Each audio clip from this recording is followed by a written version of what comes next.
Tinubu. I say Bakiolo Dango Ewo. I say Bakiolo Dango Chimo. Ewo, she is a woman. Bakiolo Dango Tinubu. I say Bakiolo Dango Ewo. Tinubu Bakiolo Dango Chimo. I say she is a woman. Bakiolo Dango. I say Bakiolo Dango Chimo.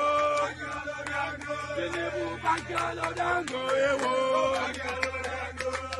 She's a woman. Bakiolo Dango. I say Bakiolo Dango. Tinubu Bakiolo Dango Ewo. Who is your daddy and what does he do?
Ladies and gentlemen, sometimes you just have to act like you are drunk, like you are crazy. Confuse your enemies, confuse them.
Since I was born, But now I am getting youth. Hakuna motangu, hakuna kogabu.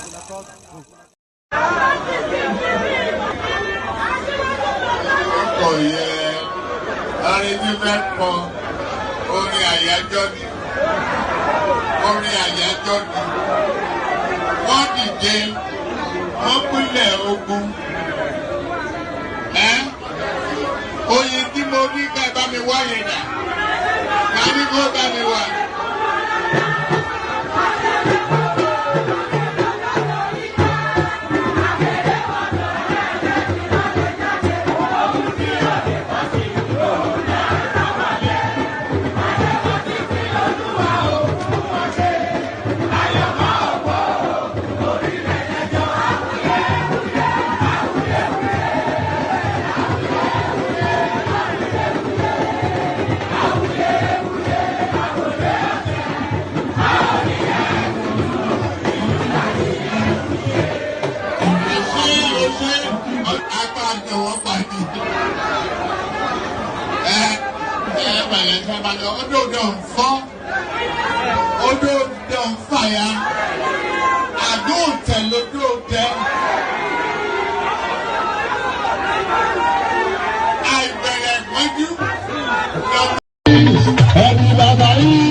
And there it is right there.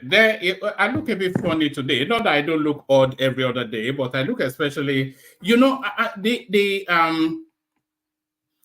only stream from just my laptop. That's the entirety of my setup. My laptop and a ring light, and that is it. That's my setup.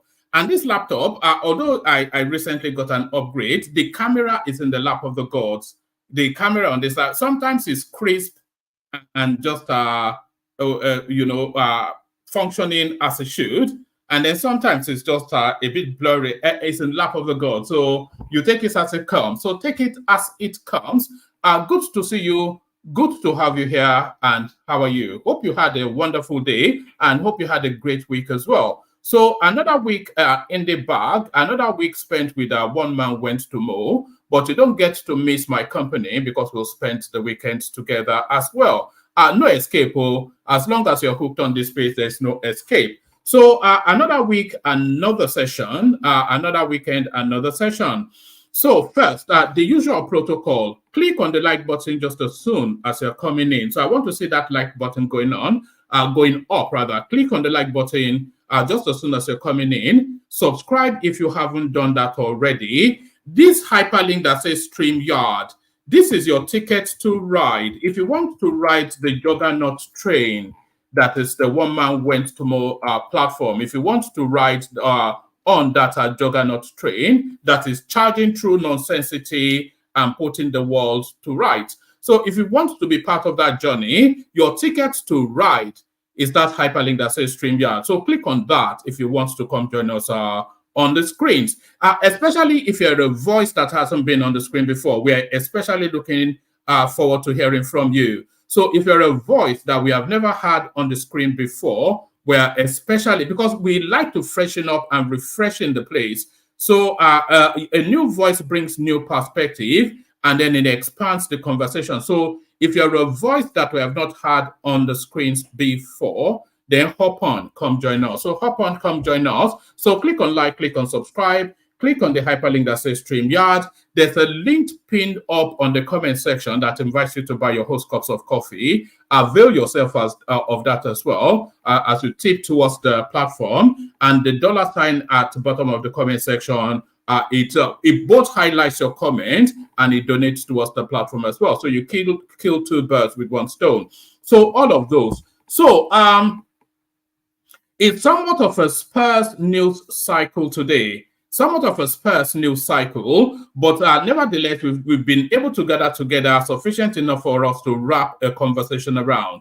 But the conversation, the heart of it all is going to be around the sorry, I'm not getting my words in the right sequence. The heart of it all is going to be around the press conference, the press output that's been put out by the Labour Party space, inviting us to conclude that Peter Obi is an identity thief.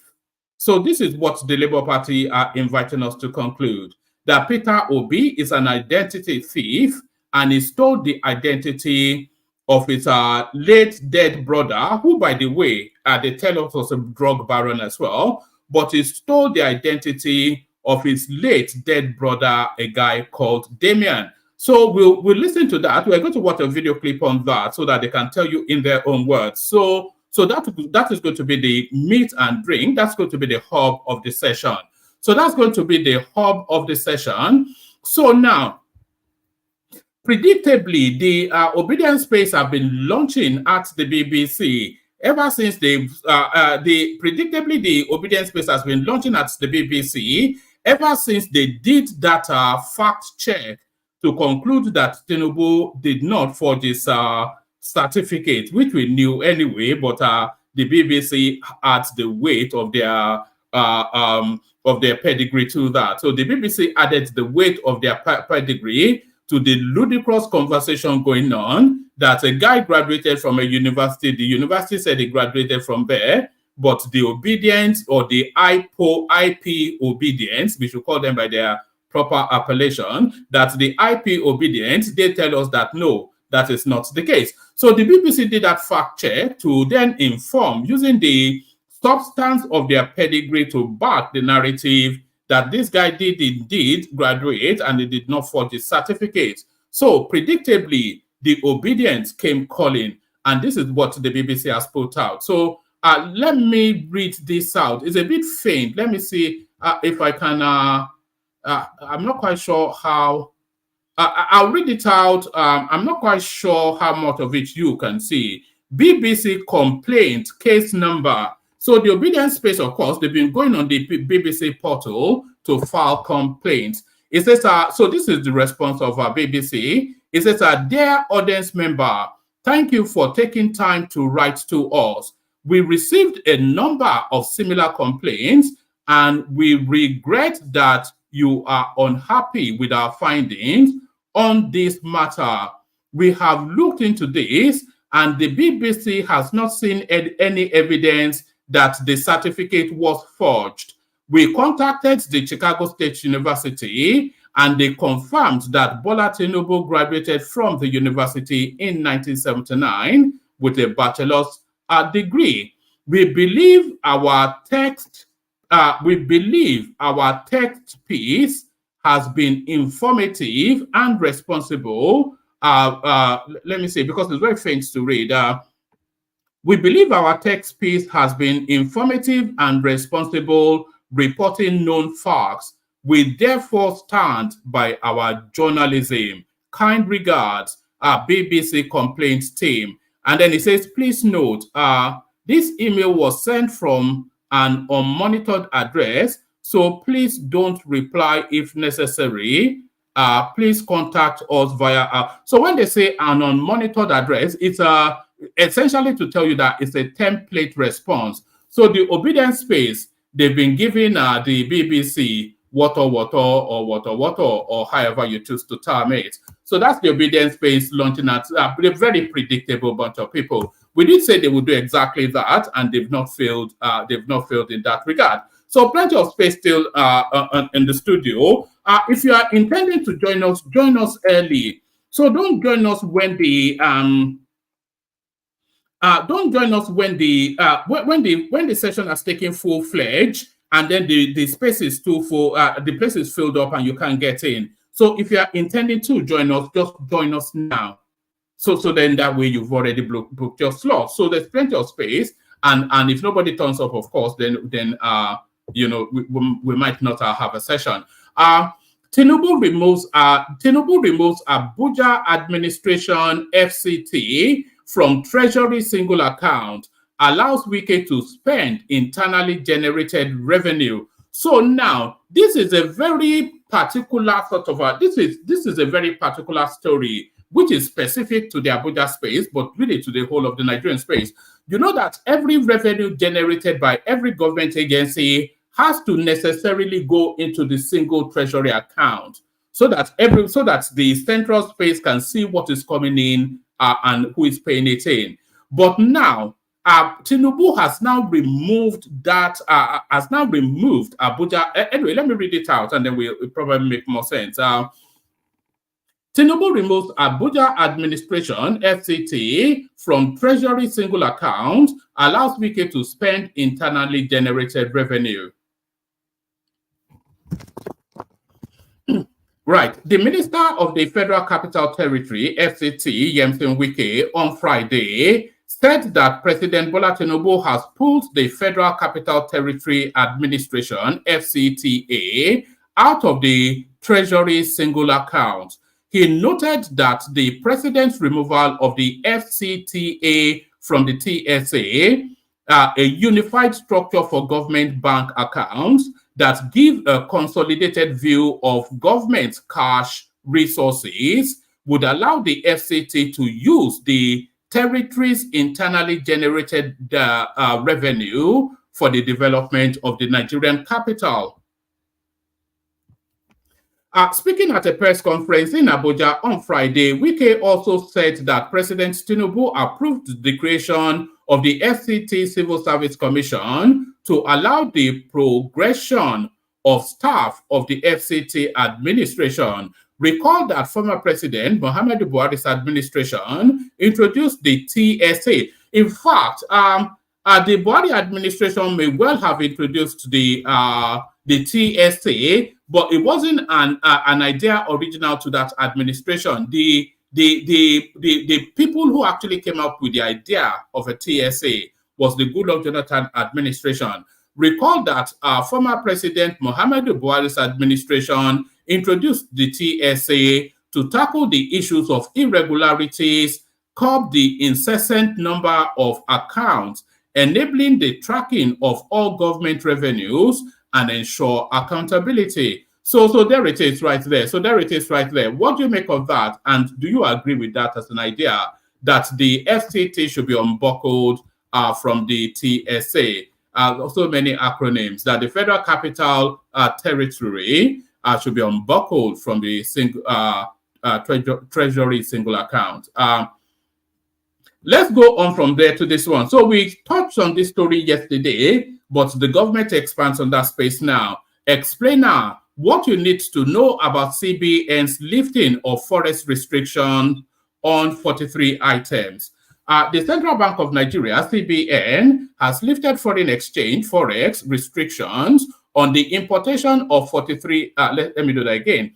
The Central Bank of Nigeria, CBN, has lifted foreign exchange, forex restrictions on the importation of 43 items. In 2015, the Apex Bank put some, oh God, this is not going to go, is it? The Central Bank of Nigeria, CBN, has lifted foreign exchange forex restrictions on the importation of 43 items. In 2015, the Apex Bank put some imported goods and services on a list of items not valid for forex in the Nigerian foreign exchange market.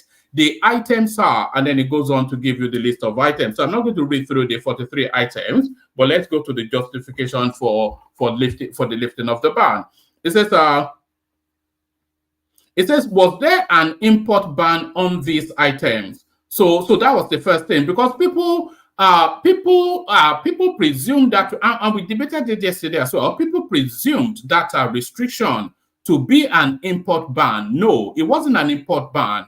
But those items, you couldn't access foreign exchange at the official rate from the central government bank to import those items. So if you can go and source your foreign exchange somewhere else, then you can import those items, but not via the CBN. So was there an import ban on these items? No. There was only a restriction on buying forex in the official market for the importation of these items. Here is why the CBN lifted the restrictions. So now, yes, we debated this at some length, so let's now see what the official reasons are. The restriction pushed importers into the parallel market, contributing to the surplus demand for forex. This weakened the parallel market exchange rate, pushing up prices. So they had to go and source the dollar at a more expensive rate, and therefore whichever goods they are using they are using the dollars to import necessarily more expensive. The CBN wants to promote underlines and professional conduct for all participants in the Nigerian foreign exchange market to ensure market forces determines exchange rate on a willing buyer, willing seller principle. So essentially, they want to just free up the whole thing. That's just the thing. Irrespective of whatever you need the foreign exchange for, come to the CBN, and if there's dollar available, it's a bidding process. So, you know, there are certain, what this is telling us, let me have a sip of water. You know, what this is telling us is that there are certain markets that, because they could not access the official CBN forex, they go to the black market to source money for their businesses. So now that impacts prices at the end user phase. So that impacts prices at the end user phase, and that causes inflation as well. So just to free up the whole of that market space, that irrespective of course, you can't say you want to go and get official dollars to buy firearms. So, but irrespective, really, loosely, broadly, of whatever you're looking to import, you can go to the CBN and source the dollars. So you source the dollars, and when that is the case, that will very quickly harmonize the parallel market and the official market, because the money is going to the parallel market because they cannot access CBN dollars. That restriction is no longer in place. So everybody will compete. So the only really thing that spills into the parallel market is if CBN is exhausted for dollars. So that's the play now. So you should see a convergence in the rates going forward, and very quickly too. The restrictions pushed importers into the parallel market, contributing to the surplus demand for forex. This weakens the parallel market exchange rate, pushing up prices. The CBN wants to promote underlines and professional conduct by all participants in the Nigerian foreign exchange market to ensure market forces determine exchange rates on a willing buyer, willing seller principle. Number three, the CBN wants a unified market for forex with flexible and transparent pricing. The CBN wants to ensure price stability, and it is seeking to boost liquidity in the Nigerian foreign exchange market by intervention. As market liquidity improves, these CBN interventions will gradually reduce. The CBN is seeking to accelerate efforts to clear the forex backlog with existing participants. So that's what's in play there. So so now the next question: how does this benefit local production? Local production will benefit from cheaper imported inputs, and consumers will benefit from cheaper retail product imports. The policy is good for a unified forex market and for a reversal of growth in inflation. Imports can be controlled through tariff at the cost of weaker competition and higher prices to the advantage of our local goods and services. So yes, so they are not going to stop you from importing it, but they will tax you heavily at the port. So that seems to be the play there. So onwards and upwards and onwards to this. Nigeria buying fuel with cash rather than crude. So this essentially marks the end of that fuel swap deal. Nigeria buying fuel with cash rather than crude in post-reform shift. And this is from Reuters, by the way. Nigeria State Oil NNPC has begun buying gasoline via cash tenders rather than oil swap for the first time in nearly a decade. 4 sources familiar with the matters told Reuters. The company's latest tender to buy gasoline for delivery in November closed this week, the source said. Let's take it again. Nigerian State Oil Company, NNPC, has begun buying gasoline via cash tender rather than oil swap for the first time in nearly a decade. 4 sources familiar with the matter told Reuters. The company's latest tender to buy gasoline for delivery in November closed this week, the source said. 2 of them added that NNPC would pay the latest debt owed under the long-running oil swap by the end of next month. NNPC did not immediately reply to a request for comment. The shift is the result of efforts by President Tinubu inaugurated in May to eliminate costly fuel subsidies as part of broader reforms aimed at shoring up the struggling finances of Africa's largest oil exporter. It is a positive thing. Cheta Nweze, lead partner of Lagos-based SBM Intelligence, said of the move to pay for oil with cash rather than valuable oil cargo. The question is whether it can be sustained. Last year, NNPC sent nothing to the government for coffers, even amidst surging oil price, as oil for gasoline swap consumed all the crude oil it had to sell, and more and more. NNPC owed traders up to $3 billion worth of petrol this year. Debt, the 2 sources said, will be paid in November. Tinubu's reform in May more than tripled petrol price and virtually eliminated cross-border smuggling that drained millions of liters per day out of Nigeria to neighboring countries. So on and on it goes, but the fuel swap a thing of the past. The fuel swap a thing of the past. So let's go on from there. Let's go to a human interest story. So this is a human interest story.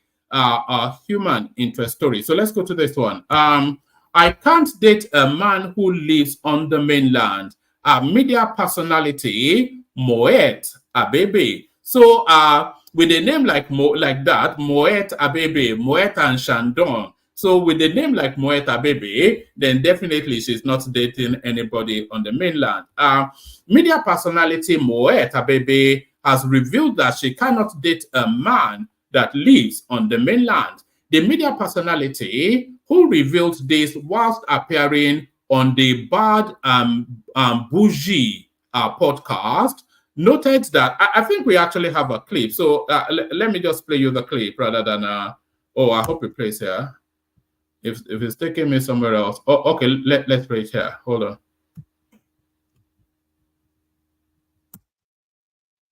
On the mainland, I don't care. As long as if I call you at 11 p.m., you're coming to my house. I feel like, but then even if I call you at 11 p.m., you probably give me some story of how it's too late. Then police on the street. I can't come. What kind of... So how are we gonna spend this My quality man time? needs to roll with Mopol. Hello, what you mean police on the road?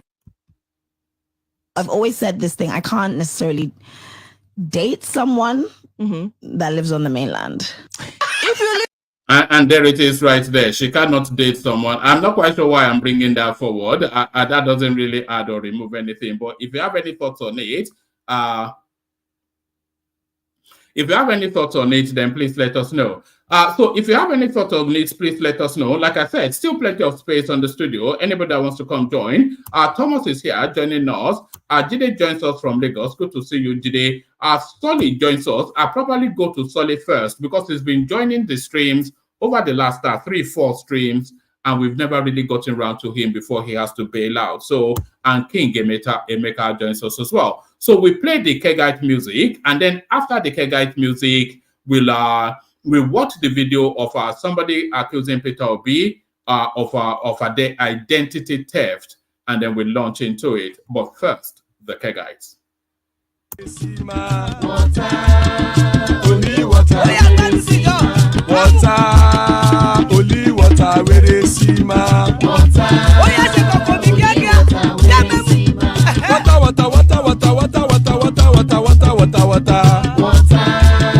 Only water, where they see my.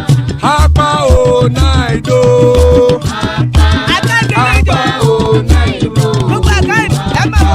Hapa you don't come o.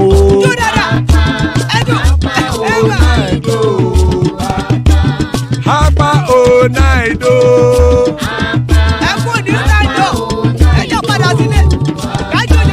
Oro keke elemuye o. Ide shodi ya kekere elemure o. Obi master kekere elemure o. Chifu Latif kekere elemure o. Eruku lele elemude. Eruku lele egbe elemudodo jare o. Eruku lele Ghana ti de everybody o. Ọmọ ẹlẹ́yẹ ẹ̀yẹ o ó dilé o.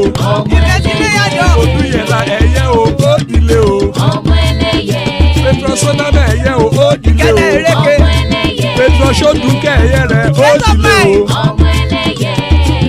Ẹlẹ́kọ̀ ọ̀run mú ìní o.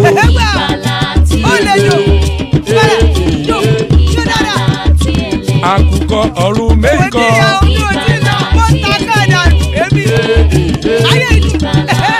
Ikú kò ní ríwà gbéṣe o.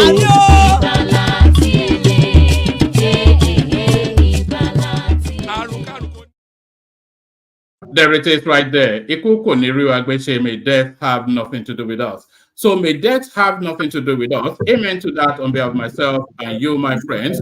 Joel, did you have something to say before I play the video? No, one man. No. I just want to go. You can see I'm in the car, right? Yeah. So I would like to go first before I call it a quit. All right. Let me play the OB clip so that sets the backdrop. Or do you want to speak quickly and No, go ahead. Just I'll go with the talking point. I'll go with the talking point. Yes, the main talking point will be this clip. Joe, watch this. You sleep like after. So not that. Where is that clip? This one. Unveiling the true identity of the man called Mr. Peter Obi, who is using the identity of his dead brother. I repeat, we want to unveil the true identity of Mr. Peter Obi, who is using the identity of his dead brother. Mr. Peter Obi name on the NYC certificate, the one on the University of Nigeria and Nsukka certificate and WAEC are different. Who and what is his elder brother name? Where is he and what happened to him? Gentlemen of the press, the attention of Labour Party have been drawn to Mr. Peter Obi's needless and unwarranted war press conference on Wednesday, 11th of October 2023, where he accused the President and Commander-in-Chief of Armed Forces of the Federal Republic of Nigeria, Asiwaju Bola Ahmed Tinubu, of using fake identity. We have been watching with keen interest the various reaction and mudsliding of the unsubstantiated allegation of forgery in respect of Chicago State University diploma certificate of His Excellency President Bola Ahmed Tinubu, GCFR. While we agree that Mr. Obi has the right to his opinion, he ought to have been guided by the Constitution of Nigeria, because who comes to equity must come with a clean hand. As the main opposition party, the role being played by the Labour Party former 2023 presidential candidate is highly condemnable, because it is obvious he is trying to levy war against the President of Nigeria through intimidation in order to cause violent overthrow, which is a treatable felony offense punishable by death or life imprisonment. We believe rather than Mr. Peter Obi engaging in this media tragedy, rascality and comedy, he should have allowed Supreme Court to adjudicate on the veracity of the issue raised in the President certificate saga. Labour Party acted on credible authority that he has another brother, the firstborn of his father. He should disclose his elder brother's name and his whereabouts.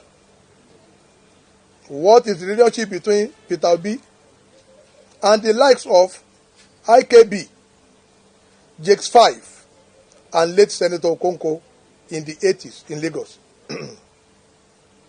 What business interest was he pursuing in the 80s in the USA with the above-mentioned individuals? And whose passport did he use to travel to US? Let him show Nigeria a birth certificate and the name he bear on the birth certificate. We can also confirm that as the National Public Secretary of Labour Party, I was among those who screened Obi as one of the president's hopeful, and that the name written on Peter Obi academic certificate from the University of Nigeria, Nsukka, was different from the name on his NYC certificate of the former governor and his wife's certificate. Mr. Obi claimed in his comedy press statement that, and I quote, "I will not just start by giving you my academic record. I will start by introducing myself." He said, "My name, given to me at birth by my parents, is Peter Onwubuasi Obi. That was my that was the name my parents gave me. I don't answer my Igbo or middle name. What it means is that I cannot die. So I choose not to answer it, but my father that gave me that name. But it was my father that gave me that name. My name is Peter Onwubuasi Obi. I'm a Catholic, and my confirmation name was Gregory. So you will see me write Peter Gregory Obi. I repeat, he said you will see me write Peter Gregory Obi. In Peter Obi's elder brother, his firstborn, was a drug baron that was killed. He belonged to Andy Okonkwo, the IKB group in the early 80s. He should bring a birth certificate. And we want to know who is Gregory, rather than him to comport himself. He's telling the whole world that it's not. Obi is not a clean person. For 8 years, he did not conduct local government election in Anambra. He came to save money for Anambra. These are the money he put in a private bank, and he collected interest in the money. He saved Anambra money in Fidelity Bank. If truly he was saving for the people of Anambra, he should have put it in Union Bank or First Bank. He used the money for collateral for private businesses. The bank were issuing letter of credit, and is the one accusing the president of being a thief. How on earth will such a person go on here on a national television station and accuse somebody of fraud when he knew he has no local standard? People should come and ask him what happened to his elder brother. What killed him? 2, why did he not allow his elder brother's wife to remarry or leave his house? Why is he using only his school certificate and so on? We want Peter Obi to deny this allegation, and we are ready to bring out more facts.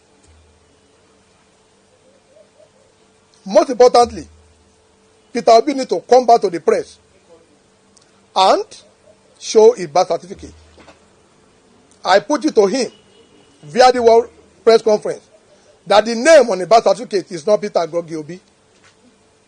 He's using the name of his brother, and even the Next International company he claimed to have owned when he was in school belonged to that dead brother. Finally, I have been warned, even up to this morning, not to grant this press conference by Peter Obi and Julius Aburi. Yes, they said I risk losing my life. The President of the Federal Republic of Nigeria, Asiwaju Bola Ahmed Tinubu, should note that should anything happen to me and my family, the Inspector General of Police must be put on notice that Mr. Peter Obi and Abure are to be arrested for my assassination. There is no need for any investigation, as that may be silenced anytime soon by them. I implore the IGP and the DSS to watch me closely so that I will not be killed for saying the truth. I pray for the repose of the soul of Mohbad, but there will not be any another Mohbad in Nigeria. No, it's not a laughing matter. Joel, there it is. Damian Obi, who is Peter Obi? Is really Peter Obi needs to introduce himself to Nigerians. Is what Arabambi is inviting. He used his brother's credentials to access both education and business. So this is what's been alleged. And another discrepancy that people are spotting, and it's been investigated at the moment, the date on his school cert is later than the date on his degree. It's so many anomalies. Peter Obi, or is it Damian Obi? Should he file an affidavit for a name change? If Damian, who is he? Your principal? Well, you can laugh, but these are serious questions. You know, serious allegations. It's not serious question. That guy is a comedian. One man, by the way, good morning. Good morning to you. Yeah. That guy screened him, by the way. That guy screened him when he wanted to, so he knows him more. But yeah. Well, good morning, afternoon, evening, wherever you may be listening from. Joel of Nashville, like, share, subscribe on the One Man Show. One man, it's unfortunate. We all know the role of Arabambi in all of this. Arabambi has been used as a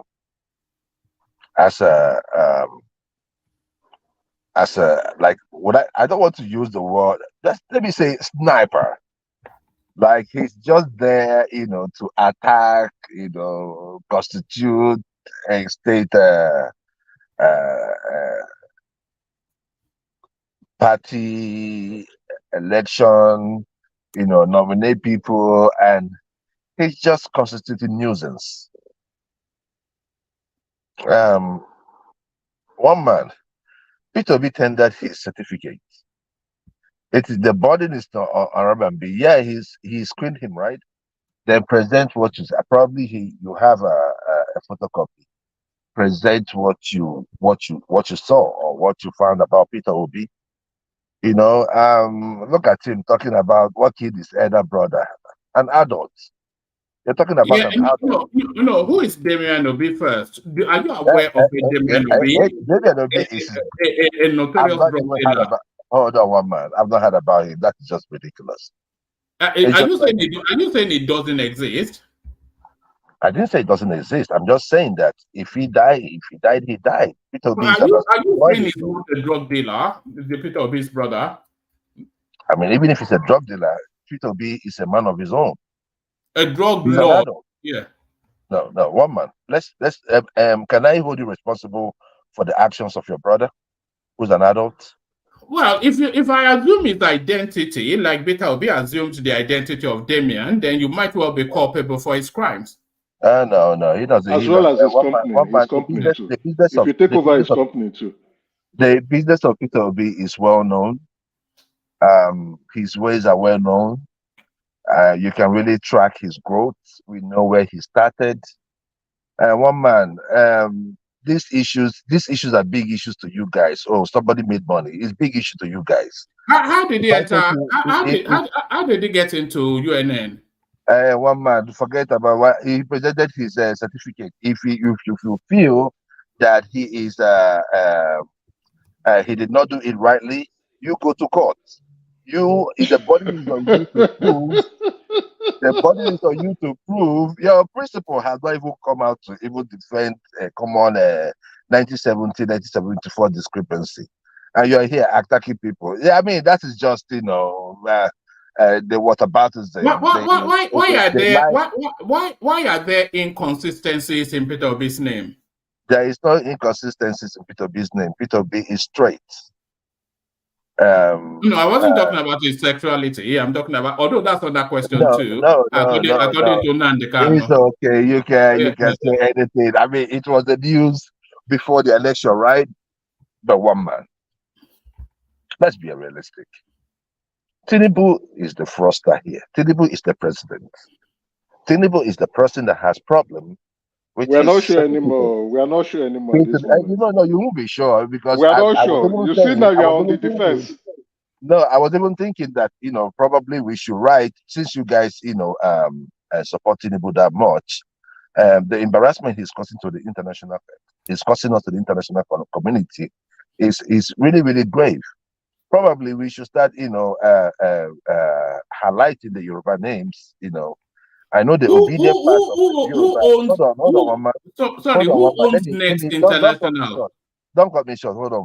We're actually talking about Peter Obi. So why are you trying to deflect? Don't deflect now. Who owns Next International? You know it's registered at the CAC, so we can find out easily who owns Next International. I do not care who owns Next International. He has told us what he told us. If you feel that what he said about Next, he said he owns Next International, and I think he said he sold it to the brother. I mean, it's so many straight stories. His stories are out there. If you feel otherwise, one man, look, let me tell you, if this thing you're talking about, right? The lives of Tinubu, they've all done all this stuff you're talking about. You guys are just here. Whose name did Peter Obi use to travel to America when he was a young man? I don't know. Do you? You don't know. Do you know? Okay, what I do know is that it's not Peter Gregory Obi.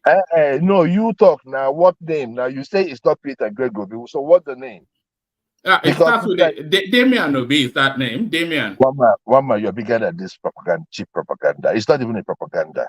It's just a beer apologist. Come on now. You look at that. You're looking at Arab and be a sore loser, someone that has no loyalty, someone that just that's like the life of a drowning man. Just hold anybody. Oh, there is an S. Wow. Now we've gone back to the days of Evans versus Ivan, right? I mean, wow. We once really? The Senate once impeached Evans, right? Wow. What was the problem? It was Ivan versus Evans. S, just S was the difference, and he was impeached. Now we have a president who has 3 birthdays, 3 birthdays, and graduated in a school that never existed. We are talking about Obi. Obi.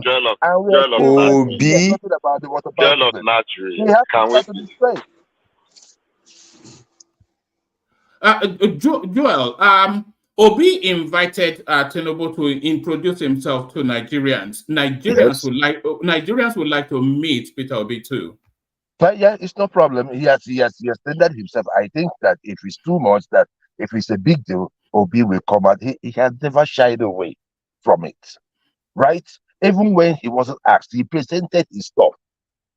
Your own principal cannot even defend do you the think first class and the honors that he had from Chicago University. He cannot even defend it.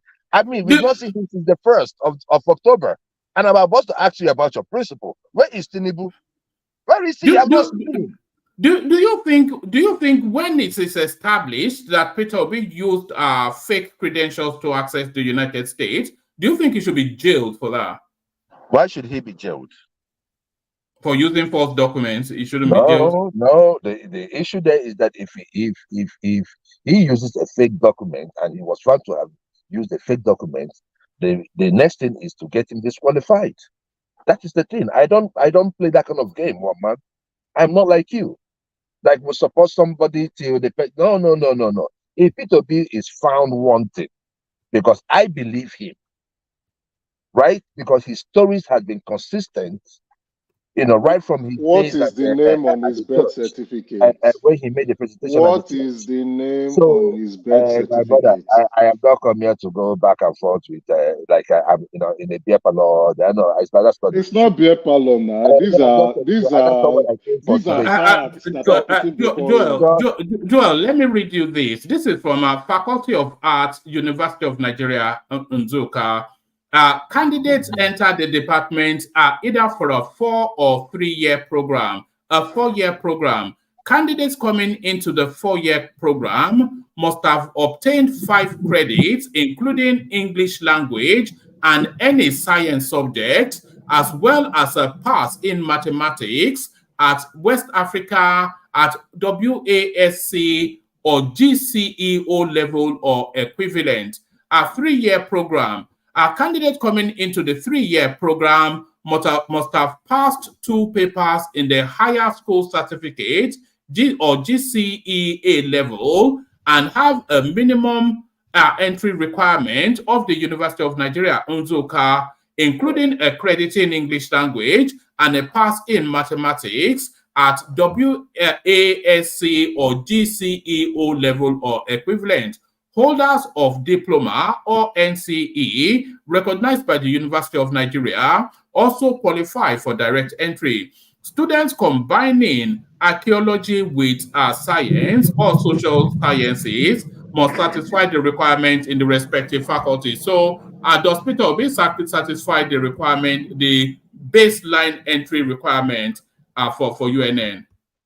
One man, the issue with the Abadorians is that they practice lazy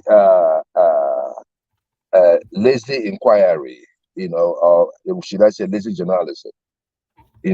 If we need information, we go to the source and we ask them the question. You're asking me, did I go to school with Peter Obi? The school UNN still exists. You go there and you ask them if there's any discrepancy. You ask them the question. That is how you do it. But you can just come and start asking me. Would you say that the GCE WAEC certificate published by Peter Obi and what UNN states as their entry requirement, would you say that there's a discrepancy there? One man, I do not see anything. You don't? I do not. Like I told you. So you think Peter Obi meets the entry requirement as stated by UNN? One man, if you have any issue with the school, go to the school, do your own due diligence, like I think we did in CSU, right? And most of these issues, you will find out. And when you're talking from facts. There will be dispositions where you can, hold on to, like we hold on to that of Tinubu, right? So we can say this is what you actually found out. But you can just come on air and join these people, these online abos, to start saying, oh, Peter. Where's your laughter board? Where's your laughter board? Joel, we are marrying what Peter Obi published himself as his credentials. We are marrying them with known facts. So he published his results. There's no known fact. One man, there's no known fact. Remember, many people thought that they had facts, different facts, until they went to CSU. And now they knew how the CSU works. Go and understand how UNN works. Know what was acceptable at that time, I know because over the years, many things have changed over the years. So they did not was require you to speak English when Peter Obi was understand, no one was obtainable at that time. It could even be that they needed more. Right? Then we cannot find out that, oh, bro, man, you messed up. So that's my point. So we cannot just sit down here and say it is less, it is equal, or it is more. It could be more. If it is more, Joe, would you concede that the University of Nigeria Nsukka is a prestige university? Do you concede that? It is. Well, relatively, there's an argument for that. I'm not even going to contend that. But would you concede also that the University of Nigeria Nsukka is one of the most competed for, one of the top 3, certainly top 5 most competed for university slots in Nigeria? Yes, I know.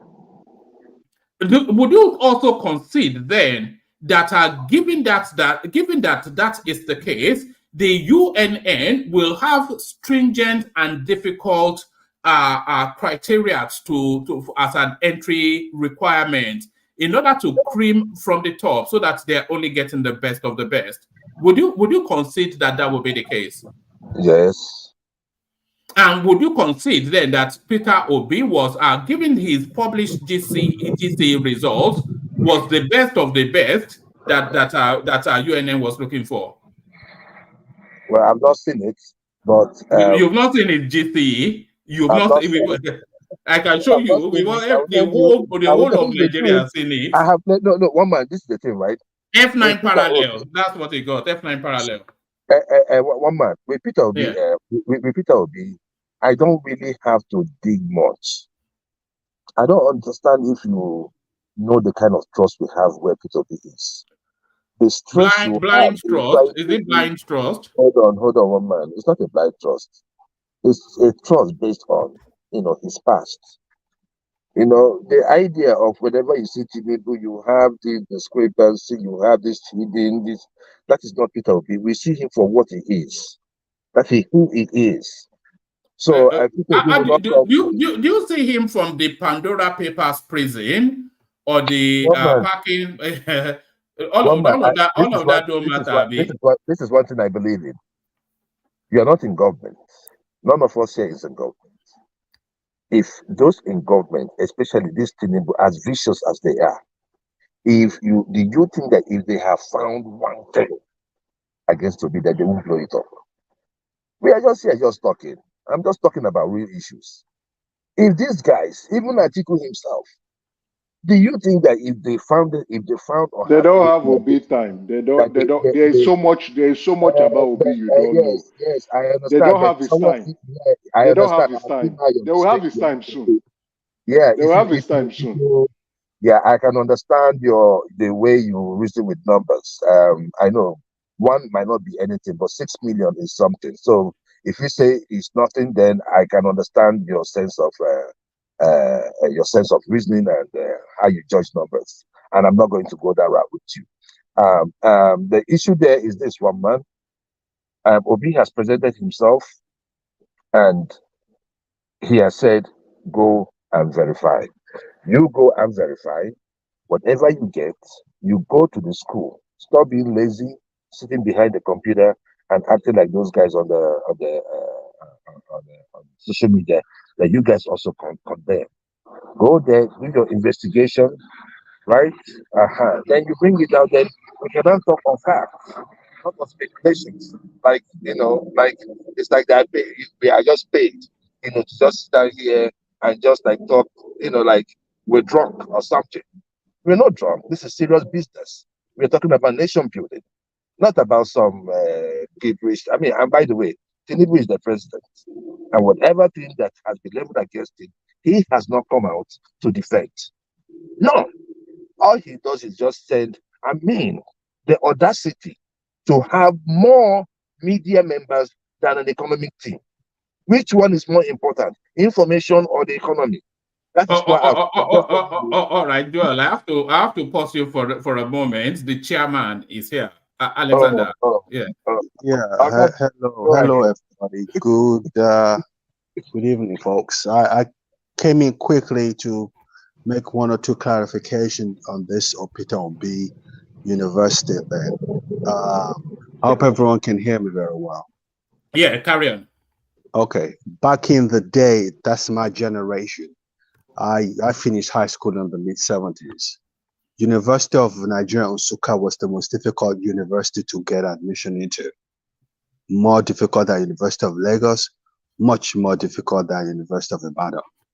We all of us, even Baba said it the other day, a lot of us shied away from, I didn't go to university in Nigeria, but a lot of us in those days shied away from even applying to University of Nsukka, because to get a first-class University of Nigeria Nsukka was just next to impossible. It was just the most challenging. Sir Alex. Yeah. We know them as who don't sleep. They don't sleep, they read. It was just the most challenging university back in the day.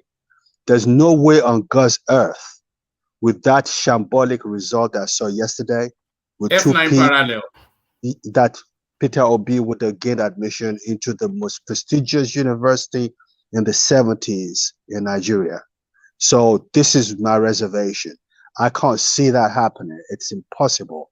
It's just not. It's just unfathomable for you to think you'll get 2 P's, probably P8, and get into University of Nigeria Nsukka. No, that's not possible. Just for credits, Alexander. No credit in English. How can you get into a university to study a social science subject with no credit in English? I know. I mean, it's impossible now. Yes, it's impossible. In the university, Baba can clarify this because Baba went to university in the 70s too. Baba can clarify this. In Nigeria, back then, as a prelim student, which is a 4-year course, you would have to have credit in 4 different categories. So English is one category, math is another category. No, I think 5 categories or 4. It's been a long time. English is one category, math is one category. You have to have a science subject, you have to have an arts subject, and you have to have a commercial subject. So it's bracketed. It was very difficult to get into university back in the day because you got to be a university capable student to be able to gain admission. It was very competitive, extremely competitive. So I don't know, something is not adding up with this Peter Obi and this result, unless of course that result you showed us yesterday on your platform is not the real thing. But if that's the real thing, that was Alexander. Shortly after, during his press conference, he said he was going to release his details, and then shortly after they released it. So that is coming from himself. Yeah, and that degree, that WAEC result is a grade 3. That's a grade 3. You can't get a 1 or 2 without You know the intriguing thing all of you have not observed, and that is amazing to me. Even one man. There are 3 certificates there. The NYSC and the Nsukka said clearly, Peter Gregory Obi, so I can't really pronounce the name. Peter Gregory something, the native name, Obi. The UNN, same thing. But the school certificate is Gregory, the Igbo name, and Obi. No Peter. No Peter. And one man said right now here that Peter is his given name, family name. Baba, there's an explanation for that. The GCE results, they were for Damian. So that's the missing. That's why there is no Peter there. Yeah. So because I'm confused. Yeah. I'm confused. I'm only just asking questions. I just don't. But at the end of the day, though, let me let you continue with the show. But at the end of the day, with that result that was published by you yesterday on your platform, that's a grade 3. That's a aggregate 40. I still remember my my O levels very well. There's no way on God's earth anybody in the 70s will get to a university in Nigeria, even Ahmadu Bello University, even University. We run away from UNN, like as Alex said. Yeah. We run away from UNN. They won't take you. There's no way. You can't get into university back in my days with even a weak grade 2, which is aggregate, I think 34. Aggregate 34 was a weak. I still remember because 36 takes you to grade 3, and that was a grade 3. Once you have a P in English and a P in math, that takes you to grade 3 automatically because you're not fulfilling the bracket. That's how it works. Yeah. So what man? So Peter Obi needs to get it. Alexander, is that a hotel or your house? Who lives in a house that size? No, this is my house. This is my house. My goodness me. I'm a very successful Yoruba man. Well, don't we know so it? So look at that. Anyway, God bless you all. Yeah. All right, brilliant. So Joe, back to you. This one man. Yeah. Before you move on, please. Yeah. Why don't we ask Joel everything this man is asking? All the name he mentioned. Why Peter Obi? Why don't you advise him in the next 48 hours? He should come and address all those names. It's not difficult now. Just this man, I don't know him. Let me finish, please. Let me finish, please. Why don't Peter Obi go and watch that video? I haven't finished, please. Yeah, continue. My brother, please. Let me talk now. No, just continue. Continue. No, if I'm talking, you keep quiet, please. Continue. One man. Let's move on. Hold on, Joel. Hold on, Joel. Thomas, he invited you to continue, so you didn't have to argue with him anymore. So just continue. Put the position and let him respond. Yeah, thank you. Why Peter Obi in the next 48 hours? Why Peter Obi he can jump on internet and grant interviews, World Conference interview? Why don't he put this video side by side, analyze all this, what this guy said? This is a lie. This is a truth. That is what I'm expecting you. You are not. Nobody here is Peter Obi. Nobody can answer this question this guy put out. It's only Peter Obi Gregory that can answer it. Thank you, one man. Are you sure it's Peter Obi Gregory that can answer it, or is it Damian Obi? So we don't know his identity, really, do we? But Joel, that's the question. Yeah, well, I love the speed, right? I love the speed. So the issue there is he has he did that 2 days ago. He presented those certificates. But there's someone who has been out there for over a month and he's been hiding. So I do believe Peter Obi is not your president. He is not mandated to do so, but he did it anyways. So like I said, it's not for Peter Obi to come prove to you what he presented to you. You stop being lazy, go to the institution, get your facts right. Even the secondary school you said he went to, get your facts right. Then we cannot make a position on it.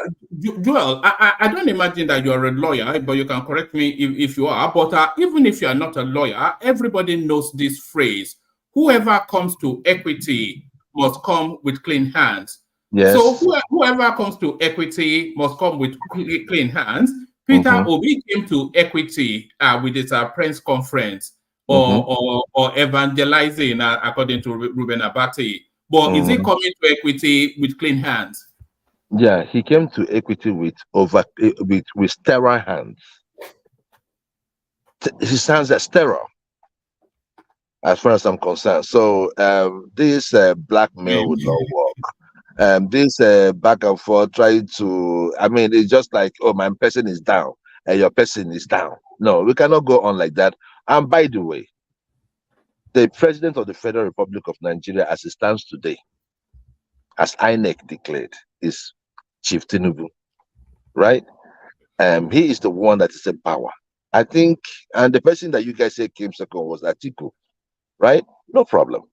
All we are saying is that whoever that is going to occupy that seat must be somebody that at least has some measure, or I mean, when it comes to integrity, because it's what we really need in that position.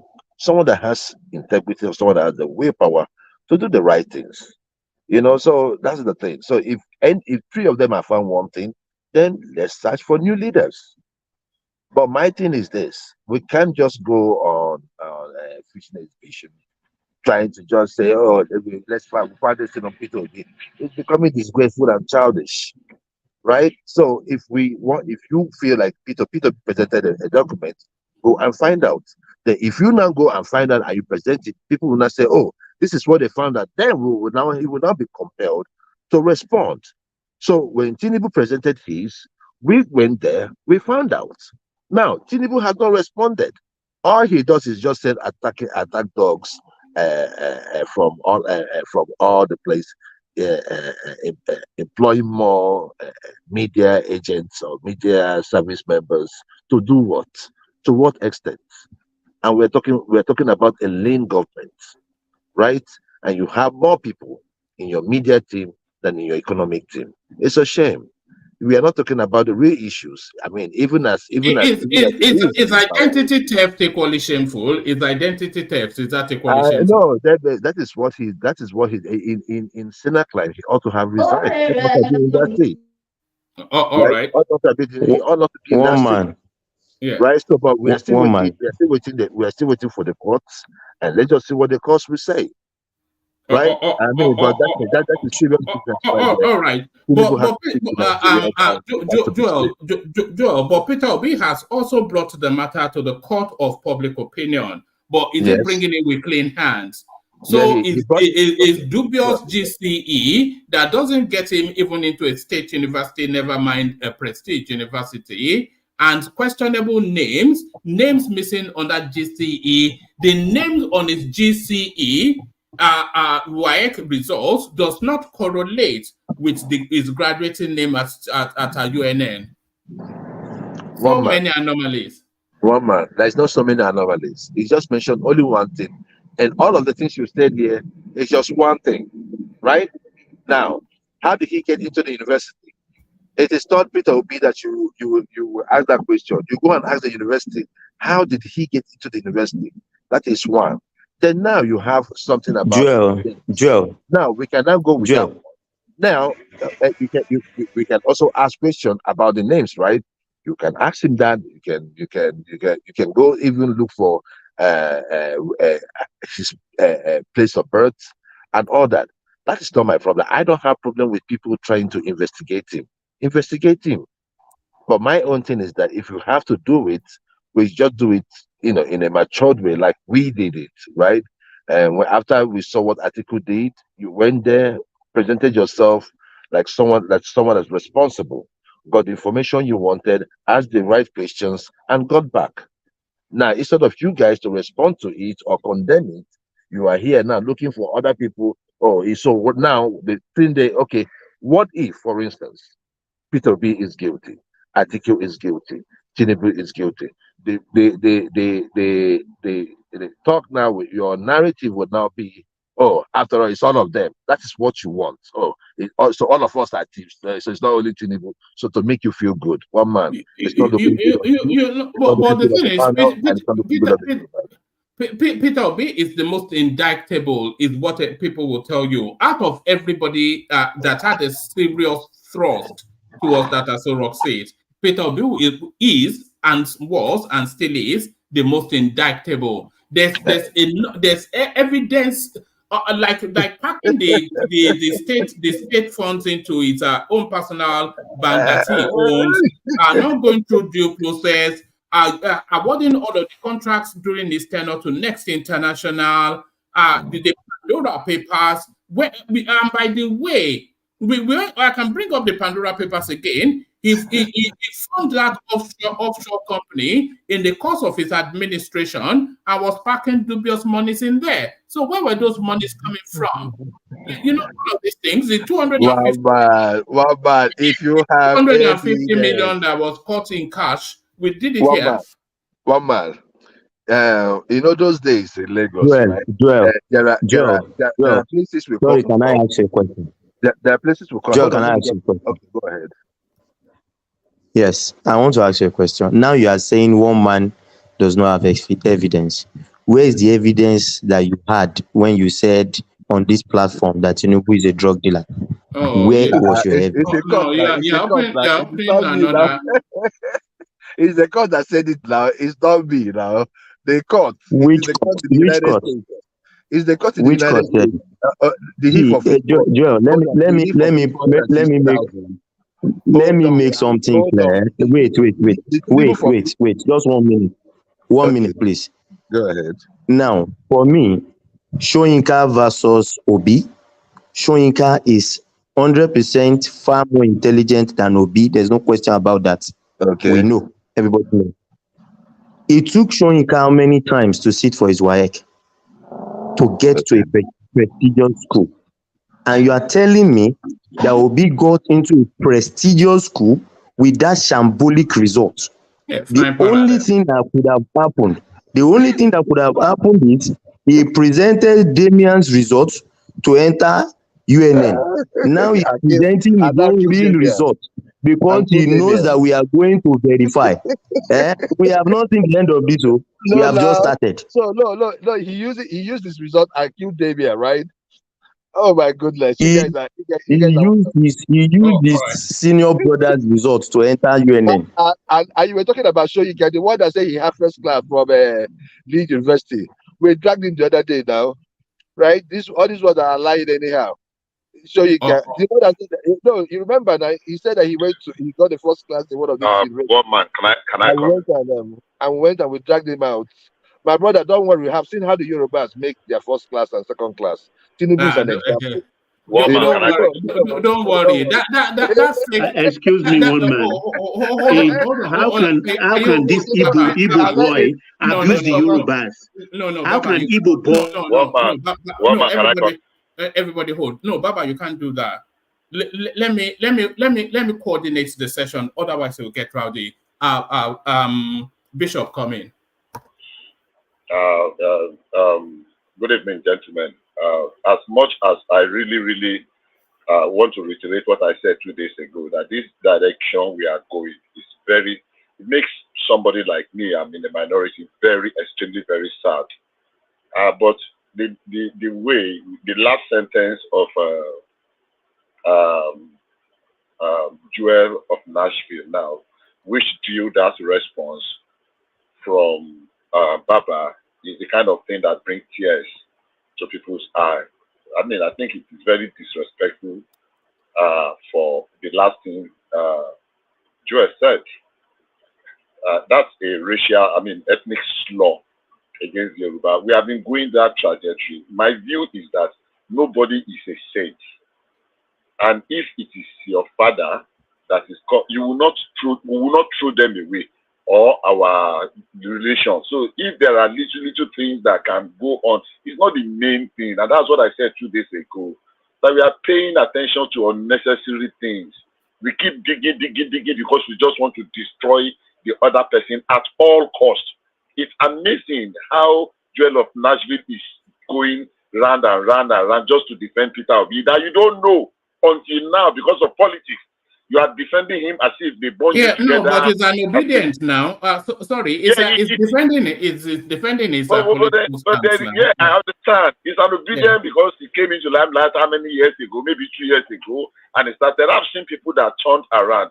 But my point is not really to discuss on these things that we seem to be concentrating on.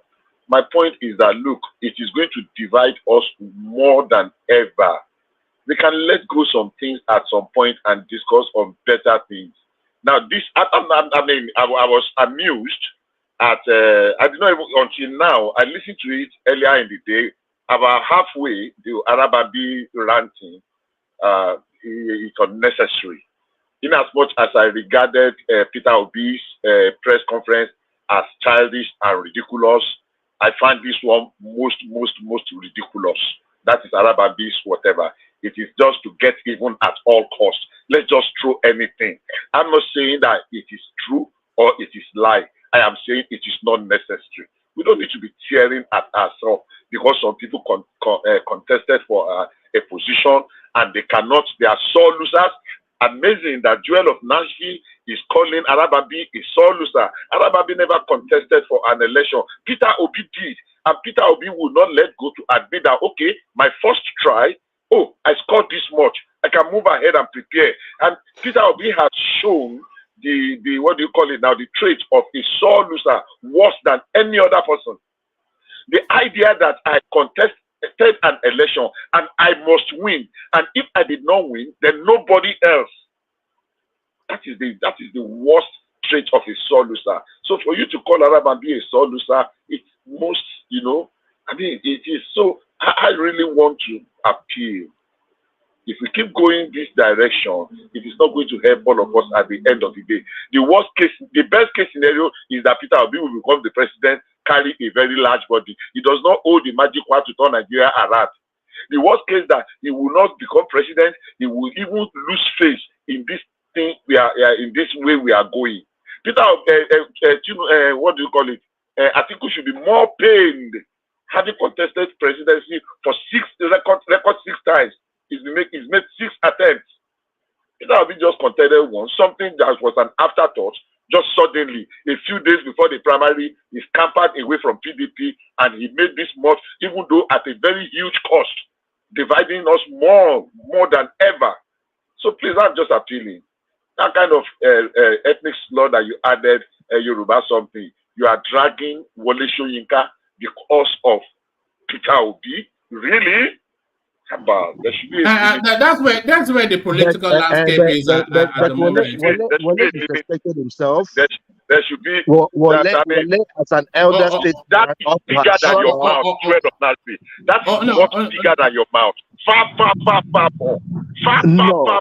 I am telling you that you cannot tell me. What you are saying is far bigger than your mouth. Come on. And we are you saying Wole Soyinka disrespected Peter Obi? He disrespected obedience, and we gave it to him. Does it make sense? No, he's asinine to have even come for us. Look at you. If he thinks, what did he say? What did he say? Because you guys are too. Bishop, what we did is that what the obedient did is that we voted. We rallied around and we voted. Soyinka used a gun. So, Bishop, why are you actually wasting your time? Hold on. Bishop, let's leave this man alone. You can see the way they are reacting now. When they are the ones in the we applaud him for that. We applaud him for that. If at that time he feels that was the best thing to do, to make sure that he took back his country, I applaud him for that. It takes a lot of guts. But do not look at us right now trying to do our own through the vote, through our votes, and you come for us. What do we do to what did we do, Soyinka? We didn't do Soyinka anything, but he came for us. So look, I don't want to use the right words for him, but I'm going to leave it there. Just because he's an elder. But sometimes elders should have sense. They should have wisdom. They should be able to know when to talk and when not to talk. Joel, let me say something real quick. Bishop, I think you made a mistake by trying to even correct. When you are dealing with people who probably even call their parents by name, how would you feel when they call anybody else's name? So I mean, you are scratching the wrong tree. So just and in my opinion, in Igbo land, we don't call our parents by names. And just to make that clear, we do not call our parents by names. We do not even call our aunties by their names. That is why everybody is auntie and brother. when you see someone like Peter be using bro, that's the way we use. That's how we call people. But in Igbo land, we don't take nonsense, right? Especially from the people. Now we have bad leaders in Southeast, no doubt about that. But you can't just come out and just lie to us. No, because I mean you're not feeding me. But I'll tell you the truth. Telling you the truth is not an insult. We did not come for Soyinka. We never came for him. He came for us. And when we responded, people say, "Oh, we are being disrespectful." For what? Oh, one man, please. Are you still following the 5 minutes So, monologue and time? one man, please, and one man, and I will have to leave. I mean, it's been an honor being around you guys. Join us again. Are you on your way to work? You look like you're on your way to work. Yes. I'm actually on my way to work. So I let no rest for the weekend, I mean. I said let me leave early so I can just talk early, then give chance for other people to talk. Man, I mean, guys, I love you guys, man. Let's talk later on. Bye. All right, join us later if you have a more relaxed moment at work. So that's Joel of Nashville, of course. Water and water. What it's more water than water anyway. But we kick it off then with Solly. So Solly, you're up first. So hopefully we get to hear from you today, Solly. Solly. All right. Solly's not ready for us. So let's go to Bishop. So Bishop, a 5 to 7 minute monologue. Speak to the politics of the day, either the headlines that we're discussing or anything that especially caught your attention. Bishop, you're up first. Okay. Good evening, gentlemen. Good evening, fellow compatriots, fellow Nigerians, from wherever you may be listening. Please, once again, as usual, our appeal, click on the like button. Anything you will do for today. Click on the like button. Are you hearing me? Yeah, we can. Carry on. Okay, it's so low. My volume just dropped low. So please click on the like button if that's the only thing you will do for today. Hello, sir. Hello. No, we're here. We can hear you. Okay, yeah. I just try to pull over, make sure that. So as I was saying, I mean, so please click on the like button. We'll appreciate that. It will help the platform a great deal. Permit me to just flick back to yesterday. The topic of discussion yesterday, a few of the topic was very interesting. Unfortunately, I was not able to get at the time because where I was driving to was really very troubling. I'm sure one man is one person that will see how much I was trying to come on. Every time I drive 1 small mile, the thing will cut off again. Drive another 5 miles, it will cut off again. So I realized that trying to talk will just be a waste of time. So on the issue of the lifting of the restriction, the forest restriction or some items. Yeah, I've had a lot of people call me and question me as to I had so many different opinions yesterday, and the only thing I can say is that as much as and the second one on the appointment of the I think EFCC chairman and the seemingly very lopsided appointment. And I have 2 submissions to make, and I'll make them very quickly. Number 1, we have elected a president, and we have given him every tool he needs to succeed. I don't want a president that will give excuse. It is because of some people that are sabotaging me, some people that are sabotaging me here. While I have my reservations, and I raised it a couple of weeks ago when the president made some appointments that I was not comfortable with.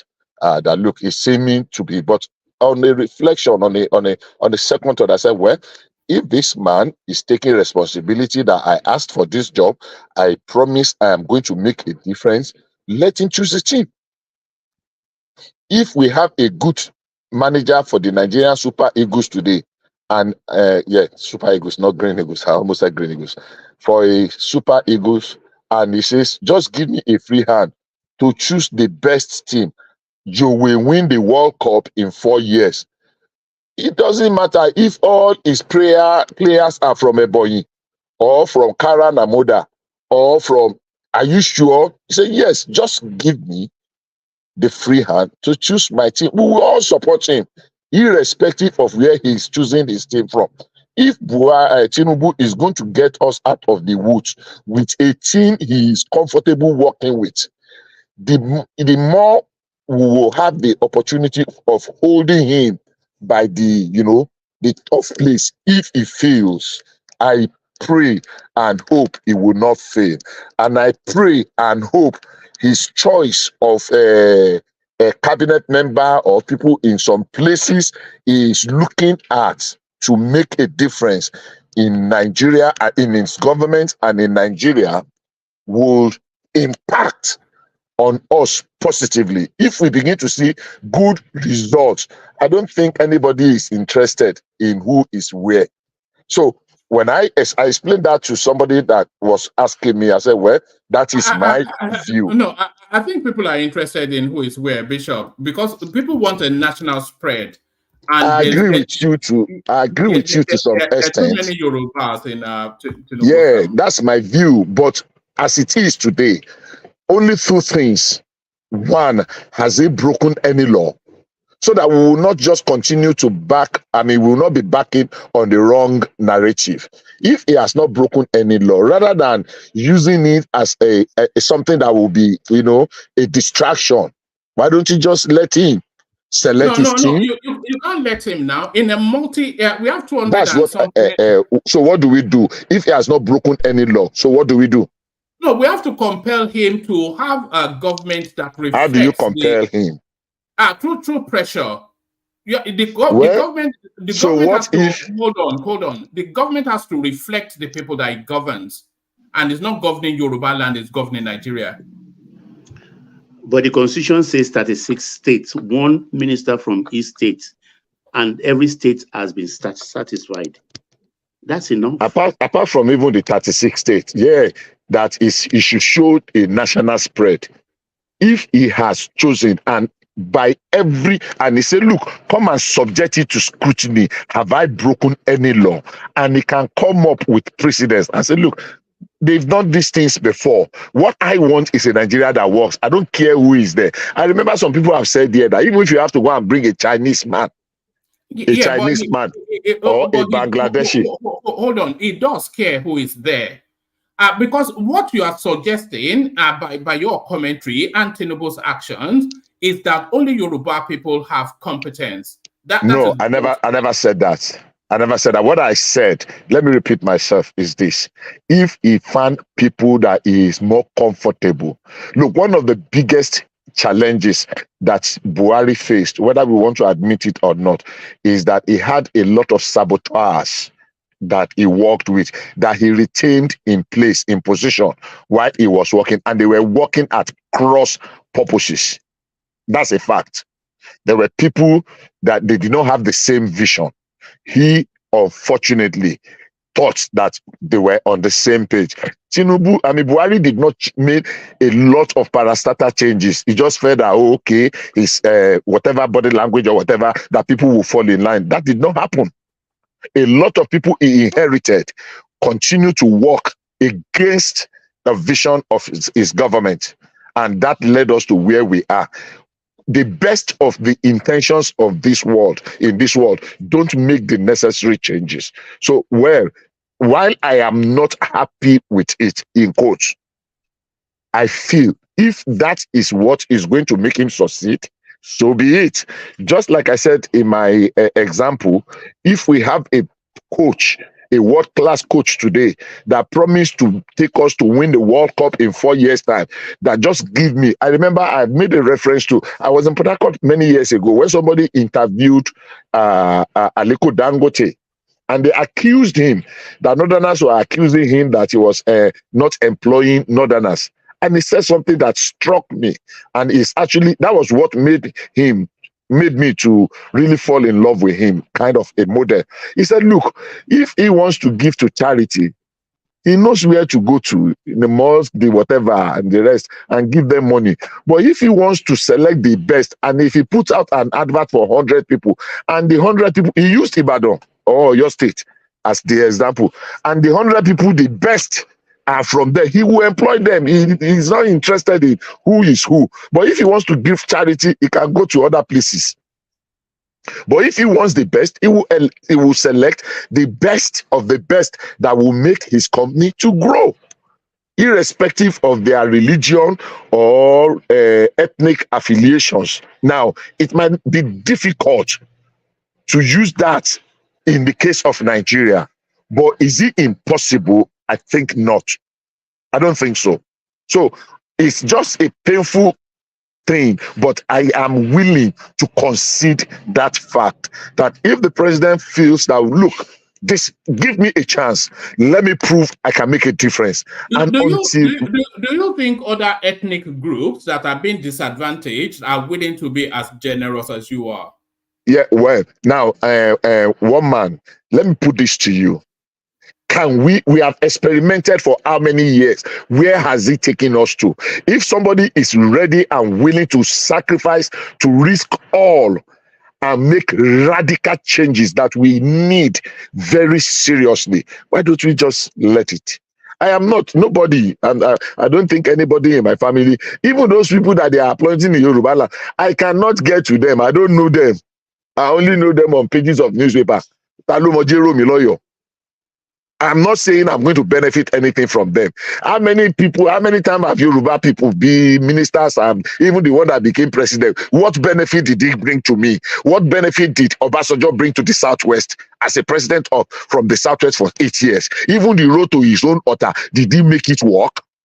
Jonathan was a president from Niger Delta, a minority region, for 6 years. What benefit did Jonathan bring to the generality of the people in Niger Delta in that 5.5 or 6 years? Hold on, we know all that. Are you saying that you are comfortable with Tinubu having a wall-to-wall Yoruba government? No, I don't like it. I am saying, because I cannot change it, I am looking at the other side. If it's going to make his government work and he's determined to make a difference, to change, if the narrative changes for Nigeria today, that there is an improvement in all those sectors, that they are adding value more than before, because in quotes, and he's laying a precedent. So if tomorrow another person comes, we will not say, oh. Are they the only ones capable of adding that value? Did you, woman, maybe I should just repeat what I just said again. I am not saying they are the best. I am saying if he feels he is more comfortable. My part of the people, a few days ago, I was reading, I have not been able to confirm, that the Accountant General of the Federation was ready to, that they have recovered 15 billion from him, and the assets are in excess of more than 30 or 40 billion in assets from one Accountant General. He is from the north.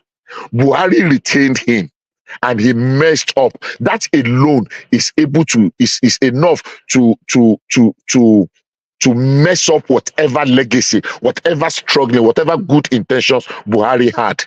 That one man under him was able to steal in the region of 100 billion naira. That's an indictment. Buhari retained a lot of people that Yoruba used to say something, permit me to use it, say, that means you are accommodating people that are making a rubbish of your effort.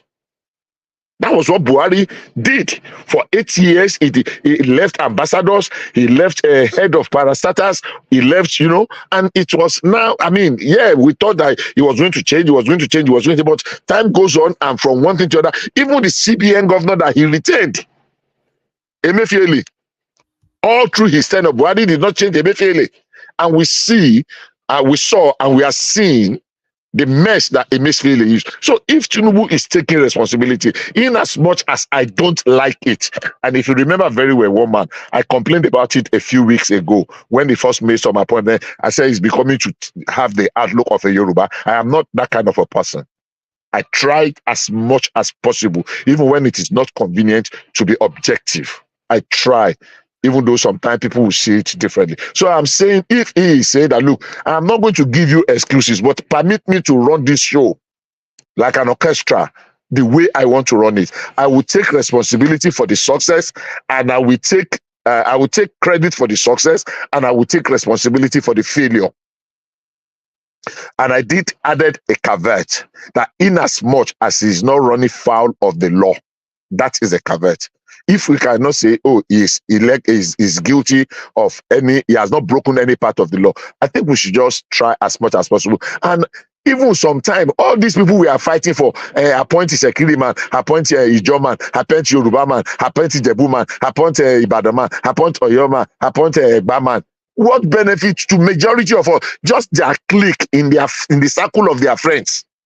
They are the ones that are going to have some, the rest of us is we just that is my view. And I believe that my view might not be acceptable to majority, but that's my view. I just felt I should share it. And on the second one, on the issue of the Forex. Now, somebody even still called me today and was asking me, this. I said, you know what? I thought about it. I celebrated the ban on foreign things that we can have locally. But reflecting on them, how has it helped us? We were producing rice and rice became more expensive. We were doing this, all the things that we are saying that we don't have. I have a few persons that I used to do something for people here, and that is do money transfer for them. And sometimes you have some people from Nigeria, they will tell you they want $50,000, and then it doesn't matter how much you call it for them, they are ready. They will credit your account. In fact, some people credit my account with millions even before I get the dollar. They are ready to buy it. And what are they coming to buy in Costco? They will buy a whole container of ketchup. I have seen it several times. So people were still buying those things so they were mopping up all the dollar in the market. And that thing was so, I was just thinking about it. Not that I like it, but sometimes you have to take a step back. Okay, maybe I've been thinking of these things. So somebody is giving a different perspective. So if the president had sat down, I know President Tinubu is a thinker. And I know one of the things we have to do in Nigeria is to desist from going the popular way. Make a difference. So if he sat down and conducted his research, and people say, look, this, we have done the other way. We are not getting the different result. Why don't we just change our ways?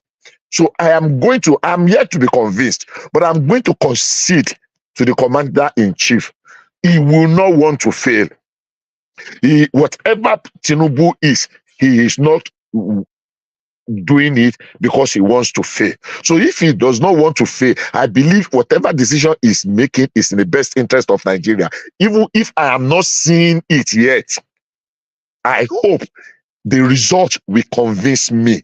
So I said to the gentleman that called me, I said, so for that, even though I felt a little bit, but I took time to say, okay, all the ones we have done before, when we banned them, did we really ban them? People were still importing and it was not really a ban, it was a restriction, just like you pointed out, and CBN released put out a release today. So are we going to give him the benefit of the doubt? Okay, let's watch you do what you think you can do. It's not a magic one. There is a process. If the process is showing a positive out, it's not going to happen overnight, and it's going to bring some degree of pain. But the thing is, we have tried other modules, other methods before, and they did not work. So somebody is saying, let's try a different thing. Are we willing to allow him? I guess me, okay, I'm going to give him a benefit of the doubt. Let's see a different thing you want to do. I'm not saying it's acceptable, because honestly speaking, most time, very popular things are not always the best. Even though people always say the vola populi vola deo. Yeah, the majority, but it is not that the majority is always very right. It has been proven over and over again. So I had those discussions on those things yesterday and several other things. Unfortunately, I was not able to come up. But that is my thinking. That is my position. I really wish, honestly speaking, I really did not like it. I really did not like the fact that those positions have been occupied. But well, how do we go about it? If he has not broken the law, and they say, so why don't we just wait and give him the benefit of the doubt. Say, okay, so that we'll be able to drag him more. That look, we gave you everything you ever wanted, even the free hand to do as against, because some people sometimes might not be comfortable. They're just doing it so that people will be happy and they will applaud it. When I first got to Port Harcourt, one of the things I saw in Rivers State many years ago was the level of sycophancy. I mean, there is sycophancy everywhere in Nigeria. My apologies to people in Rivers State. But they will appoint a commissioner. Every community, everybody will be going to a radio station to go and be praising, thank you, governor, for carrying us along, for appointing our son, for doing this. And I was wondering, we don't do this where I came from. We don't. Man, that thing can go on for months. They will say, oh, for carrying us along, for doing this. They have appointed one man a commissioner, and the whole community over and over. The TV, you can hear 30 minutes adverts, one after the other, every community. And I was wondering, what kind of sycophancy is this? The other thing they used to do there is when it is burial, somebody will go and announce burial and say, and he will announce the name of the whole village as the people that have sponsored the advert. And I was wondering what kind of thing, but that was then. I believe that has changed now. So for me, quite honestly, while I am not comfortable and I don't support some of the decisions or some of the appointments by the president, I am willing to give him a benefit of the doubt and say, okay, I will hold you responsible if you fail. And I on God and on my father's grave, I will be here to disown the president. If I don't pray he fails, but we need to change the trajectory. We need to do things the unusual way. We have been doing it in a particular way. Share it around. Let everybody feel comfortable and let them clap. Oh, he's carrying us along. I don't want that anymore. I want the one that will impact me. I have not had any. Yes? No, bring it home. Bring it home. Yeah. I have not had anybody that has been appointed by any way to any position. So for me, some of the criticisms are a little bit too, let me say, a little bit too out of way. Give the president the benefit of the doubt to implement his policies. I know he have policies. I know he have plans. I know he have ways to achieve those things. So if he can do it, and we'll begin to see the signs, immediately it starts. That is my position as per yesterday's conversation. Unfortunately, based on what you have said, I cannot even get to today's conversation, except that what I've said before about this Arab something. I think we are dissipating energy on basically unnecessary things. I think we're just wasting energy. This hate of we have to pull Tinubu down, we have to put Peter Obi down. There can be great people that will contribute to steering the ship of this nation. And this man said it was Clinton. Yes, Bill Clinton, when he won the nomination. I cannot quote him. And I remember Abiola borrowing copiously from that. Say, look, the clarion call, the clarion call have been sounded. It is time for everybody to roll up their sleeve. Let us join in taking our nation out of this quagmire of what do you call it?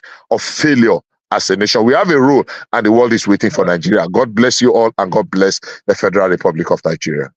All right, brilliant, excellent. So you will still get to speak on other topics, Bishop, but I want to go quickly round to document everybody's voices. Then we'll open up the conversation. Up next, Baba. Baba, good to see you. Yeah, thank you, one man. Bless you. Happy weekend. To all the panelists, I hail all of you. I love your contributions and respect it. I learn. On the comment section, I think they've lost their queen, Chioma. Yeah, somebody but all the same, I will hail her and ask her to come back. She brings in some fiber into the comment section. But let me start by hailing the ace of that section, Sir Alex, and the people who make the place vibrant and thick. Ola, Oga, Eze, Ayo, Ogiame, the ladies, Princess, Zita, Dupsy, and all the rest, Aizo, Mumuni, and everybody that is temperate and interpret. keep on shooting. And please, you love this show, no doubt about it. Just right now, if you have not click on the like button, do so. And don't forget to subscribe and share this show. Thank you, one man. Firstly, I just want to speak that if there are two things I abhor in my life, I would dislike with all the fiber in me anybody that casts an ethnic or tribal slur on the Yorubas, because I will not consciously, deliberately do so to another ethnic group or tribal groupings. No, never. Not even when we talk about black or white or pink or brown. I just don't do it. All I see is human race. All I see is human being. So when because it has become things they say in whisper, has now come into the fore boldly, casting slur on my tribe. I can't. Even Trafalgar Square, I will fight. This is me. Because what I don't do to somebody, I don't want the person to do it to me. Because the whole thing that causes all this is one man that has the greatest makeover I have seen in my lifetime is what they are backing. It's a makeover. And I'm studying it because I'm like opening my mouth in askance and like, really? Can this really happen? I'm learning exactly how that makeover took place. So this is very important to me. I want to talk firstly of, I just want a challenge to all the panelists. Even though I don't see any reason why Arabambi is coming strong on this subject, but he mentioned one name. I can never be flippant, not in this station in life I've arrived. But he mentioned one name, and I want everybody to investigate that name. It will give everyone the direction Arabambi was pointing. IKB. IKB. It's not the name of the person. It's a cosmetic company based in Ikeja, very big in the 70s, 80s, and 90s. That's what I have to say there. It is very big. Do you know what association he was inviting? What was he inviting us to either look into or conclude with that IKB? Oh man, you like investigative journalism too much. Leave it that way. Go and investigate IKB. Somehow, you will be led in the right direction. For the Forex, I think I like what has happened. Like Bishop said, government should not be seen to be doing the popular. For those, the government restricted those items so that people who have enough money can buy their own source for their own foreign exchange, open their letter of credit on bill of collection. So the people they gave the power, who are manufacturers in our clime, rather than help us do the manufacturing, because these are people who bought the 460, 465 naira to $1. What did they do? They manufacture quite all right. They get, even the Bank of Industry gave them a lot of money, but they manufacture quite all right. But they are selling their products to the West African neighbors. That's where, so that they can earn more dollars. And because of the corruption we have with the customs, they are getting away with it. So this new foreign exchange direction has broken their back. Right? So as we stand now, Christmas is coming. We need all these commodities in place. And we don't want these people to continue to make their mega profits on the sweat of the people. The economy is fragile. So I really support it. But one other policy I expect the government to do that will really help the economy, it will not be popular also. They have to ban the BDCs. They have to ban the BDCs and let every bank open small corridor, small 1 or 2 cubicle in every bank for foreign exchange transaction.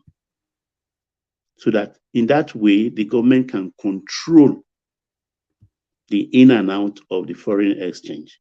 Because we really need to do that right now, since we don't have enough money to actually challenge them or bolster the strength of the Naira. If not, they will do a lot of damage.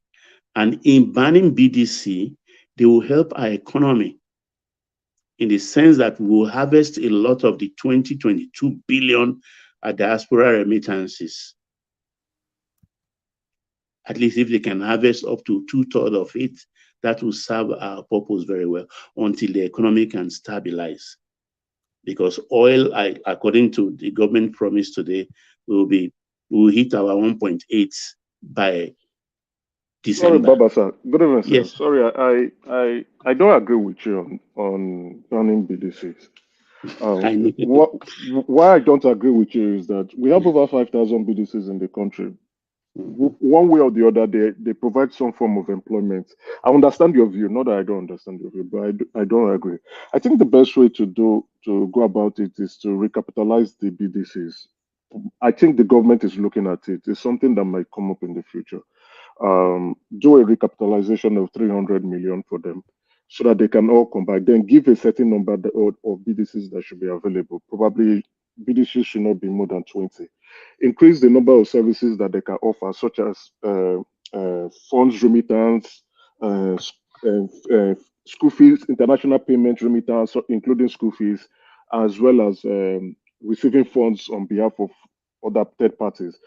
Includes stringent anti-money laundering laws, which will include if you are coming to do cash deposit, they must capture your full details and the rest. If you are coming to do any withdrawal or payment, they must capture your full details and the rest. That's maintain appropriate customer records for each transaction, and as well as give daily updates on forex inflow. That's end of day forex reporting and beginning of day forex reporting to know the total number of volume and value of foreign currency that they have in their custody. You can typically call it cash count, but it's the same thing. Then CBN can now, CBN, they also have their banking supervision department. Will now be doing quarterly auditing for all the 20 BDCs that will be involved. As well as then what will now happen once they do that, then they can now say anybody trading FX on their own privately without being licensed is going to subject to imprisonment, right? So they can now empower the EFCC to go around to be conducting searches or checks, spot checks to find out, especially a co-hotel, write a letter to a co-hotel owners to expel those people within a co-hotel and the rest of their environment, So that would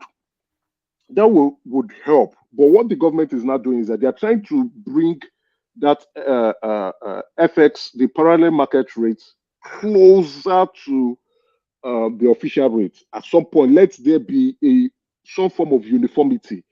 They should mirror each other. Then they can also include the spread that these BDCs should be able to transact in, because you can find that BDCs they have a spread of 20 naira, some 10 naira, some 15 and some 20. So when you are having someone who is selling at a spread of 20, from 10 to 20, they are contributing to increasing that the disparaging amount between the I agree with you. I agree with you to some extent. You understand, because it's all about compliance, and I'm talking in relation to the kind of atmosphere we have in our country, where people have disdain for rules and regulation.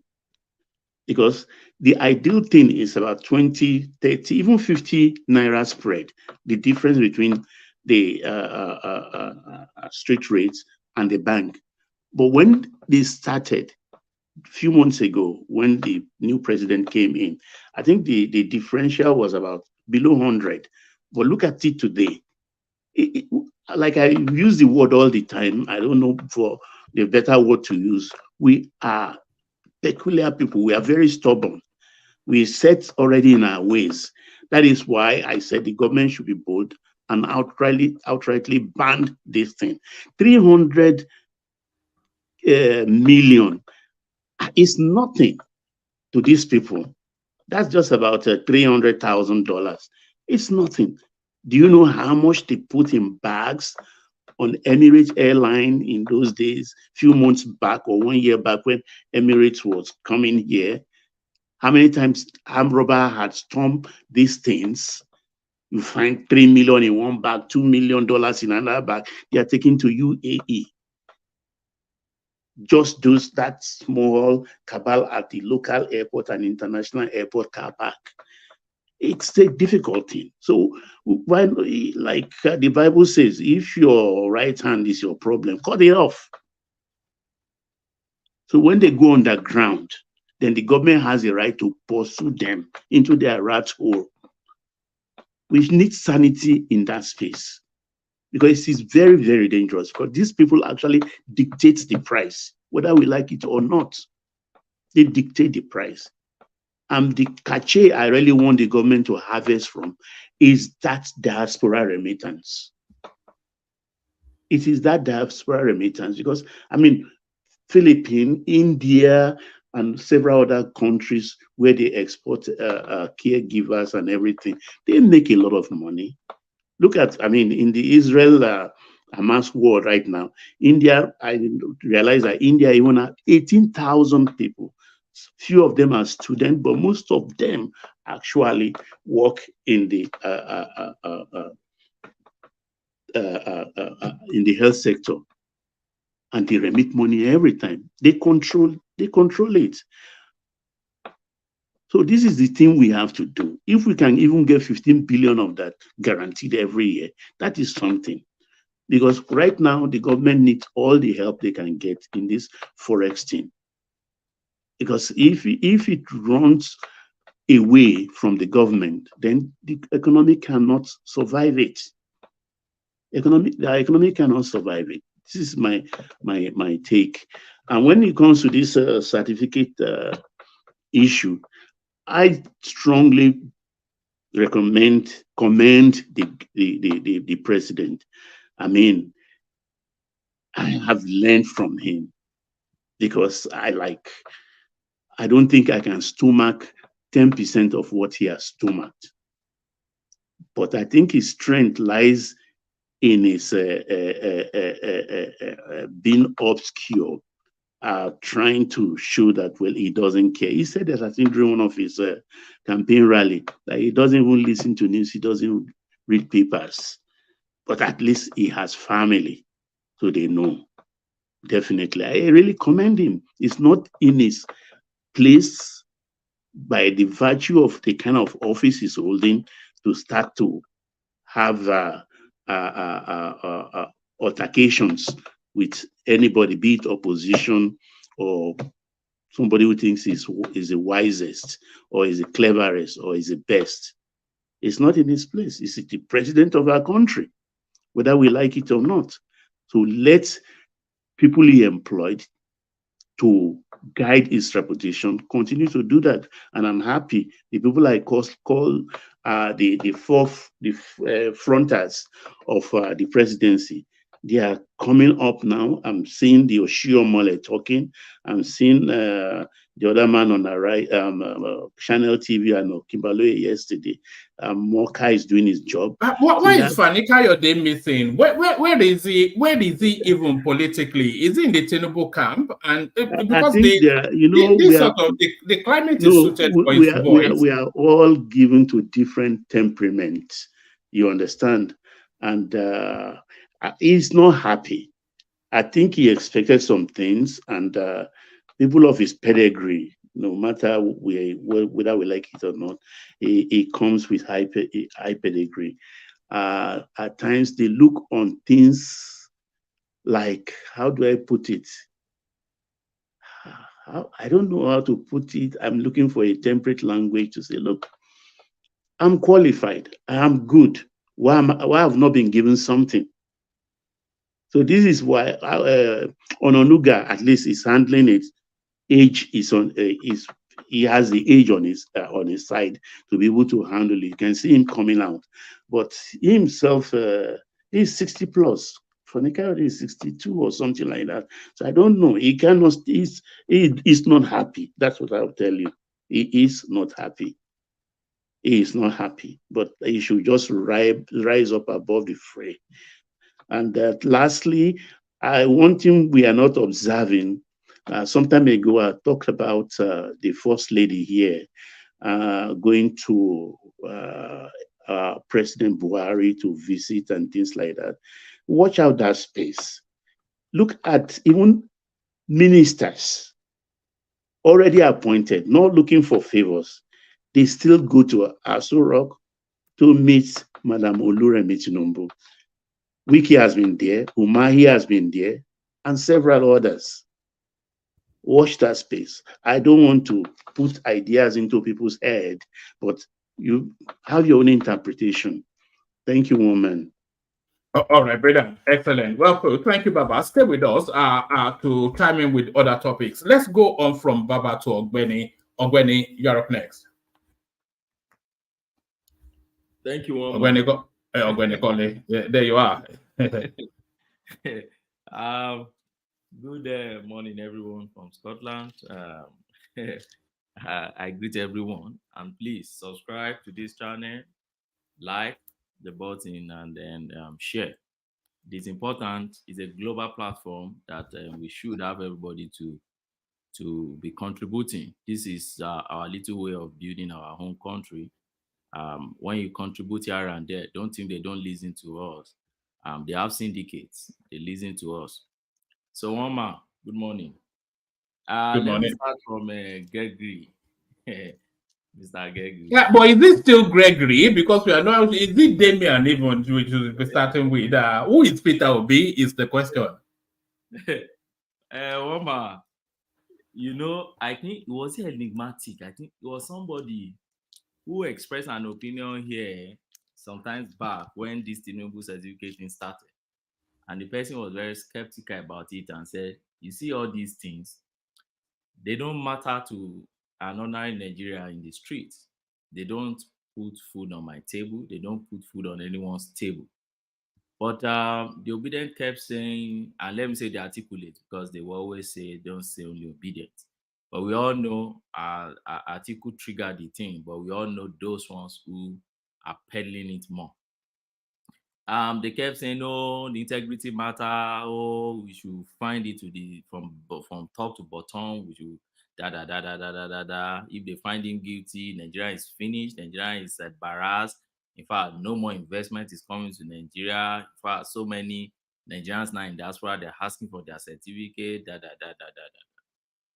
Okay, now the basket has gotten to this court now. Their mood is changing. Their words are changing. I just listened to the last man who spoke about Obi and said, oh, he believed Obi. And I wonder on what basis. So this time around, you don't think the evidence should matter. And by the way, Arabambi, I'm not supporting what Arabambi is doing, because for me, I think it is even getting too obvious that what Arabambi is doing is not, rightly so. When you look at him, what is he fighting for? Many people I like calling them emergency political analysts who are new in the field, who just find themselves probably in the political space or analyzing political space because they've not been there. They don't know what's happening there. They just jump into it, probably because they have a man now they think is a tiny god that can save Nigeria. For those who have been watching that space over time, will know that Arabambi case is not today. You see that Arabambi man, you can cause the man or castigate the man from now. You can castigate the man from now till next year. The man will not change. He has always been like that. If you watch that guy's pace, he was the one who caused the issue of labor wahala about almost 6 years ago in that same Arabambi. So he's a man that his insistence marvels me sometimes. If he's pushing something, he keep insisting. If you like, he say he collected bribe, he doesn't really care. So, and that's why for me, when I look at it, I say people don't really know this man. No. I particularly those ones though, Labour Party happen to be a party that is not too popular. So whatever happened in that space, you may not really know until now they are in the forefront. So you may not really know. So Arabambe has always been there. But there are some things that struck me when I listen to Arabambi, apart from the channeling I don't agree with. But something struck me. One of the things that struck me is this. Somebody said, oh, Obi has put his everything on that, then go and verify. No. There's a document Obi has not put in the public, birth certificate. Arabambi said, I have it, but I will not put it out. Let them disclaim, then we have more evidence to put out. And so I keep wondering, what could be in that birth certificate? Because what Arabambi is saying, in essence, is this. Arabambi is simply saying, if you compare the birth certificate to white certificate, they are not the same thing. And then, if you now just suppose the white certificate with what they have in the degree certificate, they are not the same. And then, when you now pick degree certificate with NYC certificate, they are not the same. Now, you may be wondering and say, oh, well, in all, he has 4 names there. Gregory is there. Peter is in some. Owumbuashi is in some. And then they all have Obi, which is the surname. So, deal with these 3 names. Peter, Gregory, Owumbuashi. Do they belong to the same person? That's the first question you ask yourself. Now, people may be saying, oh, why are you asking this kind of question? My point is, when the Chicago State University Tinubu issue was raised, people said, oh, go and see Tinubu. Tinubu was Adekunle at a point in time. In fact, they said it was Amodashon Godele. That was the name they first gave to Tinubu. Later, when no document bears Amodashon Godele, they drop it. They said Tinubu is Bola Adekunle Tinubu. They said that's what they found on his NYC certificate. And they said then, why will it be different from what they found on CSU, which is Bola Ahmed Tinubu? In fact, they said that Ahmed is always A. So they keep complaining about why is he A. And I remember very vividly in that transcript I read, which I read everything, it's 155 pages. That lady, which I believe, yeah, they will suggest questions to the lady to her. That's Atiku's lawyer. Kept asking about that A. That how would they be sure that A is actually Ahmed? And and we are all out there hailing the lady, oh, best lawyer. In fact, I have a friend who told me that that lady is the best lawyer, is better than every lawyer in Nigeria. And I laugh. that lady is better than every lawyer in Nigeria. That you can't believe any lawyer in Nigeria, but you believe that lady. I said, okay, fine. So if you could ask Bola Tinubu all these questions, and you could ask Bola Tinubu, how did he, because at the point that they say, assuming even finished from CSU, how did he get there? That we should go back to question his secondary certificate. Because if his secondary certificate and the secondary thing he brought from government college is not true, then we should be able to question the CSU. And we kept saying, okay, the CSU may even waive secondary school for him. That's the system in America. They said, no. How would they waive? If they had waived, then they are graduate university, they are this, they are that, and go. So my own is extrapolate the same thing to this case now. You have Peter Obi. And now, when you now have Peter Obi here, and you see that what's Peter Obi having here? Peter Obi is having different name in different documents. And he has not submitted one document that man mentioned specifically, birth certificate. What do I expect Peter Obi to do in next few days? I expect Peter Obi to come and clarify the word Damian. Is it Damian in your birth certificate? is the Damian the owner of this WAEC certificate? Can you actually apply to WAEC to give us what are the names submitted to purchase the form for the person who sat for that certificate, for that thing that you are holding? I don't really have business with we have pass in English and others. For me, a lot of things happen in all these universities. So my own is, to a doubt I will cast in that area as a practicing lawyer is, one, I will look at it from this angle. Was it that there was another WAEC result you used to enter UNN, and you are now posing with this one because this one correlates with your name to an extent? Is it that the one you used to enter UNN is different? Because if your contemporaries will be coming out to say it is not possible as at 70s and 80s for you to gain admission to a prestigious UNN with this, and it's the same UNN, you see they're proud of it. They use it to vilify Wole Soyinka. They told also Shina Achebe, CNN, UNN, that lady, that American lady, Chimamanda, they all went to UNN. So if UNN have this standard that you're all talking about, then it should be over on you, if you are not to start probing into why will this person with this kind of result enter this same our prestigious UNN. So for me, I expect Peter Obi another World Press Conference. He has called Tinubu out to talk, to come out. So he has given us documents to work with.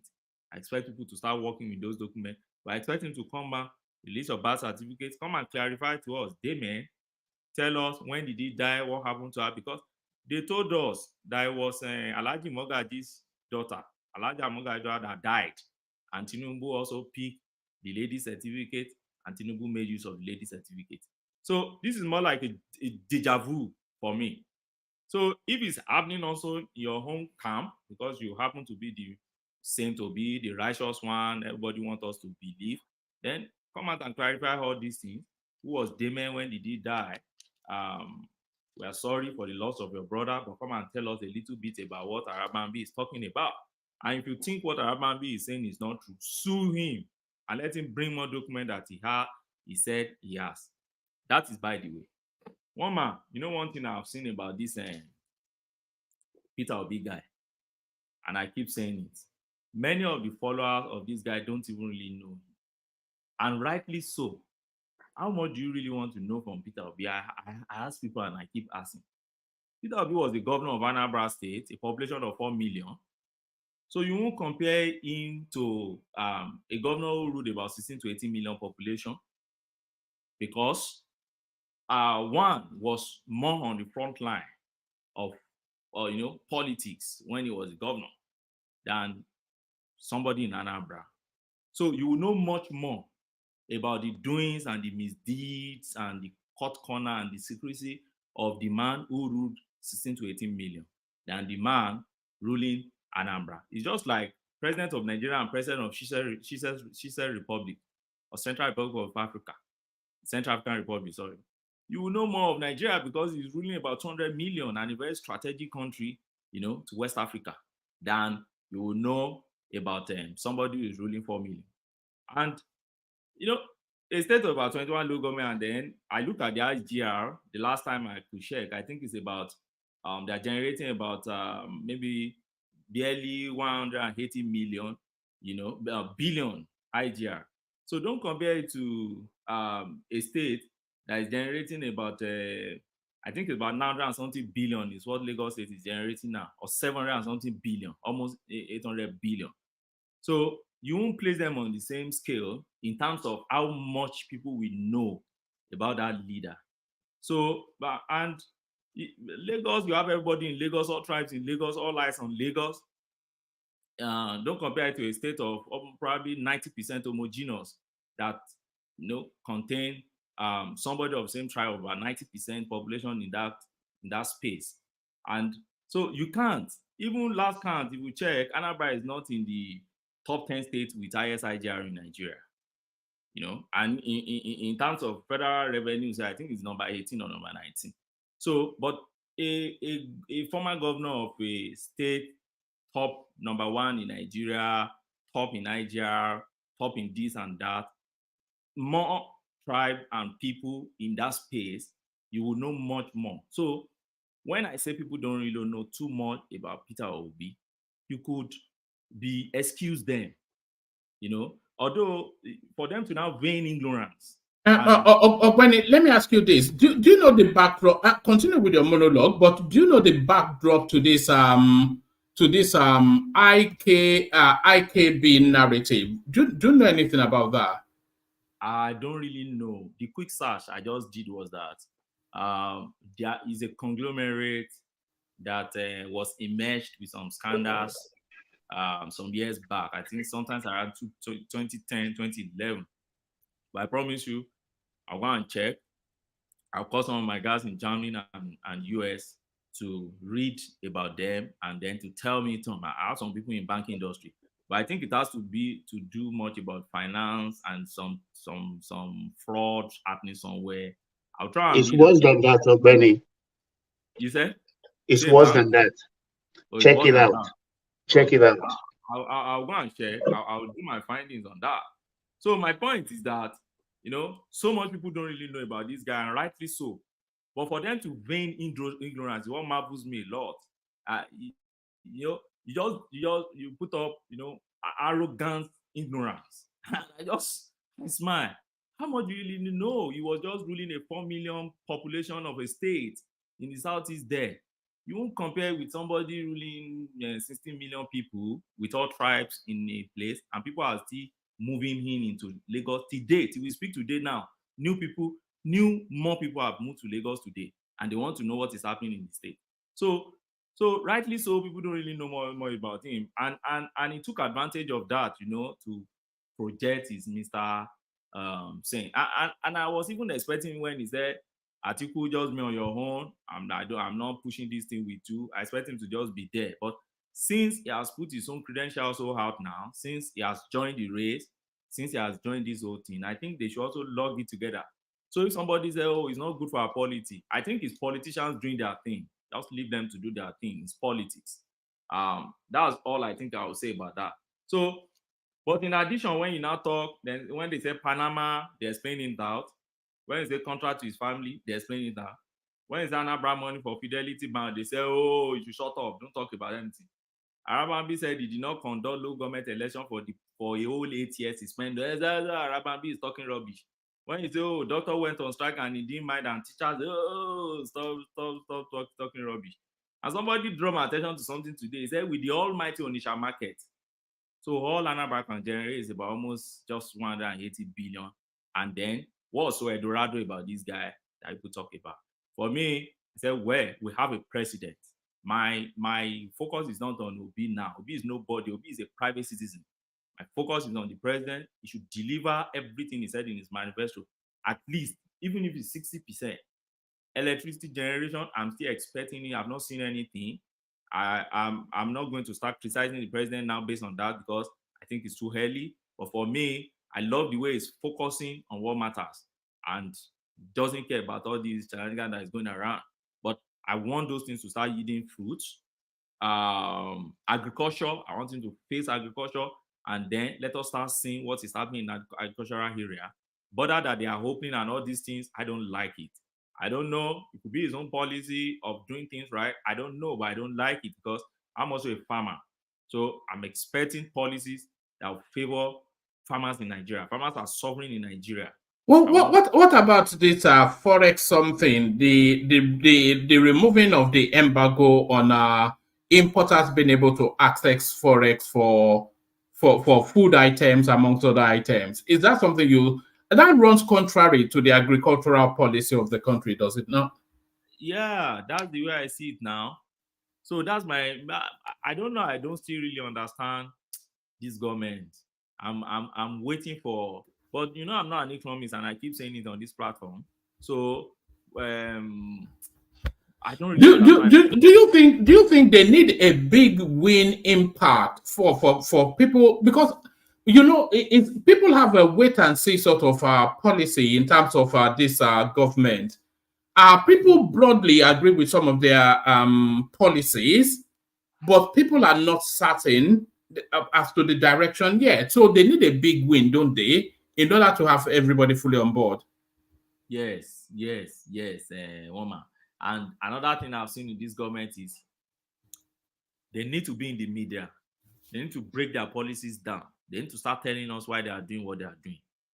Not today, we just air policy. Farmers, and every farmer in Nigeria, if you ask today now, don't even know why all this policy, and it's going to affect us. It's going to affect an average farmer. So if season is coming now and I'm preparing for the next season, what is your problem? What are your policies? How will it affect me? What do you want me to plant? Where are you directing your policy towards? What do you which crop are you encouraging? Which area do you want to help with? Fertilizer, I've not seen anything yet. Improved seedling, I'm not seeing anything coming from the Ministry of Agriculture and others. I don't even see Minister of Agriculture even coming out to talk. Come and talk to farmers. They are farmers. Don't talk to the Dangotes and co. Those ones are importers. They are not farmers.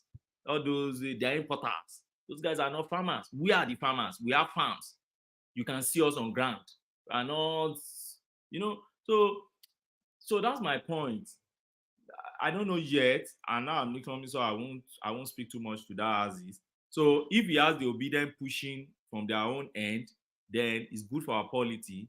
But my issue, which you have discussed that before, and I'm not going to discuss it again, the issue of whether they should gag social media or da.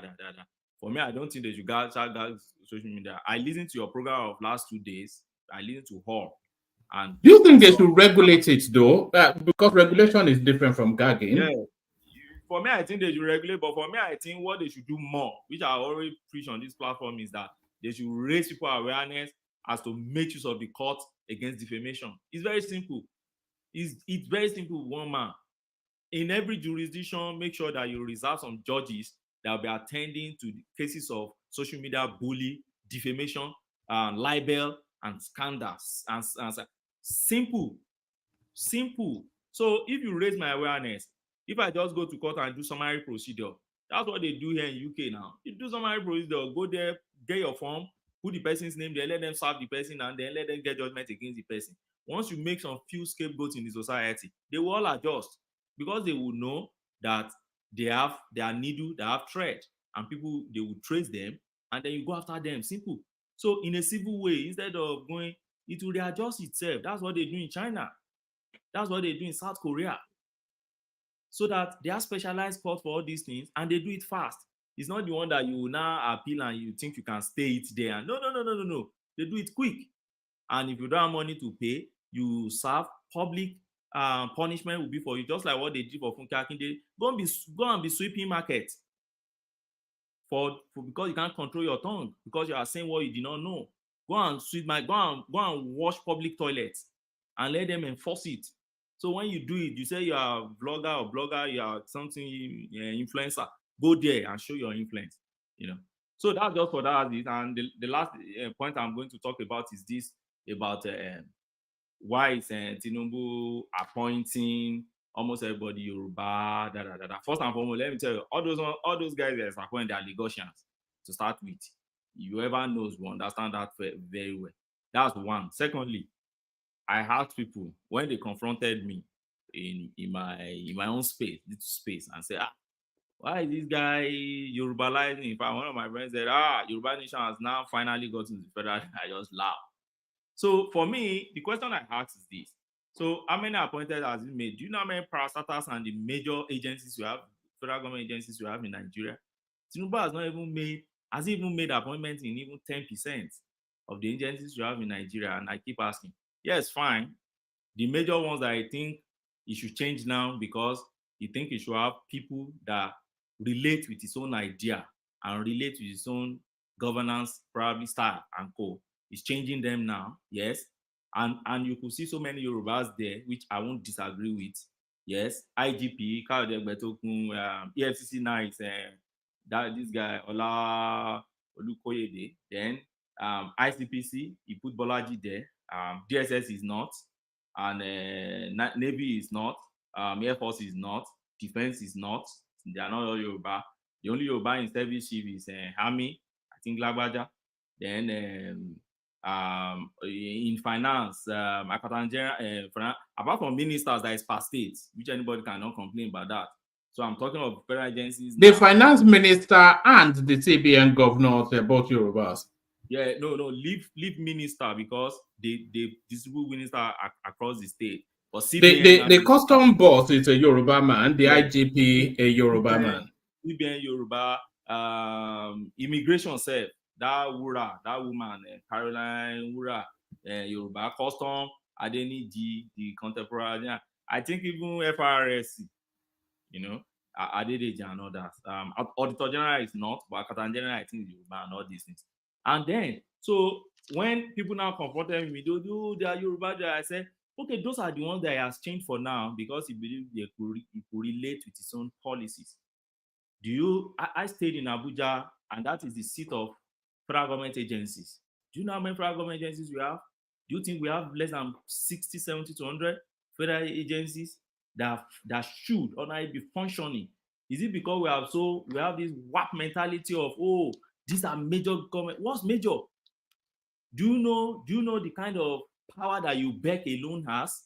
UBEC that you see. I've handled a case for UBEC. Do you know the power they have? Do you know the budget they control? If you could have somebody there, and they have not even changed all those guys. Amcon is there, FAN is there, Nama is there, Nimet, Nitra. I'm not even sure they've changed Nitra.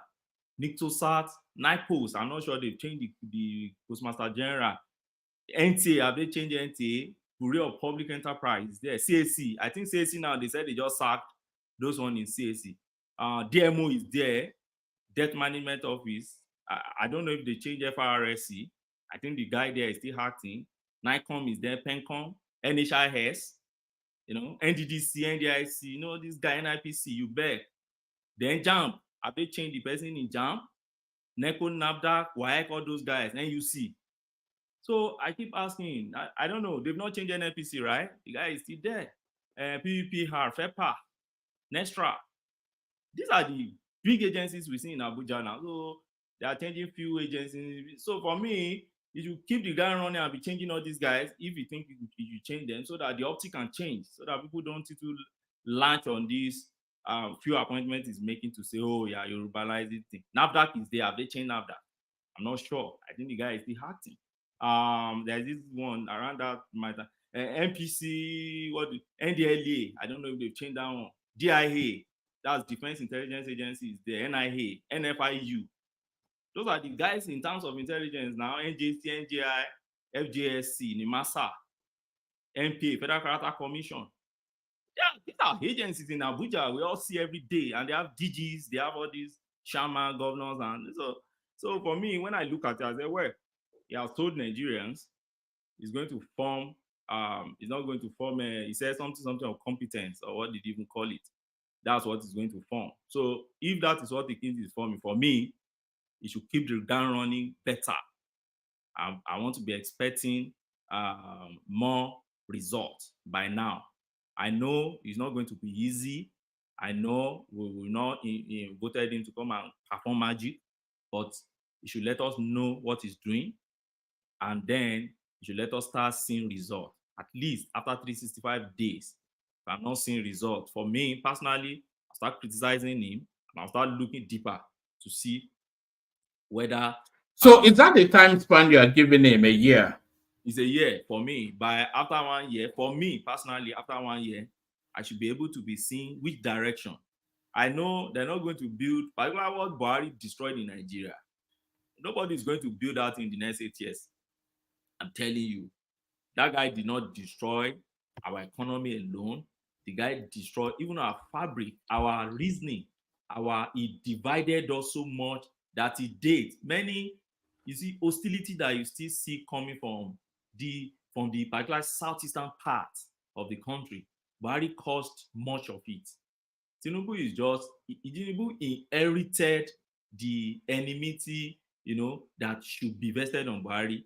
And I don't know, and when you try to talk to them, they try to justify on the fact that he brought him to government. And I keep saying, brought who? Tinubu was just one out of many. Atiku was one of those who also brought Buhari, was it not Atiku's what do you call it? Atiku's private jet, they were flying around in 2015. Did they think we just forgot just easily? So don't just tell me Tinubu brought him and that's why you hate Tinubu. No. The anger that ordinarily you vest on Buhari is what you are now vesting on Tinubu, and rightly so. He said he's going to inherit the guy both asset and liability, which is the true thing you must do. Except you are the kind of person that just want to relieve yourself of responsibility, but is taking responsibility for it. So for me, let this guy breathe, let him walk, let Nigeria walk. Don't say Nigeria must be destroyed. Nigeria will put Nigeria down because of one man. So one single man that I give him 10, 23 years. You don't even see the man again here. And we are all also going old.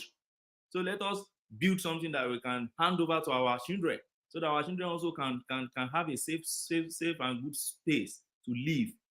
That's what I'm begging my people, particularly from the southeast, because this main thing is coming from the southeastern part of Nigeria. When you go to social media and you start seeing names, you will know we are Nigerians. I didn't grow up outside Nigeria. I grew up in Nigeria, and I know where you are from by your name. Even when you try to funkynize it, I know. So our people should just try, relax, let this man walk. You know, that's all I have. One man.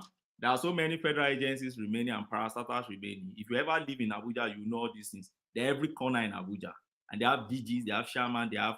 So saying is urbanizing. I've not seen anything yet, but the optic is not good. If you want to change all these things, change them and spread it across on time, before your enemies and co started using this thing against you, and everybody started looking at you as one tribal. I'm not. Tinubu is not. It's not tribalistic like Buhari, or religious bigot like Buhari.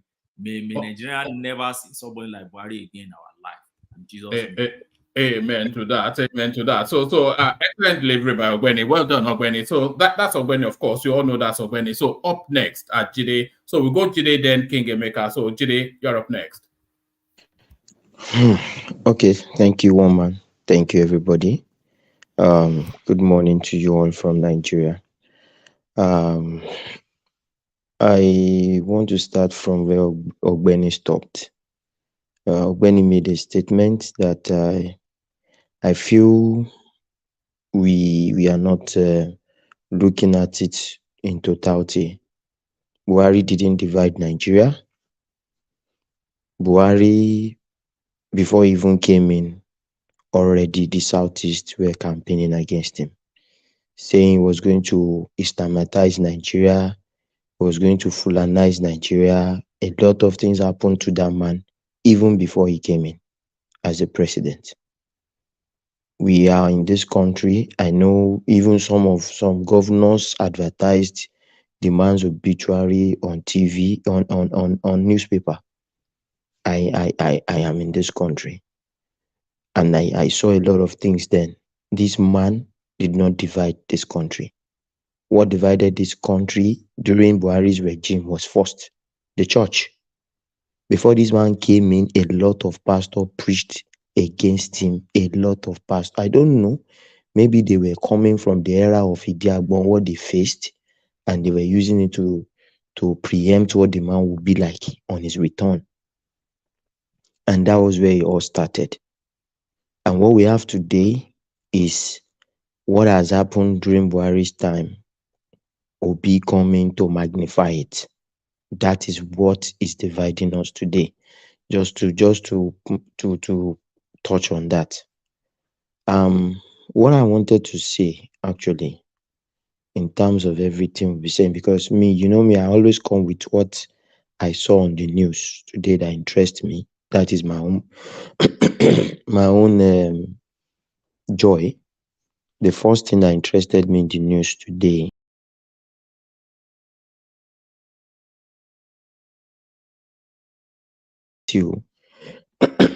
visited Agbara Industrial Estate, and had a meeting with all the industries, their heads there, had a meeting with them on how they are going to supply them electricity. And from what the vice president was saying. He was saying that 65% of all the industries in Nigeria are actually domiciled in Ogun State and Lagos, and that's where the power demands really is. So they are trying to work with them, and they want to start. They want to remove them off the national grid, and they calculated it. There was a calculation they did that the cost of power that those people are having now is I think 300 naira per kilowatt hour or so, or kilo per unit, and that they want to give them electricity at the rate of 100 naira, and that they can guarantee them 95% coverage as an industrial complex, that the government wants to actually dedicate a generating station to them, because they were saying that Nigeria generates around 13,000 megawatts, but we are using around 5,000 presently. So they want to channel some of those power to those people and then remove them off what the general domestic line are using. So what the general domestic line are using, that is number one for me, a step in the right direction. So that is that on the news. And again, for the lifting of the ban, I was surprised today. Somebody was telling me that the price of rice fell by 4,000 naira today in the market. Now foreign rice is now sold for 41,000 naira somewhere in Ogun State. And one thing I want us to also understand with this thing is those people that are making that are actually planting, the local farmers, they have also set a benchmark based on the cost of the foreign product. Because the foreign product is expensive, they have also pushed up their price, and that's why we are having all this price hike. Now that the price of the foreign one came down, I was also told that the price of the local one also came down, because I'm sure now that those people are now looking like, if people start opting for the foreign one, then the local ones will be out of market. So they are also pushing down their price. That was what the news I got this today from Ogun State, where they do a lot of moving of rice from the border into Ogun State, like that today. So now, to go back to the business of the day, what Arabambi said, for me, I would say, you see, Arabambi has just given us the antidote to obedience space. The way Joel of Nazareth was speaking today, he was not talking with that affirmation that he used to use to talk on this platform. It was now a matter of you can go and verify. You can now they are going back, because normally this is the same Obi on this platform that somebody referred to as having the integrity of Jesus Christ on this platform. Now that these things are coming out, I want it. That's why I will not say the man, yes, as childish as it is, the president and the presidency or the office of the president has kept quiet for a long time on this matter. There's nothing that has come out from their space. So if this man is pushing out what he's pushing out now, what he knows about Obi, and the facts that he has about Obi, now is good. Let us now have it. Let's turn the table around and see how it looks. Now you would see that this will be an antidote to these people, because they are never going to stop. If something like this didn't come up, these people are not going to stop. They will, even if Tinubu scales the Supreme Court, something else will come up. So, but now their principal, once they see, and I wish that they can even investigate them more into this matter, bring out all the facts. Let us know who Obi is, who whose certificate is using, whose birth certificate he has, how he got into UNN with that poor results. Let us know. Now that we now know, anytime they want to talk, we have something to say. Ogbeni, keep quiet. Your saint is not a saint. And maybe, and I'm very sure, by so doing, these people will fizzle out. Because what they keep shouting is the echelon, the peak of integrity. Is next to is next to Jesus Christ, like what somebody said on this platform sometimes ago. This is the antidote to them. Let Arabambi do whatever he wants to do, as long as it's not coming from the Tinubu space. Yes, he's not the president that wants to go into the dirty fight with him. Let Arabambi push it out. Me, I'm happy. I'm not going to condemn the man for anything. The man is doing what we need. Because when are these people going to keep quiet? When are they going to stop pushing this ugly narrative that is destroying our country? When? So I feel we have found the antidote. Let this go, let it spread, let it trend, let us investigate it, let everybody investigate it. I even want private individuals to also sue him to court to tell him to come and prove to us.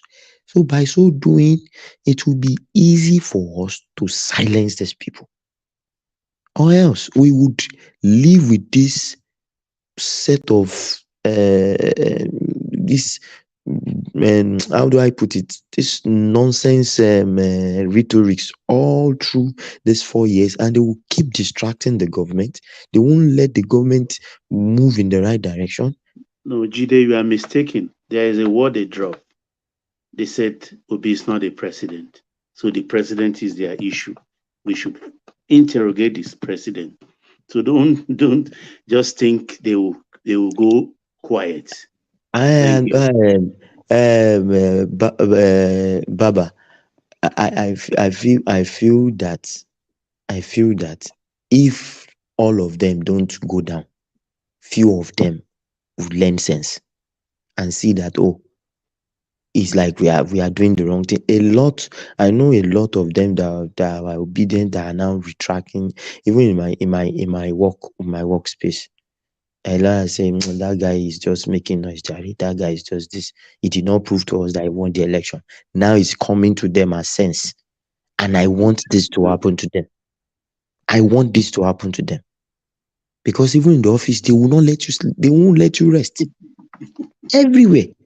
These people are just like that. So if I want to move forward to the issue of Yorubalizing the government and the issue of Tinubu's appointment, ibi téèyàn bá ti ṣe lèèyàn ti ń jẹ o. I never condemned Buhari for picking his people. It will be funny if Tinubu goes and pick somebody from Obi's camp and make him Minister for Defense. You know, the coup they have been shouting for, it will be easier to carry out. You need to put people that are your backbone. You need to put people that are strong, that you know that, okay, these people can do this thing for me, that have the competence. That is the first criteria. Now I want to show an example of how we are hypocritical in this country.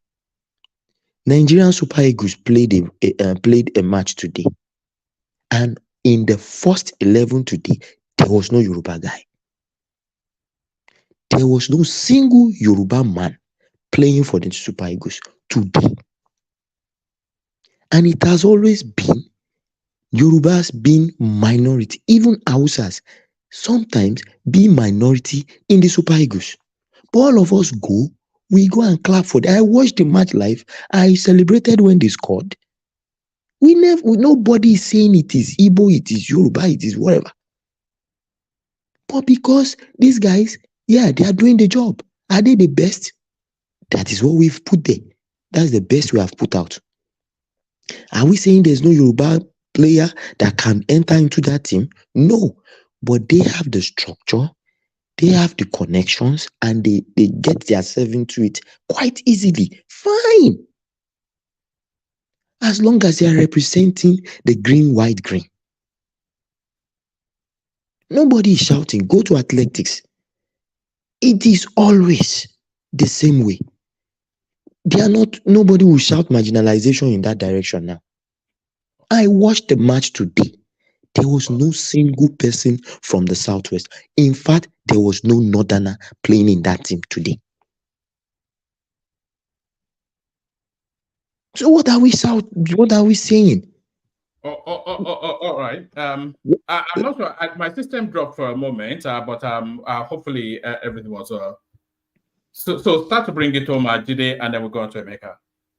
Okay. So my point is this: let's leave Tinubu alone.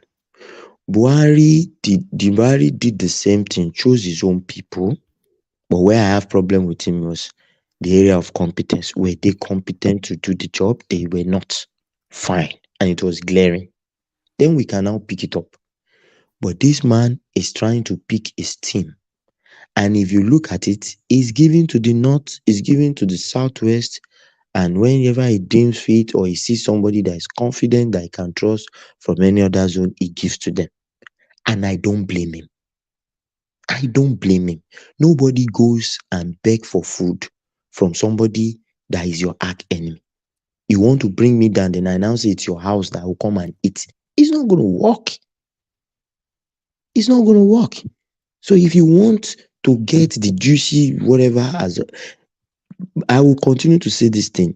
Obama said election and voting patterns have consequences. He said it. This is America. So if they have consequences in America, I don't see why it should not have consequences in Nigeria. So that's my own point. Let the man select the best brain. The people he's putting there, we know that these guys are competent from their pedigree. It's not just somebody scratching recharge card on the street that is putting there. Fine. Let them now do their job. And let's have a good result. Then everybody will forget who is there or who is not there. Just like Super Eagles score, everybody shouts a goal in Nigeria, even though 90% of them are all from a certain region. So that's just my point.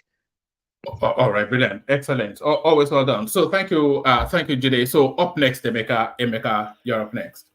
All right, thank you, Woman. Good evening, co-panelists. Good evening, viewers, and those in the comment section. Thank God it's Friday. I hope you're all enjoying your weekend, and we're spending time either with your loved one or your family or with your alcohol, however you enjoy your weekend. I'll delve straight. I tell you guys that they're listening to us, and just a quick confirmation. The president has appointed his longtime aide, Bayo Onanuga, as a special advisor on information and strategy. What this means, the war has started. Sorry, did he move him? Was it not the Minister of Solid Minerals? No, that's Dele Alake. That's Dele Alake. Okay. So this is his long-term aide who has been with him in the trenches. Who warned them that let this be the last time? Exactly. Oh yeah, the one that was saying that. So he got a position. Yes, so he has been with the president since in the trenches, right? Way back as far back before 1999. He's now the special advisor on information and strategy. Note that two keywords: information and strategy. This is to let those who do not know how to play their role as opposition party that the war has started. If you want to go low, the president's team will help you go lower. On this note, I will proceed to what I want to say tonight, and I would also want to thank Bishop for the inspiration who inspired me to look at Obi's Bomb Bomb, and I saw a lot of things. Obi said we should go and verify. We did, and we found his name in Pandora's paper for tax evasion. Obi said we should go and verify. We did, and found out that he was operating a foreign account at the same time when he was governor of Anambra State. Obi said we should go and verify. Of course, we did, and found out he continued to be a director of Nest International for over 14 months at the same time he was governor of Anambra State. Obi said, go and verify. No wahala. We did. We found out he took Anambra State funds and invested it in companies where he owned substantial shareholdings. Obi was screaming, verify, verify, verify, verify. We did. And found out this man did not conduct any local government election for the 8 years he was governor. Obi heard the mic and said, go and verify. Of course, we did. And found out he was awarding contracts to friends, cousins, and cronies without due process and official bidding. Obi told the world, look at me and go and verify. We did. And there were rumors of drug peddling and trafficking within his family, and even one of his associates, Benjamin Uba, who was convicted for drug trafficking. Obi looked around, shook everybody, and said, go and verify. We did. And found out he gifted 2 billion naira to churches, turned our election to a religious war, was dancing naked to the Yes Daddy phone call. And again, where's the lawsuit against People Gazette? Obi was screaming, go and verify. Of course, we did. And found out that the arrested Fidelity Bank MD, Nnamdi Okonkwo, testified and said he was instructed by Obi to go and meet Dizan Nialas in Meduke to collect funds via 4 oil companies as bribe. Obi said, go and verify.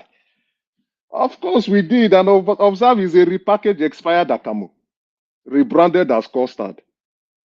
This is the Obi obedience don't know.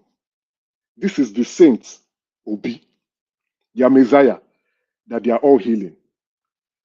This is the Obi when you open his bomb bomb, you will see. The one who claims to have 100% morality and integrity, other than other politicians in the country. This is the same Peter Obi that all obedient are screaming is next to sliced bread and Jesus Christ. And they are not aware. How many of them truly know Peter Obi? How many of them can beat their chest and say they know Peter Obi? That is the Peter Obi that they don't know. Thank you. All right, brilliant. That was elegantly. This Emeka won't kill you. No, man. This Emeka. Go and verify. I wonder if he reacts it sometimes, but he doesn't. So that's the thing. I wonder if he comes to the script. Emeka, we want to know if you are reading from the script. Woman. Emeka just say expired Akamo repackaged as custard. Just tell me he did not say that. He said that. So I have to use that one. I have to pretend like that's my. I will find a place to use that. Make not kill people. Yeah, I don't laugh tire. I can't help it, man. That's what I have to. They are inviting it, and small is coming. He said, "Will be go and verify." Right. Oh God. You know, it's almost like a parallel universe somewhat. You heard Joel of Nashville earlier on, just casually dismissing any and everything. But the list, Emeka just gave us the list. We all know the list. You know, packing the state funds into his Fidelity Bank, the Pandora Papers still not explained. You know all of the details of his indictment, his impeachment, all the indictments of his impeachment.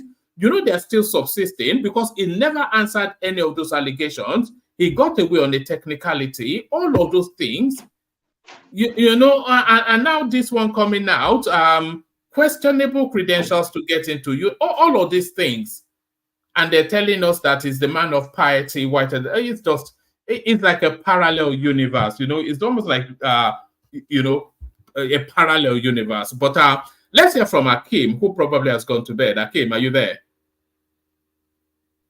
Look, brilliant. Well done. You survived it today. We got it today. So let's hear from you. Let's hear 5-10 minutes monologue from you, Akim. Yeah, good evening to you, and good evening to everybody on the platform, and to those on the comment section. It's been a while, one man. Yes, you call me, but we never get to hear from you. But today we are lucky. Yeah, I know. Yeah. So I've been following all the Akim, have you verified something for us? What do you have for us? No, I make up the verification now.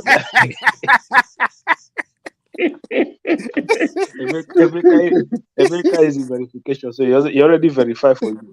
Okay. So one man, like with this, since this certificate saga has been going on, I've not been able to come in to contribute to the topic.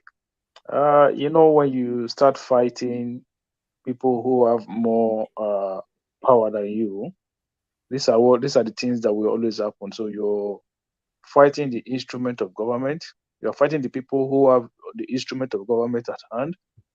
They're going to pull all stops out. And I've always said this.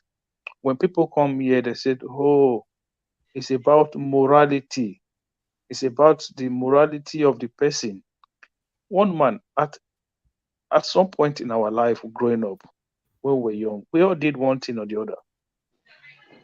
That is not the standard. That is not how you judge morality. Okay? They are Nigerians who left Nigeria through different means, right? That doesn't mean that years to come, if they find a way to become an accomplished citizen, then that automatically rules them out of any form of governance in the country.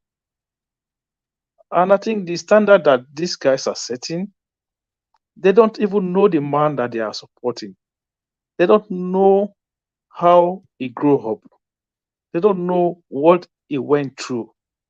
But you just come, oh, no, the man is clean. Oh, no. I've always said this. Me, I can never vouch for any Nigerian politician. Never. Because at the end of the day, I myself that I'm here, I might have done one or two things growing up just to be able to survive. Are you about to confess to something, Akim? No. There's no. Look, we are all Nigerians. We are all Nigerians. 90+% of us, we've had to do one or two things in life to get to where we are. So that one is not an hidden secret. So if you start to pull everybody's cupboard open now, you will find something. You will find something. Don't forget when Jonathan was going after Sanusi, when Sanusi was putting out information about about money that were missing. One of the things they told Sanusi, they said, look, no matter how clean you are, if we look hard, we will find something. And the man respect himself. He respect himself and he left office. So it's hard for you to grow up and say, oh, you just look. There are people who are fortunate enough to have this clean lifestyle, right? But these guys are politicians. These guys are Nigerians. They've been businessmen. They've had deals. They've had political affiliations. They've done things in. Oh, okay. All right, it's back. Yeah, I said, okay, fine. Akim, you dropped for a moment. Carry on. Yeah, I don't know what happened there. Maybe if it was somebody like Ishiwore, I'll say, okay, maybe fine, because the guy have a background, right? But it's not people that you don't know from day one who just burst into the political scenes maybe 10, 12, 15 years ago, who have no history of being any form of street fighters, right? All of a sudden, you say the man is Jesus Christ. And this is what happened. Look at them now. You see Joe now, he can't say anything. one man can guarantee you they are all praying right now that all this information are not true. In their hearts, they are praying to God that God, please let Obi come up with something to defend himself, to make sure this is not true. But all you get from the Obi side now is silence. They are not saying anything. This is what you get. I've always said, don't raise the standard, because when it come crumbling down on you, you have nowhere to hide. Somebody went to school, the school confirmed that he went there and he graduated there. Oh, no, he didn't go there. Chicago State University is a fake university. That's university they take bribe. Tinubu have been donating money to the school. Okay, BBC did their own. Oh, those BBC people, they took bribe. When are you going to stop all of this? Is this going to stop? One man, if you remember at the beginning of this show, not at the beginning at the beginning, just after the election, and I said to these people, I said, this is not Buhari. The people who are in government now, these are very experienced people. They have built this machine. Look, before Tinubu contest election, Tinubu have a television station. Tinubu have a newspaper house. He have senior editors who have worked for him. These people, he have seasoned journalists. Even that Ruben Abati that you see in our eyes, all of them, they are part of this Tinubu's camp. Maybe No, not now. Ruben's current wife has worked for Lagos government before. This is what I'm trying to say. So the people this is not Buhari. If you think these people are not going to fight back the way Buhari people went silent, that you come up with information that Buhari is Jibril from Sudan. Sorry, Akim. Sorry to just interrupt you. I'm sorry. Like I just said, the war has just started, right? You know, this is because the president has been busy with governance. Now, the person he has appointed is an indication of you guys you have been biting on the wrong tail. Let's go for it. Word for word, propaganda for propaganda, fight for fight. Let's see who would win. This is somebody who has been in the trenches. This is an opposition. They've been in the opposition since 1999. Fought a current government to stand still and move that government out of power. These people have experience than the two cows that are busy trying to do what when you can't beat experience in this game. I've been waiting for this appointment, and the appointment is here. Let me see the nonsense Obi and Atiku want to do now. If they get too head, may they come out again. Fire for fire. You have, like you have said, the person they are toying with is not like Buhari, who will just keep quiet and be looking at you. They will go after you like a mad dog. Look at the small nyash they don't put for Obi. He should be licking his wound and should be slapping Asha Yusufu for advising him to go and be talking nonsense on. Emeka, calm down. After the Supreme Court, you will hear. No, being a sidekick to Atiku. No, a Supreme Court matter is still on there. After Supreme Court, we know, but the war has started. I bond them well, make them come out again. Sorry, Akim, proceed with your useful speech. It's okay. So what I'm trying to say is that, I said this before. I just said, immediately after the election, I said, look, if these guys continue with this thing, the people who they are fighting against are not going to they're not going to slide down like the way the Buhari people lie down. I said it from day one. I said these people will not lie down. So you better don't do it, because it's just going to lead to huge division among the two major tribes from the southern part of Nigeria. For me, it doesn't make sense at all. It just doesn't make sense. When the South should be forming a solid alliance, they should be forming a huge, strong alliance. Now you are trying to create division among southern Nigerians. When election come next time, you say, oh, it's the north that is calling the shot. Everything is the north. But you gave them the power to do that by dividing yourselves in the south. Now you have a southern president. Whatever you want to do, let's come together. This is the time to build an alliance in the south. This is not the time to divide the south. Have you heard the north? They all went quiet. They are looking at you guys with 3D glasses, with their popcorn. They're relaxed watching the movie going on in the South, because now they can relax. It has nothing to do with them anymore. Whether you give them appointment or you don't give, they will be looking at you. They know that 8 years' time is coming to them. These people, they are the most, look, they are so smart. They will not involve themselves. You guys beat yourself to pop. Okay? But this is when the Southerners have to realize that, look, alliances have to be formed now that we have a Southern president. So that when you go into the next election, you have a strong hand, okay, going into the election. Even if you want to pick a Northerner, even if they want to pick a Northerner in after 8 years, the South will be able to call the shot. How did Tinubu become president today? That was because a group of Northerners, governors, came together and said, this is the person we want to support from the South. When will the South be able to have that same power to say no?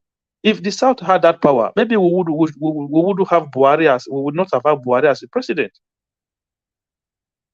If they had the power to have said, okay, to influence the candidate from the North, just like the way the North had the power to influence the candidate from the South. I hope the Southern, I hope the South learn lesson this time. It can't continue like this. One more, thank you. All right, brilliant, excellent, well put. So thank you, Akeem. So let's go on from Akeem to the voice we've been waiting to hear from. Ajale Koko, you are up next. Yeah, one man. I didn't hear the readout. What is going on? What's the latest? We were looking at hopefully you saw the press conference video output by Arabambi, who invited that Peter Obi's identity is questionable. He said Peter Obi actually adopted the identity of his dead older brother, and that's the identity that he has been using. And he said also that there's a disparity, there's a discrepancy between the details that Peter Obi submitted to Labour Party when they were screening him and the details that he published. And then he also formed association with Peter Obi, his brother Damian, and drug dealing. He alleges that the brother died during a drug deal, and is also alleging that the Next International, that is Peter Obi's company, actually belongs to that brother, and the whole thing was enmeshed in drugs. So all of that, the conversation has been wrapping around. All right, thank you, woman. And greetings to our listeners around the world. Click on the like button, share, and subscribe if you haven't done so. You see, Arabambi is Arabambi is a fighter. And in the recent time, the fight that he took up against the former Obi's presidential manager, Okukwe. Arabambi brought Okukwe down. And Arabambi currently fighting against the chairman of the party. You remember he's the one with his team. Lamidi Papa, yes. That took the party to court on the basis that they forged document, they forge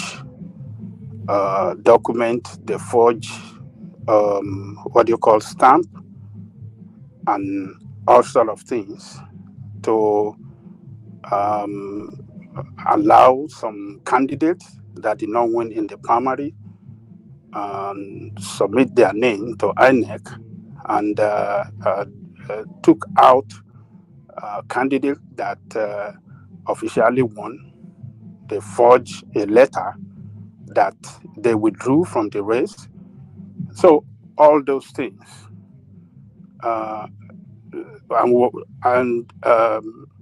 That accusation were investigated by the police, and the police came out with a report that yes, they saw some element of forgery in what the chairman of the party sent to INEC. So, and this chairman of the party, Aburi, is the one that you will see Obi parading around whenever he's making public address. They hold themselves by hand as if they are twins. They laugh and we be laughing together, eating, dining together. And a forger, the chairman of the party, a forger is the one that in the best of the best book, Friendship of Obi, and Obi, and on the other side is questioning Tinubu's certificate, trying to describe him as a forger, asking him to come out clean.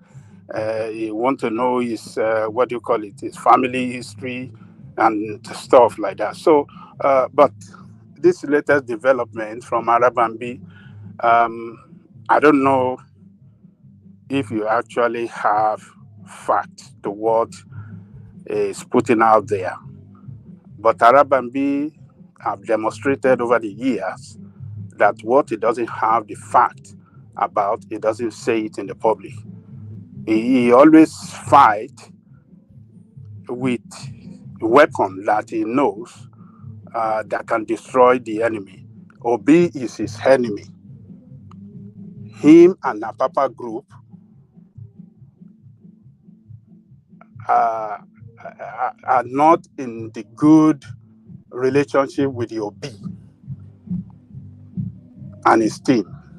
The Aburi and the rest, they are not in a good relationship with them, and they want to do everything to destroy them. And what Arabambi is coming up with, I won't be surprised. Though I'm doubting it, but I won't be surprised if it actually comes out to be true.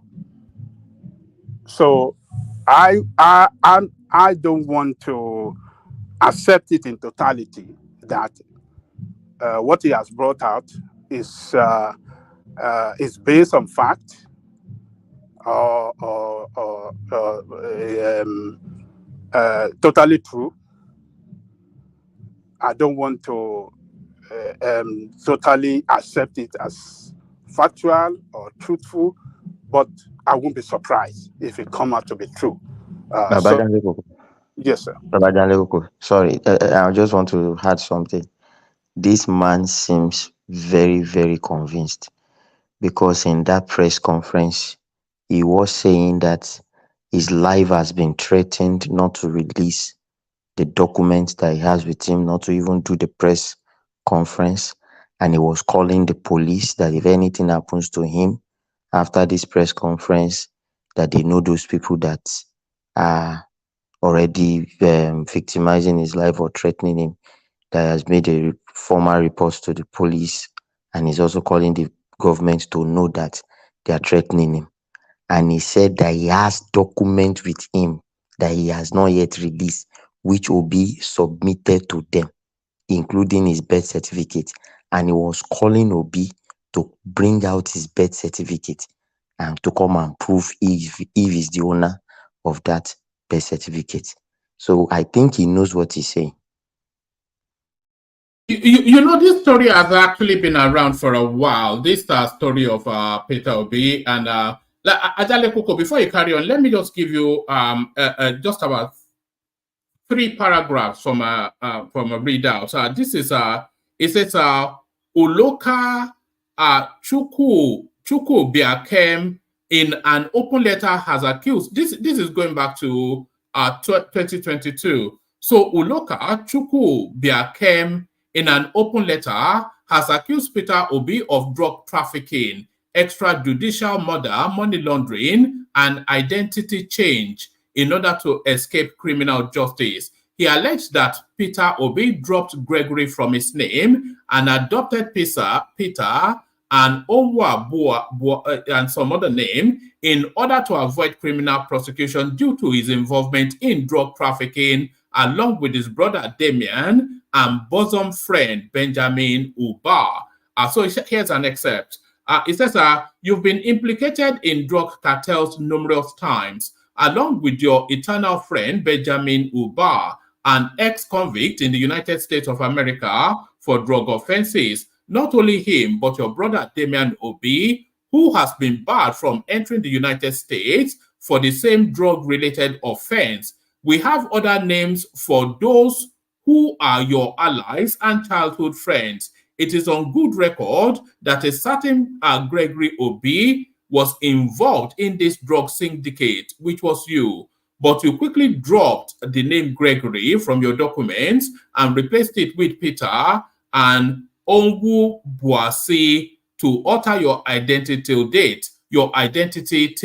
Sir, if you are indeed sincere and transparent enough, kindly let the world know the source of your wealth and the over $50 million you have saved in offshore accounts as exposed by Pandora Papers. It goes on and on. I'll put the link in the comment section for whoever wants to read it. But Peter Obi has been under that allegation for a long time.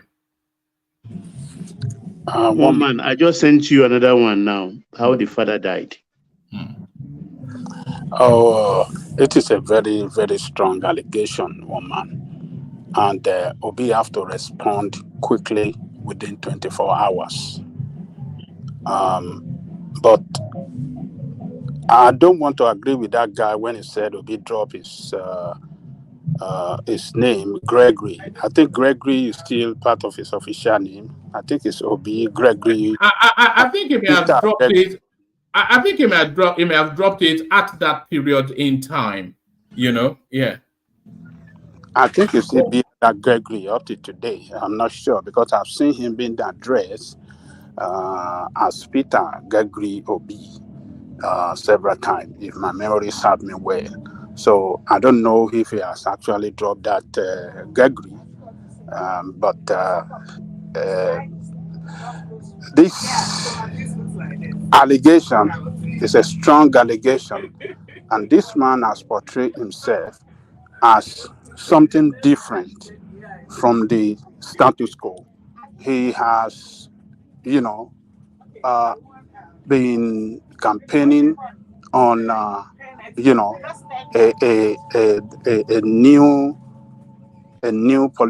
politician that is not corrupt. He's been portraying himself as not corrupt, as a man that really and genuinely want to solve the problem, and that on that basis, a lot of people believe in him. They see him as not as lousy as other politicians. They see him as more cleaner than other politicians. One of our own here, Rational Mind, always tell us here that is a lesser thief among the thieves, and that is why he supports him, because he agreed that he's a thief, but a lesser. He is not as a big thief like Tinubu Atiku. So for him to remain, to keep, picturing himself as a better politician than the others, he has to come out within 24 hours to address this issue. Particularly, what Arabambi has pushed out, he must come and let us know the truth of this. Arabambi is not playing. He's always been very sincere, and he's always been, challenging Obi and the others to come to court and prove the allegation that is proven against them. So Arabambi is saying that he have proof. I don't want to doubt it because he has done it before. He was saying it back then. We are saying, oh, what is he trying to do? Maybe just looking for money or something like that against Okupe. He brought him down. When he started the war against the chairman of the party. We thought, oh, it was because Obi team or this thing, or maybe Tinubu was bribing them, and police investigated all the allegations. And the other thing, Ajali Koko, I think Igolata is actually pointing this out. It's very unusual to have two baptismal names. You know, or is it? You know, so no, one man. No. In Catholic Church, you have one baptismal name. Then when you are doing confirmation, you can also have another name. So Catholic, you do confirmation as an adult. You know, Catholic, you do child baptism in Catholic, infant baptism, in Catholic. So we do in Catholic, they do baptism for their children at a very young age 1, age 2, you can do baptism. But when you now grow older, and you're an adult, then you do confirmation. So it's only bishop that does that. So you can get another name by then. So an average Catholic will have two names, one baptismal name, then the other for confirmation. So what Obi is claiming is Peter is baptismal name, Gregory is for confirmation. All right, but why was Peter missing from his WAEC exam? You know, because that's an official document, you know, and it should have all of your names on it. I agree with you. Yes. That's the issue. So that Peter must start with you from infants, if it is actually your baptismal name. If not, then if you say Gregory is your confirmation name, then baptism will not come after confirmation, because these are what do you even call them? They are sacraments, right? That follow in that order. So it starts from baptism, that's the first one. So it moves like that. After your confirmation, the matrimony, which is your marriage, you don't need to use another name in there. Till death, even at the point of death, there's another sacrament that you can get at death. So it moves like that. So you can't have baptismal name after confirmation name. So these are the things that if it's coming out to explain, you be ready for. Because I read somebody talking and say you should come and face the Catholic faithful and tell them how did all these things happen. So you be careful. You tell us names and the bishops are confirming and use that name.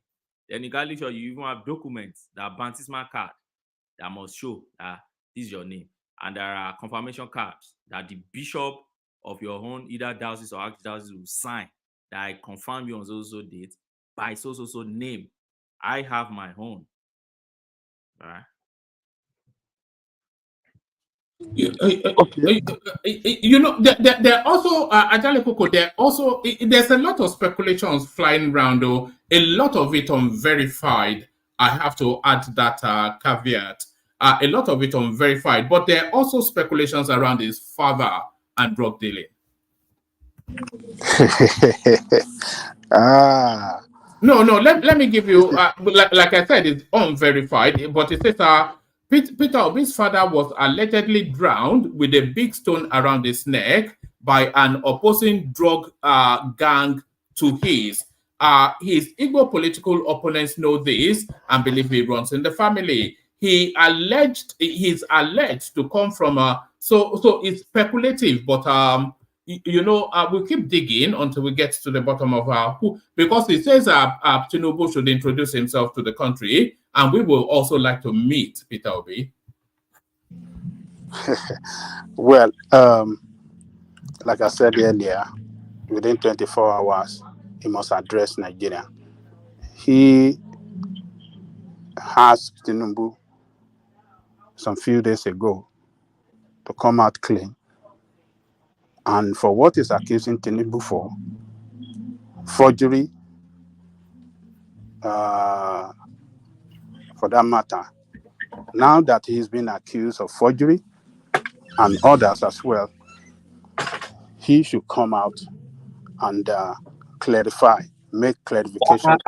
Adale Koko, sorry, one man, one man. What the suggestion did I make in the first when we started? Which was what? What was my suggestion for Peter Obi to do? Remind us. Yes, I said people should not be fighting for him now. Peter Obi is alive. He should stay a press conference in the next 48 hours. Is that what I said, that Joel doesn't want me to talk? He should. A press conference in matter of 24 hours or 48 hours. Thank you, Ajali Koko. And he was angry and said all Yoruba people are He was forgers. very angry. All You know Yoruba that, people Baba. are forgers of certificates. Yes. Baba, Ajali Koko, I'm very sorry. If they know you want to make a sense, they will not want you to talk. That's why I came on him like that. They resort to abuse. You know, yes, and he reported me with abuse, insulting all Yoruba race. Ajali Koko, continue.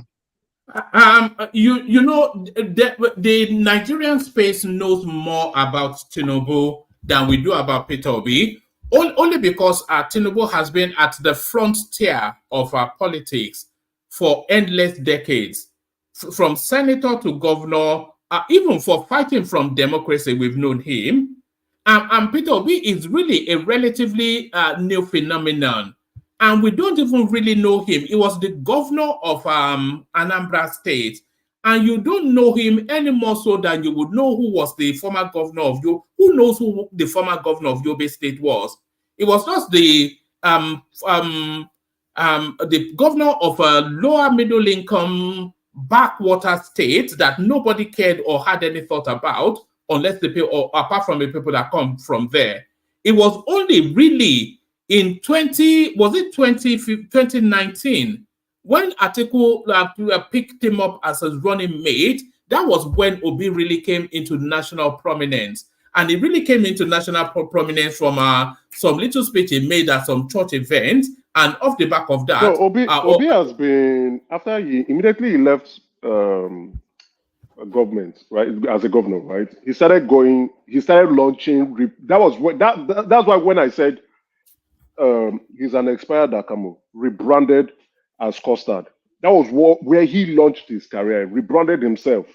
That was where he started the go and verify. It's not now. So he was going on the platform every October 1st, right? Going on the platform to start his statistics that do not match. He did it twice. Then Kemi, Minister of Finance, I think that was when she resigned and came on the platform. It was Kemi that was the first person that debunked his false fake statistic number. I think you are correct, Emeka. That was when he started going to Harvard, do 3 months course, went to learn LBS, 3 months course, and jumping, packing up a seminar certificate. Yeah, he was rebranded because he wanted to become president, right? He was rebranded. So you have to give it to the team that did the rebranding. He came in through the platform. And what happened? Even when the guy at the platform who knew him. Yes, around that point, then I'll play you a clip. Just what you said. Yeah. Right? He abandoned that guy because that guy was the one who gave him that prominence, that rise to national prominence, right? He abandoned him, and even Obi then started abusing the pastor. I think the pastor is late now. Covenant Christian Center. Yeah, the owner of Covenant Christian Center. They were abusing him. So Obi came through the platform and was deceiving young Nigerians in Lagos through the urban young Nigerians via the Covenant Christian Center every October 1st.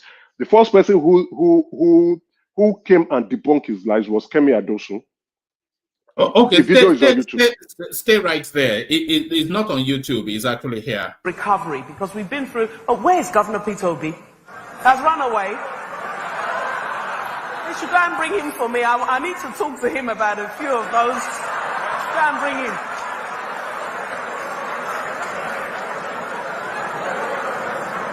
I don't want to join issues with Governor Obi. He's an excellent governor and a patriotic Nigerian. But a few of those things he was reading are not quite accurate.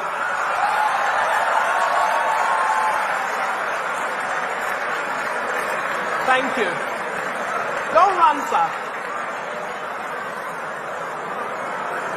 Thank you very much for retrieving Pastor Obi for me, Governor Obi. So thank you very much. So I'm going to spend a few minutes talking about the Nigerian economy and answer the questions that I know you've. So there it is. That was a Freudian slip right there, Pastor Obi. But there it is. Exactly what you just said, Emeka. dubious statistics. I'm sure Ruben borrowed from that to call him preacher man, or what did he call him yesterday morning? Evangelist, yeah. Yes. He was supposed to be a pastor. You know, that's why he did philosophy, religious study. You know, he knows how to walk the crowd. One man. I don't know if Yes. you notice. Please, if you notice. Sorry, Thomas. I've been contacting you. You are not responding. I'm stuck with my iPad. My phone was somewhere else. So all right, carry on. But I'm ready. If you want to ask me whether I'm ready, I'm ready. Oh, all right.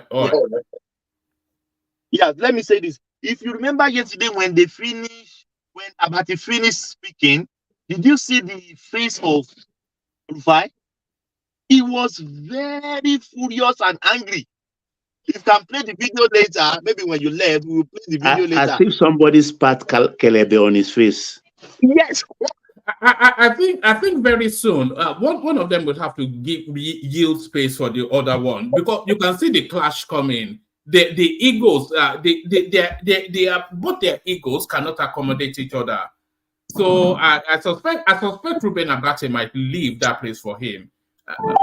Nope, he's a shareholder of Arise.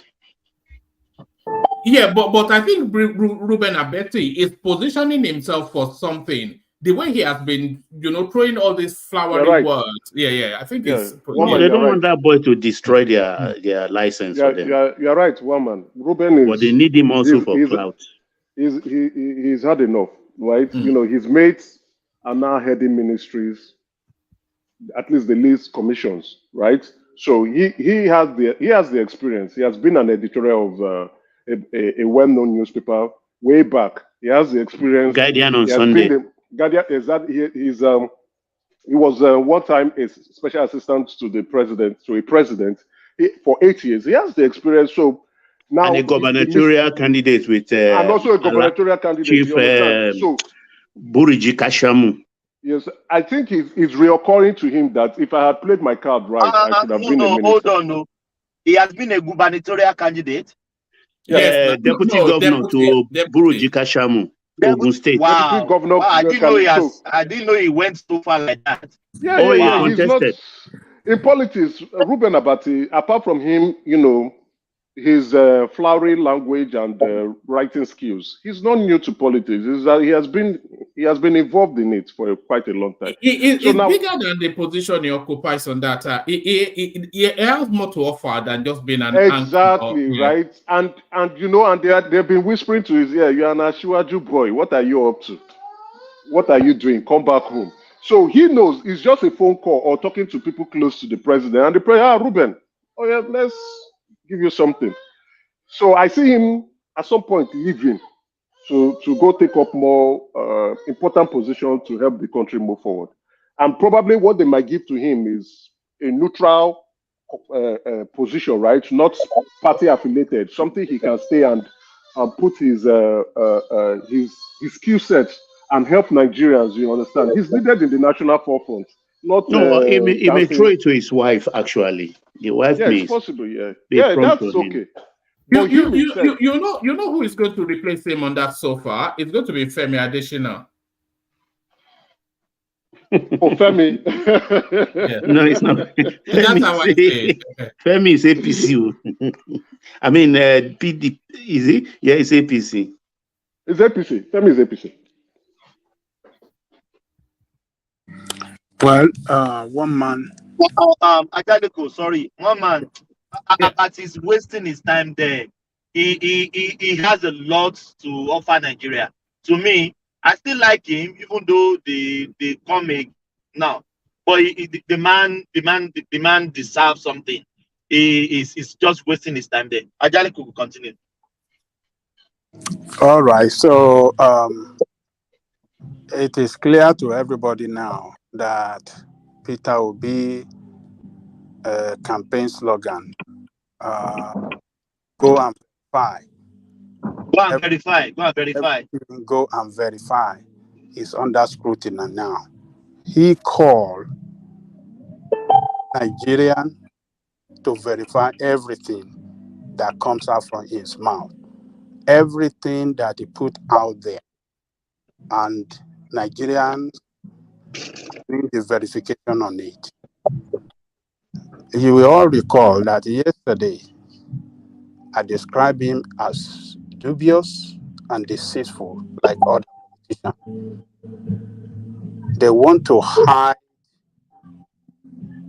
you know, they want to fight to finish, fight that they know in the heart of their fight, in the heart of their heart, that it is not a true fight.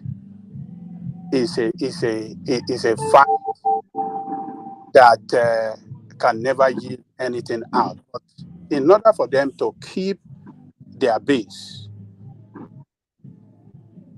they will always fight for a challenge, rather. They will always challenge election result when election result did not go in their favor. So it is going to be a big blow, not to him alone and his group, the obedient, but to all Nigerians. If all this accusation, what Arambambi have, put out there, if it comes out to be true, man, what do you guys think that is going to happen? How is Des going to react to that? Des, particularly our good man on this platform, It's on national duty at the moment, serving the United States. Yes. Yeah. How will he take it? Des that told us after Obi lost election, he was so disappointed, and he came here and told us that he has turned his Nigerian passport. And we saw people that, for the strong support, the strong love they have for Obi in their heart, after he lost the election, a lot of them turned their their Nigerian international passport, that there is no hope again. They saw Obi as the hope. He has pictured an image that, look, I am far better, I am more cleaner, I am your hope. And a lot of people believe in it. One man. A lot of those people will they will run away from politics. If this thing come out, they will never trust politicians before. We have been saying, I've been particularly been saying there, do not stick your neck for politicians. And I have also been saying that Obi is the most indictable of, and I think that's about to be proven true. Obi is the most criminal of the field. That's just the fact. Yes. So, even J-Well, that you guys described, described being emotional over this issue now, and call all Yorubas as forgers. How would it feel if this thing come out to be true? He will hands up. He will never. Yes.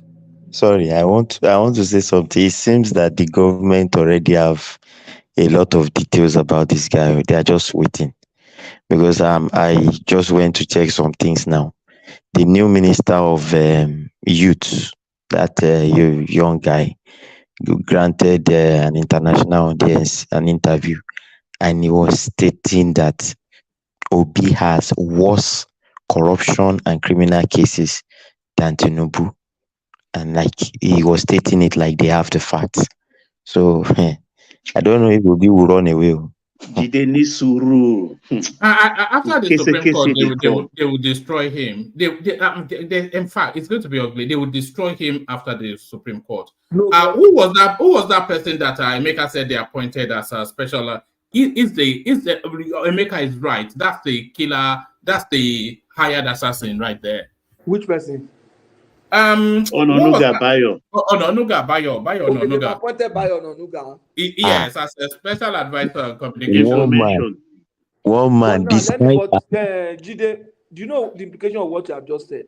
That youth minister said that Obi has more international criminal cases than Tinubu. I mean, which is to say that Tinubu has. Yes. That means you are impliedly saying you have at least confirmed that Tinubu has.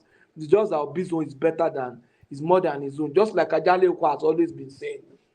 No, they are all now. No angel amongst all of them, and any individual, any human being. No. But we are saying amongst all of them. Babati, this is what happened. Already our president. You understand what I'm saying? Obi is not our president yet. Can we?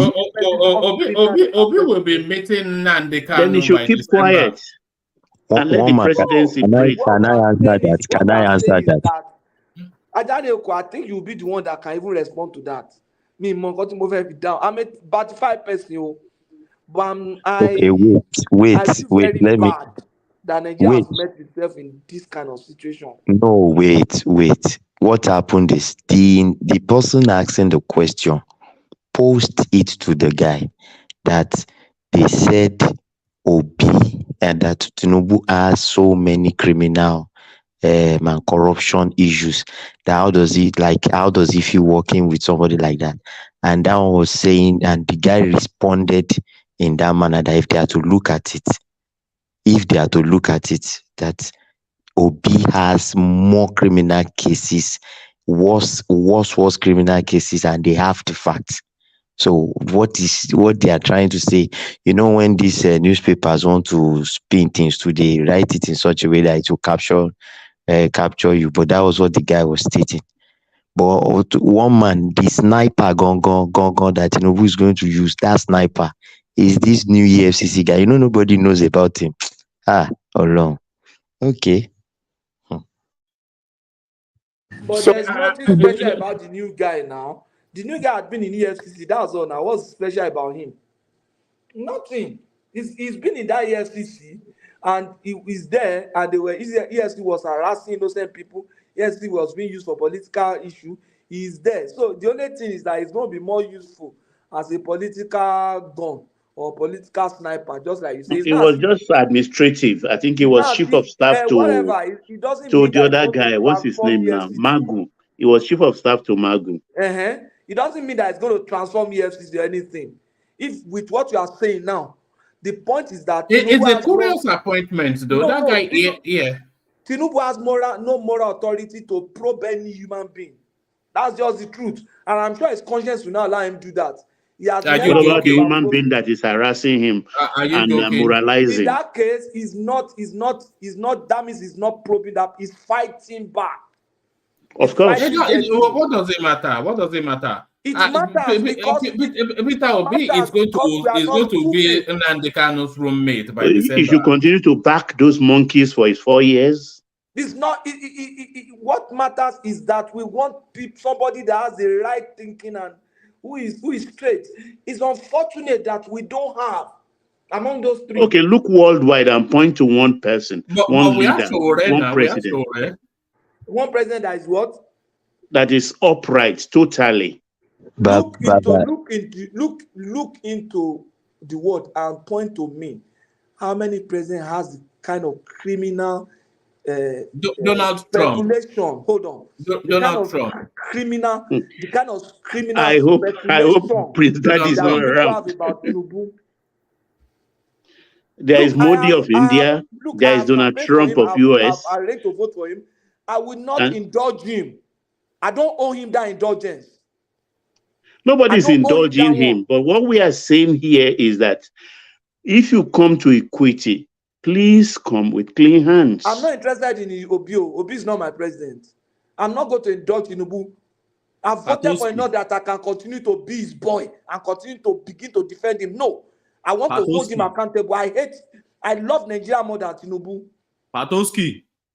But the thing is, I don't think anybody is supporting Tinubu wholesale. You people No support reasonable him, person. even you cover him up. Now we have voted him. He's the president now. So that's what we owe him. That's what we owe him. What Tinubu supporters are doing? Then you are okay. I don't owe him more than that. What Tinubu supporters are doing, and including myself, is that they should allow him to breathe. Those that are pontificating, are disturbing and heating up the polity. Yeah, but no. Hold on, Patrick. Hold on. I think Ogbeni wants to ask you a question, but let me just say this: nobody is we are holding him to account here as well. We are critical of the. Can you hold on to die, man? Why don't you just? Okay, go first. Go first. We're critical of his over Yorubanization. We're questioning of the direction of travel. The reversing of policy positions we're critical of. So, in terms of administering the country, nobody is giving him a free pass.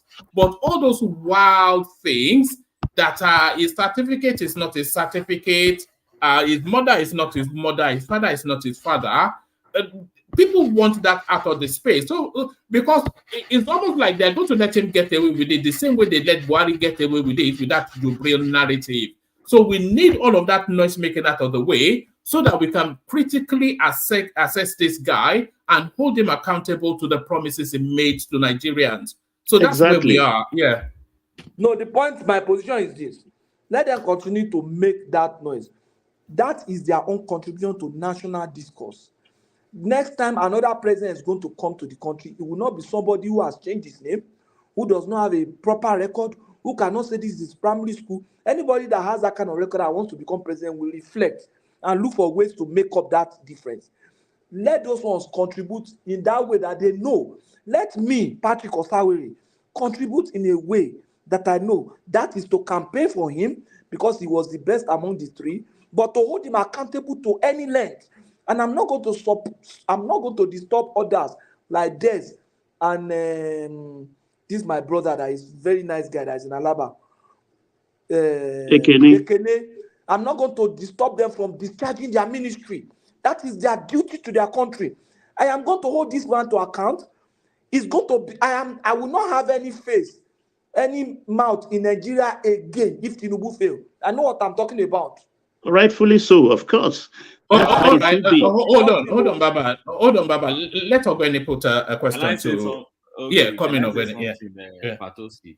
You see, when you see some people supported Tinubu for that election, and you see them now pushing back at the obedience, what they are simply doing is not that they are indulging him. You may see it as indulgence. It's not indulgence. If the people from obedience space is pushing in terms of infrastructural development, they're pushing in terms of policy formation, policy implementation, structuring of the country. They're talking of governance, they're talking of appointment and all those issues. These are issues that affect everybody in the country. These are issues that have to do with the development of our country. Nobody will be pushing back. There are issues that we welcome to engage so that the government will listen to us, but not issues that don't matter at all to us. Commoners are there, they are sovereign. The exchange rate is moving every day, and you are just distracting the government. That's all we're talking about. So, what's your real name? Did you go to Chicago State University? We spent how many months on that already? And we are still spending time on, where's your birth certificate? Which primary school do you go? What do you do? Is that what we're going to do for another 4 years? You will distract this government, and then we keep pushing back, and then you say, oh, don't let us judge the government. Let us just leave them alone. That's their contribution. My dear brother, that is not contribution. I'll give you a very simple example.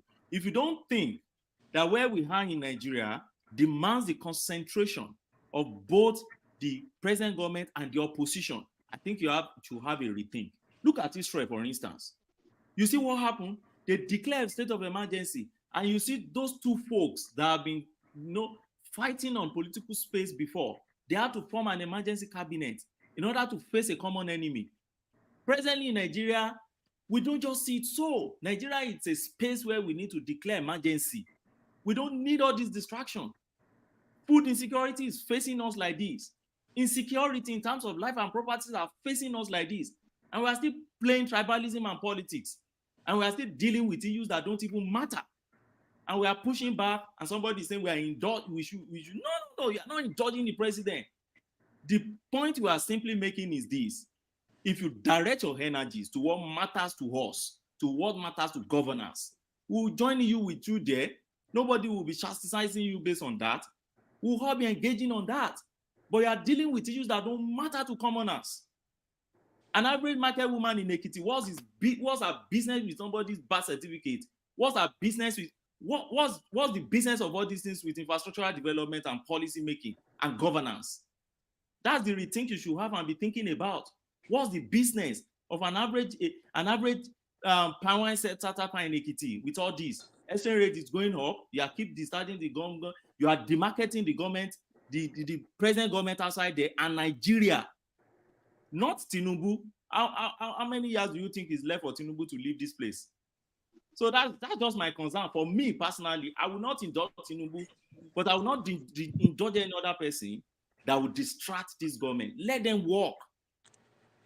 Okay, but Ogbeni, this is the thing. Look, you that have been able to see that, okay, this is where we should be directed.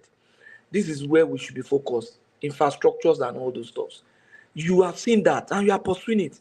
If these people think that, oh, we want infrastructure, we want everything, but if we can't trust this man on small issues of coming straight and coming clear, we can't trust him on providing infrastructure. Let them be able to hold that view and let them be able to articulate it. As for me, if you are not faithful in the little one, you cannot be faithful in the big things. Patoski, please, can I speak now? From what you just said now, I think you are part of the problem. Why we can't move forward? Okay, now this is it. We've all agreed on this platform, and I've said it even when I joined this platform. I never supported Tinubu from the beginning. I'm supporting Tinubu now because of the way the obedience are pushing back. I never even voted in the election. Okay, now this is the point. We want to move forward. I come here every day.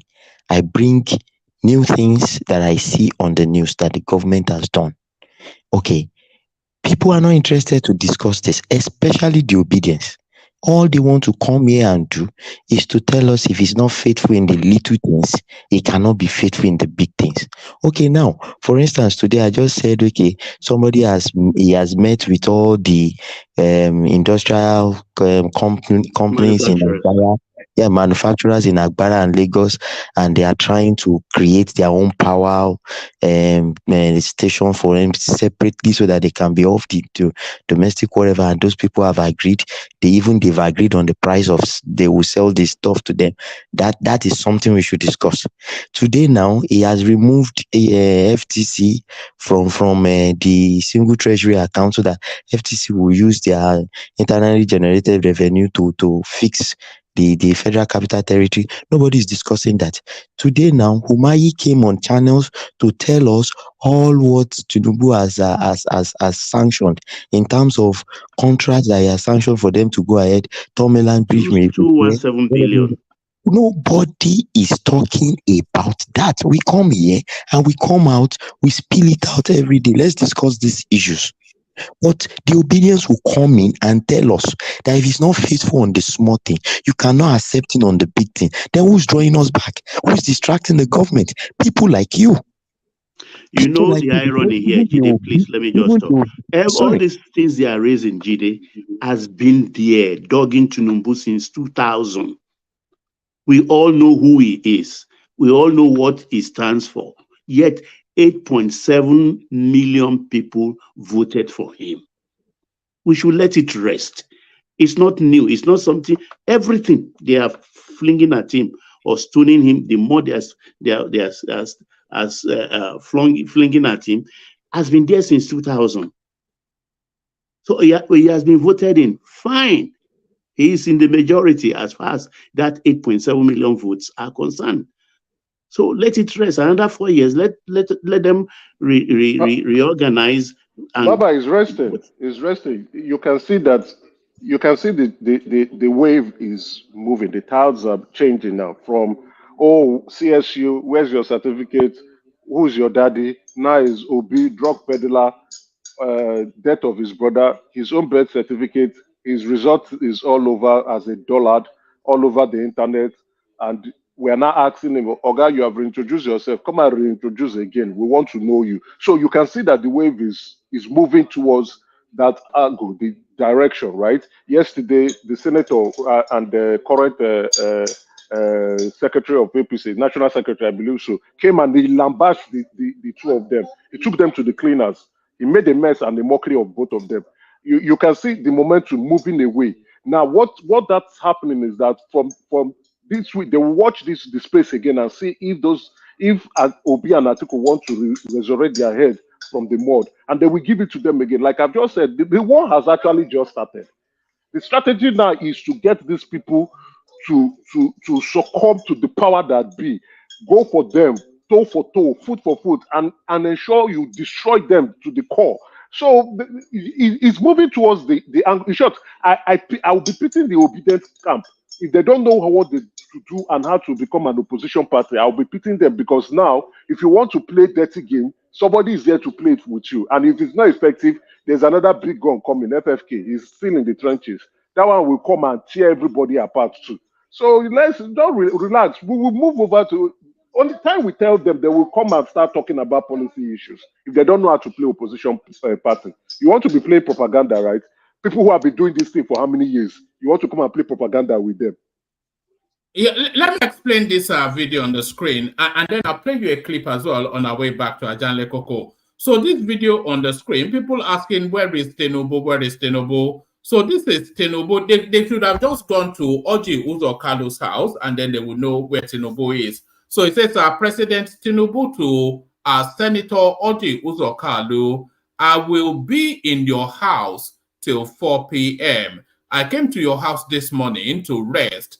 President Bola Ahmed Tinubu to Senator Orji Kalu. So he's just hanging around with his paddy man, Orji Kalu. So that's him relaxing with his body man. So that, and that's the politics of it, of course. Orji Kalu, that was against the Akpabio Senate presidency, but no permanent friends, no permanent foes. But as somebody was talking about Ruben Abati earlier on, and somebody was explaining that he was the running mate for Kashamo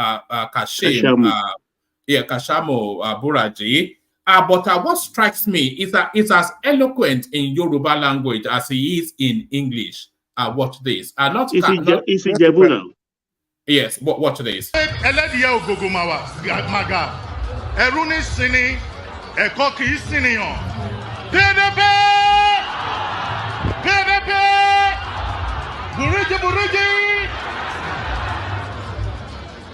Ó ṣeé ṣe kí ọ̀pọ̀lọpọ̀ wa tá wà ń bí ká ti máa gbọ́ wuyewuye àtẹnubọlẹ̀ wọ́n sọ pé báyìí ló ṣe rí awuyewuye oríṣiríṣi.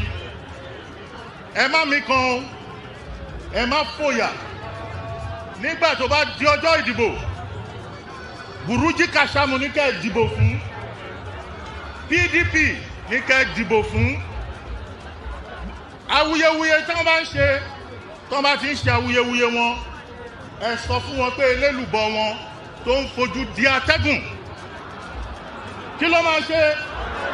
Ó máa ṣe sàárà lásán ni. Téèyàn kan máa ń ṣe kọ́ńdúkọ́ńdú, ẹ sọ fún ẹni náà pé ìdí bàbá ni ọmọ ti bá oko. Torí tí okú ọmọ bá bẹ̀rẹ̀ sí ilé, a fẹ́ bẹ̀rẹ̀ sí yájú sí bàbá ẹ̀. Kò ní mọ̀ pé oko bàbá òun tó ti ń lé tipẹ́ náà fi bí òun. Lọ́jọ́ ìbò, eku ń lérí, ológbò ń lérí. Ìpàdé di ọjọ́ ìbò. Ṣé ológbò lè máa lérí kéku náà máa bá lérí? Mo ń bèrè ni, ṣó ṣeé ṣe? Was in New York, Wari. That's a super politician right there. Look at yes. It's too big for that right sofa seat. It needs to be out of that. Let Rufai take it and make its noise. He's protecting his investment. Yeah. Well, one man, Jide just inform us of what the Minister of Sport said in maybe in an interview or something like that. And that to me, that tells me what Yoruba says, kese kese la shiri, kasa kasa mbo. So they should be prepared. People in power, you see, Babangida was telling Abiola then that he made a statement when the reporter was telling him that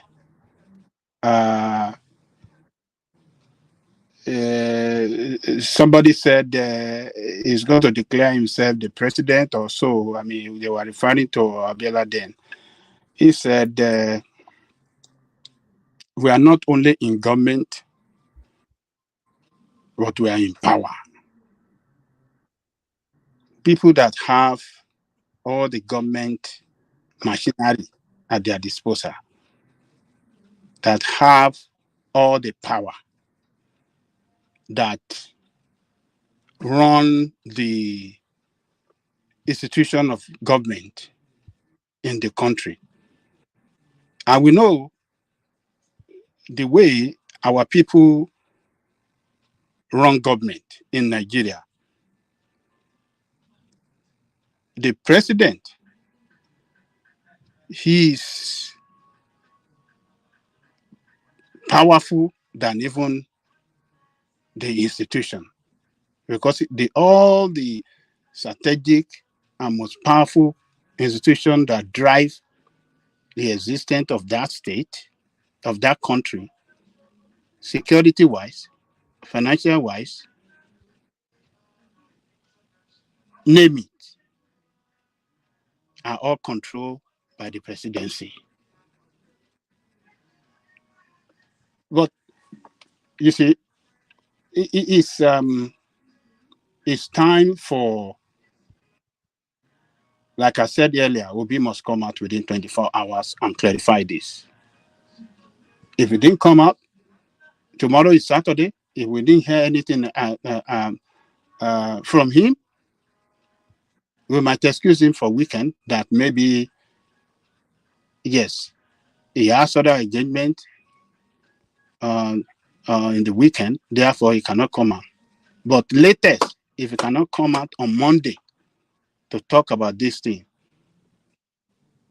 everybody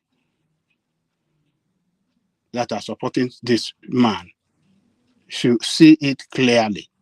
As I described, is deceitful and dubious. And they should start to look at him with eagle eye, that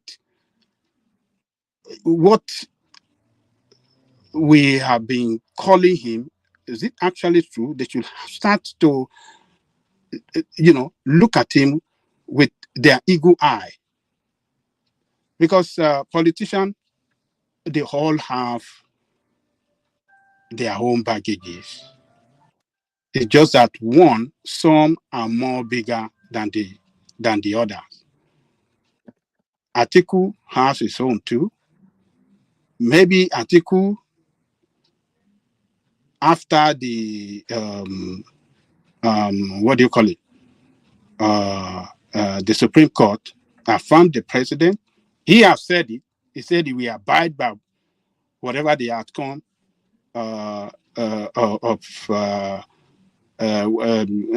we abide by Supreme Court, any outcome that comes from the Supreme Court, he said he will abide by it. And he said it specifically that if Tinubu should be affirmed, I will respect it. I will respect it. So that is what he said. Maybe we then declare support for Tinubu. We start to now see how to start negotiating or to start, supporting him. Maybe Obi going to do the same thing. I hope he will do the same thing. I don't think it's an extremist, but he supports this. What is he going to do about his support base?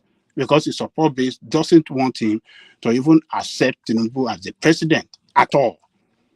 So will he continue to dance yo-yo with the support base after the affirmation of Tinubu victory by the Supreme Court, or will he accept and declare his support or whatsoever to him and see how they can, work together, to bring that country up from December. So Obi has a reputation issue now that he has to solve. He must solve it. He must solve it. And I'm just, I will be highly disappointed too if this information come out to be true. I'll be highly disappointed. You know how I'll be highly disappointed? Because some of our friends here will receive that as a shocker of their life. And they will never want to support any candidate in the future because psychological wise, they will be, this will damage them psychological wise, and they will never trust anybody before. It's ironic, isn't it, Ajan Lekoko, that these characters that have been going around saying Tinubu the drug dealer, it looks as though it's probably truer to point that accusation in Peter Obi's direction. Look, one man, Des particularly, I don't know how Des is going to feel. He will be badly disappointed. And I want to put myself in his shoe that if I supported a person that is picturing a personality that is the best solution to Nigerian problem, and then information have to come out to say, man, this is even worse than those that we are accusing as corrupt politicians. How would I feel? I would be devastated. It's going to be very, very devastating. So I don't know how my friends are going to cope with it. And my friend like Des, and what do you call it, Jewel, and the guy from California, and Uptown particularly. Look at Uptown. Look at you see Uptown. He will. His support for Obi is just. I don't know. That support is so strong. I don't know how. Ajan Lekoko, can I put in a word? Yes. If you don't mind. Hello? Go ahead, Bishop. Okay, good evening.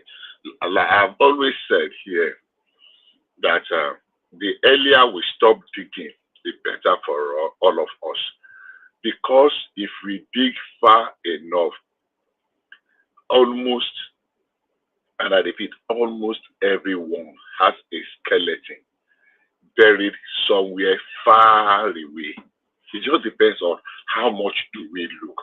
Now, are we just looking just to destroy? We just end up like they used to say.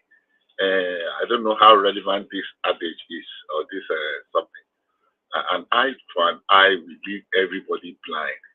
And let he that had no sin cast the first stone. I've always said that it's just out of pettiness and bitterness and the fact that we are not good losers that making people to just throw anything, anyhow, just throw. If you can throw the house, just throw. But if we begin to dig our own yash too, everybody has something. And maybe we did some of those things in time of ignorance or some time of desperation or by the limit of our understanding at the time. But it does not necessarily make us bad people for our country now. But people were not seeing it that same way. And good enough, I've always said that. I've repeated that here severally. So unfortunately, we're just destroying our best if we keep digging. This digging will not end. It won't end. Everybody is digging. People make mistakes in their past. We're referring to what some people did 30, 40, 50 years ago and want to use it to destroy. It's not really fair. And the big loser ultimately will be our country that can make use of this contribution. Everybody can contribute, both the good and the bad and the ugly. Thank you. All right, brilliant. I was going to ask if Thomas is still there, but I can see Thomas on my screen. So, Thomas, I'm going to hand over to you in a moment. Indicate if you're ready. Okay, let me round up. Before you round up, before you round up, Ajanle Koko, earlier, Emeka was telling us that Tinubu had appointed Bayo Ononuga as a special advisor on communications.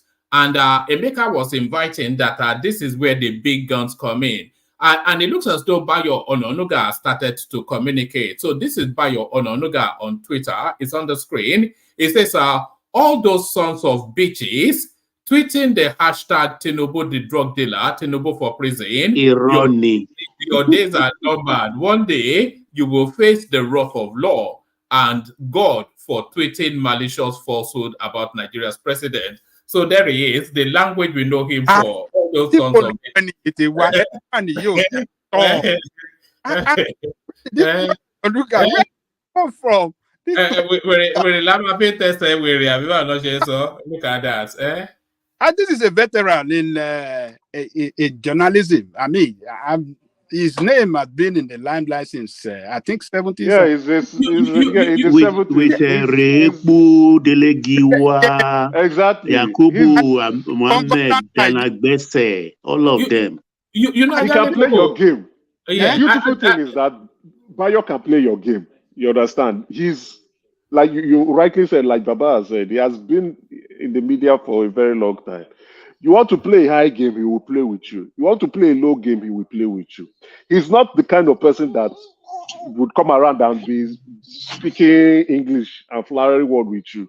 You know, he will give it to you hard. He will make Aisha Yusufu cry. It's like, I've seen it. That's why I said, once I saw that confirmation today, and the first statement he said, I will serve immediately. And I will serve the president immediately. So he's not missing word with these people, disobedience. He gonna give them woto. Straight up. He's the man for the job. Woto, he go serve them proper. Let's see who you know, like Honduran, David and the Ghanaian refugee. Let's see. That statement was actually for David Honduran. That statement, that sons of bitches, which was actually for David Honduran. The personal war.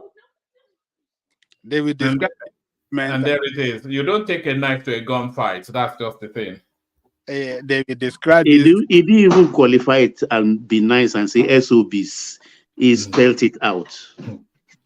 This statement now will be described as an ethnic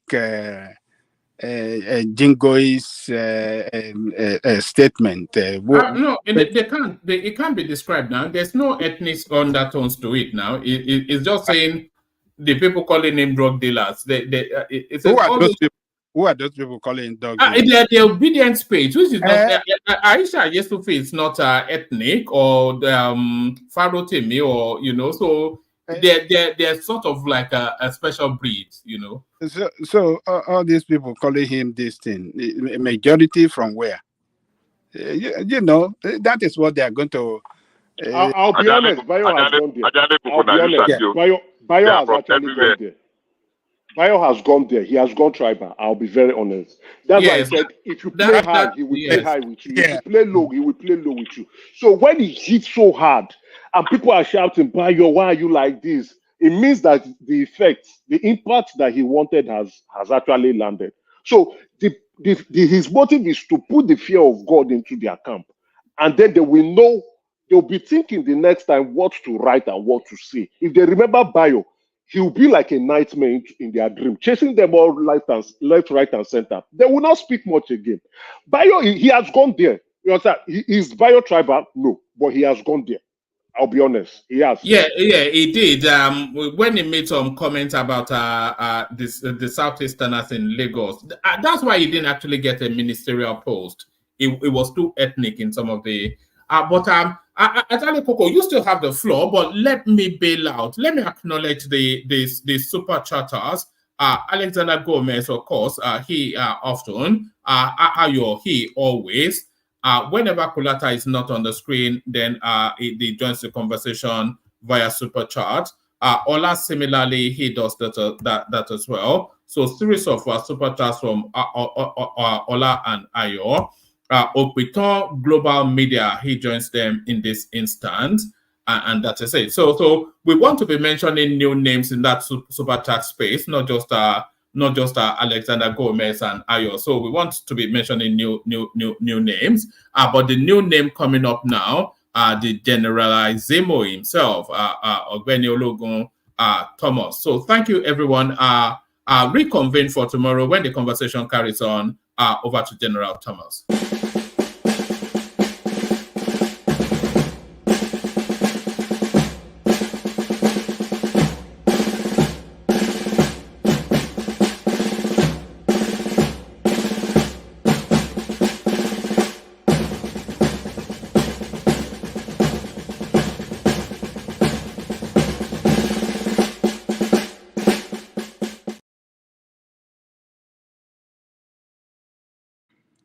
Salam alaikum, wa alaikum salam, warahmatullahi, wabarakatuh. Egbolon Tobi, Allah Akbar. Olúwa Jésù, bá ṣe ń bá program yìí lọ, má jẹ́ káwọn òbí dẹ́ ti tafà sí wa, Olúwa lórúkọ Jésù, àmín. Eriwo, yeah. So, look, Ajalekoko, let me put this to you. Somebody just mentioned every good thing the governments are doing now. I didn't even know, because it's certificates we are chatting around about the minister. I don't even remember who did that comment now. That is progress. That is what we should be talking about. That is what we should be discussing, not this ridiculous thing we are just discussing. Ajalekoko, go on.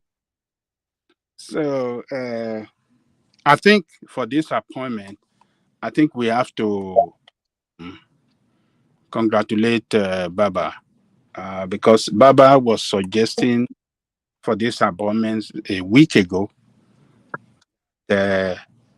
Why is Tinubu so cold and not giving Bayo and Fani Kayode a special duty to go after this obedient that drive to go after them. To go after. He said, to give them woto. To give them, because he said that was what Baba was suggesting like a week ago. I remember. So, and for them to appoint him when it's getting very hot, particularly after Obi mentioned that they should investigate his family background and this. So it means that, yes, these people are listening to us. They are listening to this. Sorry for cutting you. Do you trust that this Labour Party that came out is really Labour Party? Don't you think they are using them as a tool? Somebody is giving them that information. I'm just guessing, no? What do you mean? But don't understand. The Labour Party guy that came out, the video one man play. Oh, yes. Yeah, don't you think somebody is giving that them information? Nobody is giving them information. They have the information, but is somebody giving them fund? Yes, somebody is funding them.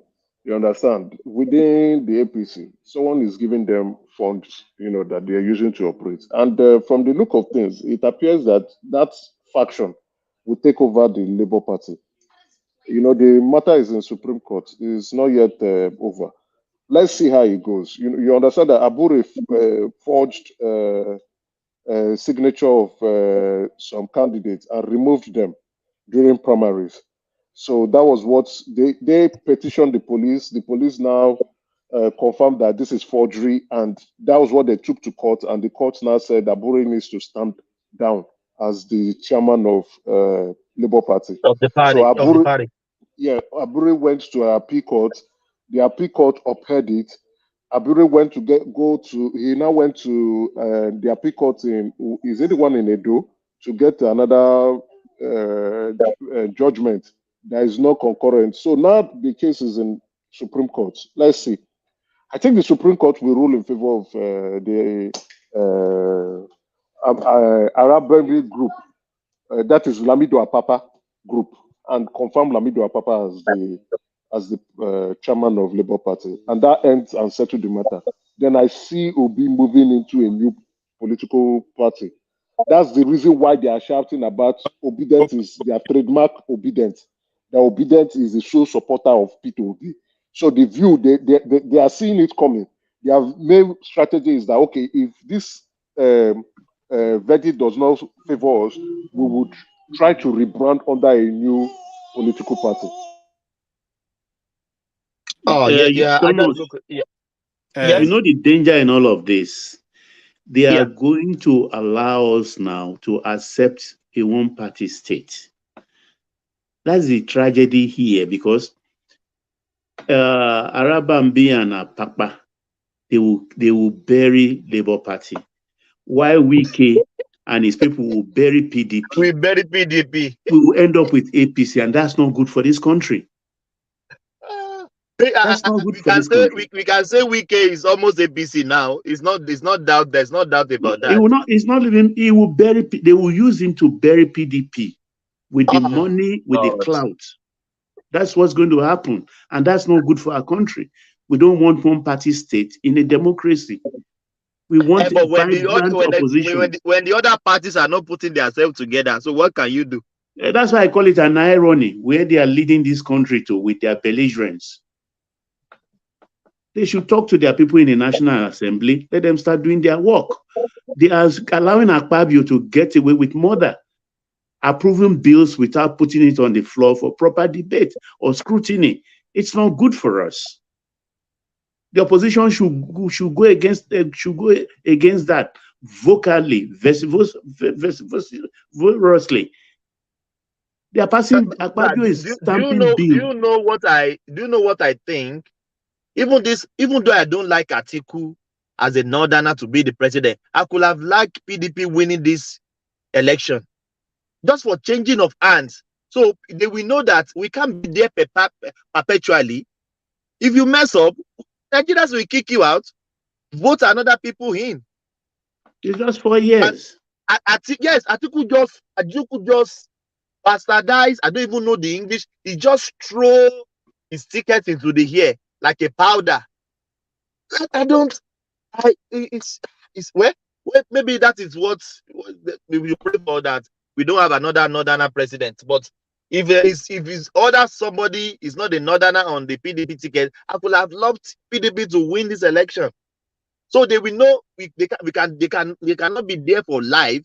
If you mess up, we kick you out. If you mess up again, we kick you out. If you mess, we keep on kicking you out until we get it right. Yeah, back to you. Okay.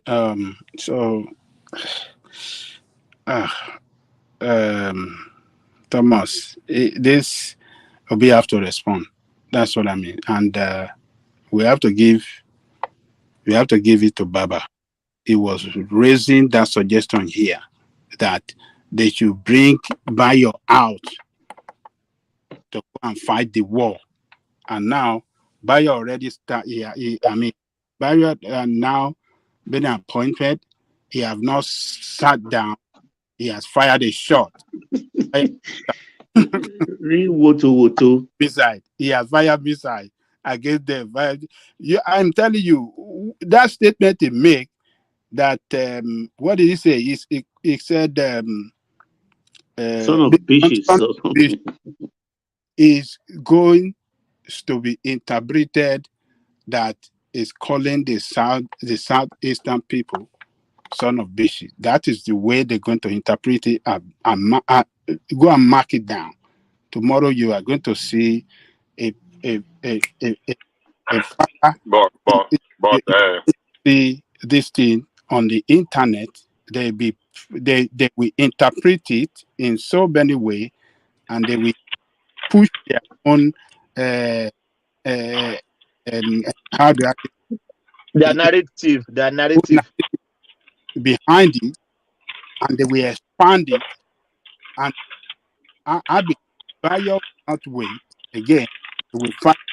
So Ajaleko, what did he call them? Son of what? Son of bitches. All these Son of biritis or bitches. A dog on heat. While I don't support that, I don't like that. Why did he do that? I still don't know whether he did. We'll see. I'll go to his handle.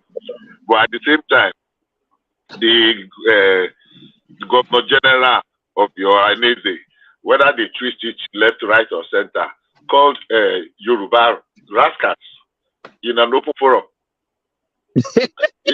Yeah. You forget all the twisting and the twisting. We heard what he said.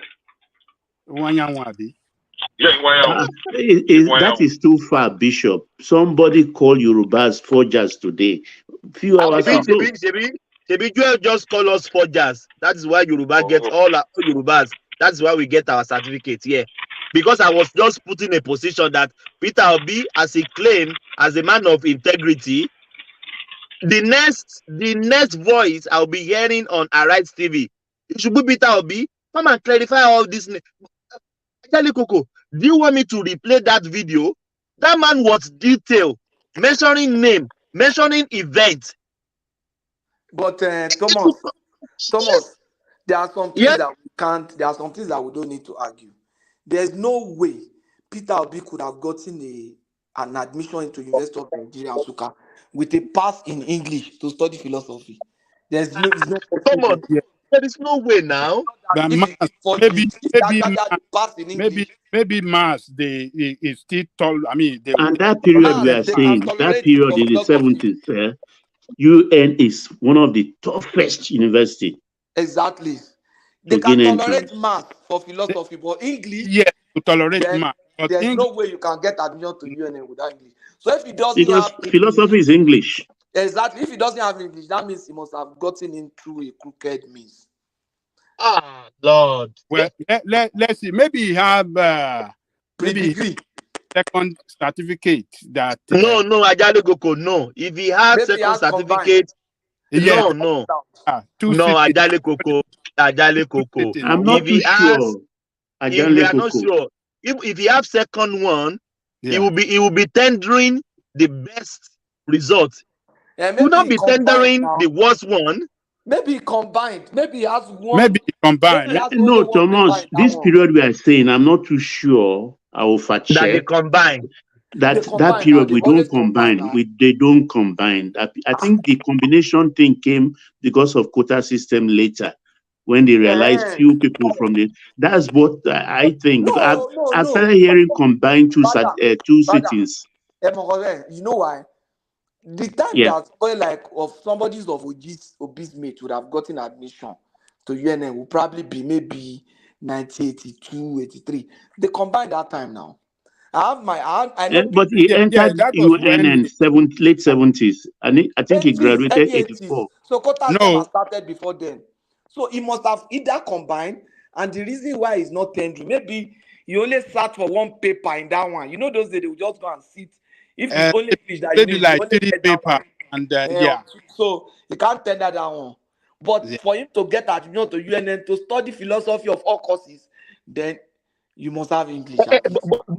Patoski, is it Maybe not he have is it not an in his Ajalikoko? GC. Is Maybe he Ajalikoko? have it in his GC. This one that he tender is a YF, right? Exactly. Yeah, maybe in his GC, maybe. Thomas, what did you want to say? Patrick, don't you think Peter Obi doesn't have brain? No. Why do I say he doesn't? No. Let me, my brother. Let me finish now, please. If they are politicians, we can lambast them, my brother.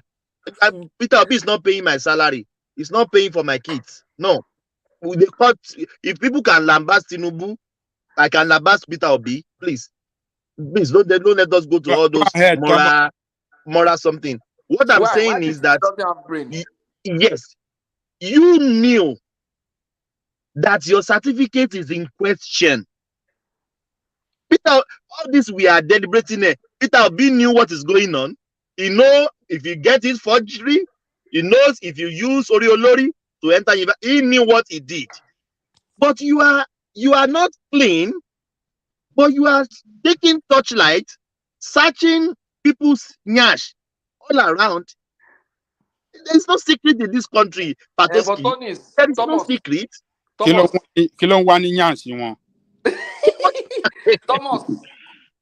Ask King Emeka.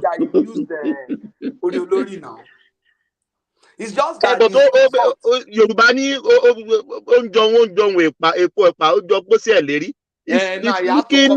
he has to come out to defend it and bring the other certificate. The worst thing people can say is that it didn't pass his paper at one sitting, and that's not strange now. I'm sure some point on this platform. No, that's not strange. I do two sitting. There's no doubt about it. I do two sitting. Even when you have all your credits in one paper, maybe the subject that you need to get the kind of course that you want. Hello, Thomas.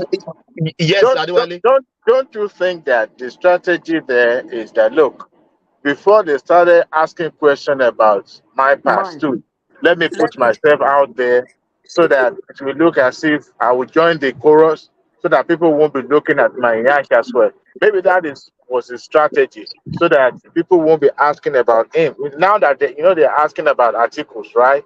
So it won't take long before that searchlight get to him. Maybe that's the strategy he was trying to use, not knowing that there's some spoiler in the party that are waiting for him to say something, then they will take him to the cleaner. Maybe. You see, what he did is for Judy. Thomas, let me look. If that guy did not come out within 24 hours, latest by Monday, and as well discuss this issue, I'm expecting Arise to pick up this issue maybe on Saturday. Yes, they have a program on Saturday as well. Tomorrow. Yeah, we expect them to discuss it on some of their political program. And Rufai doesn't work. I think it works Monday. Let us set our eagle eyes on Rufai on Monday. We want to hear what he is going to say on this issue on Monday. We want to hear. And Rufai and Dr. Abad have distinguished himself as a balanced political commentator. You can remember the other day when I was praising him for a good job he did by analyzing or by, the way he summarized that deposition with everything that, concluded that Tinubu's certificate is not forged. And Tinubu attended that school. He said it, and we heard what he said yesterday. That Obi should not be talking like a pastor or a person that is doing evangelism. That he have case in the court, he has petition in the court, he should submit, he should follow that vigorously to the logical conclusion. So we have to wait and listen to what they are going to say on this on Monday. But one thing is that Arabambi, that guy doesn't play. When he come out to say something and he's telling you that I have fact, believe him. Because he was in charge, I think he was secretary or publicity secretary of the party. They have all the documentation. Yeah, that was submitted. Yes. They have, and this guy is releasing it batch by batch. They release one against what do you call Okukwe? They took him out of the Okukwe.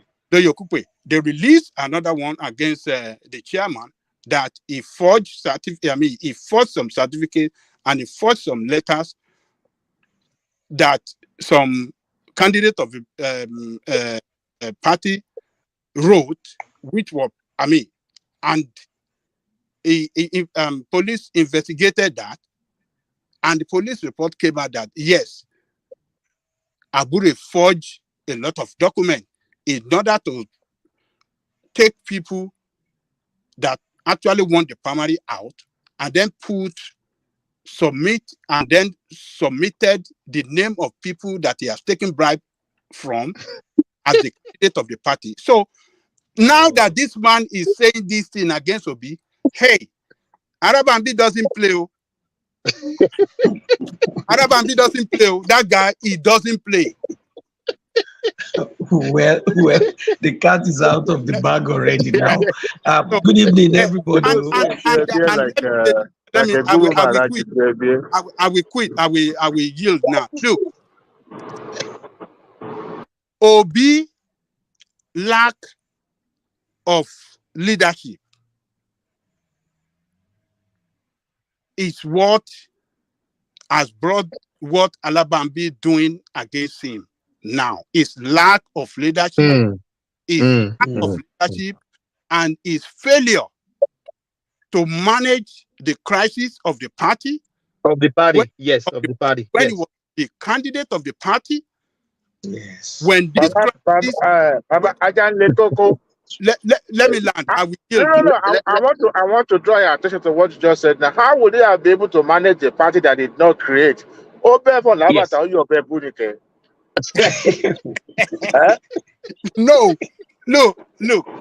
His failure to manage that crisis, his failure to show leadership by Ajale Koko, don't let me deceive you. Peter Obi is the opportunist. He doesn't care about the party.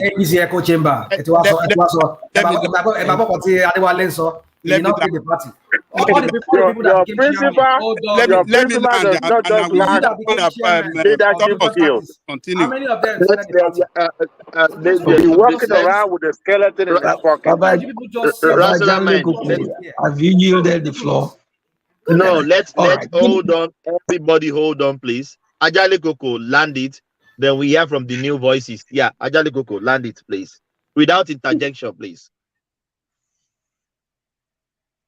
Ajale Koko. Okay, guys. Okay. You see, failure to show leadership and manage the Arabambi people well. Because the Arabambi did not, they are really for him. They were really for him. It was when he started pitching tents against them, following what this chairman of the party's camp, and then and then lambasting the Arabambi, and then calling them traitors, and then calling them they are working for Tinubu. That was when those boys said, okay, we have to prove to the world that we are not working for Tinubu, but we are fighting for justice. We are fighting for the sake of their party, that they, from the day one, when that party was created, they started with that from day one. So this is what you can have in a party when you see a leader that lack that sense of purpose, lack that leadership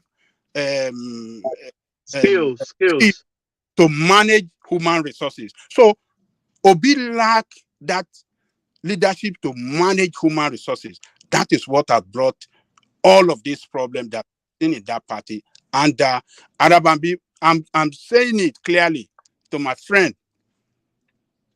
Arabambi doesn't play. When he talk and he's saying he has evidence, that man have evidence. So they should go and resolve with him. Hey, they go and see him and see everything. If Obi will go and double for him, or the team will go and they have to go. No, Ajali Goko, I disagree. So if we do that, the secret will not come out. No. Let him bring everything that he has. Oh, okay. Let him bring it out. Let me leave it there for others to speak. No, Thank you. You can continue. Don't leave it there. You are becoming too emotional on this. Oh God! Hold on. You again. No. You are becoming too emotional. What is emotional? You don't black me with this emotional. No. You are becoming too emotional because you don't want to see. You don't want to see anything. Hold on. Listen. Hold on. Let me ask you a question. Hold on. Please, people, give me. Let me ask Rational Mind this question. One voice. Yes. Yeah. Please. Yeah. Let me ask Rational Mind this question. Ajali Koko, put that position to Ajali. Rational Mind. Yeah. No. Let me ask you a question. Do you really believe? Are you telling us that Obi won that election? Is that what you stand for? Rational Mind. Do you hold on? You are fighting. Hold on. No. It's a question. No, it's a question. Do you really believe that Obi won that election? Obi Gregory. Yeah. Okay. Yeah. Do you really believe he won this is I'm answer your question. Would you allow me talk? Please? Yes, talk. The question, yes or no? Don't interject me. I believe Obi won this election, and I'll tell you why I believe. So he defeated Atiku. Hold on. So he defeated. Hold on. I'm not going to. Is the so he defeated Atiku as well. Everybody, Ajali Koko. Rational Mind, you have already answered the question. Let Baba Janle Koko continue. I'm going to meet you here, please. Let me talk. Because when people talk here, when you do your talking now. When you do your APC echo chamber here. Let me talk. Rational Mind. Hold on, please. Stop this APC echo chamber here. No, don't pay this platform like that. Is that what it is? No. I will not take that. No, I will not take that. That's up to you. No, I can see what I want to say. Can I speak, please? Can I speak? Everybody, hold on. Please, let me have this conversation with Rational Mind. Please. Rational Mind, one man will not like listening to what you are saying. No. This is not APC echo chamber. Please. I beg you, with due respect. Okay, please. All right. Are you done talking? Can I talk now? Don't say, are you done talking? No. Rational Mind, please. We are Yoruba. Don't tell people, are you done talking? No, you can't tell people no. No, Rational Mind, you know what I mean. You can't tell me, are you done talking? No. What are you talking about this guy? Are you done talking? I'm asking you, are you done talking? Are you done? No. If you say, am I done talking, it's disrespectful. What is disrespectful? No, don't say, are you done talking? No. Oh, God. No, Omo Yoruba ni wa, I'm about saying boro. Dude. Please tell me. I know you. I missed that one. Dude. No, that is not too bad statement. That is not. No, Ajale Koko. Yoruba ni. When somebody says, are you done talking? No. Don't send any entrance. So you understand what I mean? No. Rational Mind know what he's trying to say. That. No, and you know what I'm saying. Can I speak now? Thomas, back and forth. Let him talk. Nobody have time for this. Thomas, let him talk and let's move on. I didn't say you should not talk. Yeah. Are you done but talking? This, yeah. No, I'm not done talking. You can talk. You're not done talking. So what is this moralizing? No. I don't know. If you are saying it to everybody, I hate that word. Are you done talking? No, it's not Move good. on. Forget about it. Yeah, Both of you are co-hosts. you Move have the on. floor. Insane. I mean, this is getting so ridiculous. It's not insane. It's not insane. If you want to Jesus talk, Christ, you have the floor. The way we are You have the moralizing floor. here on this platform. All right. It's You okay. have the floor, please. I'll talk. Just let me talk, please. Now, I gotta go. You asked me a question about do I believe? I believe that Obi won this election, and I'll tell you why. You saw on the IRF that the two of the states, that is just the one we know that came to light. The same BBC that you people were championing here because of the so-called validation that everybody's looking for APC.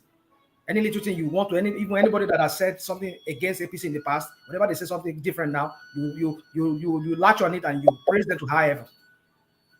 Benue, River State, that was declared for Tinubu as the winner. The IRF showed that he won it. You people say here every time that he could not prove it in court. He showed about 18,000 copies, blood copies, that nobody could see what was written on it. And these were copies. These were no doubt. These were polling booths, polling station or booths that they declared for Tinubu that he won. Nobody could read it. So how could you? If it's blood, how does the IRF show he won if it's blood? That's the question. Dude, would you allow me to talk? Because when people It's talk a question now. I'm not fighting you. I'm not going to entertain any I'm question. not fighting your rational mind. Fine. If IRF shows that he won, how is the image blood? King Emeka, hold on. You interject, but let me land my point. I'm not interjecting. I'm just asking you a question. No, I'm not going to entertain any question right now. Let me finish my thought, because when you interject me, I lose my thought. The IRF showed 18,000 blood copies. I mean, the one they got from INEC, 18,000 blood copies. These were no doubt, many of them, if not all of them, were declared for Tinubu as the winner. What are we talking about here? How did INEC come about the figure that they declared for Tinubu that he was the winner? Rational mind.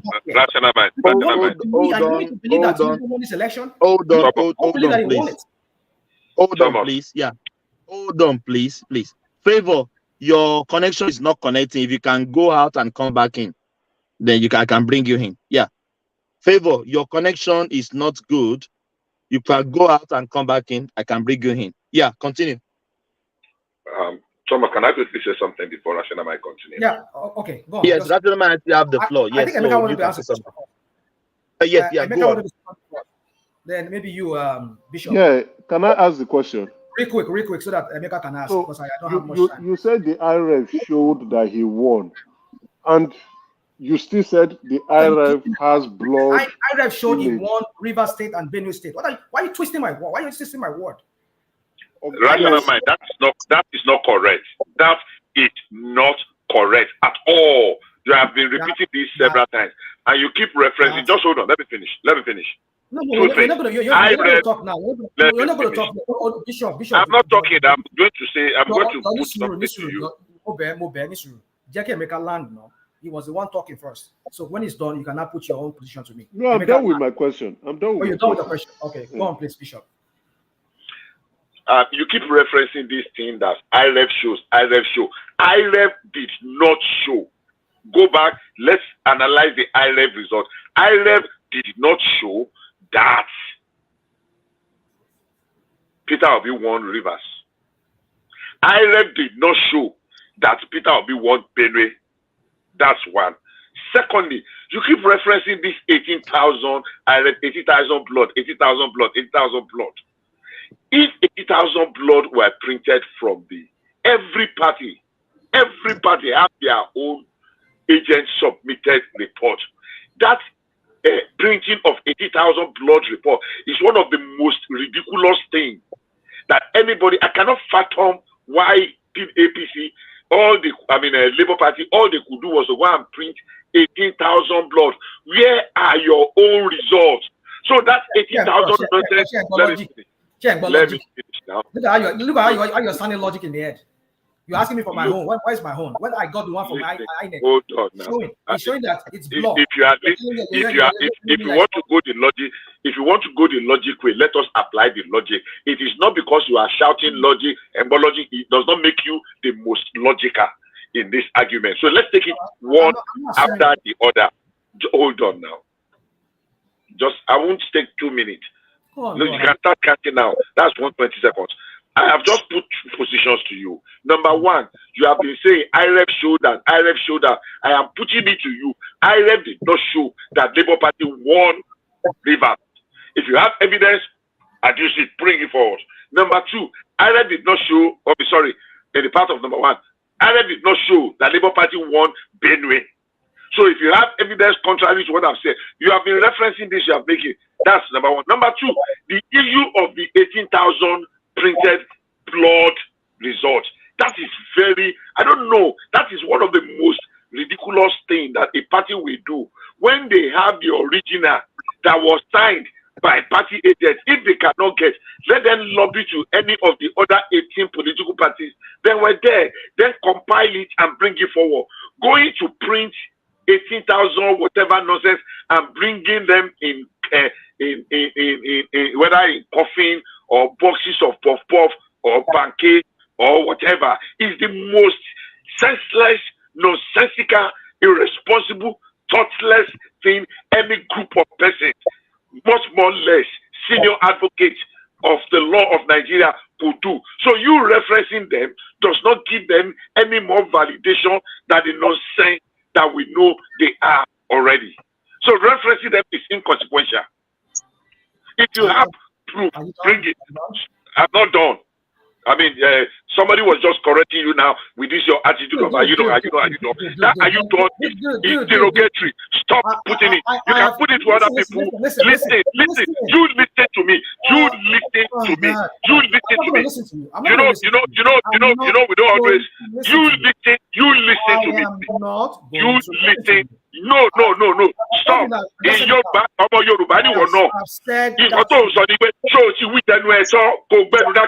That is the interpretation. That's what I was saying earlier on. National man, he knew what he's saying. I said, you will not take it. You will not take it. You will not take it. I said something a few days ago. You treated it, and you treated it in a narrative that suits you. What is going on with you guys first? What is going on? There is nothing going on with us. You mind how you speak with people. I don't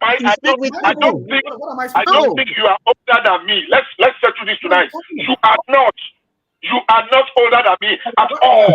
Are you here? You are not. So stop this Bishop.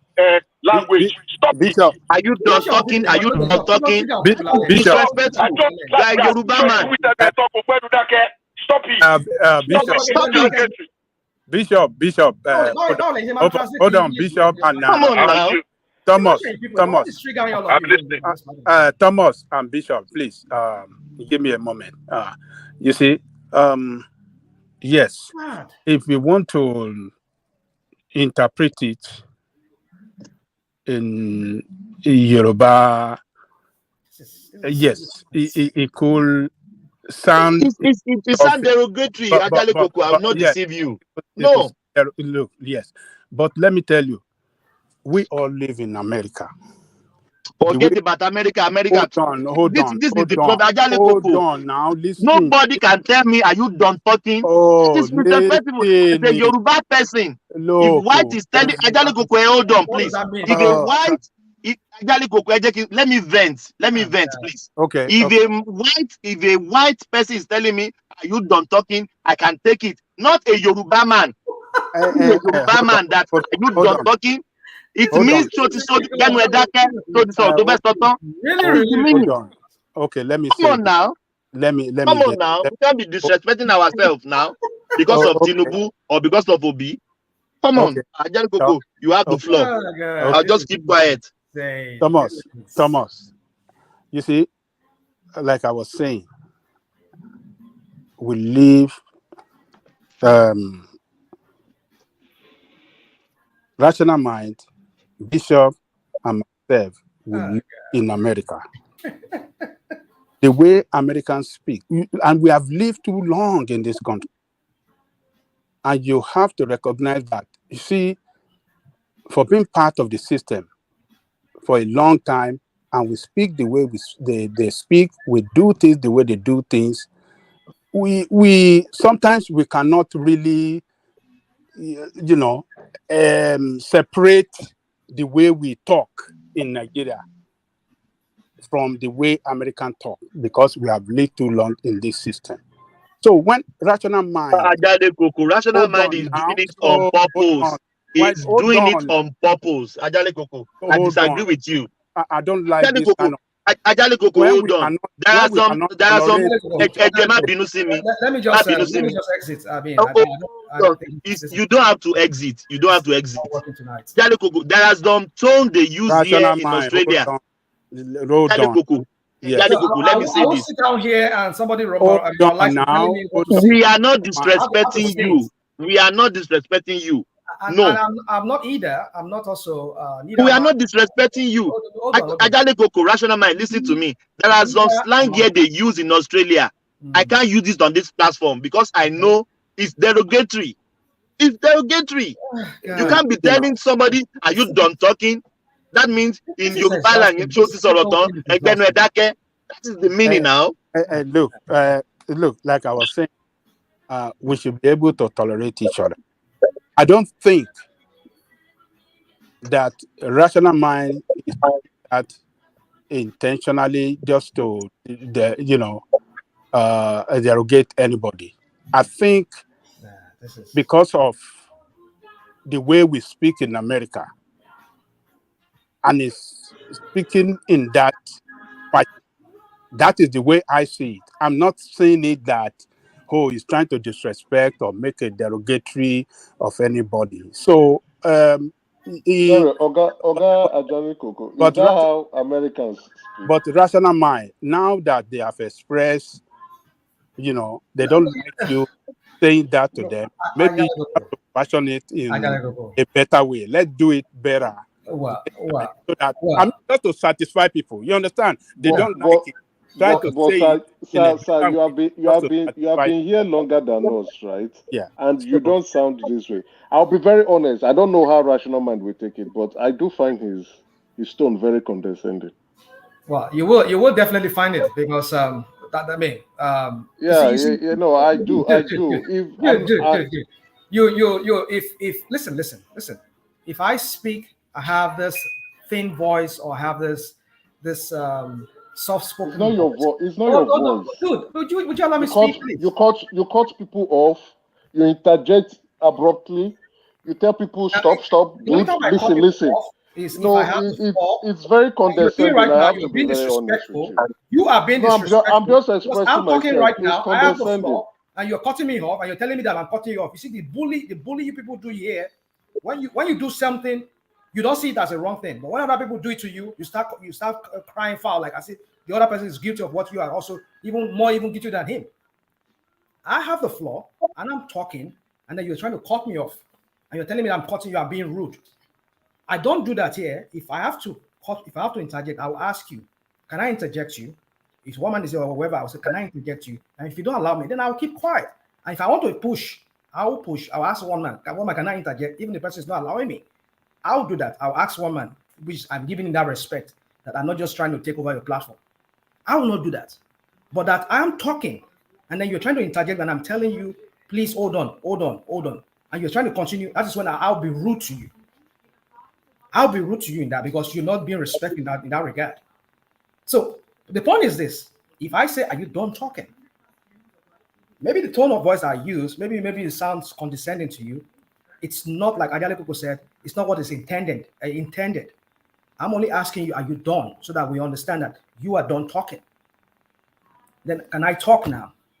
But some of us here, I don't know how long we live in America, or wherever we've worked, whom we've worked with, how much of people from here that are really, really born from here that we fraternize. We've associate with, because some of us were just here. We only associate with Nigerians. Nigerians are like ourselves. We don't expand our circle of friends. Maybe just Nigerian black people. No, I've fraternized. I'm married to a person of not my color. I have kids that are mixed, and they mingle with people of different kinds. So, and I mingle with people of different nationalities. So, if I talk the way I talk, I'm not being rude. Just that's how I picked it up, and I'm talking that way. So, Bishop and Thomas, please, if I sound the way I sound, maybe it could be maybe the heat of the way I'm, maybe the heat of this conversation, because people keep interjecting, and maybe I said, "Are you done talking? Are you done talking?" Maybe that tone might make it look like I'm being disrespectful to you. Apologies for that. That's not what is intended. But I said to you, that's how I talk. I'm just trying to understand so that we understand you are done. So can I talk now? That's just the intention. I hope we understand ourselves on that. Because sometimes when we talk too high here, we talk too much, all of us, I come that way. Are we done talking? Are we done talking? That's just a way of making me understand that, look, this conversation is becoming too heated. And then let me just have my, let me reclaim my floor back. So yeah, I hope I explain myself to the point where everybody can understand me. And like I said, again, apologies to you, Thomas, and to Bishop, if I sound that way to you, that is What about me? Yeah, thank you, Rational Mind. That is to you. So let's continue. What about me, Rational Mind? I just said it now. To you, Let's continue on the topic Okay. of the day. So Good. that one is done. I Let's forget accept about the apology. Rational Mind. And you owe me one brukutu. No, I hold you on. I'm not Adewale. Rational Mind is a troublemaker. I know him. He's a troublemaking is his hobby. This guy will just jump on that conversation and say, you know, well, everybody be quiet. This is the way out. Rational Mind. No, that's not what it's not because when I see it, I mean, what I way just like something just like Aguton Larry or Kolo, you know, Larry or Ikoko, you know, just like I can understand you.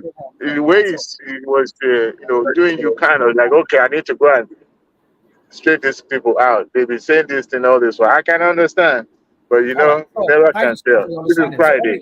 Everybody cheat. All right, so let me go. I was actually sitting down here, making the way you always say, do. I said I haven't heard that this evening, and lo and behold, I heard that. Hey, do that. There you go. All right, so Ajala Koko, what Bishop said, I don't know the IREF, him and talking about the IREF. The IREF that I saw, even from the report of BBC, which they did, which the same BBC, you see when I talk about the hypocrisy that I exist here, the same BBC that you people are praising now, some months ago, they did their own findings and they found out that they did the calculation and they found out that Obi won from that same IREF. He won Rivers, he won Benue, but this was they declared to Tinubu. So if these errors exist, these discrepancies exist, what more don't we know? The same when you talk about the blood copies, these blood copies, not as if APC countered it and brought their own, say, okay, look at the original copy, or INEC. Even INEC was even denying it that they never originated from them, despite it was certified by INEC and they brought it to them. And this is the one we printed from INEC. They were all blood copies. So I don't know why we're here now. All of us were trying to spin the whole thing like as if the other people that brought this thing, they were just fabricating matters. If APC had original copies of their own, bring it. This is the original copy of these copies that were blood that show that we won. They never brought it. Rather, they had to resort to technicalities because they knew what they did. That they don't have evidence to back up what all those figures that they give to Tinubu. So for this reason, I believe that Obi won this election. They only cheated him out of it. That's my submission, and I hope that explains what I'm trying to tell you. Rational mind. When somebody said, "Look, I'm going out there to go and fight a battle," and to him, he believed he had prepared well. However, his opponent sit back before the D-Day, watched all the previous fight that he has involved with, knows all his strategy, goes to the ring and knock him out, and is blaming it on my canvas, the glove, everything is so heavy that's why I couldn't box. How could somebody go to election and relied on what the empire provided. However, the opponent had gone to the field with his millions and soldiers to help him collect all the evidence that is going to need if things hit the fan, right? So now the election petition constituted, and here you are supposed to present the evidence that was gathered by your foot soldiers, and you are not forthcoming. Who is to blame? So that's why we cannot admit that Obi did not win, because if he had prepared well, he would have, brought out his own evidence against what is being provided by the IRS. Adewale, let me add to what you just said. Look, Obi went to court to ask for all the election sheet. It took INEC to court. Have you guys forgotten? And the court order. Hold on, rational man. I'm only trying to support you. Yes, and the order and the court ordered. Yes, the court ordered INEC to release those documents, which they did. They comply. They gave him everything that he asked for. No, they did not do. They did not do all Hold on, rational mind. Are you telling me that INEC will be acting contrary to court order? I never seen INEC done so. So they comply, they gave it to him, and that was what we saw Obi and his team coming to court with thousands of boxes of documents, filled with document boxes. Have you guys forgotten when they came to court with truck loaded with boxes? Ghana must go.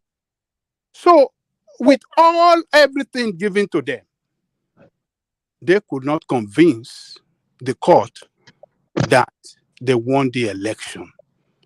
We just have to, when we see the fact, let us just accept it that, this is the fact, and let's move on and not be a rebel.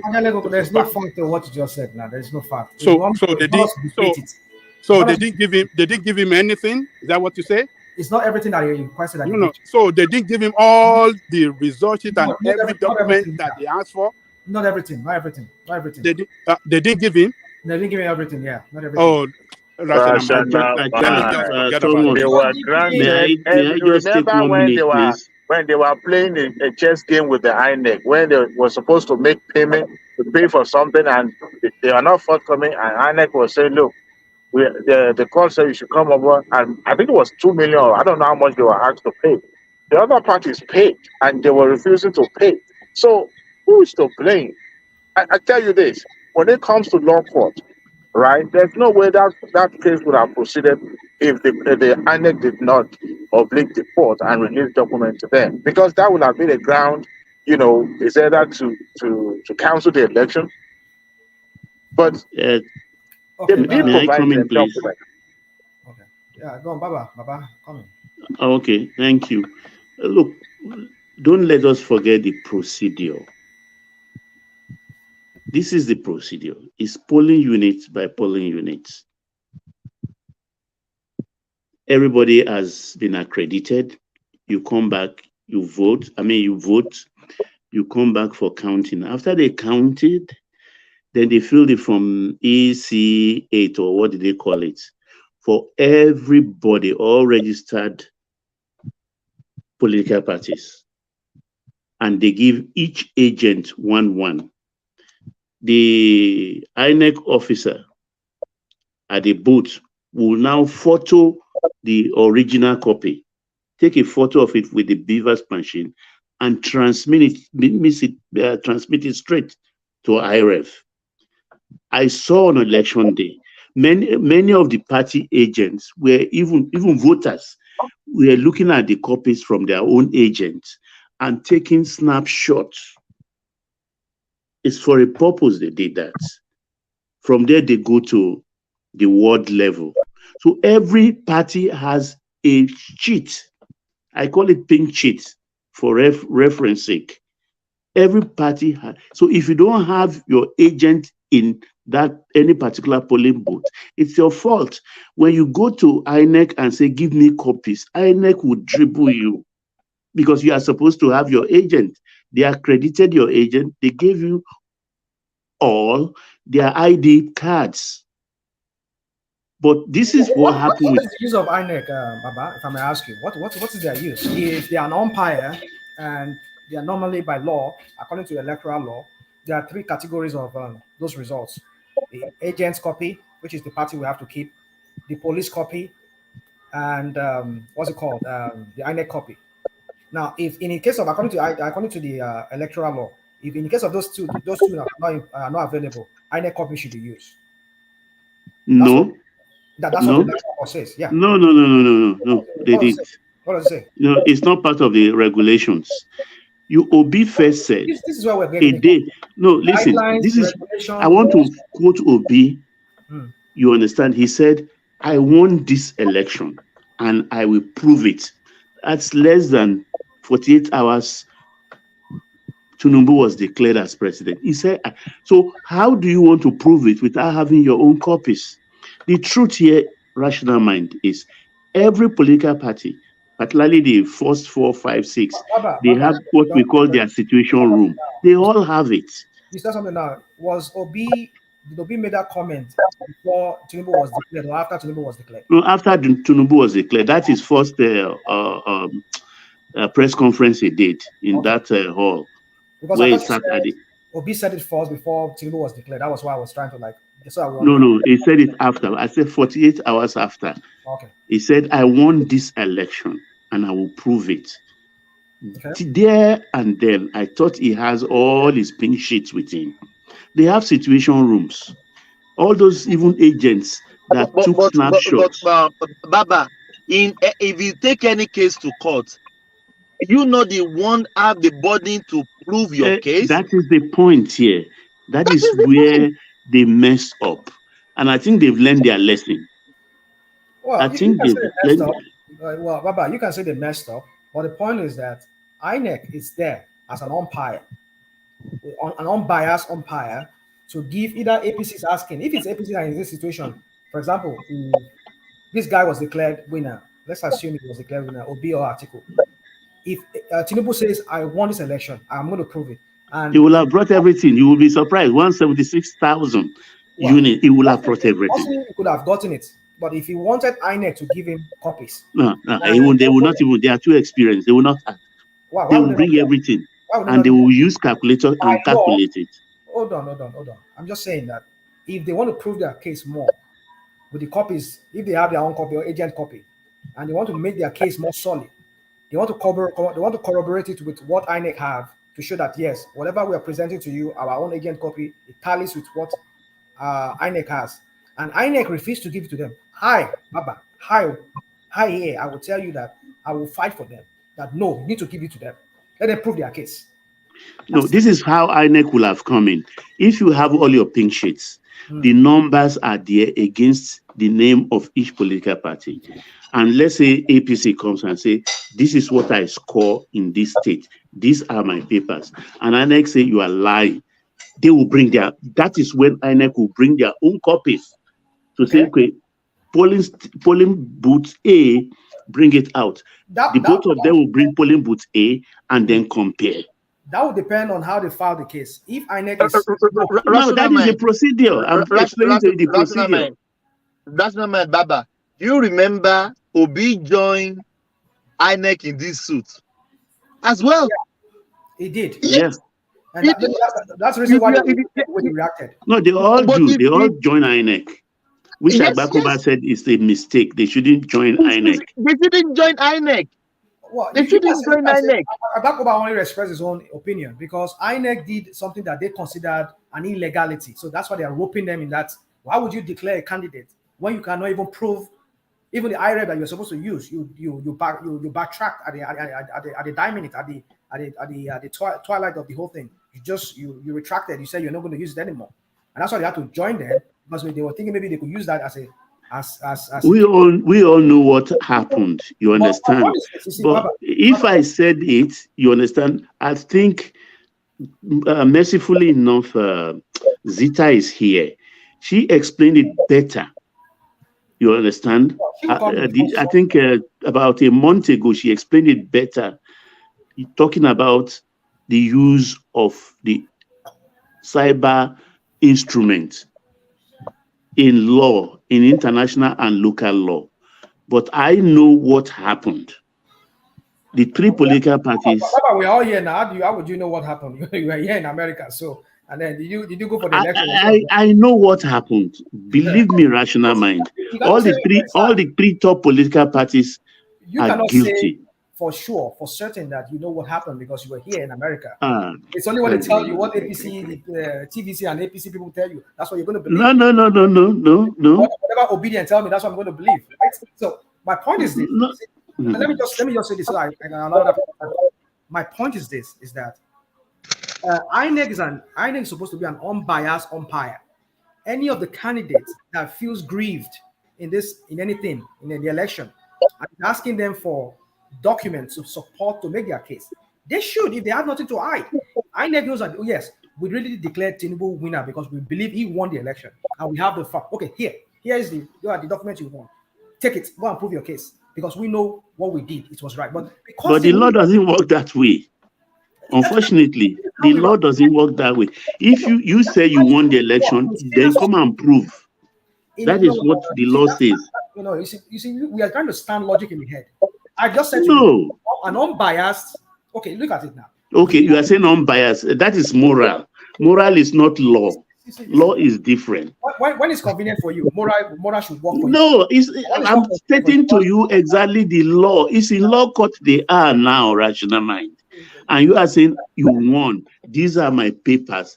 And the court looked at it and said, okay, these are your papers. INEC, look at these papers. Are you disproving these numbers?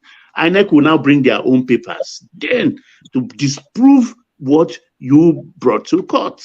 That's the procedure. For what I had, in conclusion, let me just do it real quick.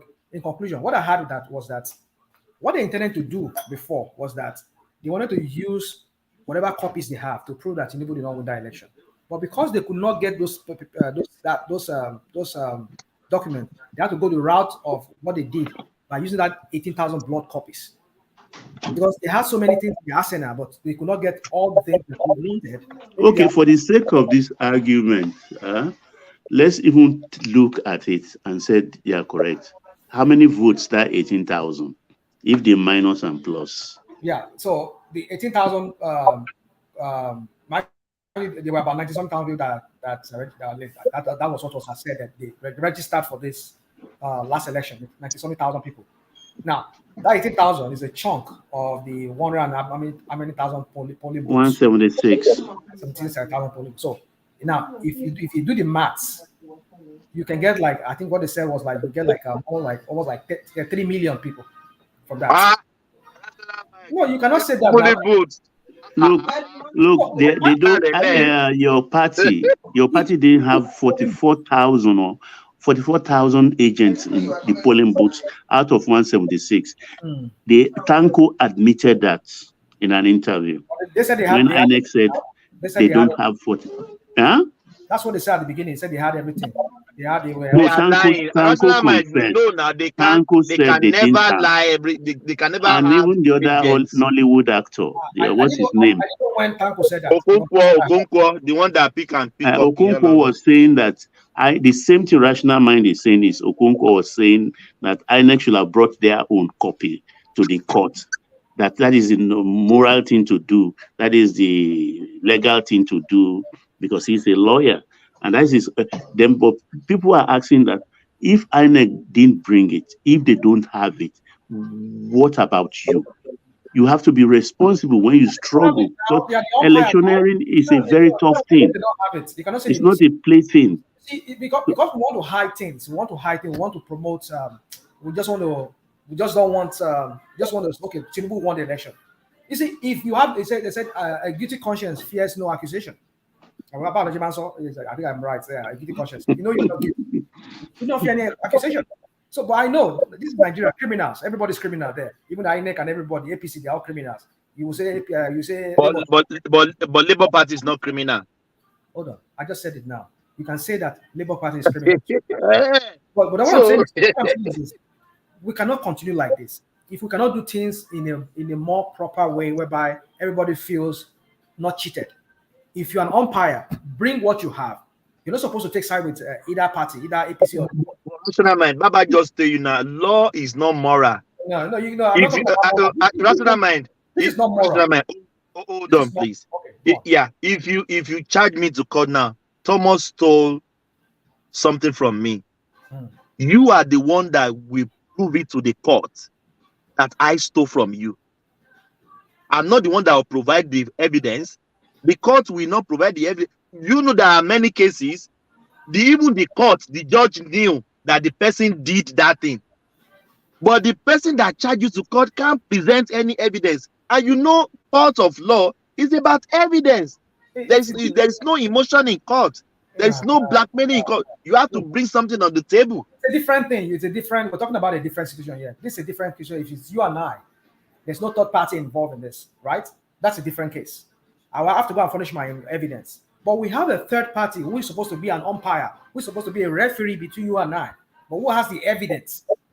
You can go to him for evidence to support. I just told you they join INEC in this case. It is not a matter of morality here. It's a legal matter here. INEC. They shouldn't join INEC in this case. That means they are telling. Hold on, please. That means they are telling INEC that INEC is fraudulent. No, but yeah, let me put the position to Rational Yes, mind. yeah, Bishop. Yeah, let's hear from Bishop. And after Bishop, Rational mind, if you don't mind, please, I want to bring new voices. Madam Hea is here. We haven't really heard fully from Adewale at all. So Bishop. Then we go to Madam Sira.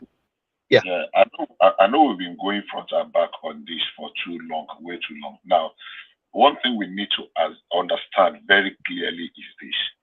The law as it is today confer that invisibility and assumption that whatever INEC does, the first position is that it is correct. The law grants INEC that coverage, that whatever INEC declares is the position of the law. It is for you to now to come and prove that that which INEC has declared is wrong. So INEC automatically has that covering of the law, assuming that everything he does, immediately INEC makes that declaration. Even INEC does not have the power to change it again, except a court of law. Immediately they make that pronouncement, that declaration at the end of an election, it is already the position of the law that what they did or what it has done is correct. So if you have that one at the back of our mind, that INEC does not have the power again to turn it, even though it was INEC that declared it, to turn it now will require the pronouncement of a court. Now, what Agbakoba and other legal luminaries have said is that remove that cloud from INEC. So INEC will not have that, cloud of invincibility that is supported by the law, that whatever position that INEC held or hold, as the case may be, is the correct position of the law. And that's where we keep missing it. For you to now, at the presently, you join INEC because you need to come and prove that INEC position is wrong. Unfortunately, many people cannot. I mean, if you have enough evidence, it is easy, because several, I think more than about 8 states now, 6 at least in states, have been able to prove, and they have had their elections upturned, not from now. Yes, you are right. From 1999, and several senatorial positions. All they did was to prove that, look, INEC in this area, and the most recent one, except the ones that are on technicality, like the one in Bayelsa, like the one in Zamfara, like the one in other ones are on point of election. The one in Ondo State many years ago, the one in Osun State that made Aregbesola to come. Even the recent one in Imo State, Imo was able to bring 380 something polling unit votes. I said, look, this is the actual result, and they were able to corroborate it. So, yeah, maybe if they change the law, but the position of the law today is that INEC is correct. Yeah, Emeka, Thomas. Bishop, yeah, yes. Thomas, just give me Yeah. just 10 seconds. Yeah, go on. Bishop, Yeah. I'm not saying INEC can revert itself. Yeah, by law, they have the right to declare Tinubu. Anybody that they say wins, he wins. Only the courts can revert. That's not what we're arguing about. I agree with you on that. But, well, let me just let me just leave it at that. So, go on, Thomas. Oh, yeah, thank you. Bishop and Emeka, I've said this before now, that even the candidates that you consulted with, I don't think they should be joining them in the suit. Because the last time I checked, Tinubu didn't conduct the election. Toure didn't conduct the election. Any 18 candidate on this presidential seat, they didn't conduct the election. The fight should be stopped at the table of the INEC, because INEC is the one that. I think that is just. I said that is just my own. I said that is my own suggestion. That they should not be joining. Peter Obi should not be suing Tinubu. Tinubu should not be suing Peter Obi. Peter Obi should not be suing Sowore. So that's just my own. Yeah. Let me explain that to you in a very plain language. Now, I have a property. Thomas have stolen my property, and he has given it to. No, don't let me use Salaman. He has given it to Enigmatic or Kulata or to one man. Now, Thomas is the one that stole my property and gave it to Kulata. If I sue Thomas that stole, but the property is not with Thomas, it's with Kulata, what I want is to get back my property. If I did not sue Kulata, then I have not even started my case. So, Thomas is INEC now. I am Peter Obi. Kulata is Tinubu. As well as I'm suing the person that stole my property, I am also suing the person that is in the custody of my property. Of the property. Exactly. Yeah. So if I'm just suing the person that stole it, and the person said, there's nothing in my hand, and true, there's nothing in his hand, and I did not drag the person that has the property in his custody to the court, then I've not even started. It's just an exercise in fugitivity. So it is important to sue both the person that stole it and the person that it was given to, because Tinubu couldn't have stolen it without the help and connivance of INEC. I don't know if I make any sense. You do make sense, but to me, I still want to exempt the candidate on the ballot, because they didn't conduct the election. INEC is the umpire, is the one that conduct the election. People voted, they collate, they announce, they declare everything. The box should stop at their table, in my opinion. Thomas. Do you know this Yoruba adage? Sorry, Baba Ajalekoko. Sorry, one second. Do you know this Yoruba adage that says any people laja o jale? Ẹni tá bá apá lọ́wọ́ ẹ̀ òun ló dẹ̀ fa àpáyà. Exactly. So the beneficiary is also as confident. I think your Yoruba analogy make more sense. So the Yoruba say you ti gbà wọlé. No, mo gbà yẹn wọlé. Òwe lálá. But you know, Thomas, you see, they are acting in compliance to the law. What the law require is what you see playing out. when they filed that petition, and those that names that they mention in that petition are required by law for them to win the election at the election petition court. So if they don't play, look, okay, I will tell you a case of, hey, if my memory serves, I think Ondo State against Akeredolu. The PDP, is it PDP or which party? PDP. It's PDP. So the PDP, yes, the PDP did not include somebody in that petition. I can't remember. Is it INEC? It did not, or it did not. I think it was the chairman of APC. I think. Yes, thank you, National Mind. National Mind. The chairman, the Malabuni, is it Malabuni that was the temporary Malabuni. Because he did not mention his name. He did not mention him in the petition. That was what failed PDP. And if he had mentioned Malabuni in that petition, boom, he will have won.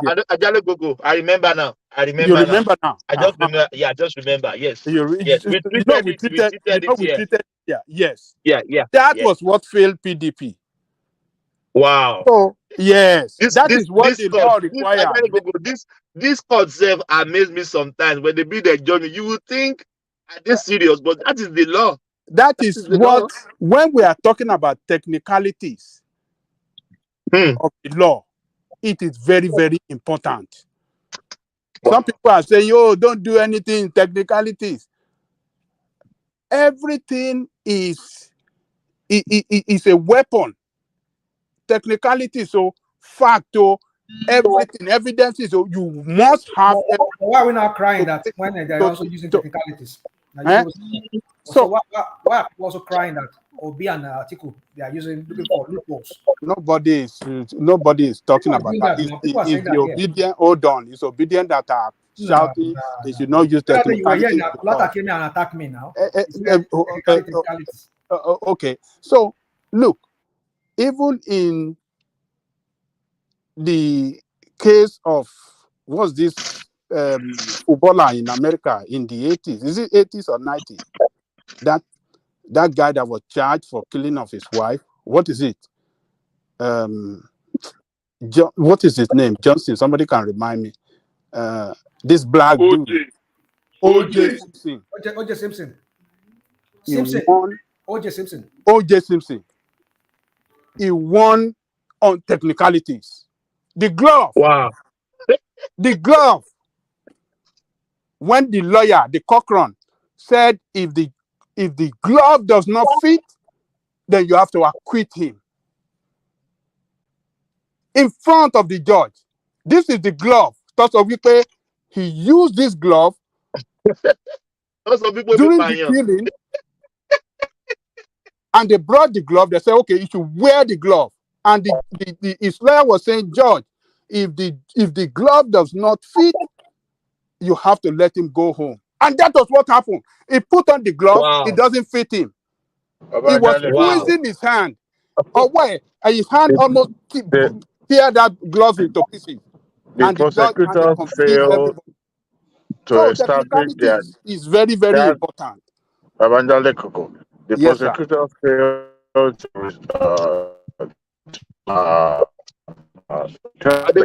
we can't hear you. Cheap internet. When it's my time, then you got me. You have to hear me. You have no choice. Now. When it's my turn, that's when people will say we can't hear you. That's how they want to sideline you. When I get to the certain proximity to my house, that's when that thing will go off and on. But the thing is, the prosecutor failed to tell the court that that particular glove, rain and sun don't beat am well well. But they just sat there like, well, it's not gonna work. It did. But that dude killed, well, that's what the court said. Eventually, they planned their case very well. It's gonna go off again. Let me stop now because I'm already at home. Okay, go ahead. Yeah. That's what. Yeah. Let's. Do we have Madam Sira? He hasn't even Or say a word. I can say my own monologue and just keep quiet because it's No, you come back. Ladies first. Ladies first. look, I'll send all the villagers to you. What do you mean I should come back? Why? It's my Ladies turn. first. Why? No. See, Go take care. Go take care. Ladies first. ah, Ladies first. Let We have, Adewale speak. He's not no. he's not a It's gentleman. that's no. what I His would say. I'm network not. is I'm not a gentleman. Go ahead, Madam no. Peter. Go ahead. Are you Bob Risky? Are you Bob Risky? I Ladies said first. I'm a Ladies first. gentleman. I just said it. Thomas, I'm doing something. Let him speak. No problem. No. He's not ready. Even the network. His network is not really good. Leave him Let him be now. in a Let good. him speak, Thomas. I'll come in later. You come in later. Please. Yeah, Yeah, Adewale ṣe please. network here to da. Speak. Internet, I mean, network ẹ ti gbohùn mọ́ lẹ́nu. Network no. We can't even hear him. Madam, hey, if you are not ready, maybe I'll go to someone else. Yeah. Do we have progressive? But you can hear me now. Yeah, we can hear you now. Yes. Yeah, I just told you my network does that. Why are you using Peter Obi's network? My network is even more stronger than Joe's of you living in Australia and London combined. So don't tell me about when it comes to network, America is the best. Anyway, see, rational mind. See, look, let me say something tonight. I wish everybody would be like me. This whole entire world will have been peaceful and easy peasy. But when I lose my cool, I lose my cool, and I seldom lose my cool. Are you sure everybody should Are feel you like sure? ilé ayé tá a Hey, wà yìí bẹ́ẹ̀ ni look, tó mọ̀ ẹ́ àwọn tó bá mọ̀ ẹ́ ló máa sọ yẹn fún àwọn mọ̀ ẹ́ dáadáa. I don't have problem. Oh, just give me one burukutu and give me that good views. Let me sit back and that is life is peaceful, okay, and that is me, okay. But this irony of when people come on the show, and I understand we take stand, we try to dialogue and argue and all that, but it's not worth it. It's just for learning purposes. It's not as if somebody is going to be compensated with a public position tomorrow. It hasn't gotten to that. So we shouldn't get worked up because we disagree with what the other person said. Having said this, I was once termed as a pacifist on this show, and I'm somebody that usually look at things from a different view, and sometimes I try to play devil's advocate. uh, but when somebody believes in what they believe, I'm speaking to what Patrosky said earlier, that we should let the obedient continue making noise, that is their own way of contributing to national building, and I take exception to that. You see, when people making noise must have substance. And where there's no substance in the noise, they're just dissipating their energy they could have used for something more productive. And I think it was Jide. I could listen to Jide all day long. It was saying something like, "Look, it's a distraction. When somebody trying to, work for the good of the nation, but is being distracted left and right. If you take a year out of 3 years' time, what is left to be done? Instead of you to be facing a national issue, you are busy facing personal issue. You are being dragged. You see, and if you look at it, there's a case in the court after the Supreme Court, something that is going to come out. And I'm glad that the likes of Onanuga is being brought to the inner chamber now, because sometimes that is the way it's supposed to be done. But people are still going to criticize the president that bringing the likes of Bayo Onanuga to become a strategist and advisors and all that. But you see, we should look at it from the fact that if you are going to contribute to national building, there are so many ways. Jide brought forward three burning issues that we should have discussed about.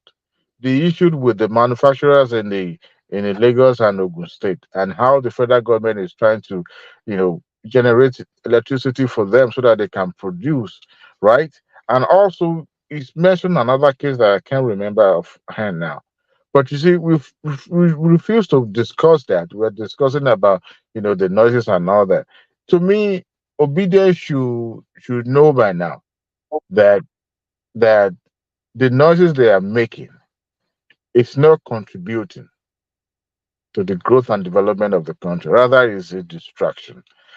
And the person that they are hailing and pumping up and lifting up, even tomorrow, let's just say the Arab Ambi submission is not true. Let's just say that is not true, and it's established that it's not true. The distraction that will also generate before it's established that it's not true, time will have lapsed, time will have gone, and something greater that should have been done. But you see, the person that is being dragged and the person that is dragging also will be wasting their time. It's unfortunate. And as far as I'm concerned, Tinubu is the president. We should be criticizing whatever policies or decision that he's making, other than about certificate or what this person did not, submitted to the school and all that, something they've done 30, 40 years ago. So to me, it's just a distraction. But I think the way it is now, the country is divided, and we're going to continue playing, that game on and on and on and on, and it won't end anywhere, and we will remain the same spot that that Tinubu uh, met when he became the president, and that is not the way we're supposed to, because like Babajale Koko said some times ago, if he failed, the entire country also failed, and people, the poor ones, will be the one to bear the brunt of that failure. So we should look at it from that perspective, but nevertheless, on this show, this is not Okay, can I Agbado's ask a show. question? Go Yes. ahead. Why would Tinubu fail? Why would the obedience and or whatever Obi and his people does or Atiku does, why would it make him fail? Because as you are right now, not everybody can multitask. All right. Distraction sometimes. We are human. If we are being distracted, the time that you're supposed to face national burning issue, you are using it to deal with your own personal issue. As you are right now, if you go to work on Monday and you are dealing with personal issue, it won't take much time before they notice that you are not being productive. Because the time you have spent dealing with work, you are using it for your personal issue, to deal with your personal issue. The same way with the likes of Tinubu, is human being. He may be occupying the highest position in the office, but he's still human. That is why if it's not that serious, he won't be having lawyer representing him in the United States, even here in the Supreme Court. So that is the reason why I said if you fail, everyone in Nigeria will bear that failure. So what we should be doing is criticizing. Tonight, I've criticized in the comment section when the appointment of the AFCC chairman, and I said no, the optic is becoming more, you know, ethnics or tribalistic in some way. They should find a way. I mean, there's no way Tinubu can tell me that they can't find somebody in Agbo or in anywhere other than Yoruba land. At least I understand that he's trying to create a team, but there's no way he can tell me that he can't find somebody from Borno or somewhere else. Okay, so those are the things we should be speaking to and criticizing and look at the merit and demerit of. And somebody has. I'm not. If I don't have a superior argument, I will admit there's no reason why I should be, acting like a phone, like okay, my argument must be the most superior. No, but to me, I look at it the fact that no, the optic is looking to the replica of Buhari. I will criticize him, and it's not right. It's not right. So those are the things we should be discussing, not just back and forth about what somebody did or something. And America, please stop looking at people's yash. Please, it's getting too, don't do that. You can view, but don't look at their yash. What do you mean by that? What did he do? He came tonight and he was, talking about he said he had already looking at the obese bomb and he's bringing out all the pictures. Like, God, me, man. Come on, stop looking at people's yash. Thank you. I'll be right back. That's all right. Yeah, thank you. Yeah. Madam Ahai, now we can have you. The Yaloja, the Yaloja of Europe. Yeah, let me do like one man today. Do you have Madam Sia? Yeah, Thomas, how na day? Now you have the floor. Do you want to I speak don't to even know the? what can you put me through the topic of today? There are so many things to talk about today. Maybe let me just preempt. Let me not preempt this. Let's watch this video, please. Your brother from the east.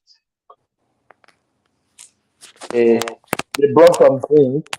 We don't know how far it's true, but you can listen to this. Where's the video? Where's the video? Where's the video? Where's the video? Yeah. I'm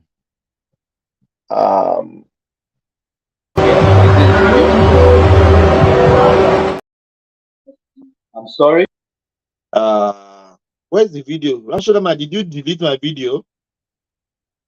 Oh, I didn't touch anything. No. I'm just joking. I'm joking. Yeah. I came back there and told somebody. No, not this. Where did one man kept this video? But it's about Madam Mayor. I don't think if you are hearing me. I can hear you. Yeah, Labour Party came out. Oh yes, I got it. Unveiling the true identity of the man called Mr. Peter Obi, who is using the identity of his dead brother. I repeat, we want to unveil the true identity of Mr. Peter Obi, who is using the identity of his dead brother. Mr. Peter Obi name on the NYSC certificate, the one on the University of Nigeria Ansukka certificate and WAEC are different. Who and what is his elder brother name? Where is he and what happened to him? Gentlemen of the press, the attention of Labour Party have been drawn to Mr. Peter Obi's needless and unwarranted world press conference on Wednesday, 11th of October 2023, where he accused the President and Commander-in-Chief of Armed Forces of the Federal Republic of Nigeria, Asiwaju Bola Ahmed Tinubu, of using fake identity.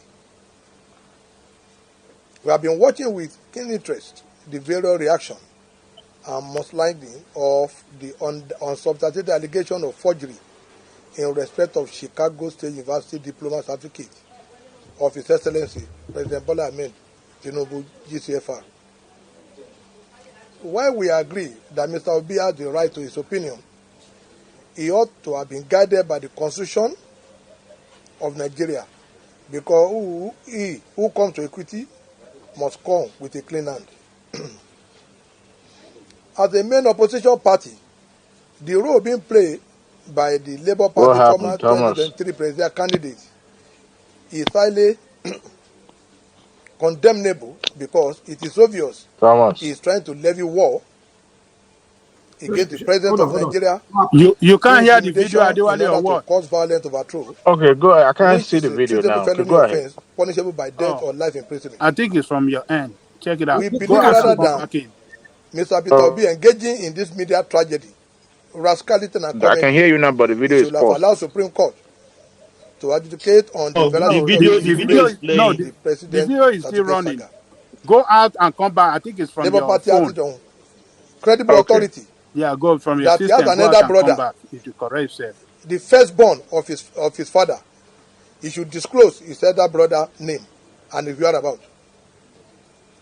What is the relationship between Peter Obi and the likes of IKB, Jakes 5, and late Senator Okonkwo in the 80s in Lagos?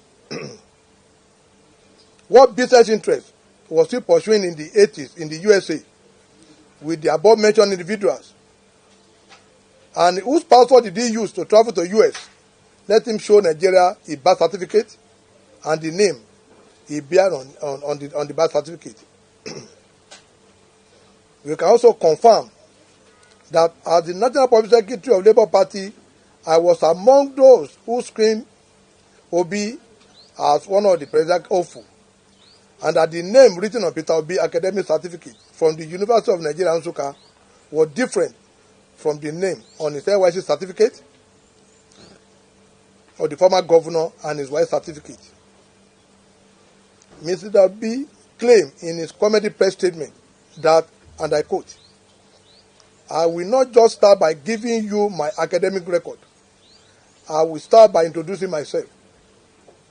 He said, "My name given to me at birth by my parents is Peter Onwubuasi Obi. That was my that was the name my parents gave me. I don't answer my Igbo or middle name. What it means is that I cannot die. So I choose not to answer it, but my father that gave me that name. But it was my father that gave me that name. My name is Peter Onwubuasi Obi. I'm a Catholic, and my confirmation name was Gregory." So you will see me write Peter Gregory Obi. I repeat, he said you will see me write Peter Gregory Obi. In Peter Obi's elder brother, his firstborn, was a drug baron that was killed. He belonged to Andy Okonkwo, the IKB group in the early 80s.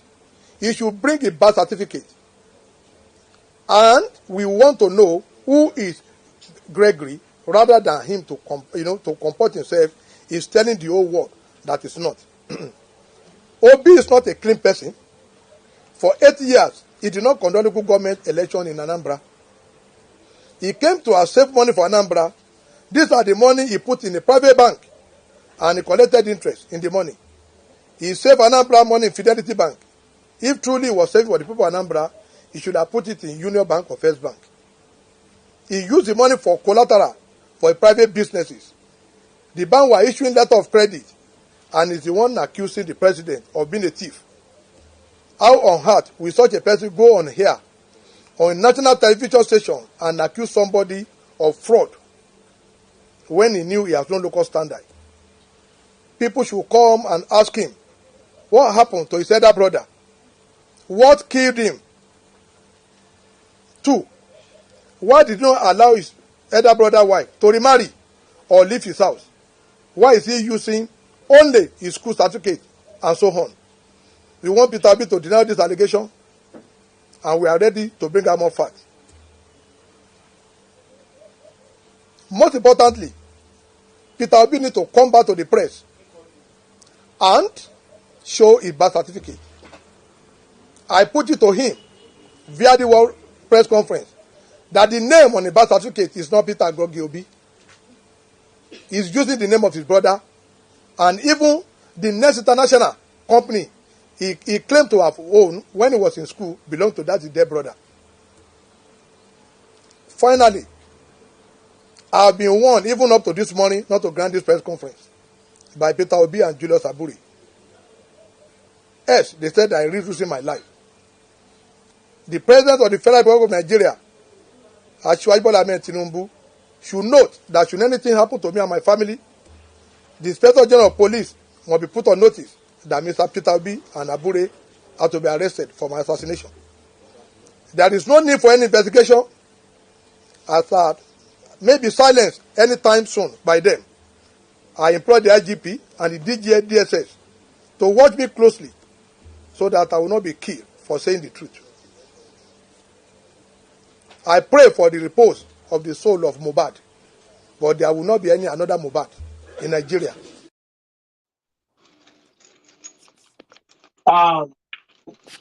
Madam Mihai, are you there? I'm here. Yes, yes. Before you respond, I think this guy is just asking questions. So, what do you think? Thank you. First of all, I've not been following what is happening, but when did they put out this press conference, if I may ask? It's today. Maybe it's yesterday. Yes. Yes. And it's confirmed. It's confirmed that it's real.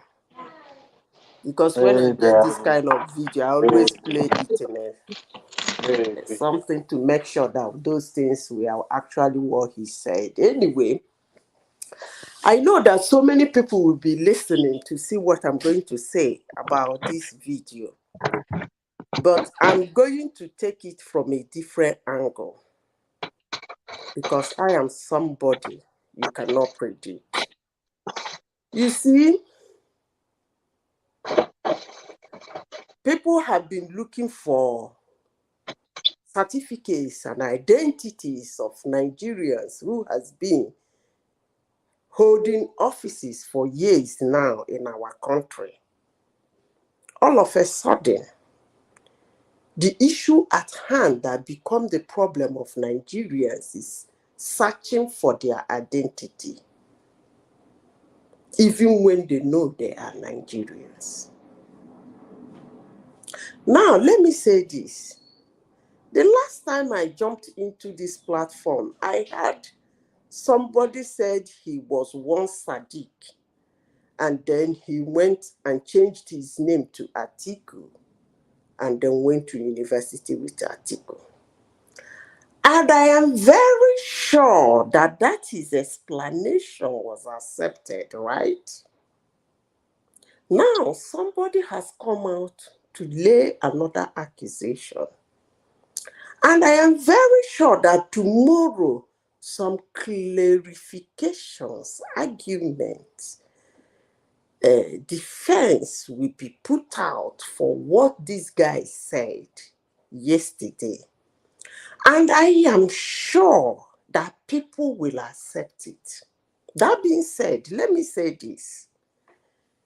It is only one person in 2022 general election who is a candidate that whatever story that comes out in his name will never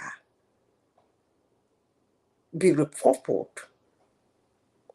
No matter any kind of explanation, it will not be accepted. People will run with the story that was told.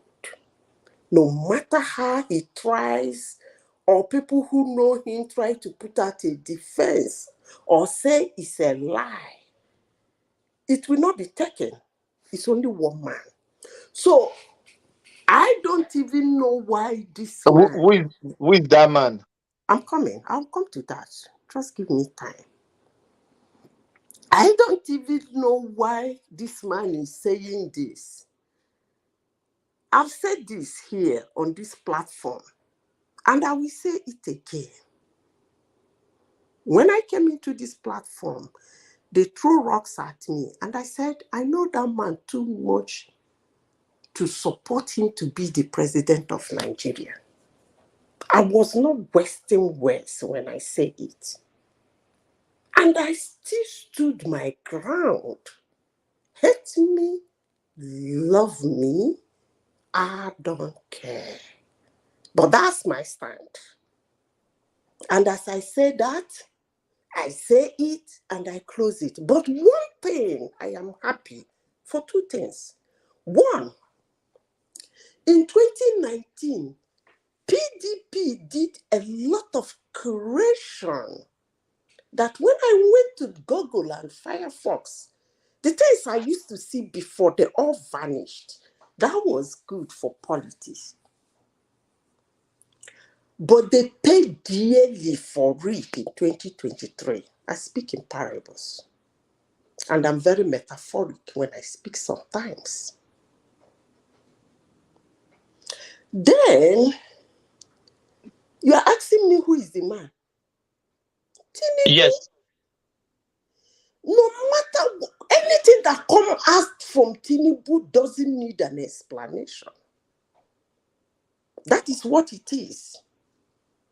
And people should run with it. He is the only man. You know why? Because we don't hate him, we don't like his politics, we don't like nonsense, I don't like his politics. That is the only man that don't deserve an explanation. But a man will come boldly and face Nigerians and tell them that he went to secondary school and answered Sadiq, and where he went and changed his name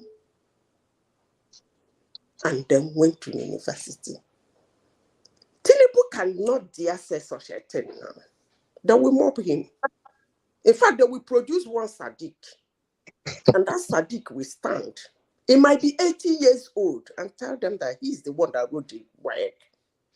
But we all accepted that because those are the people their explanations are made to accept. Tomorrow, whether this video is true or not, there's going to be a whole lot of explanations, clearance, corrections on these things this man has said. And they will be accepted. And you dare not mention it again. And they will tell you it has been fact-checked. And that was a lie. And we will accept it. Now, I said the first thing. That one thing that made me happy in 2023 is that the correction PDP did in 2019, they paid dearly for it in 2023 for deceiving Nigerians. That is one. Secondly, I said it the last time I came here and I spoke. I said, among the ethnic groups in Nigeria, let me not use the word ethnic group, let me use the word regions. The North, the core North, and the Southwest, their bond is scary, very strong. They might not know. But for people like me, who play my hands as being a social scientist, I know how strong their bonds are. In 2023, Nigerians used the man called Tinubu to break the bond of the Yorubans. That's the gain Nigerians gained in 2023. I'm waiting for the time that we break the bond of the North. That way, I think Nigeria will be a little bit free. Because you people don't know what it means to bond. It's strong. The North and the Yorubans, their bond is strong. Yeah, sometimes it saved us a lot of things, but it's scary. Because when you listen to the things that come out of the mouth of Yorubans concerning Tinubu, I begin to wonder whether my statistics about them and information I have over the years and watched and see about them and their bondness, I begin to doubt it.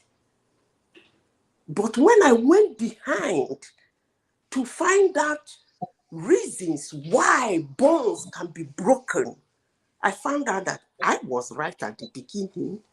The important thing is that it's been broken. It is disheartening to see that there were 4 people that went into an election, four front runners. They went into an election. At the end of the day, the umpire that it is legally their job to announce the winner did. I used to tell people that I don't really care what people do or say during the electioneering period. But I am more concerned at what they do after the election, a winner has been declared. We have never seen it this way in Nigeria before. We have never post-election drama. Madam Sita, you can give me 1 sec. I had this question from Ajani Koko, if you can remember. I was born in the 80s. I'm still a young boy. So I've asked him that, have you ever seen this kind of thing in our electioneering, maybe before I was born? And it was, we will rankle his head to say maybe he has seen something like this. Yeah, go on.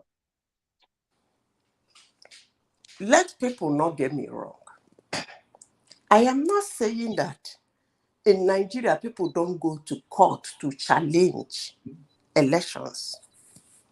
What Nigerians are known for is electioneering.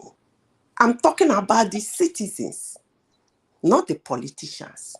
We are known for electioneering. During that period, we dance around who we are supporting, say whatever we want to say, play the masquerade down, the masquerade, fix the masquerade. On the election day, we go to vote. That's what we owe the person we are supporting, and we go home. From there, they do their dirty job, going to court, abusing themselves, doing press conferences and all whatnot. Nigerians don't get involved again. Maybe as a gossip. But looking at the history of Nigeria from 1960 to date, we have never had this kind of post-election drama before. But it is what it is. Most of these cases, I don't even understand it. Because if you take a case to court, why come out to do a press conference? Atiku did, calling for help. They said they no go help. They later come out to help him. And let's try to wrap my head Madam Mayor, around. they are still in court. They are still in court now. They are still in court. They are in Supreme Court now. Yes, so you took a case to court. You took a certificate case to court. Why the press conference and what conference and so? I don't get it, but it is what it is. But let me say this again. When I came to One Man Platform on the 27th of January, I said it loud and clear that I know too much not to support that man. And I'm still saying it this night. And 2 things, as I said, I am happy that PDP is paying dearly for striking out all those things in Firefox, in all the blogs and all Google and everything that Nigerians would have done. They paid heavily to do that. And they're paying heavily for deceiving Nigeria. And secondly, let me tell the Yorubas, if you don't know, I am excited. Somehow, kind of a misfeeling. I feel sorry for you for the bond being broken because it was really strong. But in some way, I am also excited because I know I used to admire you people. The kind of foam that comes out of some of you, your mouth, concerning your brother Tinubu is beginning, let me borrow some word from somebody, beginning to be irritating. He won the election. He has won the election. You are in court. You are in court. Wait for the court to decide. And if you think that you don't trust the court, why go there? I repeat again. If you think you are not going to get a fair judgment from our judiciary because they have a way of dismantling our institutions. But I want to tell everybody this morning that if you think something is not fair, you are not going to get a fair judgment from them. Why go there in the first place? You would have saved us all the stress and all the abuse and all the dismantling and take it. But let me remind us that that case is in court. And I believe for those that say they are very good with the court, everybody should just shut up and allow them to do their job. Please, let's leave this press conference and all this. By the way, that is not the point. Tinubu never told anybody that he has problem with his certificate. If you guys have problem with his certificate, so go sort it out. And you have gone to the court to sort it out, and so be it. Let's leave it at that. The court decides. The same thing with the other candidates. They never told anybody that they have problem with their certificate. But if you think you do, go sort it out. All this rhetoric is beginning to weigh the whole country down. I mean, the citizens, of course, not Nigeria. Because that green, white, green is still flying bright. Maybe some of you are not seeing it, but I can still see it shining very bright and clean. Thank you, Thomas. Oh, that's a very nice submission. Thomas. Yes. Yeah, I only interjected when Adele Koko was talking. I've not really said my own. Can I say something on that? Yeah, of course. Why not? Yeah. Let's just yeah. All right. So you see, I don't know when this guy is going to give it up. Let me use the word of the Agbado people. The way they always throw this word at the obedient. When will you people give it up? Give it up. You know, give it. I mean, like sounding like a broken record every time. Yeah. So let me use that word now. Let me throw that word at you.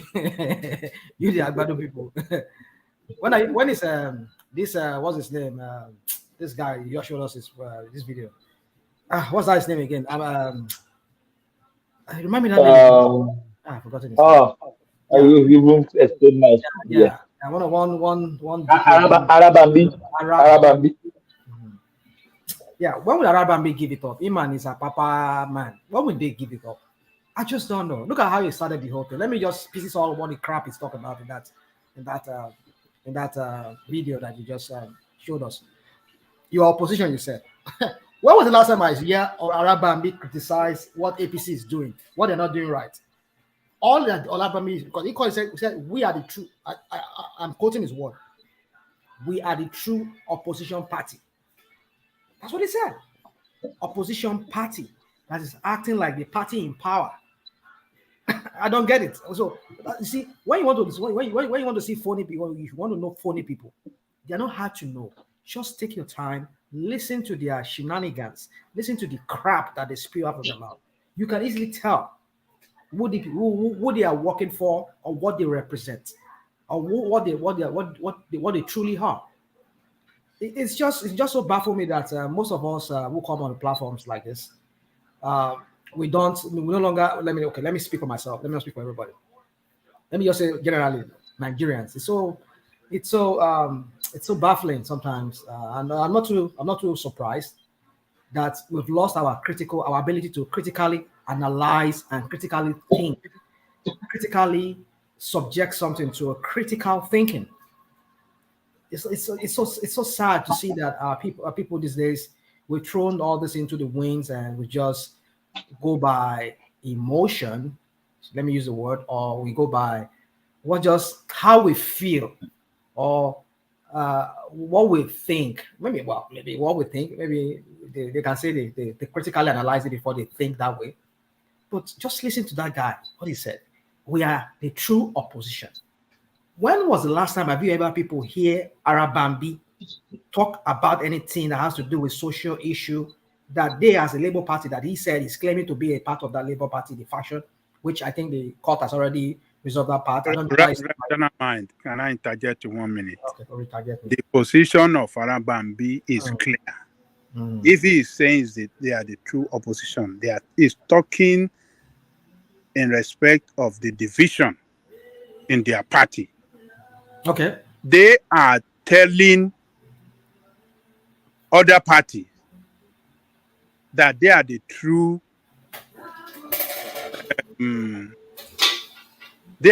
leadership of the party. Their own fashion is the true and not the obedient. Okay. And that is why he's speaking to the world that the OB and his camp are fraudulent people. All right. Backing it up with fraud, documented fraud. Okay. That they perpetrated Okay. before the election and even during the election, the way they perpetrated and forged documents. So you can't hold on. Forged documents that gave some of them the make some of them the candidate of the party, including Obi himself. So they are fighting against fraudulent people within the party that have constituted a existential threat to them that founded the party. So you have to look at it from that angle. You can't say, "Oh, this guy is." Look at what he's saying. Are we done? Yeah. Okay. Yes. Sorry. Go ahead. Are we done? Okay. Now, you see, you said, just listen to what you just said, Doug. We are the true opposition. Okay, let's assume that Apapa and Arabambi faction is the true opposition of the true. Because I don't know how you're even trying to spin it now. It's just like you're scrambling my brain with that. Even the court has given them that legality. What was the last time? What was the last has given them that legality to be to assume the leadership of the party. No, maybe you're not aware of the new ruling that just settled the whole thing now. This guy that was with Obi, what's his name? That guy, what's his name? Julius Abure. That Julius Abure has been set to continue as that's the latest court ruling that came a week or two ago that I saw. Maybe I'm wrong. Maybe I'm just looking at something else. Somebody can tell us in the comment section, prove me wrong, but prove me wrong with facts, because that's what I think I saw. Now, you could be right, but there is division within the party. They are on one faction of the party. They represent one faction of the party, rather. But then they represent the other party, and they will never accept Obi and his camp as the true leadership of the party. That's what is plain. I said there is a court ruling that said that reaffirmed or reconfirmed Abure. If it's live, let me know. But that's what I think I saw the last time I saw it about 2 weeks ago, or maybe one of those obedient. I don't know, but I can't remember where I saw it. But maybe that's one. But I'm just saying that's what it is. But now let us now analyze what you just said. Critically analyze what this phony of a person who calls himself a Labour Party and ex-Labour Party secretary. Now just listen to what he said. Let's assume what, like you said, that they are the true opposition. That is, they are the true Labour Party member. So now, what was the last time did you see him act as a true opposition, in the sense that the opposition that they have to APC, who were their rival in this last election, what are all these actions that have shown that they are criticizing Tinubu's government? No, we cannot say any of that. It shows that they're not really opposition. They're just an appendage of APC moles within the Labour Party. Now, let us now go back to what these other things that he said. Now, he said that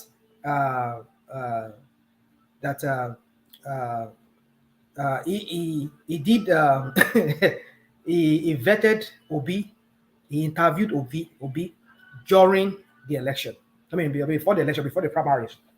You did it, and you found all these things. You didn't make noise then, but you were still a member of the party. But when the issue came up that they were accusing you of embezzling or doing anti-party issues, and you two were accusing Obi's campaign manager then of embezzling, both of you were all accusing yourself. You people fell apart. That is now when you now know that now you can now start opening all these things to the whole world. If they are not falling apart, will it be coming now and telling us all this crap that is telling us now? So these are the things that people, you need to sit down and think and reflect about. These people who just come and just spew out things and we just accept it, and we just, because they support our narrative or the person that we support, we just take it and run away with it. Just listen to what he said. I vetted Obi When you vetted to be and you saw all these things, why didn't you make noise then? That I know, agree, no, I'm not a part of this. But suddenly, when you people fell apart because they accuse you of anti-party activities, which it is glaring, you did it. You were there at Abiodun's. You were lifting Abiodun's hand up during when you people know you also have a candidate in the election, but you are lifting up Abiodun's hand. Your rival APC, you are campaigning for them. You see, and when people say this guy was doing anti-party activity, and you people said no, and they kicked him out. Now he now knows that he said it. I didn't say it for him. He said I vetted Obi, I interviewed Obi for the primary or whatever he said before he became their candidate. So why didn't you make noise then? Why didn't you say, no, Oga, this is your thing, tally. We cannot accept you. Why wait then until you people fell apart? Ìjàlódé tó ń dòwe. Ìjàlódé àbí bá ṣe máa pòwe wa ní Yorùbá náà nìyẹn. A máa da gbogbo ẹ̀rù fúnra wa. The point is this, you see, I don't take people like this serious. I'm still going to talk about many things he said. I'm still going to pieces so many things he says. I'm still going to pieces them. Hold on. You are saying, why didn't he say anything? Hold on. They have been saying things. Hold on. No, I gotta go. No, we're not watching the same thing. No, I'm taking you up on what you just said. Okay, all right. Where are they? Why haven't they been saying anything? Since last year, before the election, they have been fighting against Aburi fraudulent activity within the party. And they took up on what's the name of this guy? Okupe. Okupe, yeah. Okupe. They are since last year, they waged war against Okupe's corruption within the party. But as no man knew this, as no man should know that. And they took up war against corruption of the party chairman with your big camp now. So don't say that, oh, where are they? Why haven't white now? What he's saying today now, we never know whether they had that evidence before or it's just a new evidence they just laid their hand on that they are presenting to us. So we have to wait and see. They have fired the shot and they said they have their evidence to prove that. Let him prove it. Well, okay, so but they have started this war since last year. So don't come up to say, no. Where are they? They have not done anything. Why now? It is not now. They have started it last year. Yes. I said why now?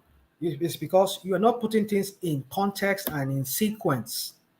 There are sequences to all of this. There are events that led up to all of this. You just mumbled jumbled everything together. You didn't really state them how they occurred. Where the whole thing started was with when this guy first appeared on, was it an Arise interview where he was vibrating, talking about what is going on in the party, that Okupe was taking money and he constituted some of his own people and he sidelined them, even him, that is the secretary that is from Ogun State. He sidelined him. They were embezzling money. Fine. He did that. The next thing we saw him, he was he went with Abiodun. He lifted Abiodun's hand. Then at that point, they had to kick him out. They said, no, you've been engaging in anti-party activities. We never allow you to stay. In fact, he has been having a problem with them right from when he has been attacking Okupe. But they did not kick him out immediately after that. But it was after it culminated after they saw that clip of him lifting up Abiodun. You're talking about corruption. Now, who is corrupt now? If you are a member of a party, why don't you be faithful to your party? Why don't you promote your own party? Even though they don't have any candidates, because some people will come here and start argue for him that after all they don't have any major governorship party. You know that their governorship party candidate does not have any chance. That is disloyalty to your party.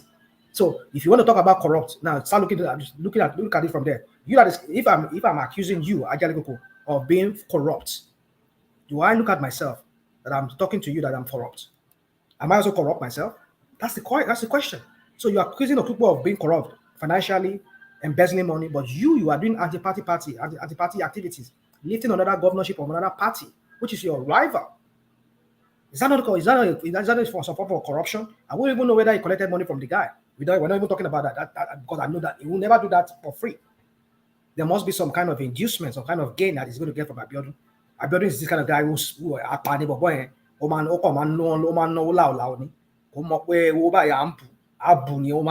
just to promote himself or just to be able to get what he wants. So you cannot tell me that he does not have any inducement, financial inducement or whatever inducement from Abiodun. So tell me now, who is the corrupt person? I don't understand what you are trying to point out. People are working together and you are saying they are corrupt. Because they are not from the same party, you expect them to be doing fist fights. What is your point? Do you know the definition of corruption, or you are just using the word loosely? So tell me, what do you mean of corruption? You can Google it now because you are not using the word accurately. You are just using it on top people that you don't like. Oh boy. Sorry, you're like no, you know what you are doing now. Just leave me alone. Just if you know you don't have anything to say. I'm not holding you. Just keep quiet if you don't have anything to say, my friend. Listen. No, I've told you. No, you don't know what you're talking about. You cannot. What is corruption? What is corruption? What is your corruption? I don't need to Google it. What is corruption? So you have your own personal definition of corruption. You see how you people don't come here. You want to no, don't do that. Don't do that. Reply me. I don't know what corruption is. Now I ask you, what is corruption? You are telling me to go and Google it. Okay. Yes, you can Google it. Okay, you know what? I will Google it for you. No, don't Google it. Tell me. I can give you it means that you know what it means before you shut me down. Because you are pretending you don't know what it is. It means dishonest or fraudulent conduct by those in power, typically involving bribery. So how do you know that is what happened? How do I know what's happened, Azal? What do you mean by that's what happened? I've told you the definition. This guy, dude. I'm sure. Listen. I don't want to sound condescending at this point. Hollanda released that. Define that. Make that definition again of corruption. Corruption is fraudulent conduct by those in power, typically involving bribery. Okay, so rational mind. Is that all corruption is all about? You don't even know what the corruption is. No, don't give me that. Dude, calm down. Let me tell you. I studied English. You can't be coming here. I'm sure I must have been a teacher long before you were born. It doesn't mean you are the best. Yeah. So, dude, hold on. I don't want to sound condescending, but when you talk, when you want to interject people, you need to understand what you're talking about. Because you talk to me, you're telling me I don't know what corruption is, and you yourself you don't even know it until you have to Google it. So if you don't know it, why are you tackling me on that? Because I know that what you are defining as corruption is not corruption. You said that people are working together that are from different parties. You said people that are working together are from different parties, and you were complaining about it like you were expecting them to be doing fist fights. Then you ended your statement by saying that is corruption. That is not corruption. You are just doing wordplay.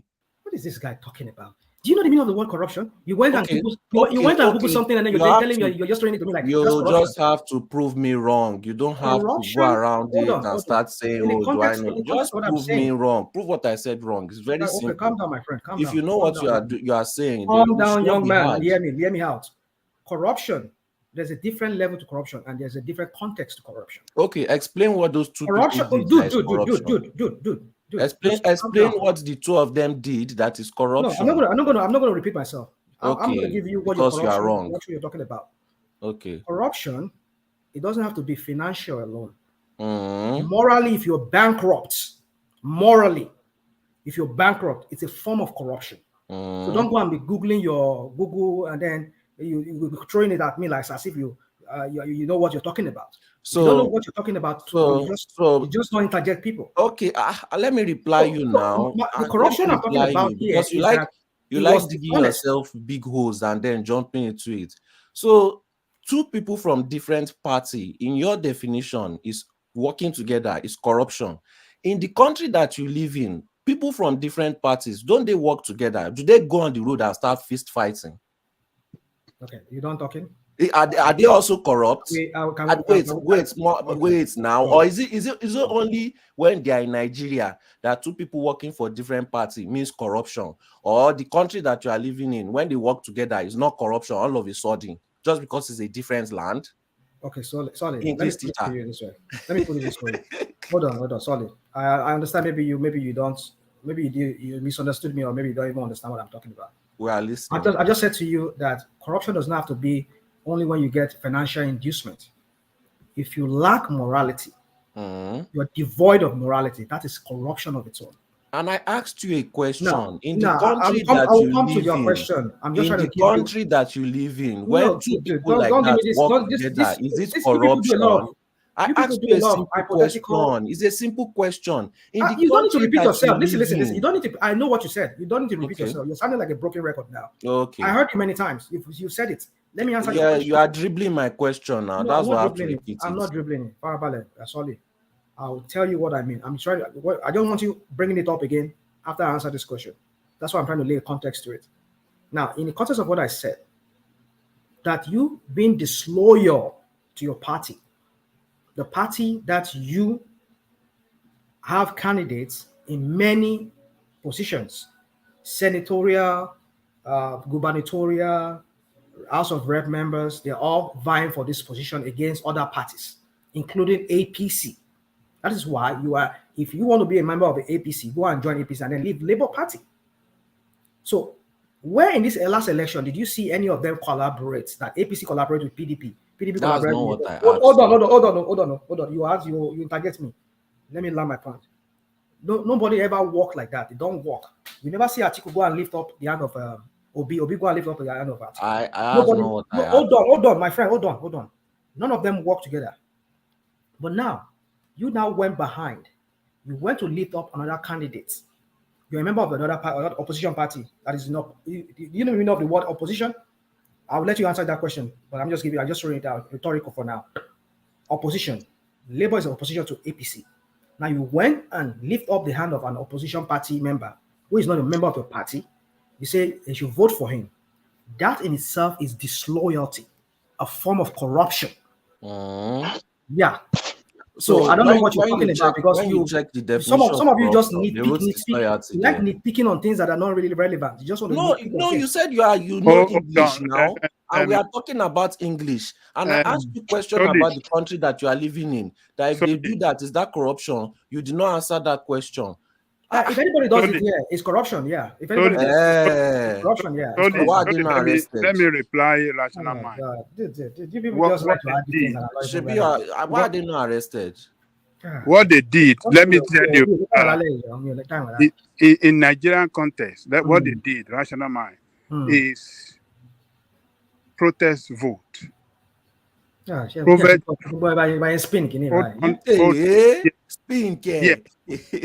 because the party corruptly imposed a candidate that the members of the party did not vote for to represent them.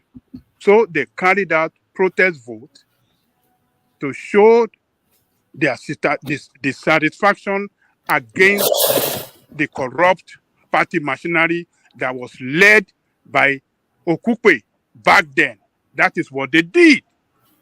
So you have to go and understand the root of the action that they took, and not describe it that, they are corrupt, they work with the governor of the state. No, they were fighting against Okupe corrupt practices in that party back then.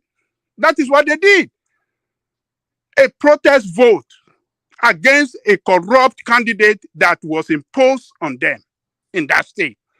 So let's get all our information right before we start spreading this propaganda against people that are trying to save their party. They formed that party. It is not the obedient. And some people came in, they accepted them, they gave them position, and only to turn around against them and want to rubbish them, take them out of the political process completely. They try to hijack their party from them. You think they will not fight? Rashida might just get the information right. So get it right. Let me leave it there.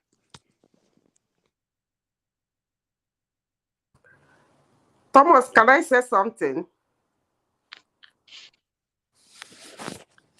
Hello?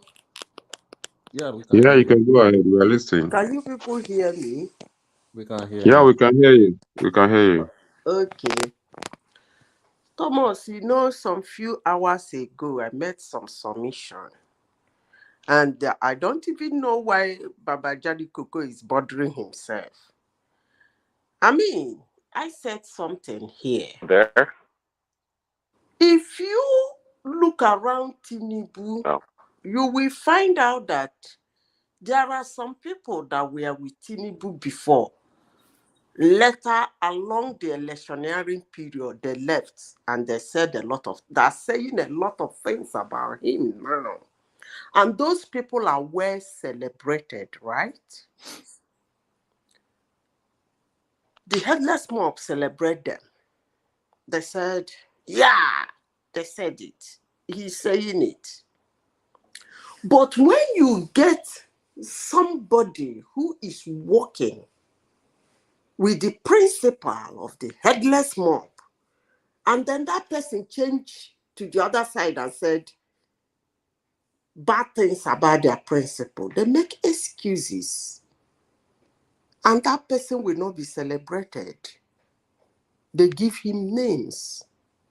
So what am I saying in essence? It is only Tinubu that we will not accept any excuse, any explanation in anything that concerns him.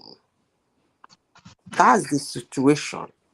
For every other person in that election that contested or any other candidate, whatever story that comes out about them, before the story land, we should declare it null and void.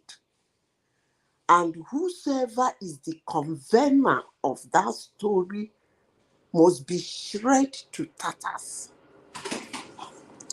But as long as it is Tinubu, that story must fly. It must. No story, no explanation, no clearance. Even when they try to, we must make sure it is not acceptable. But if it is from other candidates, before they even come out to defend it, immediately it hits our ears, we should start immediately to defend it. In fact, we should defend it. Let them hear the defense we have given on their behalf. They can now use it to go and do a press conference to defend it. But let me make this clear. As I said before, of the penalties, the punishment PDP got for doing what they did in 2019. But let me make this thing clear before. Now, there is no information that is hidden under the sun. Before you delete it, before you remove it, it is in the hands of more than 2-3 people. It's no longer a hidden information. I asked that question if that video is real, because that man said a lot of things. He said a lot of things. But we will make excuses. In fact, we will destroy the man for daring to say such a thing. You know why? Because the person he's talking about is not Tinubu. I'm saying it now, and I will continue saying it. The only person that there should be no defense for is Tinubu. No defense for him. And he should not try to give us any defense, because we're not going to accept it. And anybody who throws jabs or things or any story about him must be celebrated. Just as Atiku celebrated one guy called David or what? He celebrated him. So we celebrate them. But if any other person dare say anything about the other candidates, that person will be in for our trouble. We will reduce him to dust. I think the candidate doesn't even need to talk. We defend him. That's how it is in 2023 election. But let me remind each and every one of us, he won. And he's sitting in Aso Rock. And there is absolutely nothing any of us can do. Let me repeat it again. He won. He was declared the winner. And he has been sworn in. He is sitting in Aso Rock, taking decisions over the affairs of Nigeria, including those candidates and their cohorts that are convening those stories about him. And there is nothing, absolutely nothing anybody can do. He is our president. So it will do us a lot more good if we start monitoring the things he pens his signatures on that will affect our loved ones in Nigeria, our people in Nigeria, our land. But you see this certificate that we are chasing? And all this defense we are putting out for his co-cause, because all of them are criminals as long as I'm concerned. For this defense, we started putting out for some people because we hurt the other. If we continue like this, he will finish his 4 years. By the time we look back, we don't hold our hands in anything, just like Buhari did to us. From certificate to his die, we go to the extent in Buhari's case that we change his person. We killed him, buried him, and brought out another person. It was that bad. We have started again. Defending the indefensible. When another person says it is so well and good, but another person says it is a madman, how dare him? It is okay. But let me say this.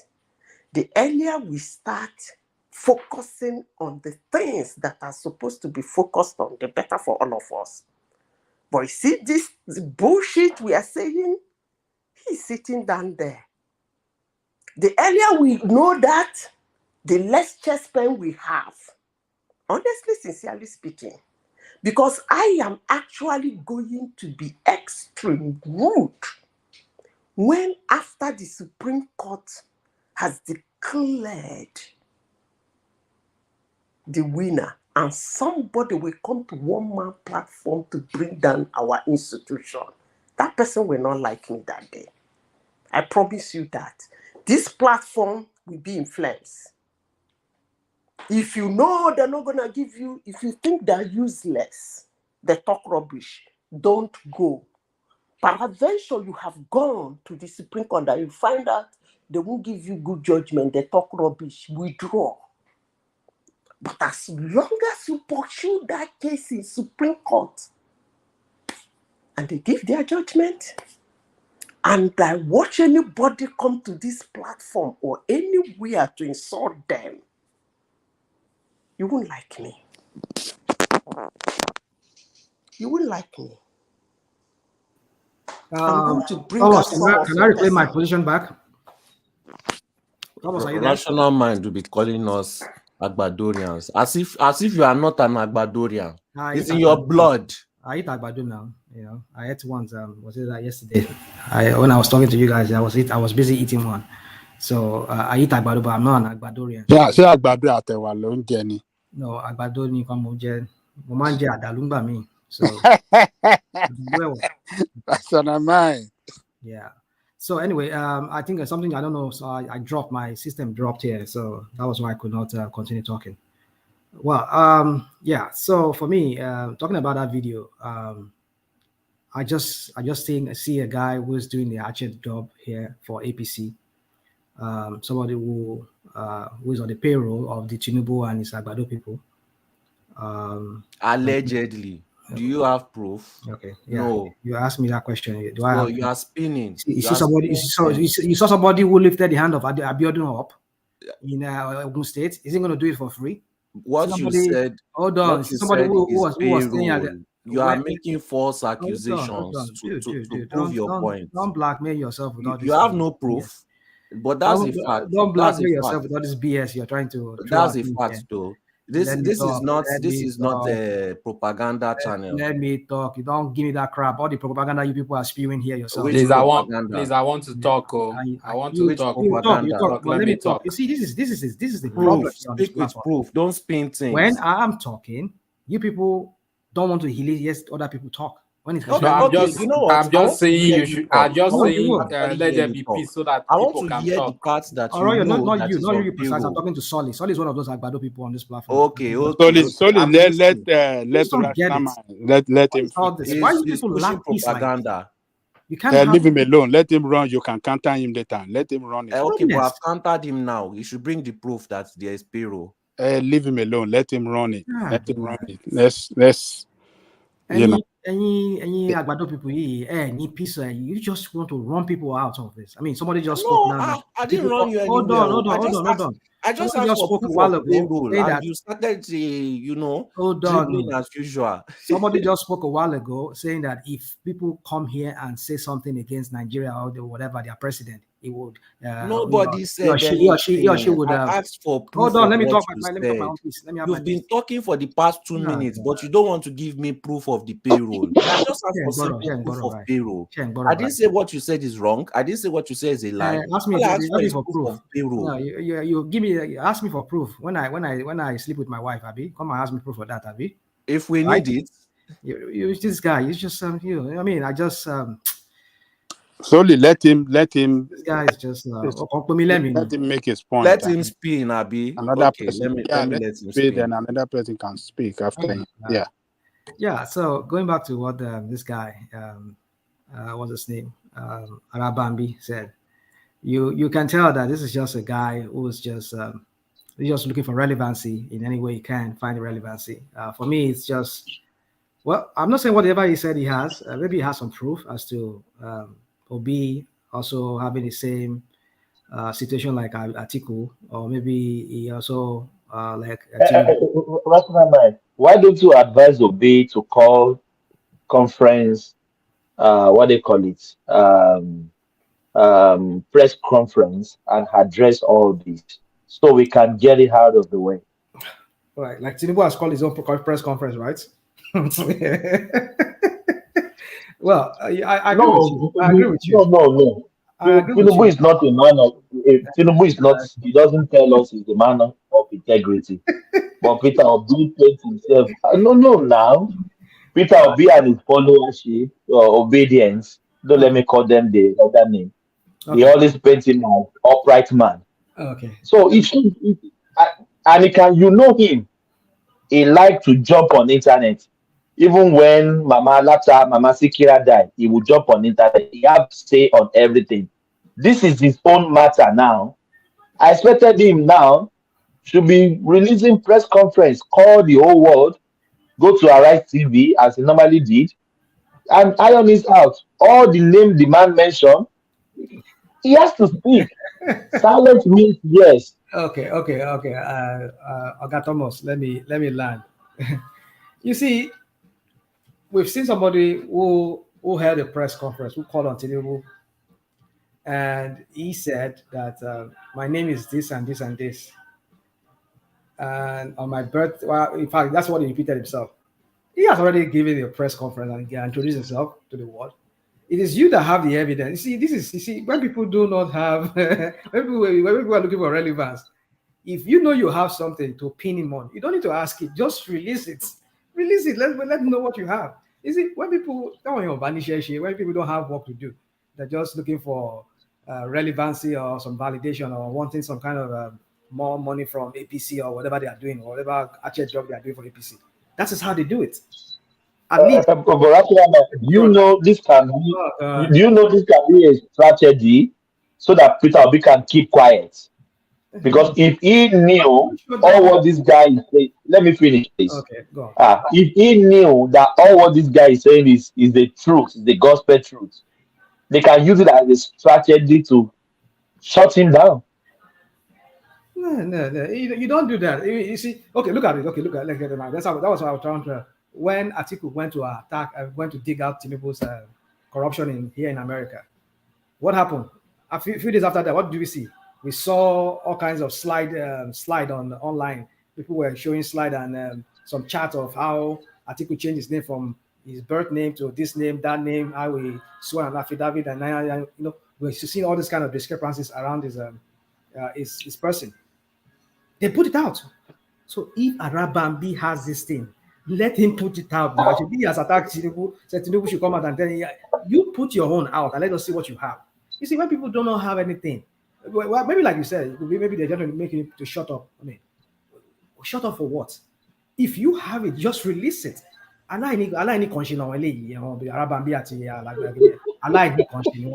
It's just we're just looking for relevance. Look, rational mind. All those accusations that guy released level against against Obi are very, very weighty. If Obi does not respond, number one, by coming to the press and debunk them, or take up a legal action against this guy, then that should that's another avenue. Yes. That's another avenue. If he doesn't do that, let us speak to the press to debunk it, or take up legal action against him, so they can take this guy to court for maybe defamation, or I don't know what is going to. Jury or yes, they have their. They will say a duty on him and all of that, and let them go and slug it out at the court, because this guy doesn't need to release those things to the media now. He said he have it. Hold on, rational mind. Okay. So he said he have all these things.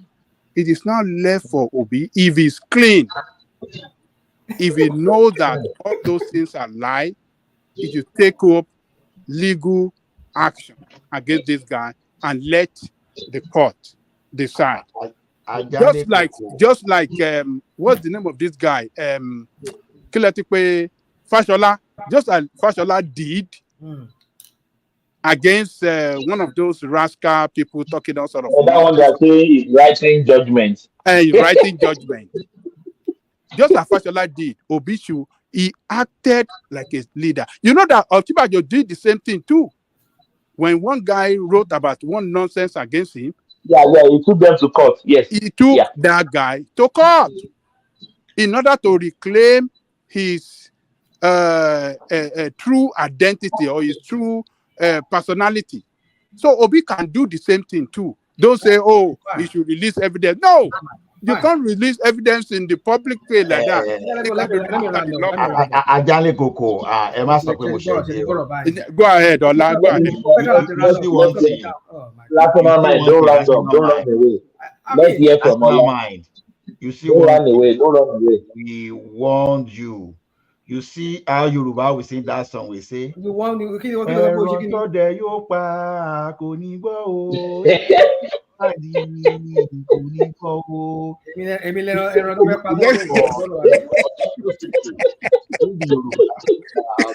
ó ṣe jẹ́ kí gbogbo ojoojúmọ́ lè máa kọrin fún rational mind lórí channel akọjọ yóò fún ní jọ́sí ìwọ́n tún ti pa ọlọ́dẹ ó tún ti gbé tọ́lọ́dẹ dé.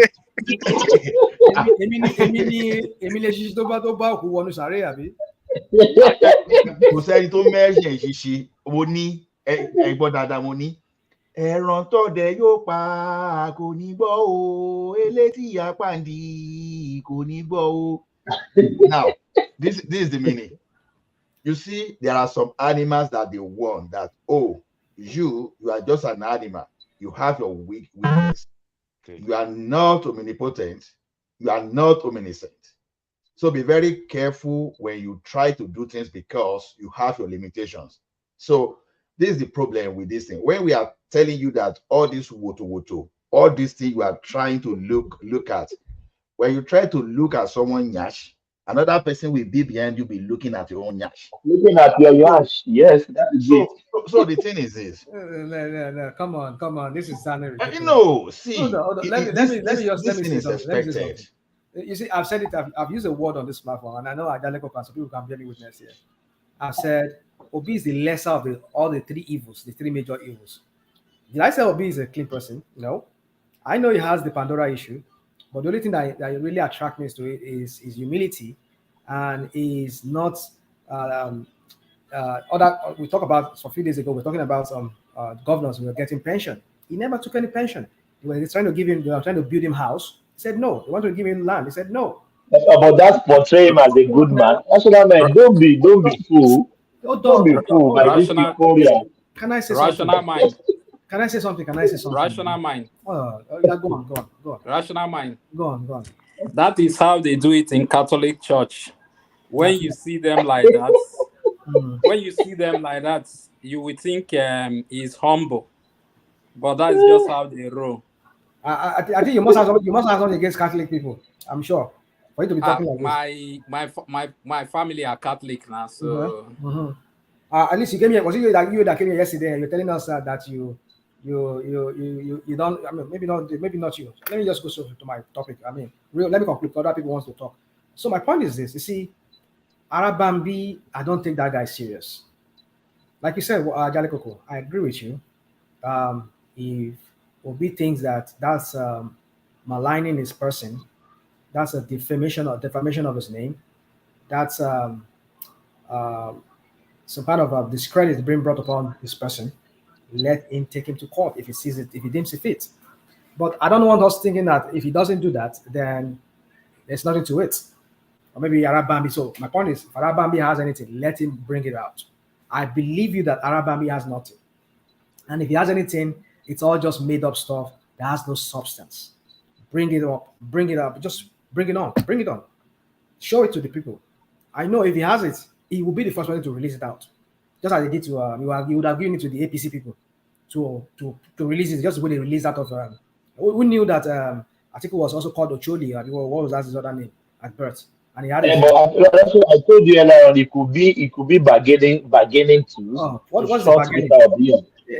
If he has bargaining, if he has bargaining, he would have called Peter Obi and then look, all of you, I have debt against Peter Obi now. You better just step down, and then let Abure step down, and you Obi stop parading yourself as our candidate. If not, I will just let him release it. I'm not saying he doesn't have anything, but if he has, let it be. So, Thomas, let me just conclude. I don't take that guy. I can go on and pieces everything that he said. But for the sake of time, so that Prince that the other people can talk, for me, I just see a party who is drowning here, the APC. But they're just looking for relevancy and they will use anything. APC is drowning. What do you mean? They are in power. They will drown very soon. Don't worry. It's a matter of time. APC cannot drown. In due course and in due time, they will drown. Don't worry. What's on that mind? APC cannot drown. No. So what is PDP? What is happening to PDP? They are not drowning. We shall see. I'm not saying party are not drowning. We shall see. You see, for me, no, don't run away. The last time I checked, APC is in power, and you tell me they are drowning. How are they drowning? Hold on. There was a time we had SDP now. SDP had a majority in, was it not the Senate in 1992 or 1991? Was it not? And what are they today? They're just shadow of them. But SDP never be the president of Nigeria. Any party, is anybody? Were the ruling party at some point? SDP was the ruling party at some point. Where? When? No. SDP. Dude, but way back in the 90s, they were a ruling party. But where are they today? Which president? What is their Shagari party then. What's the name of Shagari party then? They're also the ruling party then. Yeah. All of them. So where are they today? So you see, in due course, in due time, we shall see how things plays out. But APC is still the bomb now. It's still the banger now. We can fiddle out later, but now they are still the leading. Do you think we have opposition party in Nigeria now? Well, you can say there's no opposition party. No. You see, you people cannot be the ruling party. Especially some of you here who come here and pretend like you're not for APC.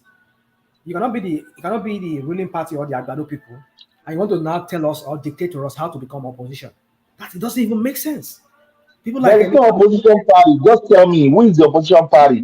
All the PDP they have went to APC. Arabambi Labour Party is speaking for Labour for Tinubu now. We will remain in opposition the way we deem it fits. You are not the one to tell us how we're going to be our opposition. That's how I'll conclude. Thank you. Oh, thank you. Yeah, thank you. Prince Daddy, are you there? Prince Daddy has went to ransack the fridge. Do we have a progressive has been quiet? Do we have a king? I don't think so. Yeah. Do we have I'm here. Oh yes, Horoyo. Yeah, yes. How are you, my brother? How are you doing? I'm good.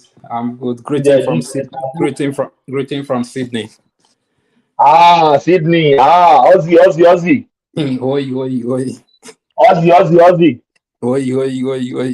Aussie. I'm speaking from Melbourne. How is my brother? bẹ́ẹ̀ ni tó ń pe ajá ìwọlẹ̀ tí ẹ̀ bẹ́ẹ̀ jẹ́ sọ̀rọ̀ ní Australia nìyẹn. Is that the way you guys are? Hoi. You are allowing rational mind to you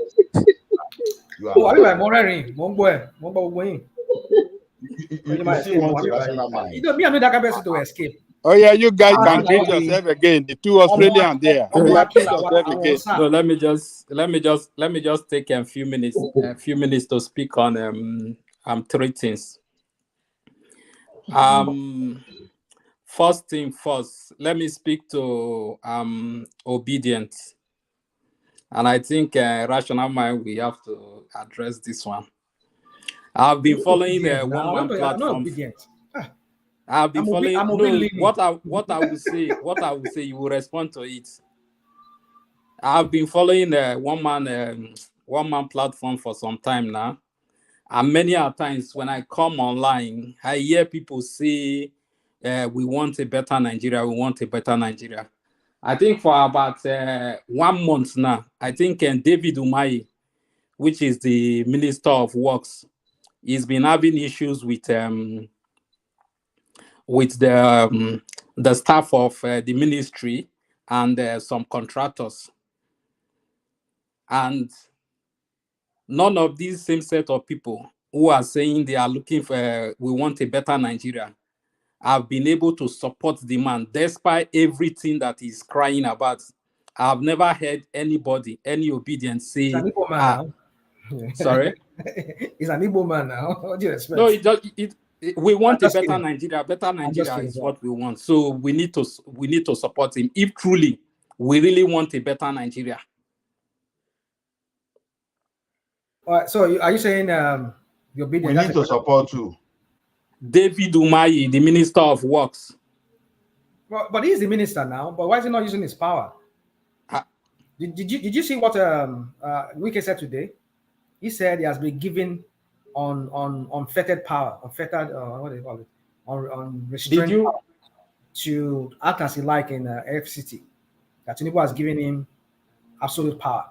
That is Wike. The Lord and personal savior and deliverer of Abuja.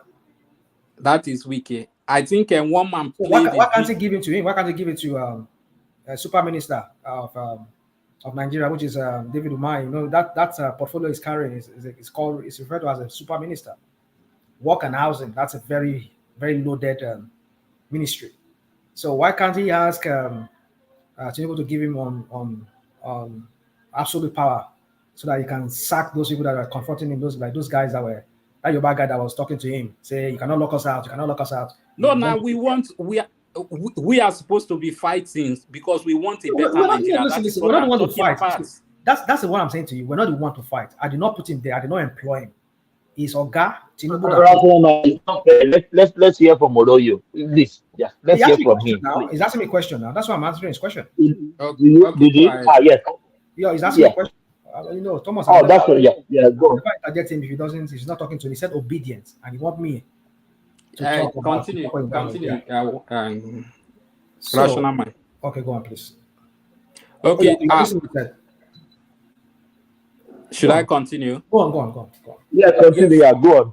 The other one is is still concerning obedience.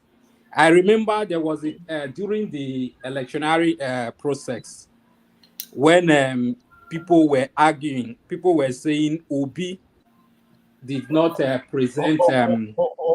Hold on. Sorry, I beg your pardon. Sorry, when somebody is trying to make their point, you don't badger people. Because I've just been listening. Arsenal Mind has been talking and you badgering him, and Ajan Lekoko is inviting you to let him speak, and you badger.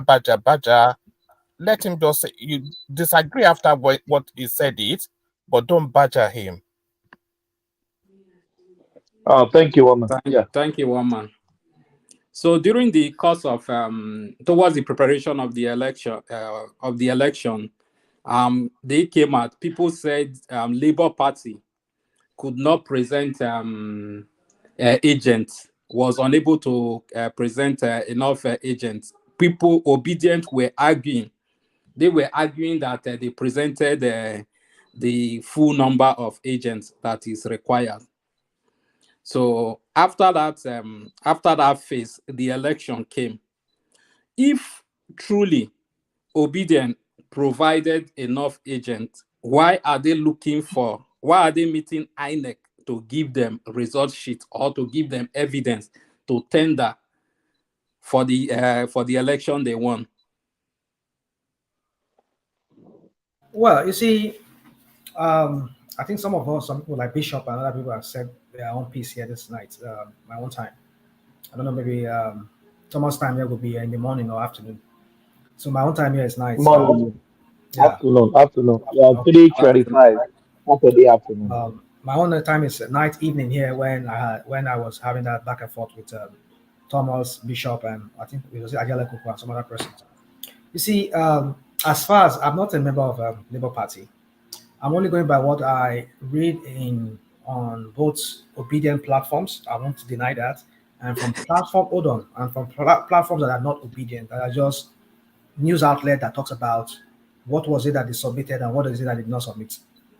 Now, I put one and two together, and I make my own submission. So, what I think, like I said tonight or this evening, was that they could not have access to all the results that they could have tendered. I mean, like, what I mean is possibly, very likely, from what I gathered, they said, because remember on this platform here, we debated it some time back. We said in the hierarchy of people that have enough polling agents, APC number one, then I think followed by I think PDP and SDP, and then Labour Party. Labour Party covered much, but I think the only one that augmented them was that they said they were going to work in conjunction with the NNPP and maybe SDP to work together with them. They will use their agents too to help them collate and get their sign off on the election in different wards. Maybe that's how they got their numbers. But apparently, after the election, we saw that it seemingly looked like they didn't have enough coverage. Some people say that, like Bishop was saying, that when the initial results were coming in, Labour Party were leading, but when the tide turned, the table turned rather, they were like embarrassed that APC is now clearing much other states. They had to shut down their portal. I don't know how true that is. That's what they said. So, but I figured out that if that were to be true, then it means that maybe as far as those results that came in was the ones they have their polling what the agents for. The one they got, but the ones they could not get were the ones they don't have polling agents for. So now, but they felt that they won that election. Something went wrong, especially when the INEC shut down the portal. They shut down what do you call it? IRF. Is it the IRF? whereby there was no live feed of results coming into the, what was that? Is it IREF? Maybe the IREF. So It's yeah. IREF. It's Yeah. IREF. So they shut it down. Senate and House of Rep were coming in. They were seeing it in real time.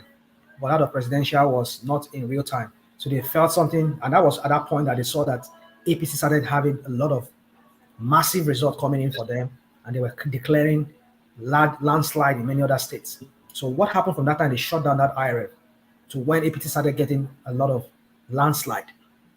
Mind you, apparently they don't have enough um, enough polling agents, and even Polling agents. the one they have, a lot of them, from what I gathered, some of them were not paid, and some of them they withhold those that paper. I mean that sheets from giving it to Labour because they were not paid. And even the ones that said they were using in conjunction with NNPP and the other parties, like I think SDP, I think some of them too, they did not give it out because maybe they were not paid. Even I think this guy mentioned it there. What was his name?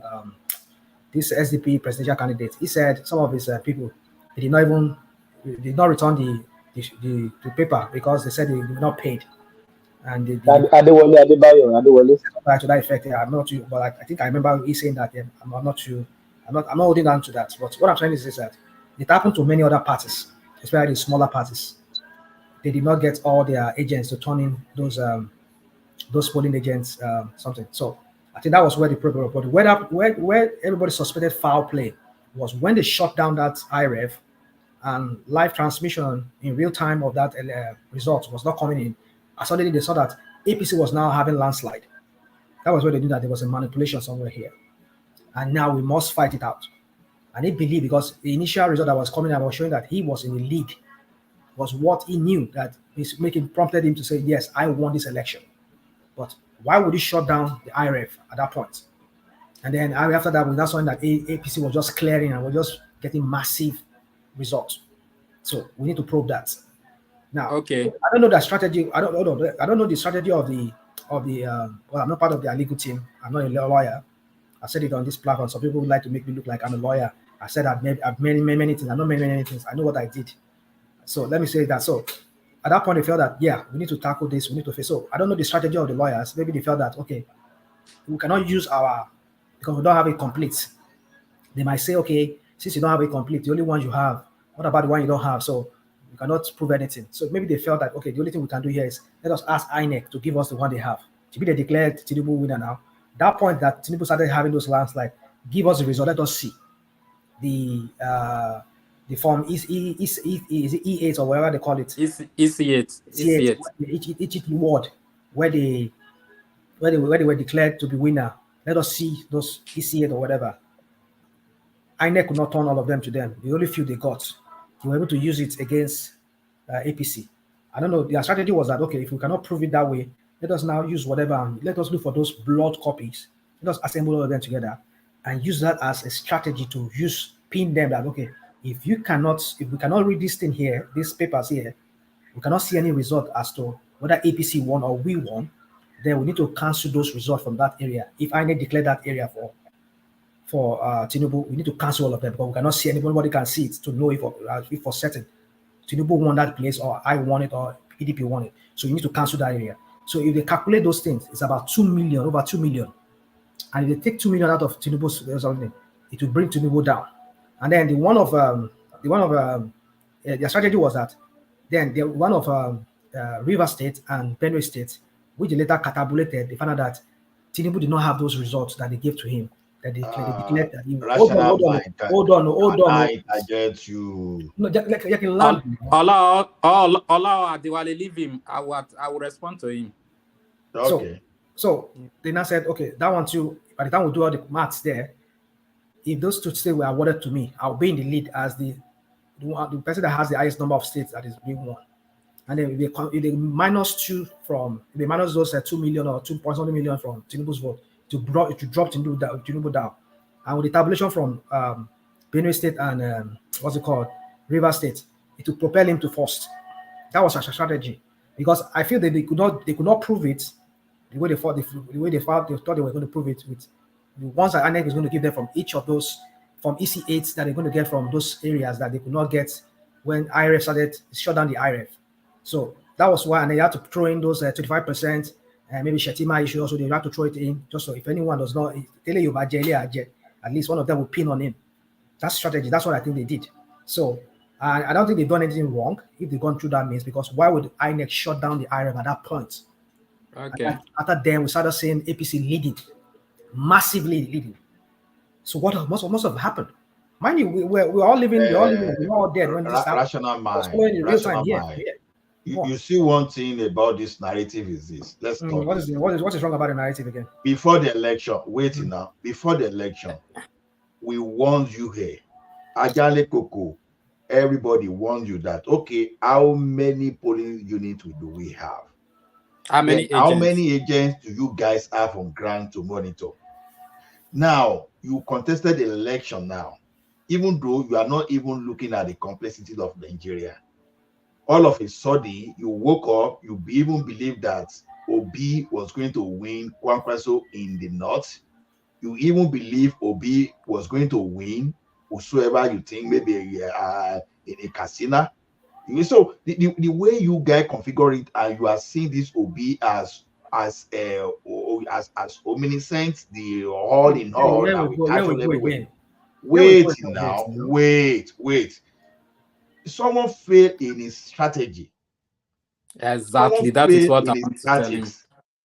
And the thing you are now using is just some kind of innuendos just to support that, oh, APC rig. How did you arrive at that APC rigging? Who is giving you that information?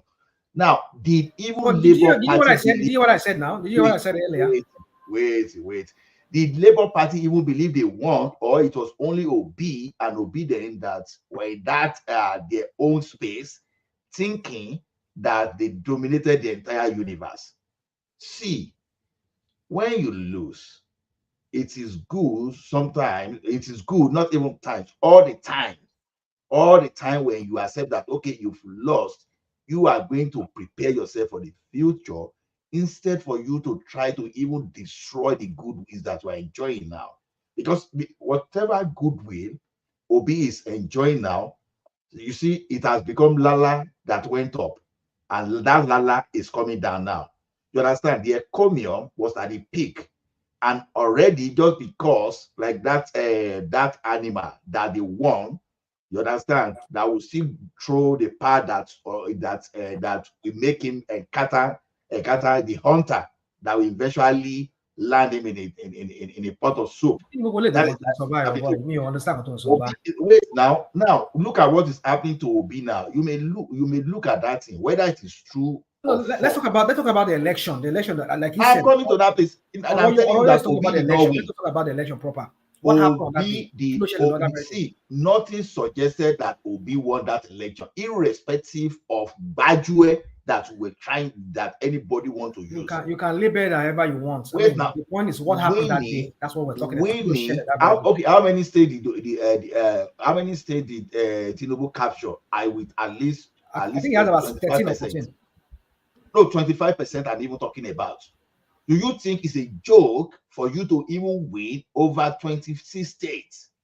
I mean, in terms of a 24%. So, are you saying where Obi has no presence? Do you know what it means for you not to have agents in some polling units? It simply means you are not popular. If you are not popular in those days, some people will have put themselves on the line as, okay, I'm going to stand for Obi.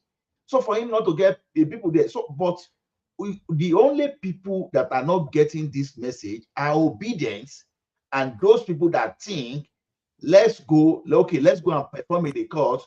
We will come through the back door Bajue to push you out. That's it.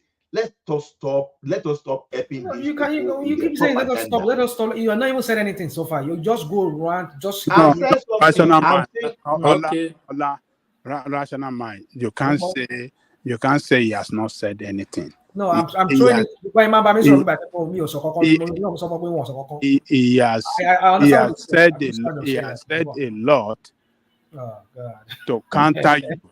To show what has said to counter me to counter you, to show that you are just spinning. You are just spinning. Tell me, what did I say? Yes, what Allah has told you. Don't repeat what Allah said. How have I spin on your own word? Okay, number one, you spin that they didn't have um, what do you polling agent.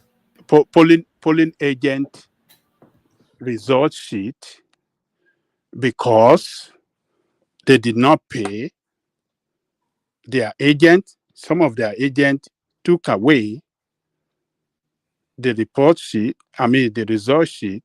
That is number one. So who are you going to blame for that? That they didn't pay and therefore those agents run away. So that is your party's fault, failure right there. They failed themselves. It is not INEC. If you are bringing that up, then number two, which Allah is telling you they don't have enough agents, which represent that they don't have people in most of the polling booths in Nigeria. We have 174,000 polling units. They only have 37,000 or around 40,000 polling agents, which is a total failure. It shows that it's a party, just have been saying before the election, that party must have structure to win election. So they don't have structure. And that is why they fail. And the issue that you are raising that, this was, they were having victory on the TV when they were, what did you say? You said when they were releasing the election through the INEC portal, Obi was leading, and at the point they shut it down, and after that we saw Tinubu winning massively. Why didn't that translate? If Obi was really leading, why didn't that translate in the election result of the Senate and the if Labour Party were winning, as you are saying? Why didn't we see it in the outcome of the Senate and the House of Rep? And now another election 2 weeks after that. Why didn't we see it in governorship election? This is a party that have no root.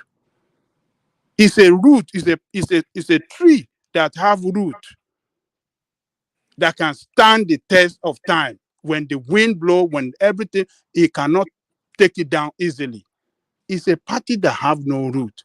So, and you're saying that they didn't, INEC didn't give them results. They took INEC to court to release those result sheets. And the court ruled in favor of Obi to give this thing, and they deliver all those documents. But you are saying they didn't give them. And give me 1 minute. Let me land. I will yield to you. And then you said INEC didn't give them, and yet they cannot pursue it in the court for against INEC for what did they say? If somebody did not comply with court ruling, what is the right word they use? I'm trying to remember. For contempt of court, is that what it is? Contempt. Why? What's the contempt of court? I don't get it. Hold on. I gotta go come now. What is the contempt of court here? You're trying to talk about. What is that contempt? Where's the action? What you are saying, I am telling you that they filed a lawsuit against the INEC to release results across the country for them. INEC gave an other document. Okay. And INEC deliver it to them. No, they did not deliver everything to them. Not everything. Okay, if they did, hold on. They gave them what they said they can give them, but they cannot give them everything. Yeah. Okay. What they said they can give them, they can give them, they can't give them everything. What are the everything that they didn't? Not just labor, even PDP too could not. Hold on. Baba Aja. Yeah, sorry. Yeah, you can go. INEC cannot give them results because they already have the copy of their results. They can access the materials. They can access other materials. But for results, you already have your copy of your results. That is why you have your agents. So it is left for you to ambush INEC on that day, tabulate your own, come to the tribunal, bring your own. INEC will bring their own. Then they will see the variation in it. Oh God.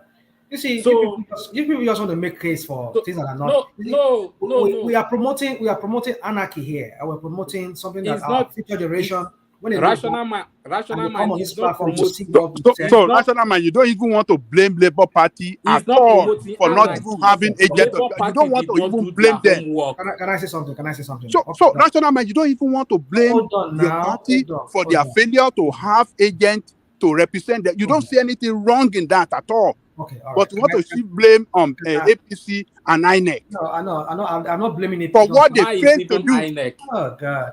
Can I say something, please, guys? I've not blamed APC for the woes. I never did that. No. I'm saying INEC. Well, you said APC. Now that was why I'm trying to correct No, that. INEC. So why did your party fail to have agents? Hold on. Don't try to like. No. Answer that question. Why did your party fail I to have want to agents? answer your question. You were twisting my word. Maybe deliberate or you just maybe you misunderstood what I said. I'm not blaming INEC for the lack of having enough party agents, not poly agents. Sorry, I misspoke when I said poly agent. Party agents. It's not INEC. It's not on INEC to provide party agents for the party. The party will have to do that. I agree with you.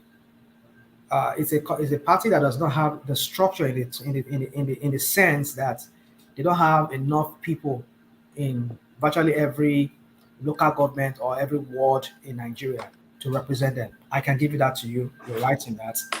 And I won't blame them for that because they are a new party who within that period of election, that was when this guy launched himself into there. They're not like a big party like PDP and APC that they have the money, they're in power.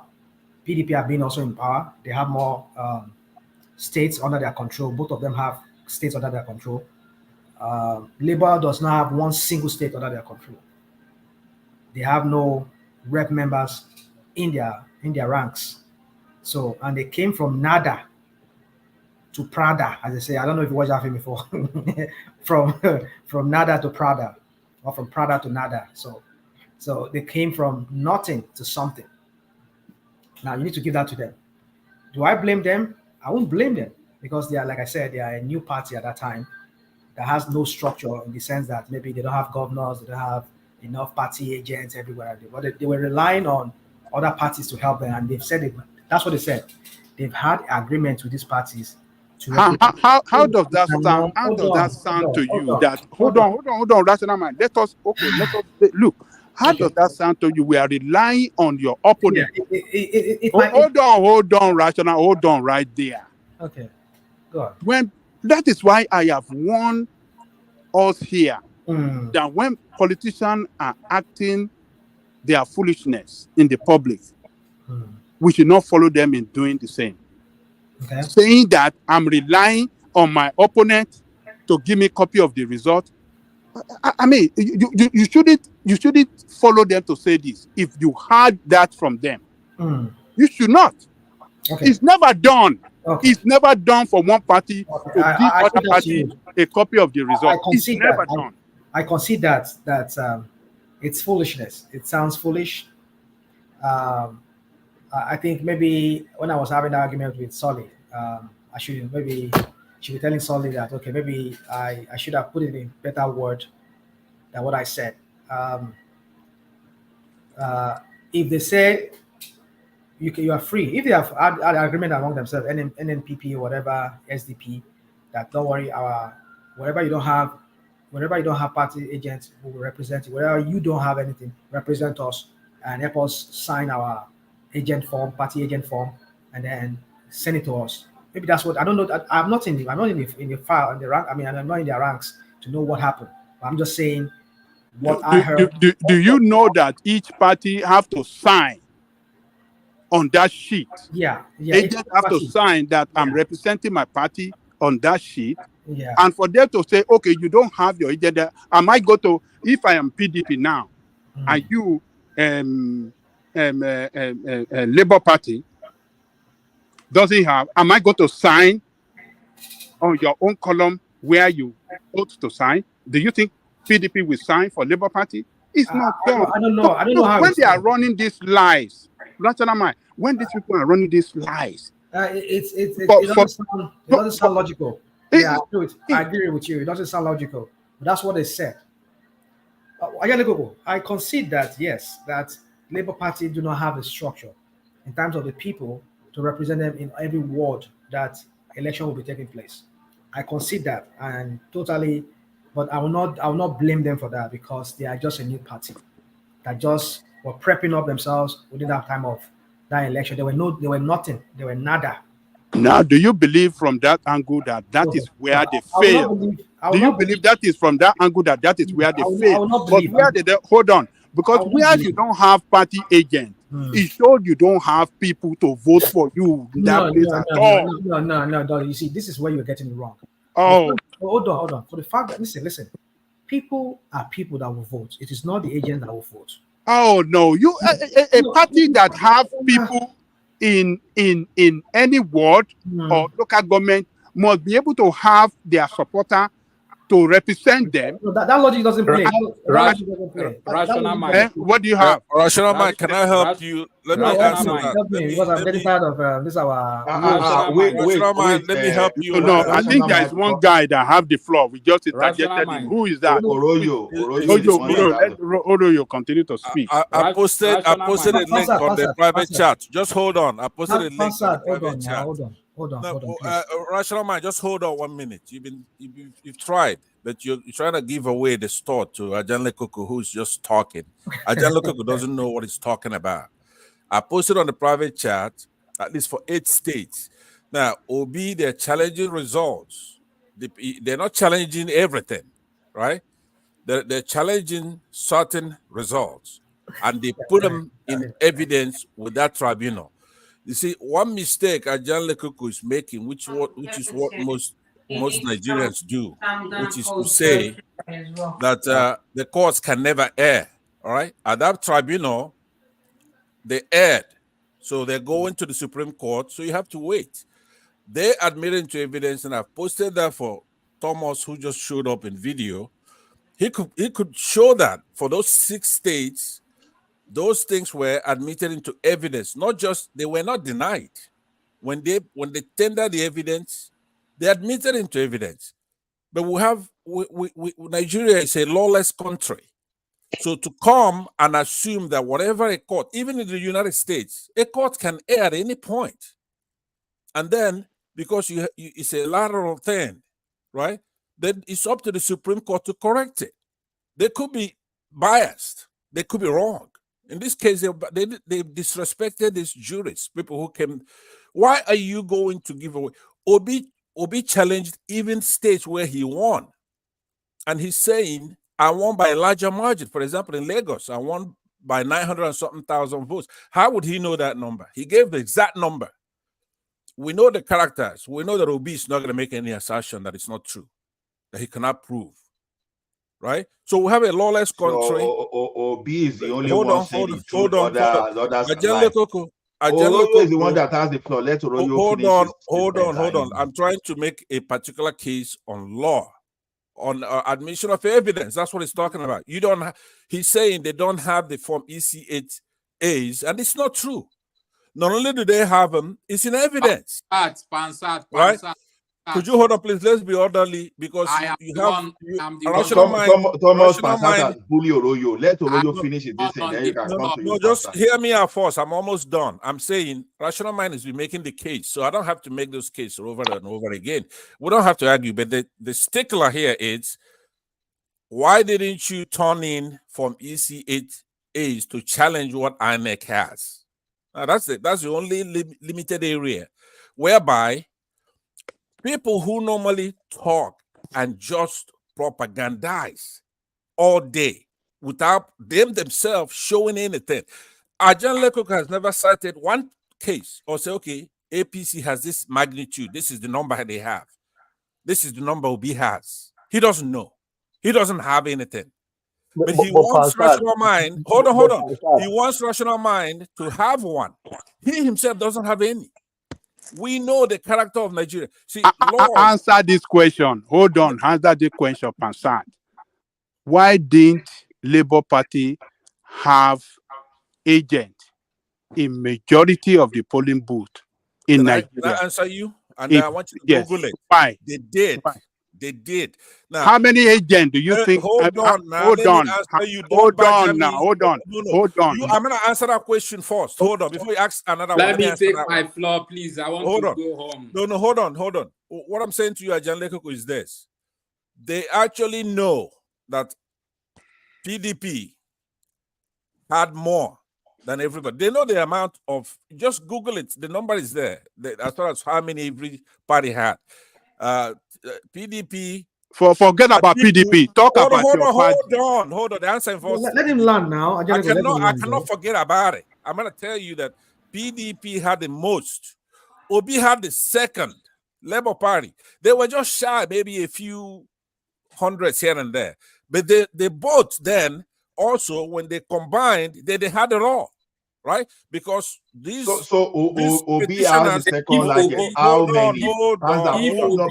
As a matter of fact, Pascal, you can't just say that and go. Move number to it. How many polling unit agents did Labour Party until have? I come to talk, right? Because you don't want to hear the truth. So Rational if Man has been here highest, giving you you have to quantify. Why is he going to meet INEC to give him because it's our laws. It's in our laws. Whatever they have doesn't mean anything unless it's you see, the courts look at it this way. When INEC comes there, INEC is a public agency, right? Is a public commission. So whatever INEC has, it's where that's the gravitas of the whole thing, right? INEC has to show those things.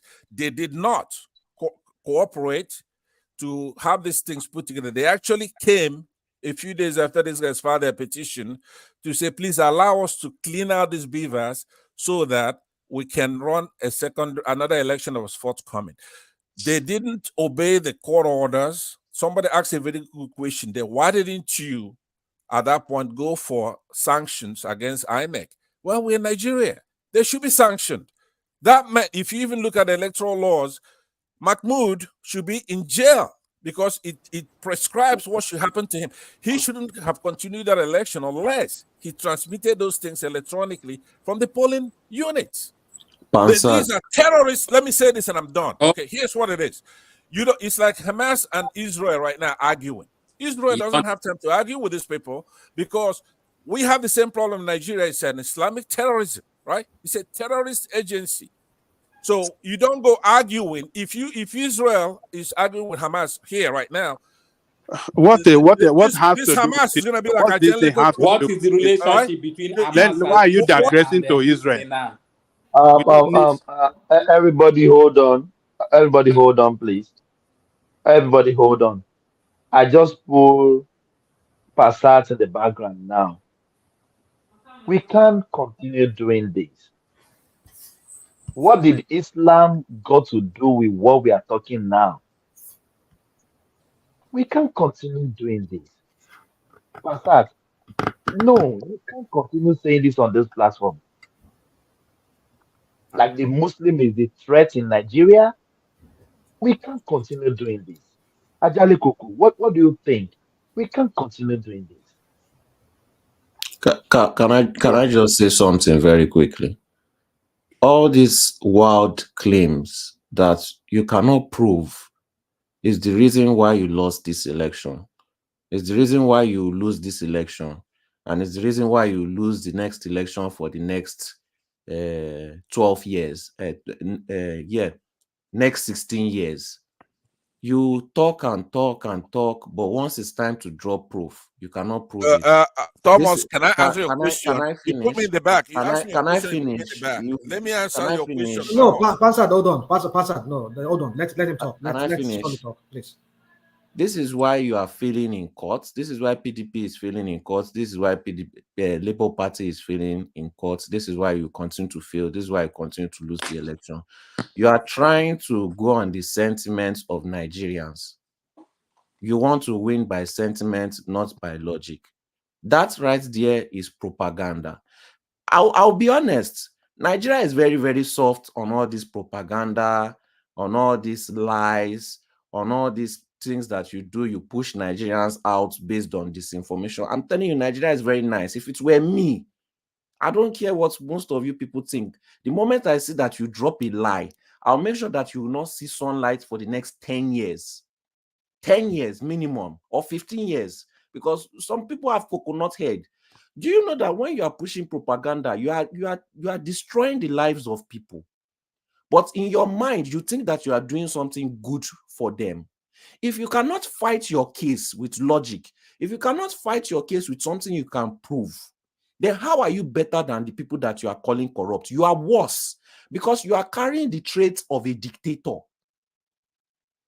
Propaganda is the traits of dictators.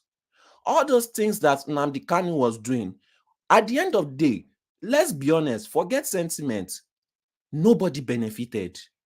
Everybody. What propaganda did Abiola do? Let me finish, What please. propaganda did Abiola got whacked in the prison? They gave him a tea, right? What propaganda did he do?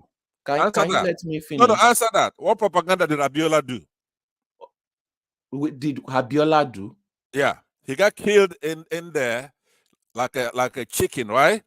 What propaganda did he do? Abiola go to Who is talking about Abiola? No, well, you can't take it in the middle. I'm saying that people who You're just trying because he to said he won an distract. election, right? You believe he won that election, right? Okay. You believe he won the election. No, hold on, Solly. Can I finish? Stop pontificating. I'm asking you a question. Can I finish? He won the election, right? Can a I fair finish? election. He won the election. They Can I killed finish? him, right? Okay, but can I finish? Can you answer the question before you keep you're making noise? Answer the question. Okay, I've heard you. I had to take him. I had to take Pansad. I did it, not. Okay, I'll just answer his question for 1 minute. Sorry, I beg you. I'm talking about 2023. Sorry. Yeah. Emma Binu. Hold on, Arroyo. Sorry, George. I'll bring Pansad back, and I want you to just take. I'll give him 1 minute. 1 minute is going to be 1 minute. He's going to put his position to you, and then you can answer that question. Please, Solly, just hold on. You will have the floor back. But let Pansad, please, 1 minute, and then you'll be done. 30 seconds, you'll be done. If you're not done within 1 minute, I'm gonna cut you off, please. So over to you now. So Pansad, put your position to him. I wanna put my position to. You're right. We'll do that real quick and without no pointing finger. Solly is a noisemaker. Let's talk to Thomas. Thomas, you asked me a very good question, and I believe it's very important. Wow. Thomas, please, can you show your face let again? me finish? No, Thomas, I don't know. Maybe it's in front of his. I don't need to show my face. What is it? Go on. Okay, good. I should say respond so I can know you can listen to me. You asked me a very good question. What does Islam have to do with what we're talking about, right? Let me tell you what it has to do with it. I want you to really listen. No. We can't go that route, man. This is go that route again. No, I will not take it. Let us speak to the real issue. Let us speak to the real issue so we can move on. I have to take you down again. I will never let you go there anymore. Don't want to hear anything about Islam or Christianity. I think Pansat have problem with Islam. So look, let us stick to the real issue. That is how we can learn from each other. If we don't do that, then we just be wasting our time here. And the question I was asking him, Pansat actually, said what is right by saying that PDP had more agents than APC. That is true. PDP had more agents on the ground. A slight edge. It's not that too wide. It's just a slight edge in agent at the polling booth more than APC. But it got APC, it from when he said LPR the second like that is why he put his injected his propaganda into it. The INEC released. No, Baba. INEC. I'll bring it back in, but please hold on. Let the people talk. Let him talk. Hold on. INEC released numbers of paid agents submitted to them by each party because it is requirement.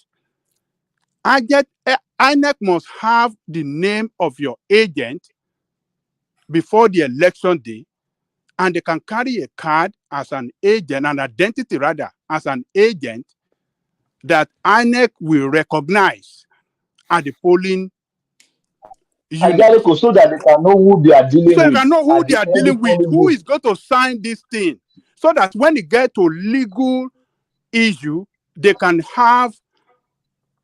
I mean, they can substantiate or verify the person that signed. How could we verify this person as a true agent of the Okay, what do you all call it, right.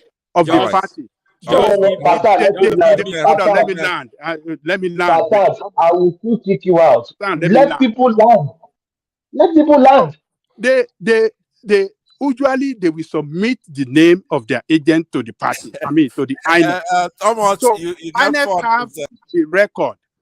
INEC have the list of name of agents across the whole federation, and it is INEC that released this figure.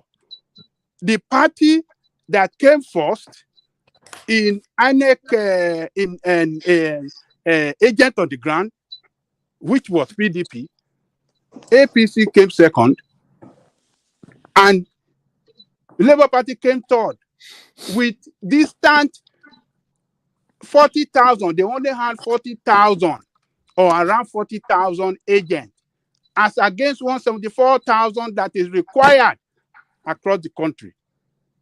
But these people, these Labour people or obedient people, doesn't want to see that is a failure on the side, that they don't have people to represent them in majority of the polling booth in the whole federation. They don't see that as a failure. As you know, they don't have people on the ground that will vote for them. I don't get it. We should be rational in our thinking, in the way we see things. They don't want to see it at all, that they fail right from the part of the agent. They don't want to see it. And it's unfortunate that they are chanting everywhere, every day, that, oh, we won the election, they rig us. How did they rig you when you don't even have agents that can represent you on the ground? Which party does that win election? God bless you. You will see in the polling booth, they will put their tag in their neck to represent Labour Party, APC. You have to be That tag, let me represented. tell you, that tag you see in their neck is issued to them by INEC. It's an official identification from INEC that, okay, we identify you as an agent. And they will give them before the election day so that everybody can have it, wear it on your neck, and they will see that, yes, you are representing the party. Look, party that is not organized, party that have never won election before, they said they winning the Let me election. just okay, let but me when are you just gonna let me you just can say talk, something. Gary. Let me just say something before I Can I leave. just finish? Let me just say something before I leave. You know, Oroyo has the floor, but sorry, I have the floor. Oroyo.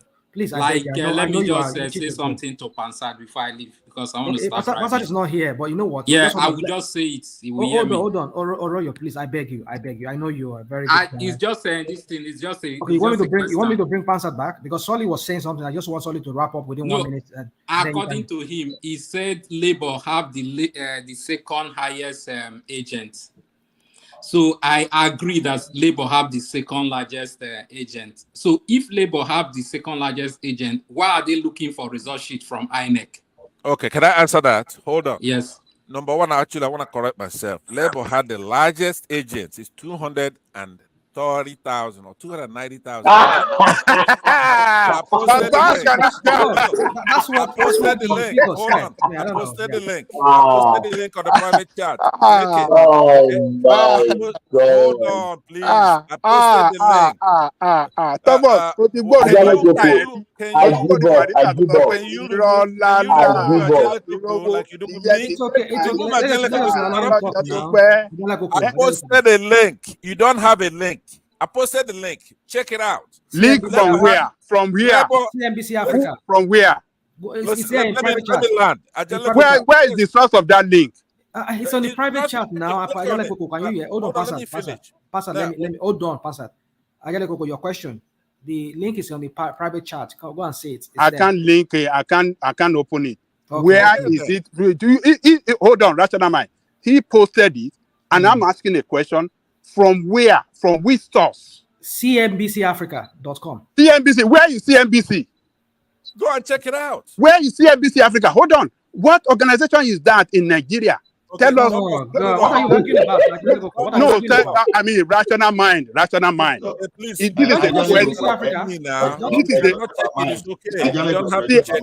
Hold on. rational mind. Everybody, Can I land? hold on. Everybody, please hold on. Please hold on. Pansat, clarify Yes, what Ajay just asked. We can't what talk is on each other. Yeah, clarify what you just said now who, me or Janet? about the 200,000. Yeah. Okay, yeah, that's what. Look, he doesn't have to have the link. Let me just talk about it. Just no. listen. I say okay. I mean, where is CNBC? Which organization is CNBC? Explain to us. We want to know where they are in Nigeria. And You figure it out. Can you let them have that conversation, please? Ajali Goko and Pansat, please. Yeah. Could you Go please on. tell him to relax? Let me finish. I'll tell him at the end. If he doesn't have the ability to check something out, okay, it's up go to him. ahead. Go ahead. That is Go none of my ahead. business. It's up to you to check it out. So now here's what I'm going to tell you. Okay, the discussion you were having here was a good one, which is about the activity at the tribunal, right? So they admitted into evidence all these polling agents. This strategy of these people is not to challenge everywhere in Nigeria. They're challenging areas that they know was rigged and that they have the results.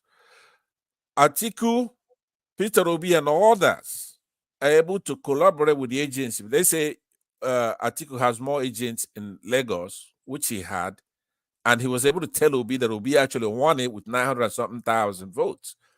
So they all work together to have the entire thing. So they have 100% of the polling agents, some brought by Atiku, because that's the whole idea, according to that Electoral Act, is that all of them will sign, say in a particular polling unit, all of them will sign and then get a copy. So the best evidence rule.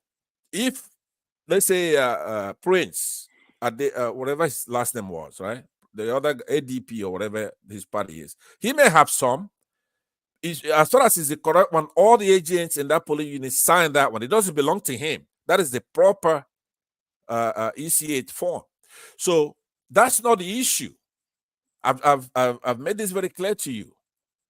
But the only thing that is a blind spot for people like Ajan Lekoko is when you have a paradox, right? People who come and they're talking, they have no expertise, they did no research, they don't know anything, right? So you're going to be getting it right all the time as far as something supposed to be this way and it's that way. You get it wrong. But once, you get it right. But once something is supposed to be this way and it's not that way, because you've been guessing all along, that's where you fail. If you listen to Ajan Lekoko on this platform, I like Ajan Lekoko. He likes me. We are respectful to one another. But one problem he has is whenever there is a paradox, he's woefully wrong, because that involves intuition. Do you understand? That is the problem you have. And in this case, you have to admit it. Somebody like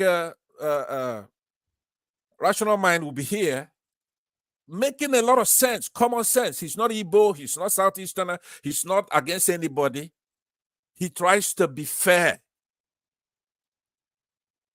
These are the kind of Nigerians that we need to move forward. He's almost he's not a Yoruba as far as I'm concerned. I don't know where the hell he's from. I don't need to know. But you, Ajan Lekoko, you're gonna come in here only when there's an instinct involved. Instinctually, you're right, but when intuition is involved, you're wrong.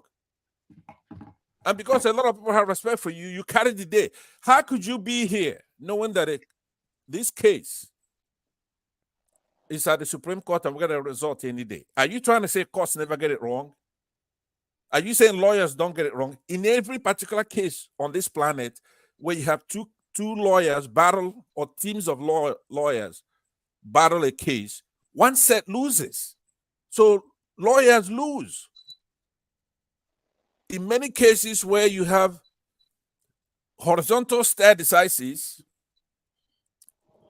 a court errs, and then the higher court reverses the case, throws it out, or put it back to be decided. So you can't even go with a decision.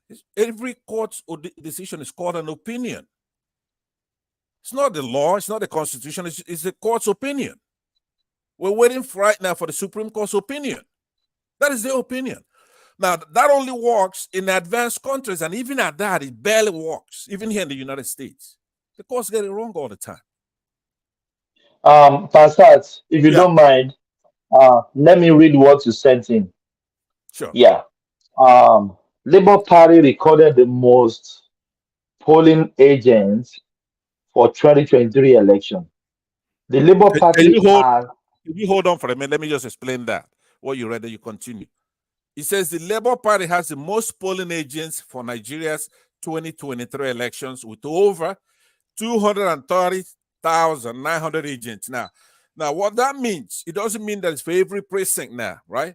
So maybe in any part, because he's such a popular candidate, favorite, the best candidate the country has ever produced, even Africa. Oh my goodness. So maybe in one particular polling unit, you may have 20. Maybe you have 100, but they have the most polling agents. They never plan to win everywhere. So they did not conform with the requirement of yes, INEC. they did. There's no requirement. You don't have to have one. You don't have to have one. Hold on, because you are spinning it now. I'm not spinning it. They did not. Okay. You don't have to have one. You say requirement. Hold on. Pastor, let him land. They did not conform with the requirement of INEC for them to have agent in every polling unit in Nigeria. Is that what you're telling us? They have it. Hold on. Let me land. So what you are telling me is that yes, they have 255,000. They have more agents than others, meaning that where it is required to have like one agent per unit, and that is what it requires. One agent per unit. It's not required. Hold on. How can I hold on when you're lying? It's hold on now. Let me speak, man. You have told your own lie. Don't speak. If what I'm saying you say is lie, let me learn. I didn't interrupt you. So what is required in every polling unit is one agent per party. So what you are telling me is that they have more than others in the sense that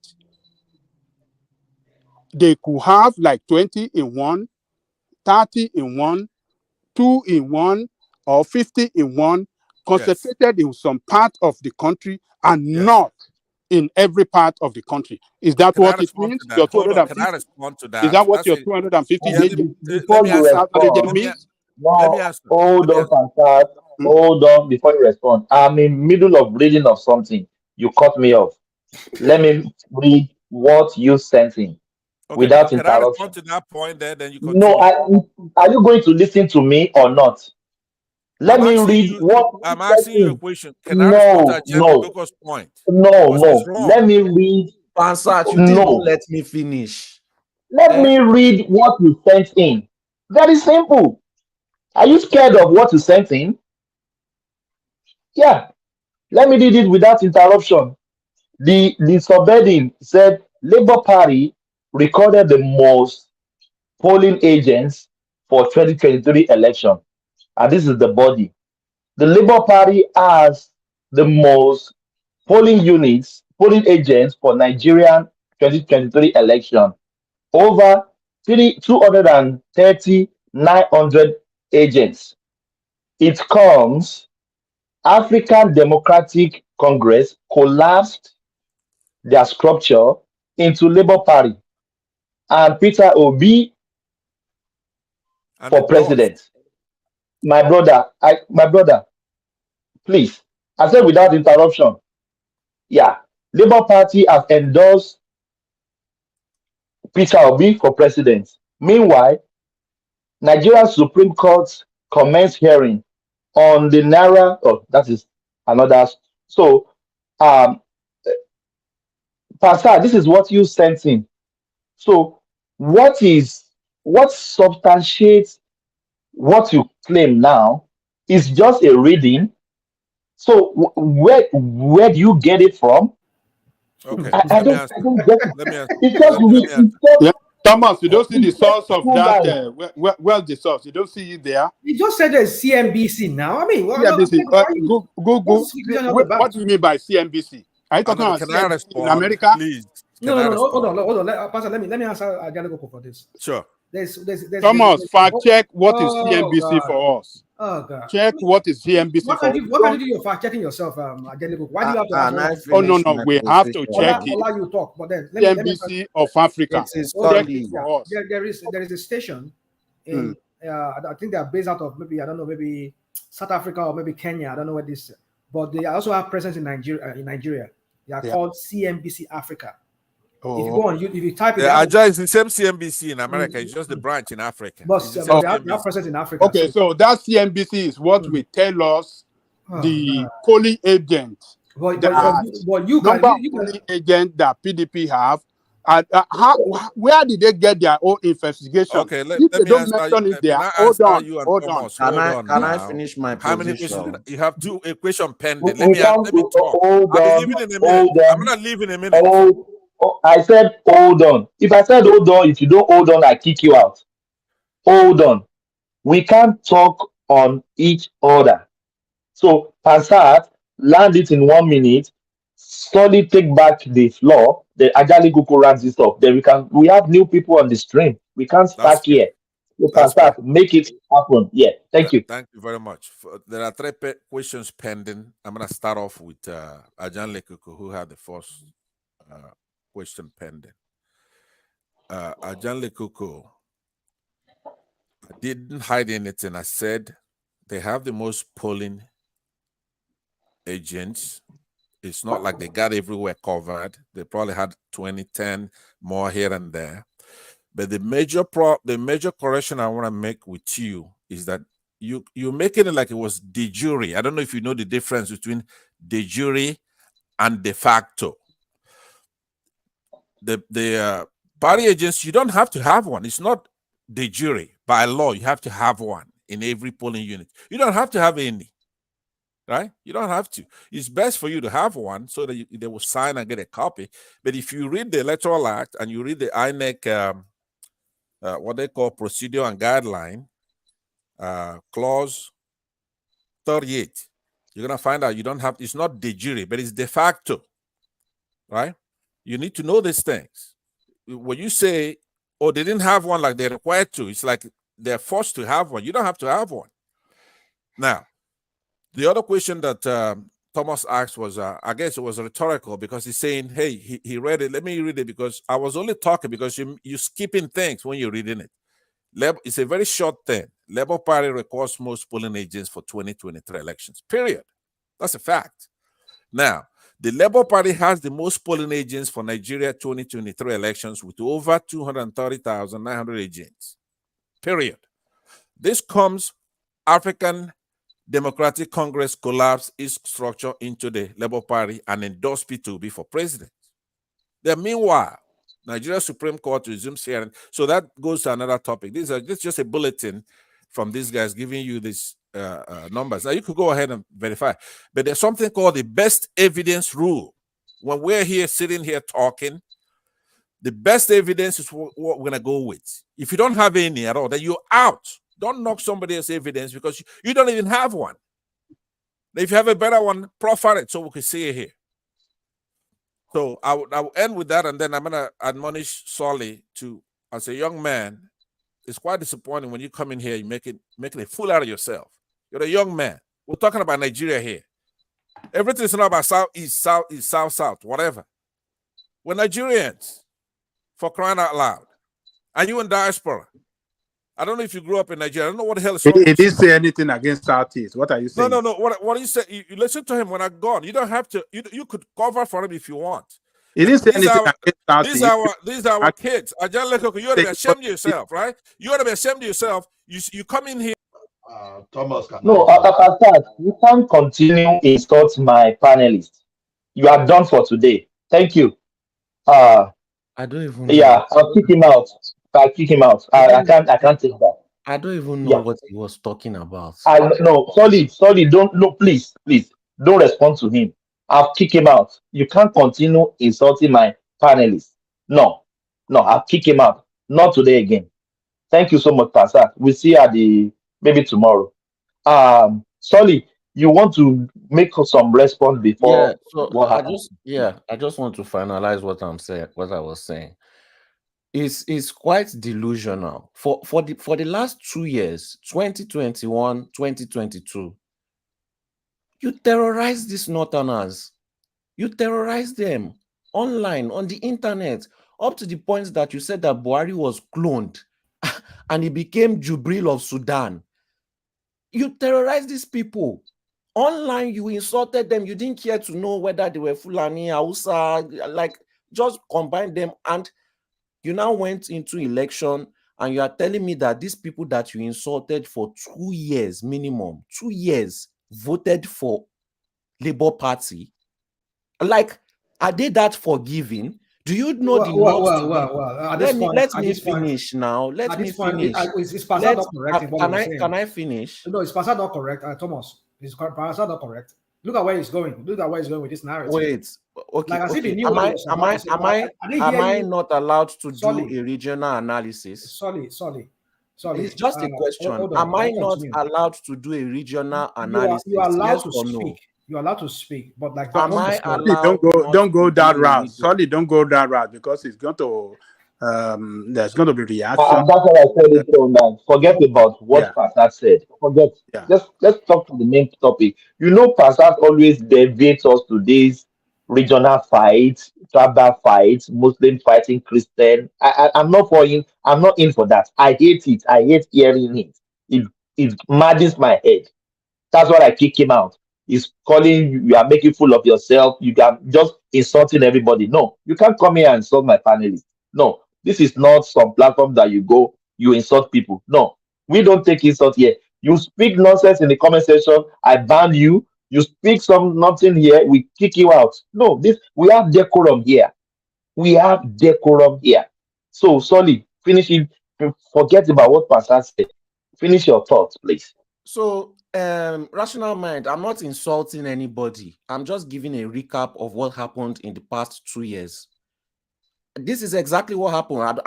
I'm not putting any lie. So, when we were in the election phase, what did Tinubu do? We were all here. We all watched it together.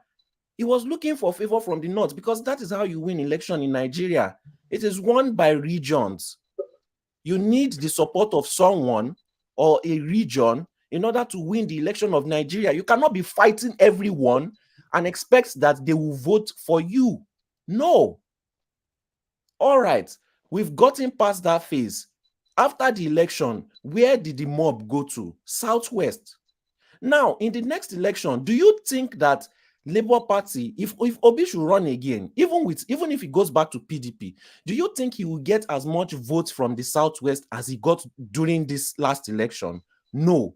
It is only when you have narcissistic traits, where you cannot have the viewpoint of other people. You sit down and have the viewpoint of only yourself, that you insult everybody, you go against everybody, but you expect them to go for you. He's not going to get as many votes from the Southwest. Like never, I don't even think you get 10% of the votes he got from the Southwest before. He wasn't getting any votes from the North in the first place. So the next election is gone. You are here pushing propaganda and lies, carrying people to court. You are chasing ghosts instead of facing the fact, regrouping and seeing how you will beat these people. You are chasing ghosts from the country to he's from Guinea. It has gone all around again to Jubril of Sudan. That is what we are witnessing again.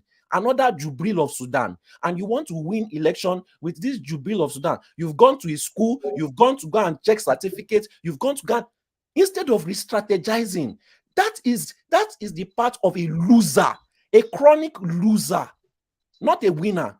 That is not the trait of a winner. A winner is not going to go to the part and start complaining, crying, and begging and pushing propaganda online. A winner is going to re-strategize. The next 15 years is going to be for APC. Whether you like it or not, whether you tell me, oh, this one cheated, this one, or cheated, at the end of the day, who won? Who is going to keep on winning? You can stay online and insult everybody you want to insult and be crying like a loser. Right? But where are you going to end up? You continue losing, you continue crying, and you continue complaining. I've ended, my position. If you want to continue to push propaganda, if you want to continue to claim this one cheated here, this one cheated here, yet you cannot definitively prove it in court. And I'm talking about with pure facts, not with sentiment. I don't care about your sentiment. Nobody cares about your sentiment in the court of law. If you cannot prove it with fact, with video evidence, paper evidence, collect it, tabulate it, and put it in an articulate manner. Articulate with full facts, which Obi cannot do. Wait, let me finish. Let me finish. These are people that want to become president of Nigeria. They cannot bring their evidence with full facts, articulate it properly, arrange it step by step. You determine what let me finish now. These are the supposed people that want to become president of Nigeria with over 200 million people. They cannot get their act together and prove their claims. Instead, they want to push on the emotions of Nigerians, waste the Nigerian people's time, waste the Nigerian people's life, put the Nigerian people in more sorrow, in more pain, and then they will not benefit. Everybody goes down. Instead of them to go down alone, these so-called leaders, they are packing people to go down with them. These are the people that want to become president of Nigeria. You can continue your crying and wailing without any proof and fact and articulating it properly. Maybe when you are in court abroad, is this how you go to court? By hoping that they will go on your sentiments, but it's because it's Nigeria. What most, and I noticed this thing, what most Nigerians will not try with white people, when it comes to their own Nigerians, they will want to be trying plenty nonsense.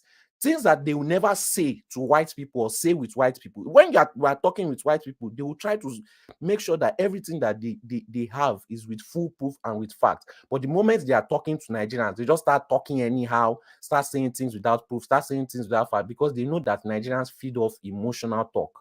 But in real life, that does not work. Maybe you can try that with poor Nigerians, uneducated Nigerians, but after a while, how many Nigerians are going to be really uneducated? Once you lie to a Nigerian and they figure out the truth, they will never listen to you again.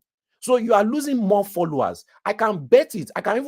We've not even gotten to the next election. I can drop $1,000 that this Obi and this article, if they run again, they will not get 50% of the votes they got. Yeah, If you want to bet, I'm ready to bet 3 years early. I'm ready to bet 3 years early. Take bets?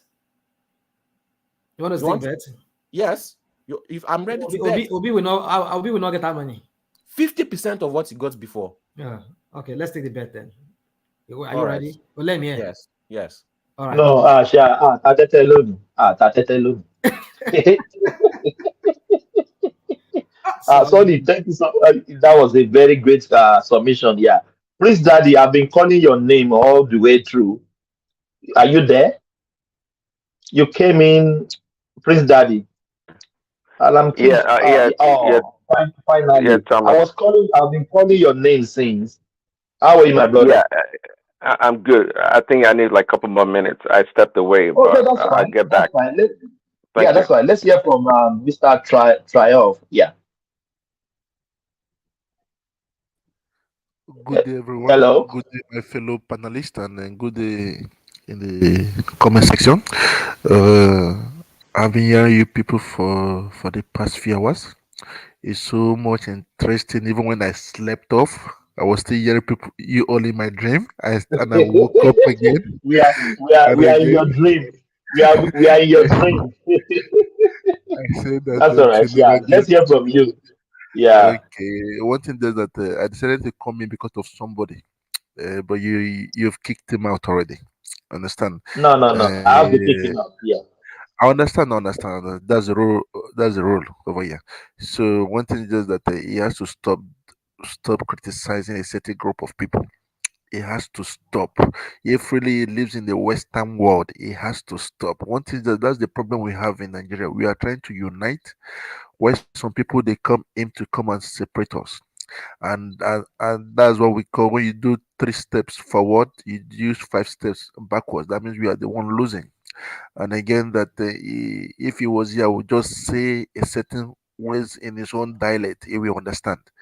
but I'm just only disappointed in him. Everywhere he goes, Islam, Islam, Islam, Islam.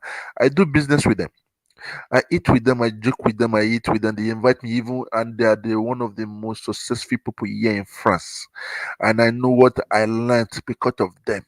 You understand? So one thing is just that he's just backward. Is his way of thinking. I'm sorry, Mr. Pansat, and you have to stop saying this everywhere you go. And again, if you and you have to practice what we call love to move forward.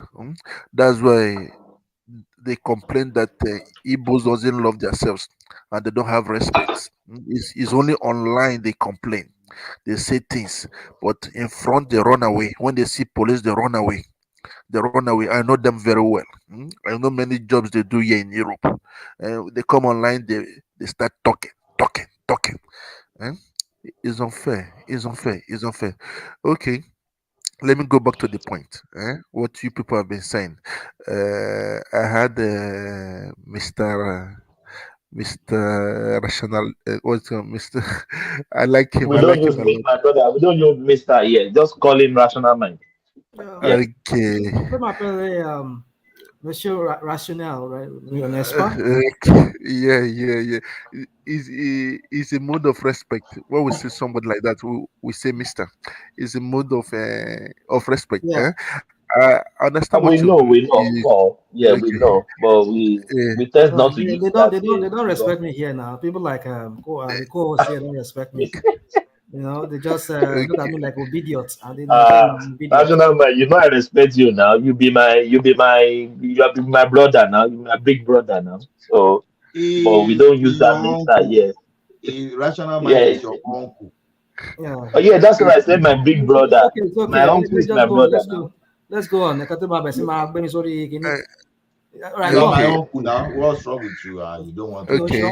You are my uncle. We are Just all here accept it. together to talk about Nigeria problem. So that's it. That's good. That's good. That's why I'm here also. So one thing is just that we have to work together. You understand? And I hope the obedience will accept what the Supreme Court is going to release. Because of I used to tell Do you think they are going to agree? Do you think? I don't think I said I hope they will accept because of they promote propaganda. They just promote. You know what they say, Mr. Rational Mind. When you promote lies every time it becomes truth. You understand? One thing is just that they have to accept. And I wasn't happy with Mr. Obi. He was calling our president Chief Tinubu instead of President Tinubu, which is unfair. He won by law. He won by law. The INEC declared him, and he has been sold in as the president of Nigeria. So one thing is that I hope that we would like to work together. mm, Let them come together and work as one. You understand? It's for the progress of the country. Let's put our own side interest aside first. Our own personal interest. I'll put a party interest also aside. So for we ought to move as one because of this. They say that divided. When we are divided, we are weak, but when we are united, we are strong. I know when my workers are united, I'm afraid because they sometimes they complain. They just tell me that they are not working for 2 days. I start begging them, but when they're separated, that's when I make money. I celebrate. I will be honest with you guys. That's sometimes I don't like them to have peace. So that's what the politicians are using us. And they come online like now. What's it called? Atiku, Mr. Atiku. But I'm not. One thing is that he just want to be the president of Nigeria by all means. Yeah, with all his money, he should have just relaxed and enjoy himself. That's the problem with black men. They don't want to leave power. They don't want to leave power. So I just hope that one day Nigeria will be great and everybody will be okay and we only speak positive. I hope one of these days. We said that yesterday that we all should just choose a date. Choose a date. We speak on the problem and the solution of the country. No politics, just the economics. I would like so, Mr. Thomas, if you okay, I leave the floor for you guys. Thank you. Okay, can I come in now? No, you cannot come in now. You cannot come in. I've not Remy. even spoken. No, Yeah, I nobody think is Ola has not spoken now. Ola is. Before Ola, No, Remy John. No. I just want to say something before Ola go ahead. I want to talk to you, Thomas and Rational Mind. I don't know whether when you are moderating, do you sometimes check the comment section? And when people ask for the link, both of you ignore me. I asked Thomas 3 times. I asked Rational Mind once. And both sorry. of you ignore Apologies. me. I don't know why, and it's really embarrassing to be frank. Apologies. I wasn't paying attention. Ola, you can go ahead, please. Before you go ahead, let me just apologize. My apologies. I didn't see that. I didn't catch that. I do monitor the comment sections from time to time, or sometimes I get. Yours can be forgiven, but I asked Thomas like thrice, 3 times. Asked Thomas, and he ignored me. And Thomas may be driving though. Thomas was driving before he joined. So I was. What's the problem, Remy? So what's the problem? What was the problem? Oh, go on, I asked you to say, please give me the link. The link, please. I asked it twice. Oh no! I didn't see that. Why not, my brother? Why not? So I was driving at the end of this, one man yeah. I put the link there just now, and I was able to connect again. Yeah, that is. It's okay, no problem. Okay. Before I continue, let me first of all tender apology for even getting the data of that polling unit agents wrong. So even though it will still not change the data, right? That we didn't prepare. Yeah, I know that I didn't get the number accurately because I based it on what the INEC was saying, but not knowing that one other party just merged his polling unit agent with Labour Party. But then again, what's the spread of those polling unit agents? So you may have 230 when they were spread. Ola, that party they are referring to had a candidate in the race too. So what happened is that the leadership of that party, particularly the chairman, who was extorting money from people, sending all sort of sending all sort of candidate of the party without primary, without due process for nomination, was taken out of position by court. So he left that party and he went to say he is forming an alliance when he's already been kicked out of the party, to say he's forming an alliance. So he was not a real structure of the party because he's been kicked out. He had been kicked out of the party. So the candidate of the party was in place, have his own agent. So this lie that this guy posted here should not be taken as anything truthful. It's not factual. It's falsehood. No, Ajalekoko. You've forgotten now. Have you forgotten we treated... Hold on. Let me land. Okay. So we shouldn't take it as anything because the official figure, the official statement of INEC that registered every polling booth agent is what we should go by, and not one nonsense CNBC Africa. What is CNBC Africa got to do with Nigerian election? What does BBC have to do with the Nigerian election? What authenticity do they have as regard the number of polling booth agents that we have? And if you, I mean, Thomas read this thing. It didn't bring out. There's nothing to show that, even that CNBC, this is their source. They didn't make any statement to that to that respect. Ajale Coco, it's just a sentence. It's just one line. How can you go with How this can I lie and agree with that? propaganda that Like these people will one post line, it's just online one and start? We are sentence. not like that here. We are more educated and we can ask questions and we can see. We can No, easily know nobody's asking us to when we ask say questions. lies, when they are posting No, lies. We can know lie. Okay. Ajale Koko. So Let's you you are believe in now it? I you are want to now ask you a rational question before you speak. Do you believe in that publication that this guy posted? yeah. You see, Does it look authentic to you? So you take that as authentic. Hold on now, hold on. You've forgotten here that us, you, one man, all of us here, where there was a topic during that time of the election when we're talking about polling stations, polling agents in different across Nigeria. We brought that chart up here. If you remember, we brought it up one of the sessions we had during that time. We brought APC, PDP, and Labour and other parties. And remember, we said ADC or SDP was going to work with Labour. Whenever they don't have, they will help them, something like that.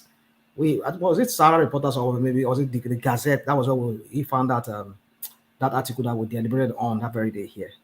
So, but the figure that was reported on that was different from what I'm seeing from CNBC. I agreed with that. But CNBC is a very reputable news outlet in Africa. They've been covering, when it comes to economical things, if you go on their YouTube channel, you'll see it. They talk a lot about it. Some Nigerians are working there too for them. Rational mind, they got this CNBC wrong. have to mention They got this one wrong. the source They of their got it wrong. information. Well, I don't know their source. When they don't mention it, you know, some people. Listen. Let's not do Some this. people might just use the name of CNBC. Hold on. Many news outlets in Nigeria. Okay, for example, if I arise this one saying this now, or BBC is telling you this now, would you ask for them? Will you ask for source from them? I'll still believe Arise more than CNBC. Do you think BBC? Do you think BBC will post this kind of useless report in this manner? Okay, yeah, but you can believe no source to it, no source of information, nothing. You think they will just post? This one is telling you no source. They just say, "Oh, Obi has," and you just take it.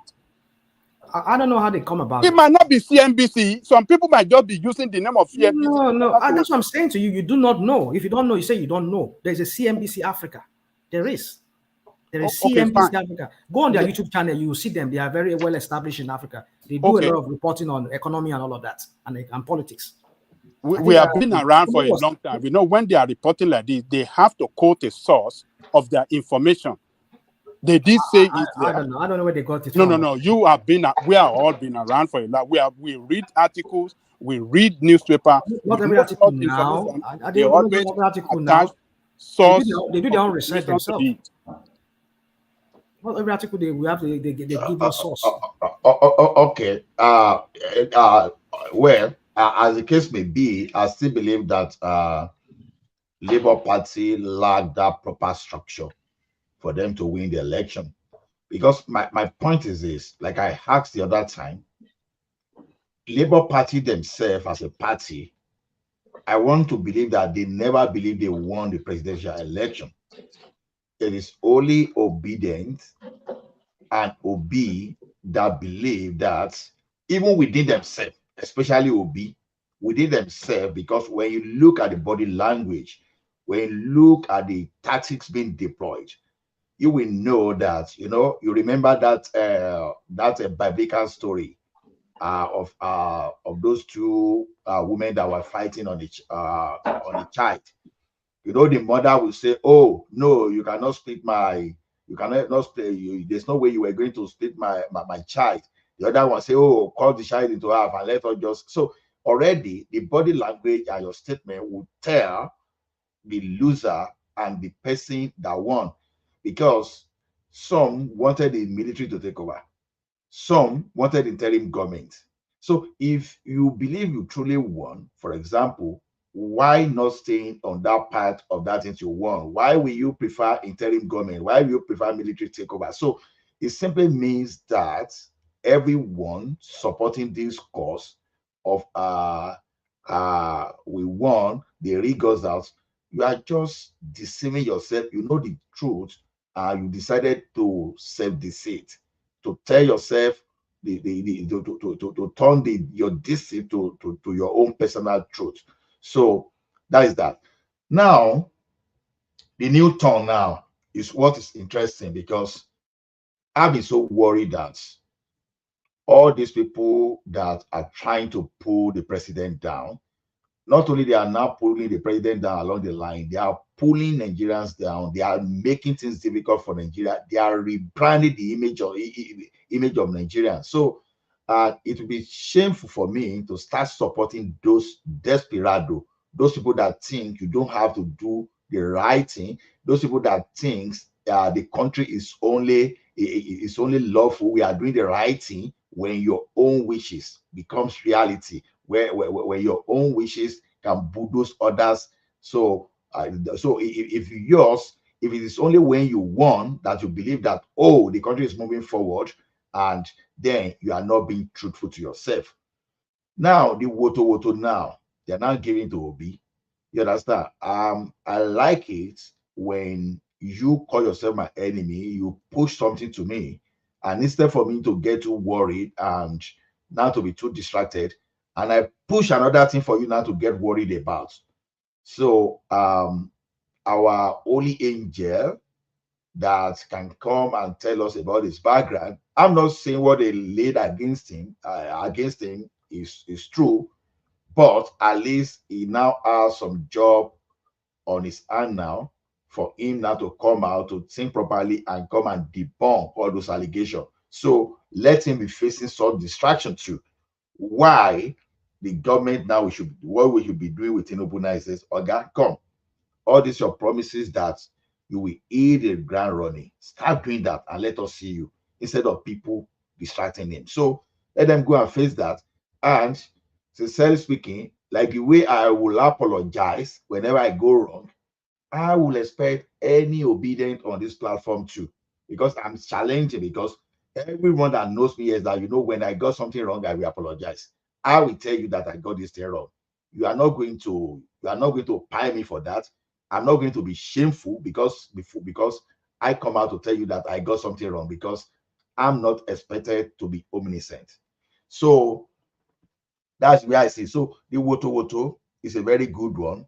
It's good for the Nigeria, at least to shut these people up for a while, to give them something to do.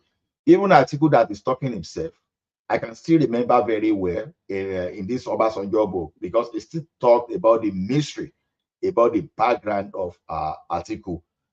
We know what the like of Malamin and Kotu were trying to do to unravel his background. So if we want to go this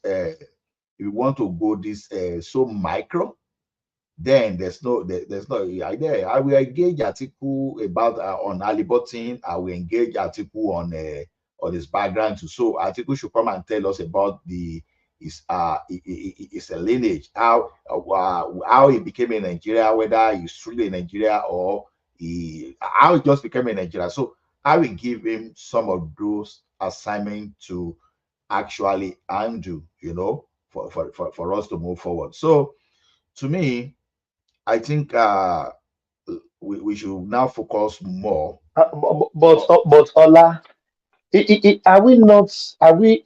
Don't we dodge bullets with Peter Obi? Why No, do I say that? Peter Obi claimed he used 2 credits, F9 parallel, to enter Nsukka University, and nobody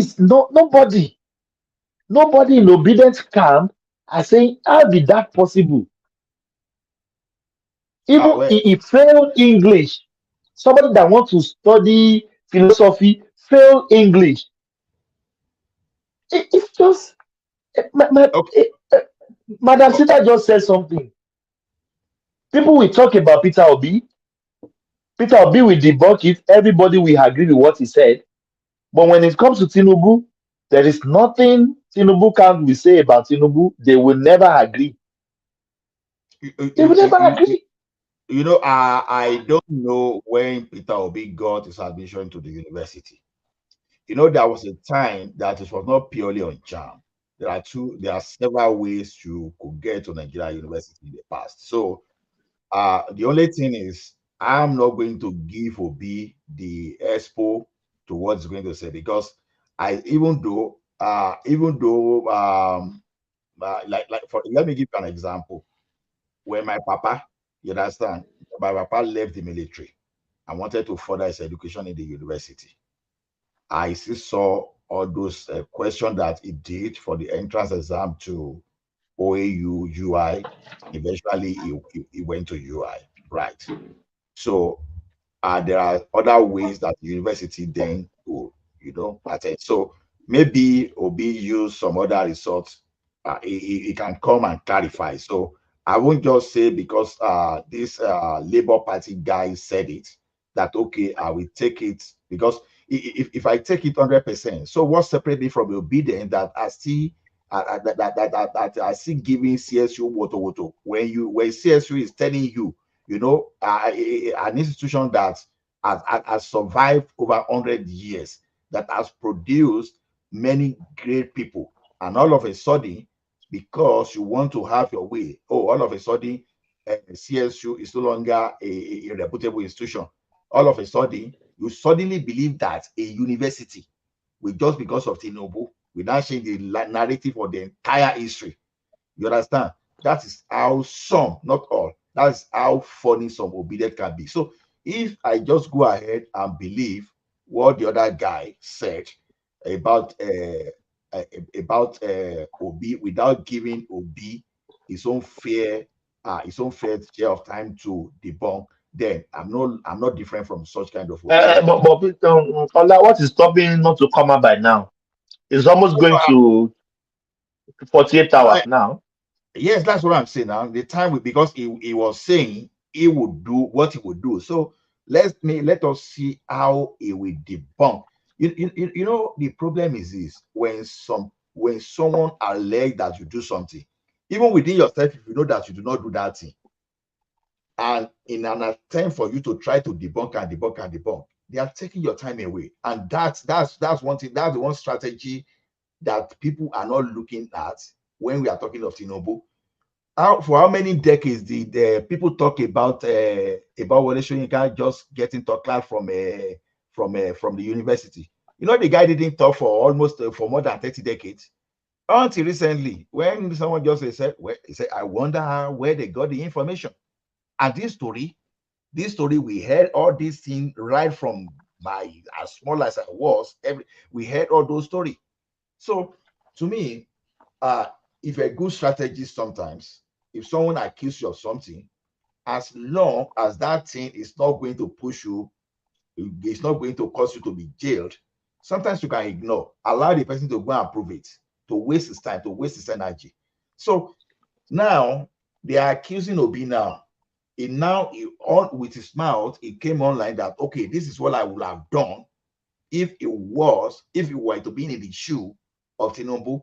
Now I'm expecting him to do that. I don't want to a counter narrative. Let him come out.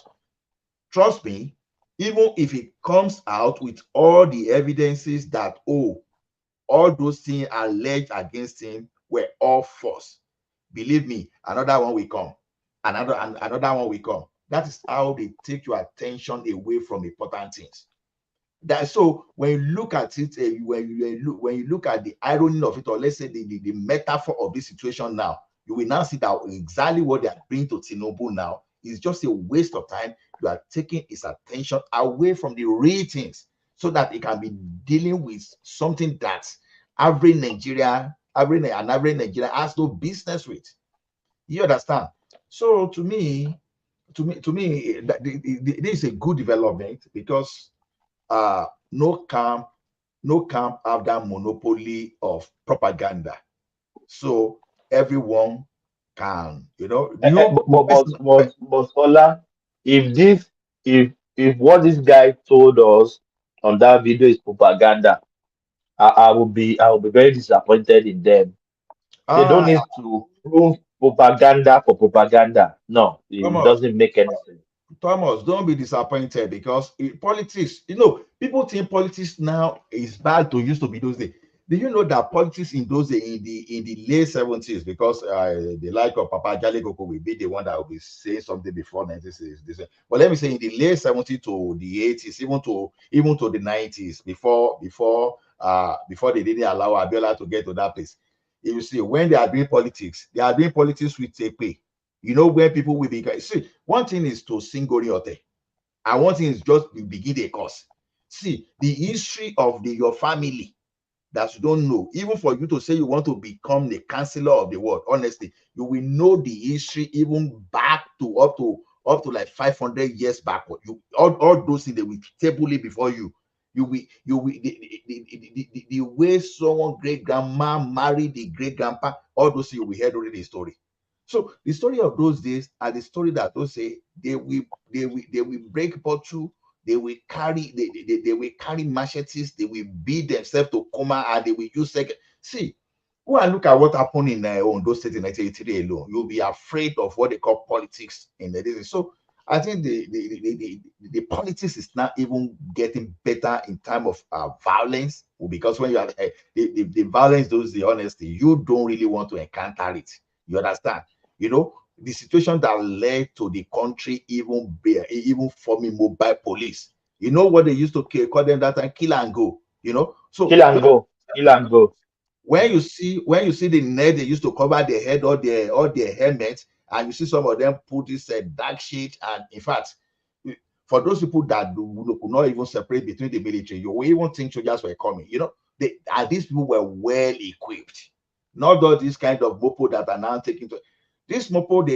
Those mopo then, no negotiation. They were not ready to negotiate anything with you. All these mopo that will be collecting 20 naira this day, no, not those type of mopo. So to me, I want to be fair to Obi. And I won't totally believe what that guy is saying. How many days will you give him? Well, see. Let me. It is easier to say so. Easier said than done. That's how the says goes, right? So the thing is, personally, even I will give him a week. I will even give him a week so that let him. A week is too much. A week is too much. It's not too much. At least if you can even come out to say something. Don't forget that I say something. Even if this guy present all the evidences that okay, all these allegations against me were all lies, trust me, the people that are the people that are accusing, they will not stop, because it's the political narrative they've created. They will not stop. See, that guy that talk, it is possible that it was sponsored by APC too. Just get that one. So don't let us see APC as Mr. Yeah, I said it when you haven't joined us. I said it earlier on that it could be sponsored.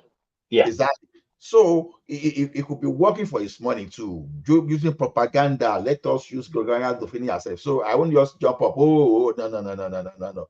To me, if Obi was able to get to Unsuka, University of Unsuka that time, right? Trust me, a University of Unsuka will not be rubbish university. They must have had a different way they could accept him into the university. So let's just do it. Could be maybe he has some kind of A level. Maybe he has some kind of because some universities used to have their own written exam those days, like my father did. So to me, there could be a way. So, but let him ultimately to come out and prove himself. So that's the only thing I want to. Yeah. Okay, can I say something now? Yes, question, let's hear from him. Okay, good morning, everyone. And I think I've been listening for a while now. The way I see it is this: I see three candidates. One of them is smart enough to think about the next 4 years, and he kept mute. He has a good meeting with the president. Remy, are you still there? Yeah, I'm there. I'm here. Can you hear me? Yeah, we can hear you loud and clear. So I said we have three losing candidates. One of them is smart. The others are not so smart. The one that is smart, he kept mute. He mute. He didn't say nothing. He's doing his underground work for the next 4 years. One is the elderly one.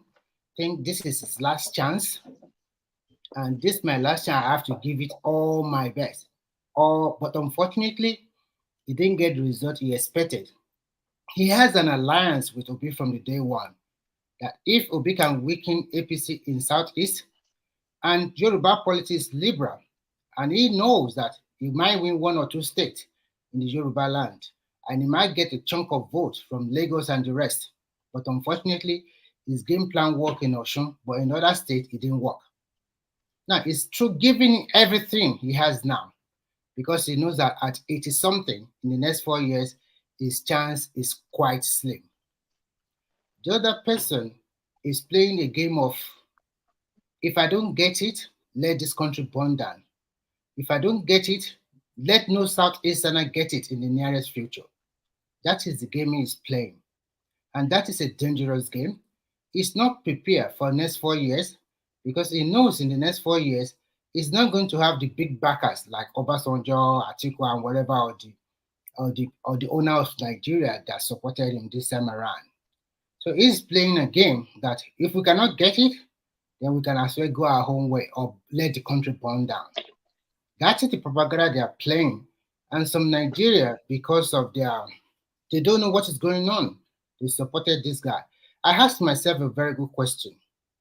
If you are named from birth as Peter, that is the name everybody is calling you.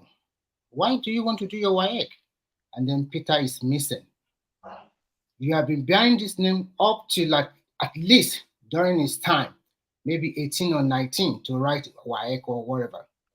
Why is the name missing in your WAEC certificate? That is a question everybody should ponder about.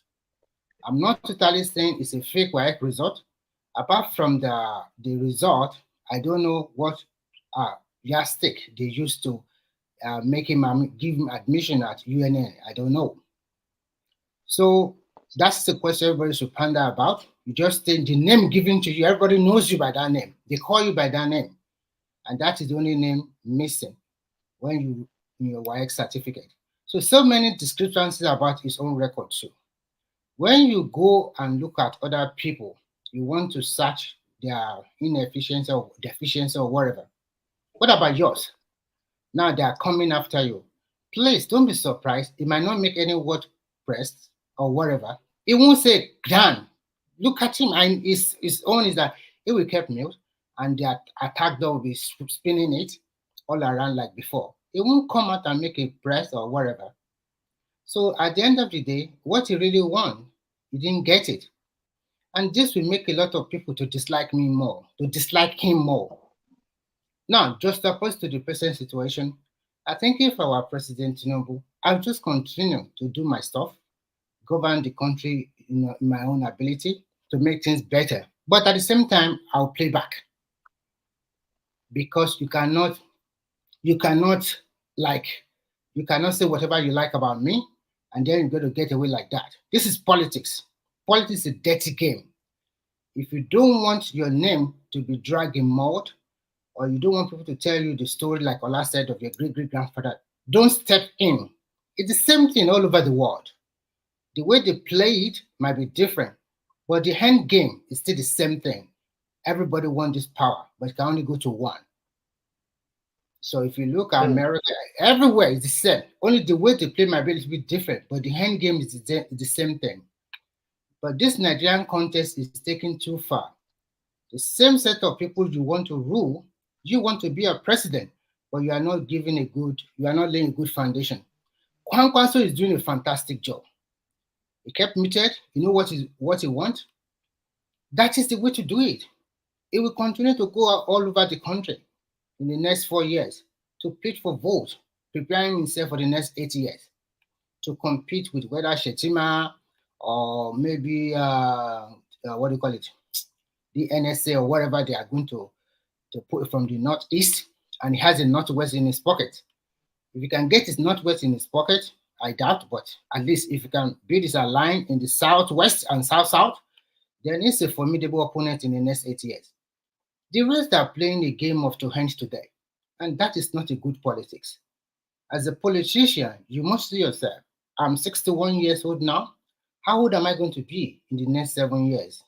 Will Nigeria accept me? Or in the next 4 years? What can I do? And make us analyze it very well. They are not playing this opposition very well.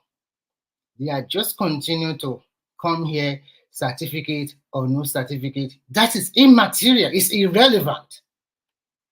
Because according to the Constitution of Nigeria, even equivalent of a WAEC is enough for you to be a president of Nigeria. Equivalent. That means you might not even go to secondary school. You might go to technical college and get a certificate. If it can be equivalent to WAEC, it's done.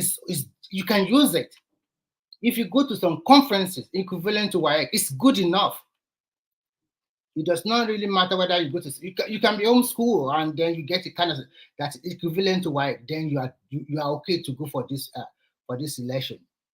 So in all, I say I have to give my respect to Ajahn Koko today, because the way Pansat, or what his name, talked to you this evening, it's not really very good. And I see the way you calm yourself down, continue to hammer, talking about issues point by point in which the guy cannot respond. It's all go back to propaganda. If you're not talking about propaganda, it's talking about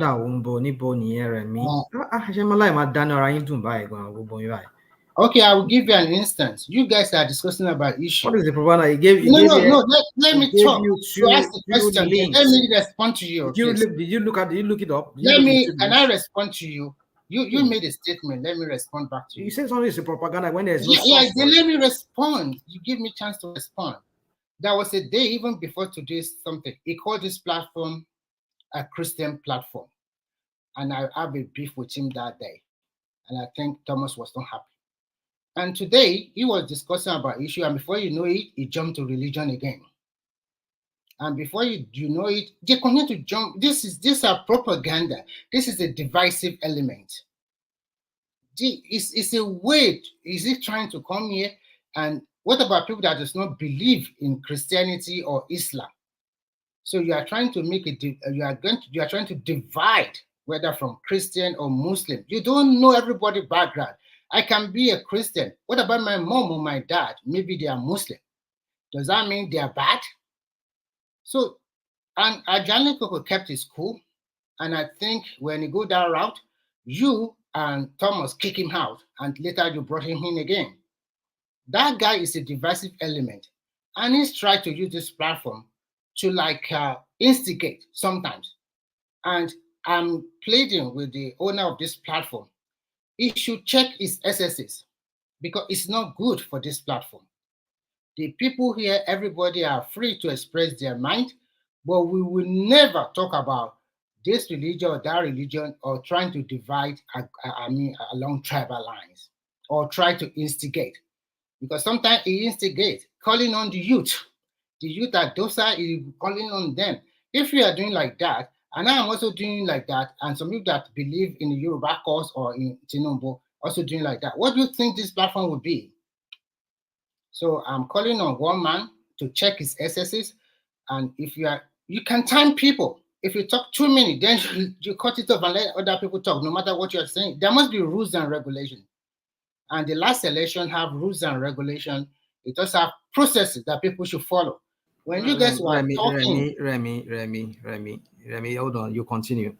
When you speak like this, how fair, you yourself, do some introspection on this platform here. Hold on. I'm not saying Pansa does not have some of the things you said. But when you try to make rules, should that same rule not apply to the Agbado people like yourself? Okay. Who sometimes hold on. Who sometimes come here. Hold on now. You have the floor. You have the floor. You will continue with the floor. You have all the floor to yourself. Now, should that not also apply to some of the Agbado people like Emeka and the rest of them that comes here and talk so brash? And even you yourself, as you were talking now, you come here sometimes you talk brash. No, don't get me wrong. I'm just kidding. Anyway, so what I'm saying that should that not apply to everybody? Why must you say it's only just to Pansat and anybody that thinks like Pansat? Just like some people have said here that myself, I should be limited in what I say. Somebody just said here. I mean, you had somebody a while ago who said anytime after the judgment from the Supreme Court, if anybody comes here and start talking, he will come and challenge the person. And anyway, the person go any other platform, he or she will go there and I mean, what do you do? Are you now a police to tell people now what to talk, how to think? I mean, you people. We're talking about fascism. You people are the fascists here. Did you see what they said to Dele Momodu? Did you see that? Can I respond to you? You will respond. That's why I say you have the floor. Because I don't want to take too much time. I have Okay, something. go on. I Go want on. other people to also talk. I don't want to take too much of a time. So first and foremost, rational mind. Have I ever called you obedient? I've not heard you, but Thank yeah, you. you're I've never called you obedient, and I've never used any word on you. The only word I used on you, and I apologize to you, I said you are too fixated on Tinubu. And then I apologized later, but that is too much personal, okay? You have been calling people Agbado, Agbado, Agbado. To tell you the truth, I just think Tinubu is the better candidate. I never vote in the last election. I'm not a gratified. If he's not doing the right thing, I will criticize him. But what we are trying to say here is that people should tell the truth. Now, you yourself, today you are talking about high ref and no high ref, but the rule says that if you go to court of law, the form EC8, in which all the polling agents have, is the one that the court will rely on. And when you talk about the IRF, the presidential election was started. They uploaded it into the IRF until about in the afternoon. They stopped it because people were attacking that platform. And by 9 p.m. they restore again and they continue to upload the result. Let's be factual here. Let's say the truth. Let's say the truth. We know that there is no way Obi can win that election. Everybody knows the truth. Unless we are just lying to ourselves. the same way people say we're not to 1 million, right? No. Do you know how many people lost their money here? Hello, Remy. Remy, please let me interject you. Do you know how many people lost their money here? Remy, please let me interject you, please. Remy, just for 2 minutes, please. Let me just interject you. Show the rational mind. Kí ló fẹ́ ṣe? Ṣó fẹ́ para ẹ̀ ní báyìí? Lórí ọ̀rọ̀ kí ló ń ṣe ìwọ obìnrin yìí? Kí ni problem ẹ̀ báyìí tó máa wá ń ké lójoojúmọ́? ẹjọ́ mi ló tiẹ̀ wá sí ìgbà lálẹ́ yìí. Ló máa ń sunkún lójoojúmọ́ lórí ọ̀rọ̀ Bọ́lá Tinubu torí Ọlọ́run. Kí ló dé yìí, bọ̀bọ̀ yìí? Kí ni problem ẹ̀? Tó ń sunkún everyday. Kí ló fa ẹkún everyday? Ṣé mo sunkún sí èjìká ẹ ni? No, Bola Tinubu is the president of Nigeria. No, please come. Bola Tinubu is the president. Why do you want to kill yourself because of this? Did I put my neck on my head on your shoulder and I cried? How can you ever think you can put your head on my neck? You know, boy, what's the problem? How can you ever think? How can you ever put your head on my shoulder? That can never be possible in this world. Don't want now. That can never be possible. But don't come and irritate me the way you come every day. What is your problem? What is your problem? Rational man now. Take it easy. Take it easy now. This guy is the president. Then what do you want to do? Remy is involved, Joe, if you don't know. Because if you don't know that story, Remy is involved. In what story, Dariola? What story is that? Rational mind had interest in Remy. Okay. But unfortunately, there's no way he could have competed with Tinubu in having Remy. So okay, Remy Tinubu, irú ẹ̀ la wá sọ ni. Ọlá ó tẹ̀ máa pọ̀ bọ̀ ilé ìdìbò ṣe yẹn ni. Irú ilé la wá sọ. Ó ní interest nínú Remy. Irú ilé. Ó ní interest lóòótọ́. Nínú Remy Tinubu. Rada, or you let me tell you something about this guy. He doesn't know anything about politics. He goes to Mayegun's diary to go and learn everything he comes here to say. I'm telling you, Ola, he goes to Mayegun's diary to learn everything that he comes here to say. How do you know I go there? You don't go there. No, I do. I listen to the guy, and I can say that you're just regurgitating everything, every lie that boy tells on his platform. You got to want somebody by me. You don't have any original idea about anything in that Nigeria. You are just regurgitating that guy. Oh, Nick Professor. Every day, every time you speak, I can hear my ego in your voice. Do you know why I like rational mind? Do you know why I like rational mind? Irrespective of Dariola. the thing is, if rational mind is not giving the opposing view, then we are not going to be different from all those It's not going to be important, Tola. Notice me or point. No. Notice me or point. Notice me or it won't be important on this platform. See, we are going to be like all those other forums that.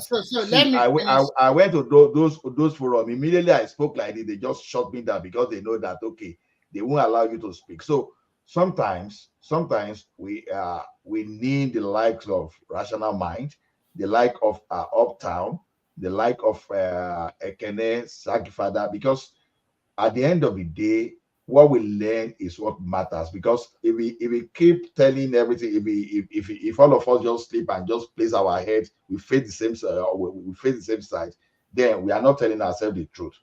Because there are times that even the badifier, they may be overstepping, but when you have a opposing view, then the audience will be able to balance. So can I just conclude my thought, please? Sorry.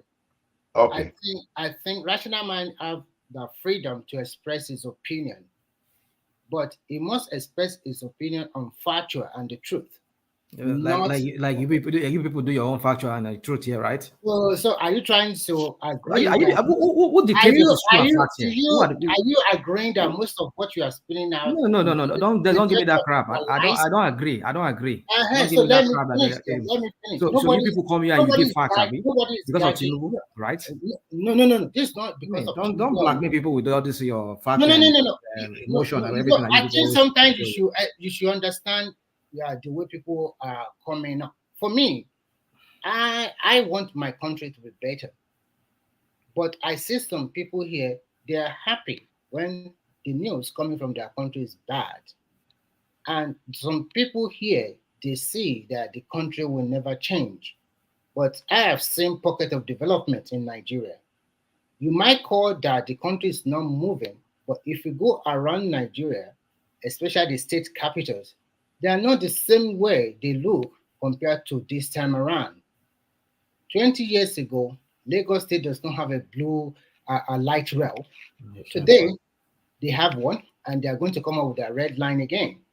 And if you go to some of the states again, some of them, they don't have a clear-cut plan, but they're having a plan. There is some pocket of development. For some people as Nigeria, I think, I don't know, some people might feel they might rejoice when there is bad news or things are not going the right way. But you ask them, the country they have, they find themselves, were they not paying the taxes? Were they not following the rules and regulations of that country they are living in? They are strictly to rules. They will follow even more than 100%. But the moment they step on Muritala, they feel big. And you can see they will feel big and they want people to worship them. Whereas you are nobody where you are coming from. But when you step to your country, you want them to worship you like a big king or a prince or whatever. Who are you? They won't obey the rules and regulations. And they are the first set of people that will think that, okay, if there is anything, they want to change the system also. The same set of people that they are telling themselves they are holy, but when they go back to their country, they play a different ball game. So the hallmark of an average Nigeria is to change the system. The mindset is terrible. We have a lot of work to do. What we are doing here is also orientation. If I have opposing view, should I be telling the people listening to us lies upon lies every time? So what kind of legacy are we living? Or what are we giving those ones that are listening that they don't want to talk on this platform? No, Remy, if you don't mind, let's just face it. Rational Mind is not necessarily telling lies. Let's just face the fact. Rational Mind, this is the way I see it. Remy, wait now. This is the way I see it. He sees the loopholes in the argument you are presenting and he uses it against you. See, there are so many things because when you are talking of facts, forget sometimes that fact is not necessarily the truth. So it depends, because you can even have the best fact. If you are not unable to present it very well, people can still think you are telling lies. So Rational Mind is not necessarily telling lies. What we call lies sometimes is not lies, because it's just looking at the loopholes in what you are saying. And you know the way it is in life. If you have someone that is agreeing with you 100%, be very careful. So when what you I'm see trying to someone, say, just give me a minute. Let me learn. When you see someone that is able to challenge your view, see, this thing that I'm saying, it has been proven and proven over scientifically that even in a team, when every members of the team start agreeing with the manager, that manager should be afraid. But when you see someone that is quiet, that is not talking, it is time for you to ask the person questions. Say, what do you think? Because that person may be the one to tell you the truth, while others will just be telling you what you want to hear and to make you happy. So be very careful. So sometimes it's not every opposing view that someone is opposing you does not mean that the person is telling like that. Is the way he sees things and the way he's placing his own facts. So not necessarily lie. I disagree with that. A point of correction first. I am not accusing Rational Mind of lies. I am just talking generally. It is fact that we know there's an election in Nigeria in 2023, and the body that conducted the election, the results were released, and we know out of the 3 candidates, we have a winner with a number to the vote that people voted for him. That one is indisputable. If you are opposing side and you think you win, that you are the one that won the election, why not at the court of law present your case? You polling booth by polling booth, or those places you think you have been shortchanged. I did not see that in the petition. I did not see it in their argument when they are having at the court of appeal. So at the tribunal court of appeal. So nobody can come here today and tell me that, oh, in Sokoto it is Obi that won there. In what do you call it? In Yobe, in Katsina, in Kano, it is Obi that won there. According to the constitution, you must have 25% in 24 states, including Abuja. If you have Abuja, it's also included. So nobody disputed this, the 5 Southeast states that will be almost 95 or 96% of the vote. But when they call other states, the article 1 about this kind of, the people dispute it. Why are you disputing that? Or maybe for Ekiti State, that Tinubu won about 60-something% of the vote. Why are you disputing that? He also came from these are his own tribesmen. So these are facts. So if you are the one that lose the election, why don't you base your argument on this? And when we come to this platform, we continue just fabricate lies unnecessarily. He will be on himself. If they ask him, do you think you will win in Sokoto? Or do you think you win in Kano? He will tell you cannot win there. And if they ask Tinubu, do you think you win in Anambra? He will tell you categorically, I cannot. And if they ask Obi, do you think you win in Lagos State? He might say, okay, I can win because of what? Look at what happened. And he won in Lagos State. And that is where Tinubu came from. How would you have feel if Tinubu have won in Anambra in that last election? Don't you think hell will let loose? They will say it was rigged. So when people come here and start to spew this lie, do all kind of this, I don't buy it.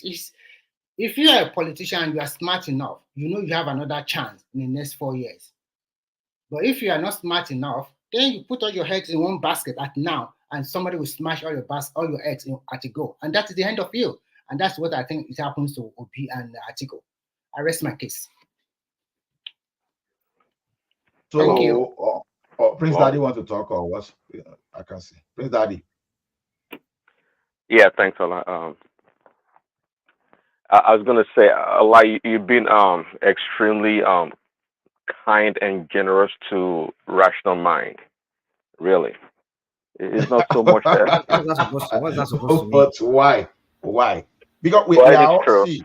I think I accept Remy's submission. You know, you make it sound like, look, Rational Mind goes around a circle. There's one thing to bring forth new ideas or challenge an opinion so people can think more critically.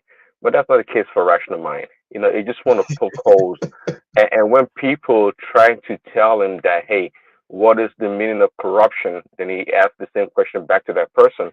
And the person defers to a source, be it the dictionary or Google, and then he accuses the person for not knowing the definition. Apparently, you do a selective listening. That's what it is. No, Somebody asked me, I use the word corruption, Do you believe that I could have been in Rational Mind shoes too? But do you know why I'm different? No, you're not in my shoe. We're not. No. I'm just telling Prince Daddy. Do you know why it looks like I'm supporting Tinubu now? Is that because I switch my perspective every now and then, so I flip easily when I see the direction of things, because like yours is I'm different. dynamic. Rational mind is right. You are not in the same shoes. You're absolutely not. You are not. You are not. So you're talking like you are talking like a rational person that you're not taking it personal because you accept a superior argument. Rational mind doesn't do that. So you're a sensible person. Rational mind doesn't do that. Yeah, no, I'm not sensible now. It's rational mind's way or highway. It don't play. Rational mind don't play that. Me or rational. I'm senseless. For those who know, that's what they say. I didn't say. Don't accuse me. You're accusing me. I didn't say that. I didn't say that. Finish it up for you. So anyway, Prince Daddy, you see one thing. Before this election, myself and Rational Mind used to be in the same camp. You know, we were more pro Yoruba. Even Ajali go pro Yoruba. In fact, I was against Tinubu, but you know, when they were not doing that election, you know, one thing is this: if I'm fighting you, not fight to finish, I will still know the benefit you can offer. So when I do some kind of fighting, if I lose and I look at the new direction, I won't say because I'm fighting you that I will not remember the good side, your good side. Look at it. When Tinubu was in all what you just said right there, it goes to what I say all the time on the platform, that losers are losers and winners, they lose to win.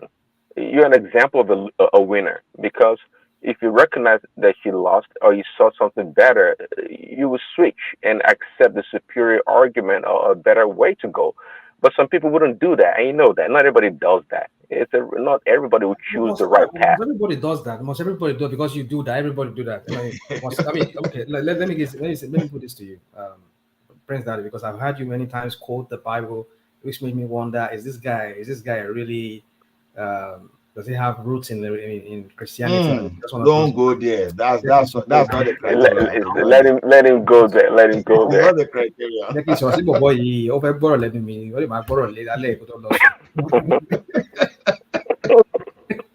Go ahead, go there. No, ọ̀rọ̀ wo ló tẹ̀ wọ́n lẹ́nu ẹ̀ tó fẹ́ bá pínlẹ̀? Ṣọ́yìnbó ló gbọ́ tó ni? Ṣọ́yìnbó ló gbọ́ tó ni? Ọ̀rọ̀ wo ló wà lẹ́nu ẹ̀ tó fẹ́ bá pínlẹ̀? Let me talk now. Máa kákẹ́ ẹnu ẹ̀ kó tẹ̀ máa ṣe bí àgbàlagbà lẹ́nu. Jẹ́ kí n sọ̀rọ̀ náà, ìyàwó. Ṣé wàá jẹ́ kí n sọ̀rọ̀? Lọ́dàlàdà. Ẹ jẹ́ máa sọ̀rọ̀ ẹ lọ. So anyway,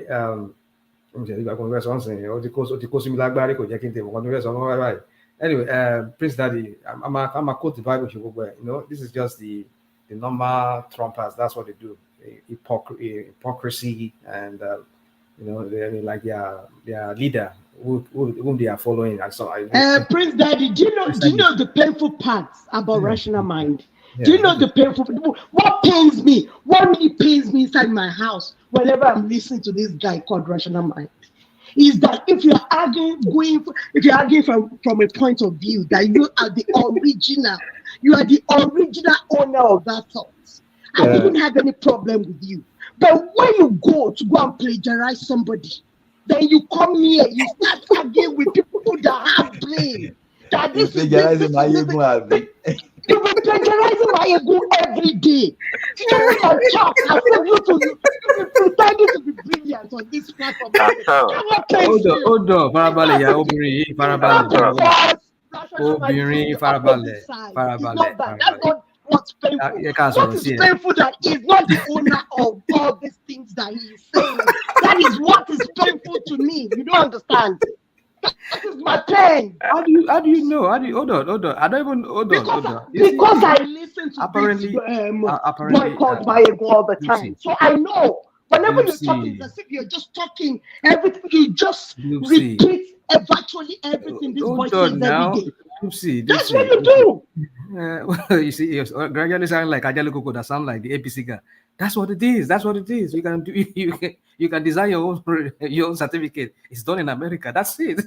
Rational mind. We know this is man law But when you man will do you Yes, I think it does. It does. See, rational mind. No, You know, you can't blame those people. No, just give me 30 seconds. Let me give you 30 seconds. Let me talk now. Let me land. No, 30 seconds. I'm begging. I'm not overriding you. I'm begging. All right. You are the moderator. The thing is this. As Yoruba will say, Ojo gate kò jọ gàté, eégún àtiró wọlé, èèyàn àtiró jáde. The thing is this. Now they are saying you are plagiarizing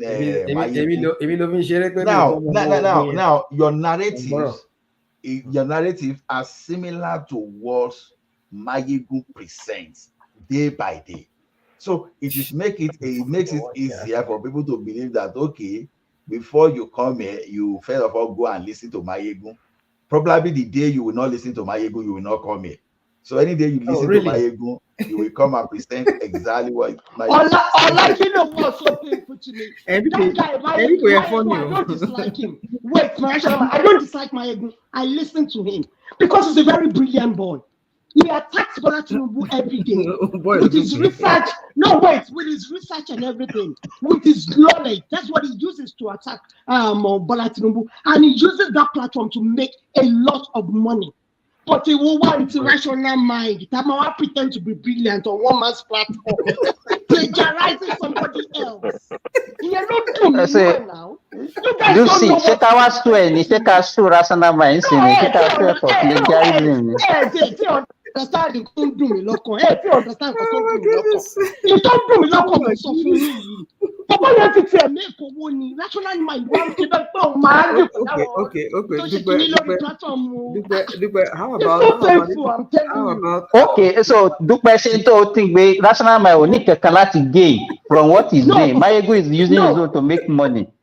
Exactly. Don't do me loco. He will be pretending to be brilliant. If you notice, rational mind is the star man of today. Because to me, for hours now, everybody has been discussing rational mind. No. I don't know. That's what he is discussing. Come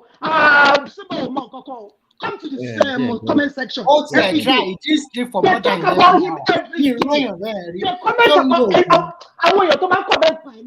I'm at 100 per day. So he enjoys it. So but this is not his original idea. That is what's painful. I'm a troll, right? I'm a troll. One troll, right? You are. That's what you Farabale, You see, someone like rational mind. You know, you say make I give you time. Make I talk. And no meaning bad you from left, right, and center. Hey, Jackie, more into my face. You're a strong man, no. Yeah, let me be on your side. Let me be on your side today. You're a strong man. No, I will reject me, Nikilo Day.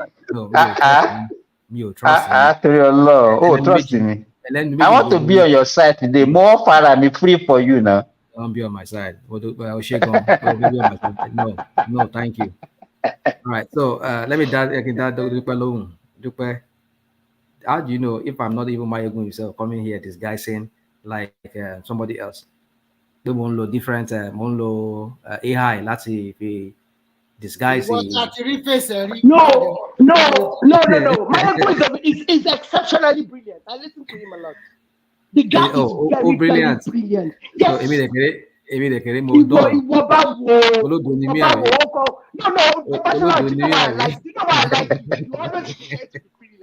You pretend to be intelligent.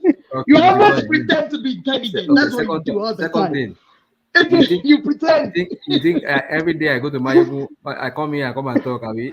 Yes, that's what you do now. I've listened to you several times. That's what you do. You just like to be the. Okay, let me say something to you. Okay. Dupe, let me say something to you. There was a time, one man started this platform. Maybe you were not here. Ola could bear me witness, and Ajale Koko is still here with us. There was a time, most of the things we say here, Nigerian platforms like channels. Channels arise. Even one man gone, Chief of Staff who Ojuyobo, president in to the eagle has landed. How we are. Or one man. This is one man introduction every time when he when he wants to start his platform. The eagle has landed. So we start wondering that like these people they listen to us. So I won't put it past Mayegun that Mayegun is listening to us here too, because there's so many things I've said here. Hold on. There's so many things I've said here even before I even knew Mayegun's platform. How I come to know Mayegun's platform was towards the tail end of when Sunday Igboho was rational mind. You know you're a pathological liar. You have actually not to suffer what to suffer what man love. No, mo to suffer what man love. What is I agree. Mi ò parọ́ yẹn farabalẹ̀, mi ò parọ́ yẹn. Ẹ̀wọ̀n náà mo sọ fún ẹ. I knew Mayegun towards the end, towards when they arrested Sunday Igboho. I think after they raided his house, around that time, we lockdown, towards the tail end of that lockdown. I think it was last year, 2022 or early 2022. And how did I know it? Then I was watching this lady from Germany, the lady, I think it's also this Yoruba Nation. So that was why I got to know.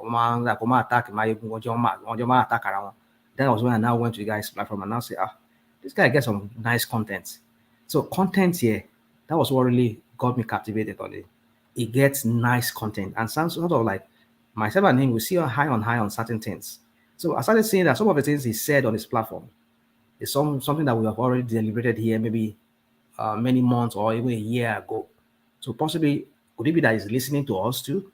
Or could it be like one of those coincidences of what we say here and we hear them on Nigerian platforms? So that's just it. So I'm not saying I don't go to my platform, but I like him for his contents here, because some of those contents are very rare. You can't find rational mind.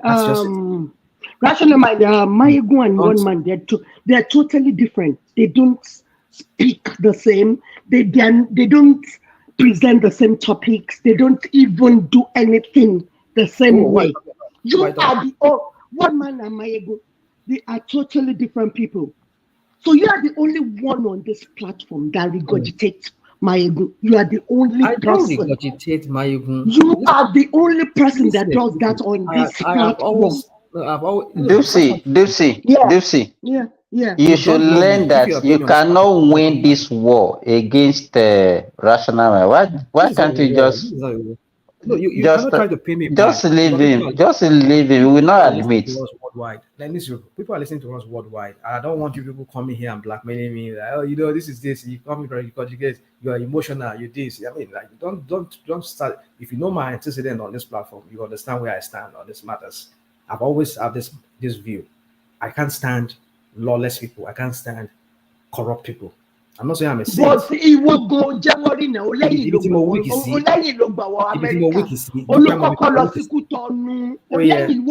not straightforward now.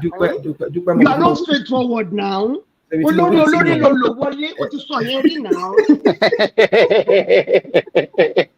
Ẹja lọ fíìlì kókò rational mind.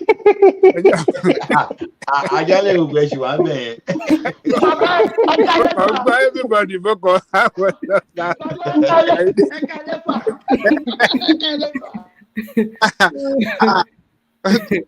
Ó ti fún rational mind jù dúpẹ́ rẹ̀ dẹ̀ fún. Èmi ò jalè. Ètòrí rational mind. Bàbá jẹ́ òkútorí rational mind náà ní dúpẹ́ fi wá sórí platform. Ó tọ́ ni torí ẹ̀ ní ọgbẹ́ ìgbọ́dà mi gan ni bàbá. Wọ́n máa bú comment section yìí sà. And tẹ bá dẹ̀ rí rational mind náà tí dúpẹ́ bá ti dé ara ẹ̀ máa balẹ̀ ni. You can see the way he's talking. You can see the way rational mind is talking. Ó máa sọ̀rọ̀ tútù. Kò ní sọ̀rọ̀ iṣẹ́ àpótí báyìí pété àwọn ọmọ pé you guys àti máa bú gbogbo wa see the way he was talking now like a very gentleman. Ọ̀hún àti tó bá ti rí dúpẹ́ bá ohun ẹ̀ máa jẹ́. Bọ́dà pé dúpẹ́ ní password ẹ̀ dání o, ó ní password ẹ̀, ó ní password rational mind.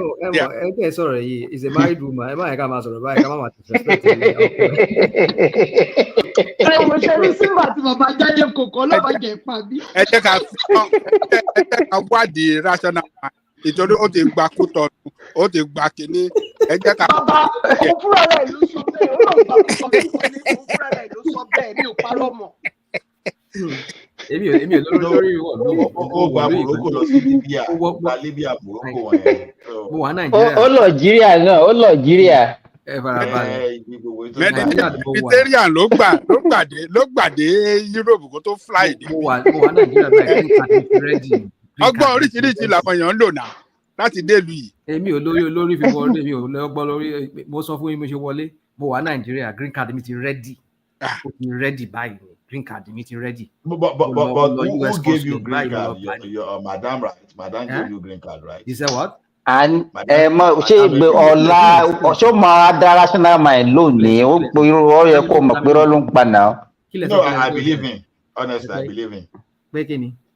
Kí ló wá lọ ṣe Nàìjíríà? Ṣé bó sọ fún ọ pé kí ni tó gbọ́ Nàìjíríà ń gbà yẹn gà kí ló lọ ṣe Nàìjíríà? Kí ló lásọ? Ọlá kí ló sọ? No, I believe your story that you got your green card from Nigeria. I believe your story, but I'm just wondering. Rational mind, when are you going to release your proper identity to us? That's a valid question. It's not. Because Jafar. No, rational mind now. It's questionable.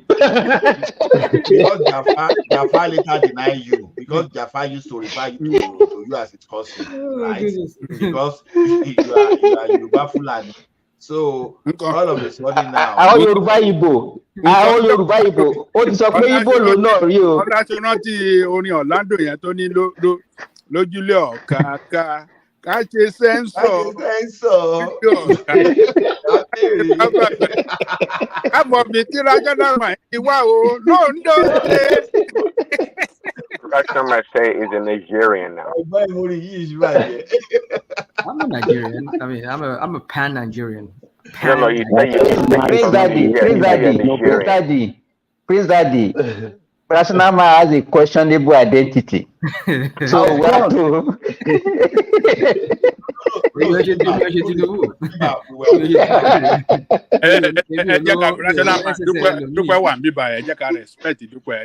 Rational Mind is a Frenchman. He was speaking French yesterday, so it's a Frenchman. Baba, no, Baba, you should take it easy, contribute níwọ̀nba. No, kò ṣe àtẹnumọ́ yóò reasonable ni, Baba. You don't understand.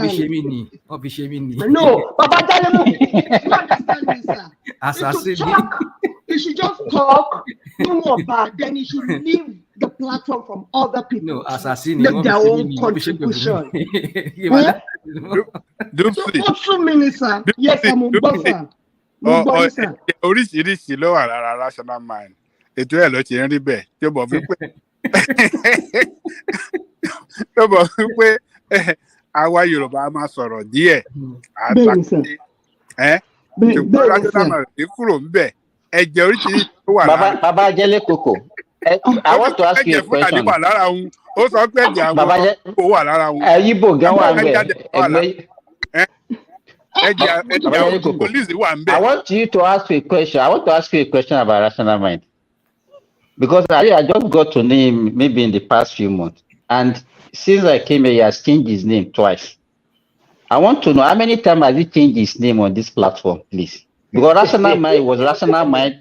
He became a spinner. He became, you understand? So I want to know now, how many times has it changed? I appear based on the conversation that how it has been progressing over the time. Like what's it called? Election, when people were just coming here spewing things about Tinubu, this and that, this is it built Lagos. I mean, that was when I had to change that name to beware of spinners. People like BT and all of the Babati and all of those people that come here. And then they try to like spin things like, oh yeah, but Tinubu is the best thing after fried rice, this kind of thing. I was like, dude, you guys are just spinning things here. Tinubu they mean more. Lagos they mean money. What are you people just spinning and just progressing? I mean, you're making you attribute to everything to Tinubu in Lagos. I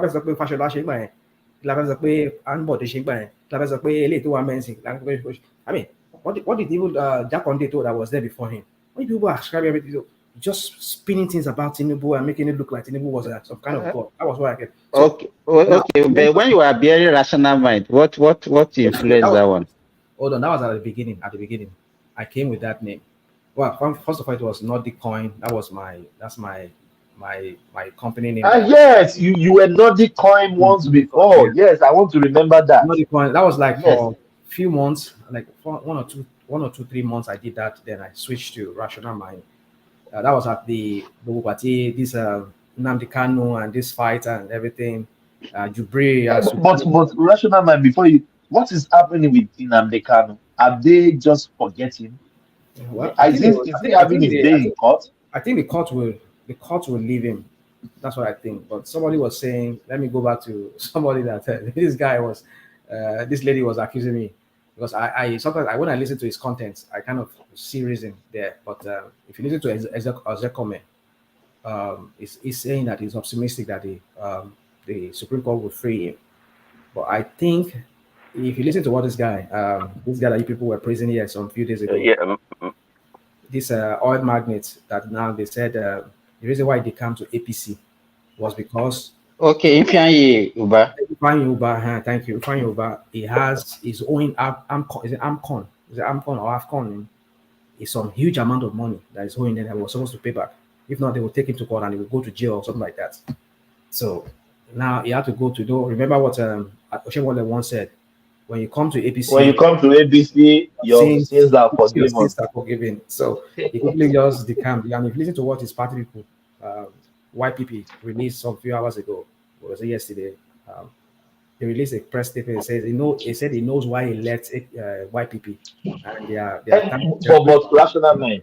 Yeah. A person, a governor in that country with a rational mind person that is normal. Why would you go back to APC? APC lower now. Was never in APC now. Was he ever in APC? I said I would love anybody we want to go to APC. APC is lower now. Yeah, of course, everybody wants to be where the ruling party. You know? Everybody wants to associate with them. Also, if you look at the way Tinubu is playing his politics, how many people have you seen that has been prosecuted? Look at what happened recently. Ganduje went to Imo State. He was flying presidential jet. The Tinubu,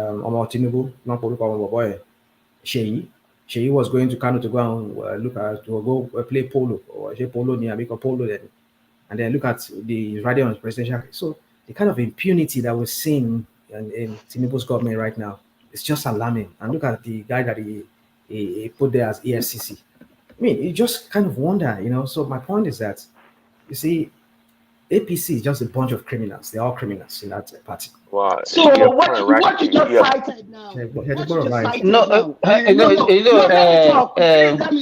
How is he going to fight corruption? Simba, what you just said now, what you just said now about Sheyi Tinubu and Ganduje, what is the big deal that any other politician wouldn't have done? Even Kadipe Obini. What is the big deal? Tinubu get presidential jet. What is the big deal? Yeah, so Rational Mind. What was wrong with Rational Mind? You guys have Canada.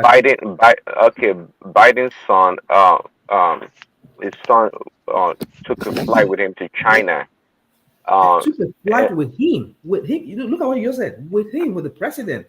On Air Force 2, and when it came back with $1 billion in contract with the Chinese. What would you say to that? Let's you see, this is why I say beware of spinners. You guys are spinners. Look at how you're spinning this narrative. It's not say Tinubu. One second. One thing about Rational Mind, you call things spinner. Was not flying in that presidential jet. If Tinubu were there and Sheyi was there, that is understandable. Tinubu went to watch. You know, the son can represent the father. It's not a crime. The son can represent the. Okay, now Trump's son-in-law Gerald. Okay, he flies to the Middle East, to Israel and other places, and go negotiate deals, like real deals for America. What do you say to that? Okay, thank you. That's a good question. And hold on. And in fact, people, the opposition have accused him for going there and doing contracts for his own business, which is Somewhat true. Somewhat true. You see. But rational mind, you know what? I've been in the background for the past 5 hours or so. I always hear your voice. You're always talking all the time. It's like you can't let go. You have to allow other people to talk. You cannot. You can't be at the center of every conversation. You can't be. You can't because be you're talking in to it. me, right? Are you not talking to me? No, I'm trying to accuse you. I'm not talking to you. I'm trying to So accuse how can you. you accuse me and you make Other people can respond. Other people can respond. No, you cannot. No, you cannot accuse me. I expect other people to respond in my behalf. has brought I have Orlando to now, respond in my own behalf, and I right? will sing Prince Orlando Daddy, for I National just Anthem. love your voice. Oloyibo Sonu. I don't. You were talking to you. You didn't respond. I just love your voice. Thank you, Dupli. Thank you, Dupli. You see one thing, rational mind, as Orlando will say, only Orlando will say, Agbeyin, ṣé wọ́n ni wá gbẹ̀yìn gbogbo wọn? Jagaban ló máa gbẹ̀yìn o, ṣó ló máa gbẹ̀yìn gbogbo wọn? Òbí ò gbójú títí kórí Jagaban pín. When did Orlando sing that one? Orlando sing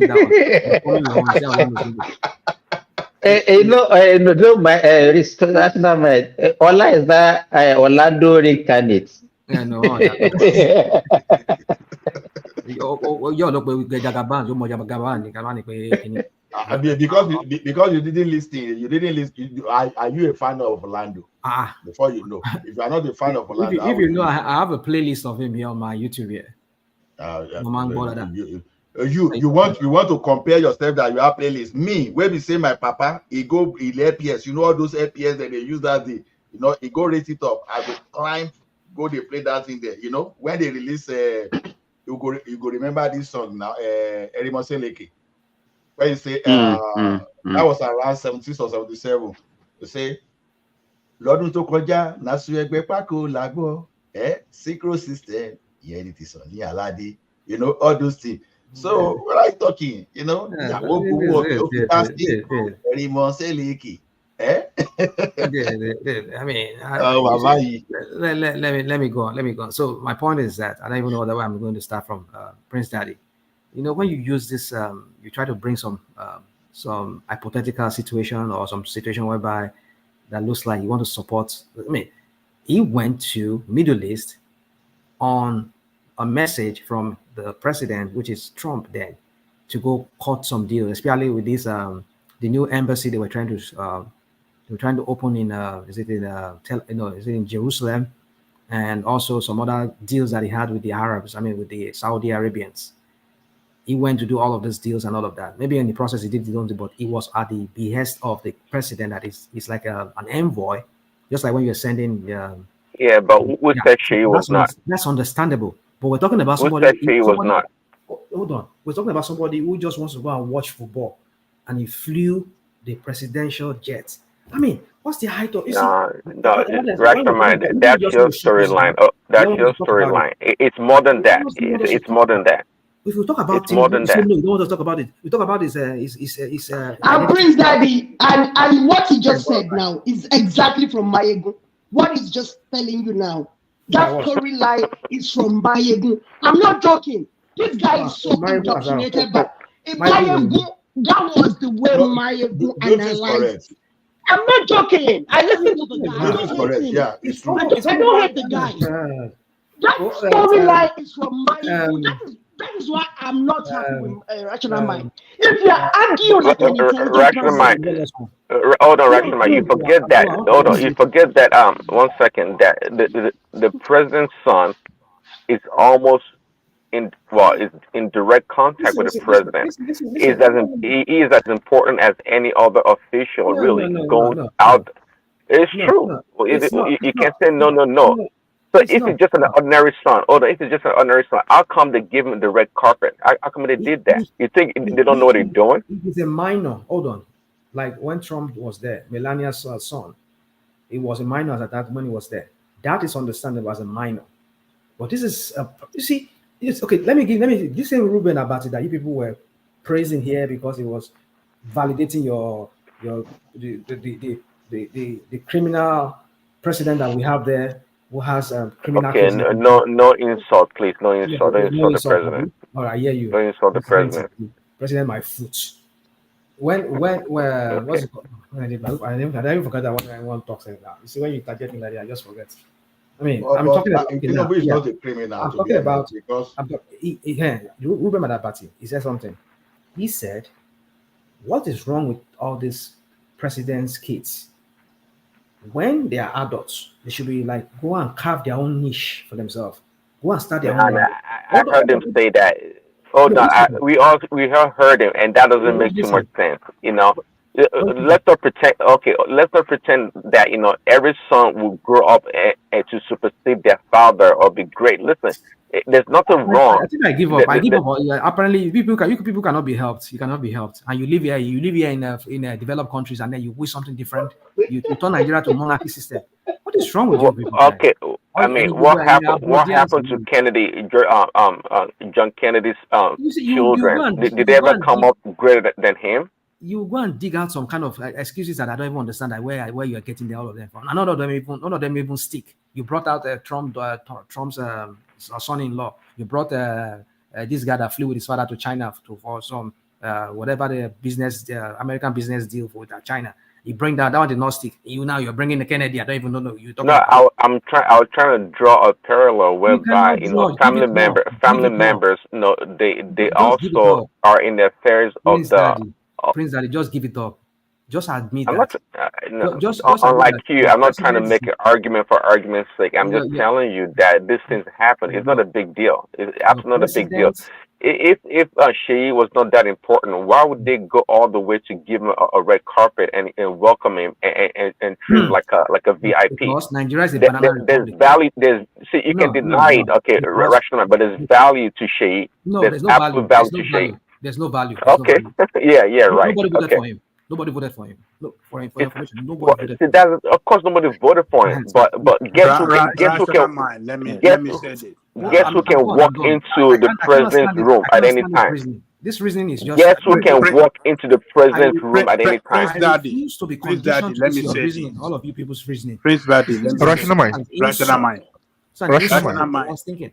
You people Rational live mind. here. Let me You say people this. live here in developed countries, and you're wishing all this No, crap. no, rational Rational mind. Hold mind, on. you are the Rational Rational moderator. mind. You are the moderator now. You are the hold moderator. on, Don't hold forget that on, you are the moderator. I'm not the moderator. Rational hold on, mind. hold Who was on. in the moderator? Yes, Ajali Koko, yeah. Rational mind. The president family, without the president person, can fly the presidential jet to anywhere.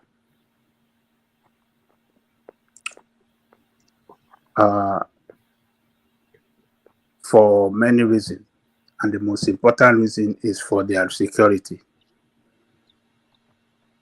As long as the president is still alive and are still the commander-in-chief of armed forces, they can use presidential jet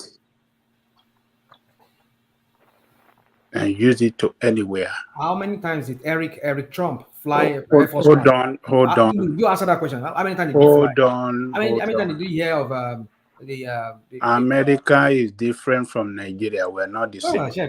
America is and you people Listen now. when it's convenient for you, you use America. Listen, it's not convenient for me. I'm gone. I I refuse would to. have been speaking. I would have been speaking like you. Mm.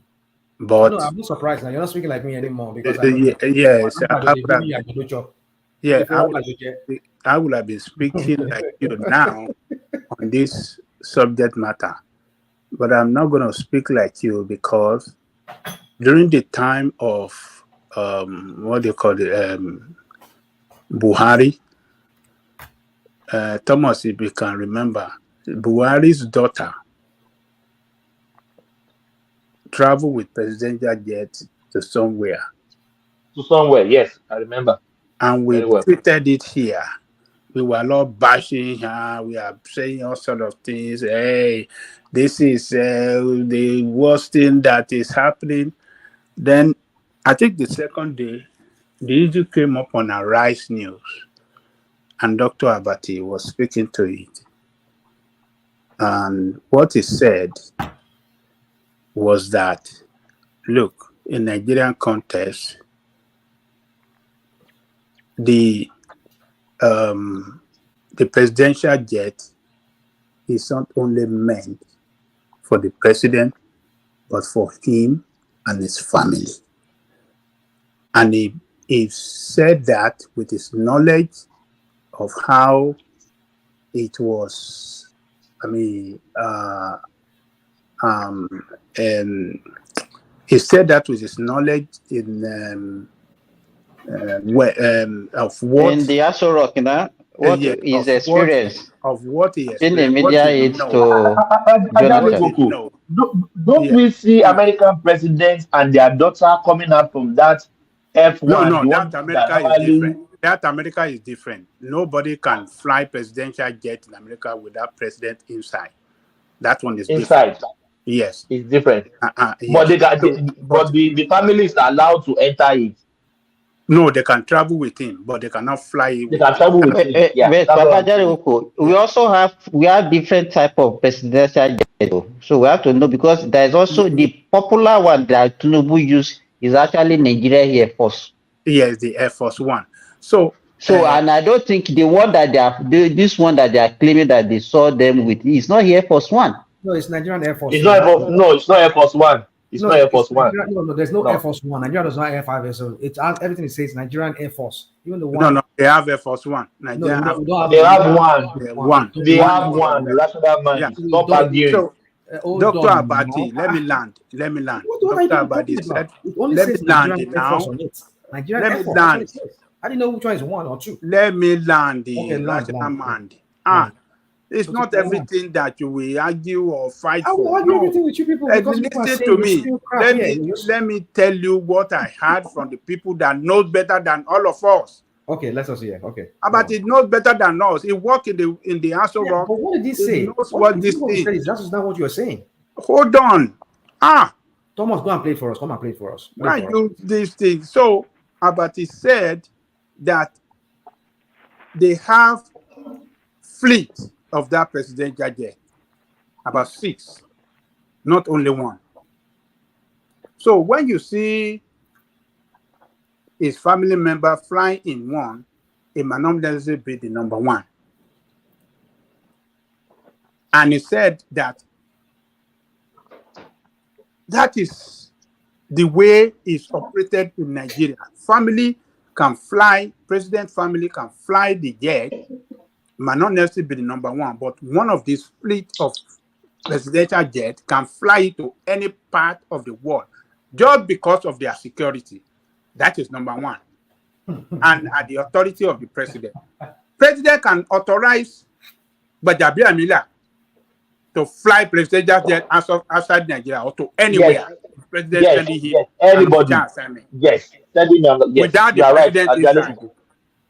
Yes. Without the president right. inside. That is what Abati said all these things. That was when I calmed down and said, okay, this man knows better. He says all these things. But you want to argue that it's not like that. Let me even have something. But what you don't know. No. You're not saying rational mind. That's not what he said. Nigeria doesn't have Air Force One. You're only picking the one that. Wait. Nigeria doesn't have Air Force One. He went further to say something more than what you just said. Nigeria call it NAF001. That's Nigeria Air Force 001. We have Air Force One. That is the main thing for the That's president. what they call NAF001. Yes, we have Air Force One. In the fleet. Yes, they have 6 of them, the presidential fleet. So they can fly others, while president can fly the main, but the Air Force One, I think that one is specifically reserved for the president. But the others, his family member can use it at their approval. And even some minister can use it too if they want to go and negotiate business somewhere else within the country or outside the country. Hold on, right. Also, in the United States, I just read it here. Also, the president's family members can also fly Air Force One with the permission of what they call the Executive One Fox Truck. So it is possible for family members to fly an American president's Air Force One without the president being on it. So rational mind, you like to argue based on what you think is right, but not necessarily No, true. Prince Daddy, the argument is not from rational mind. It's what he saw somewhere being discussed. That's what he argued here. So it's not from him. Maybe near So Mayegu you again. It's saying just not from rational Mayegu. mind does not have an original thought, huh? It doesn't. Apparently, Yes. people can stand intellectual people like myself. It's very Eh? glaring. Rational mind, You you cannot stand it. intellectual. You cannot stand my intellectual capacity. You cannot stand it. Do you know this thing that you It's just very talked? glaring to me Do you tonight. know? All Do you of know you just you are all intimidated. rational mind doesn't realize that Nigeria has Air Force Air Force One. because Mayegu has never clarified that on his platform.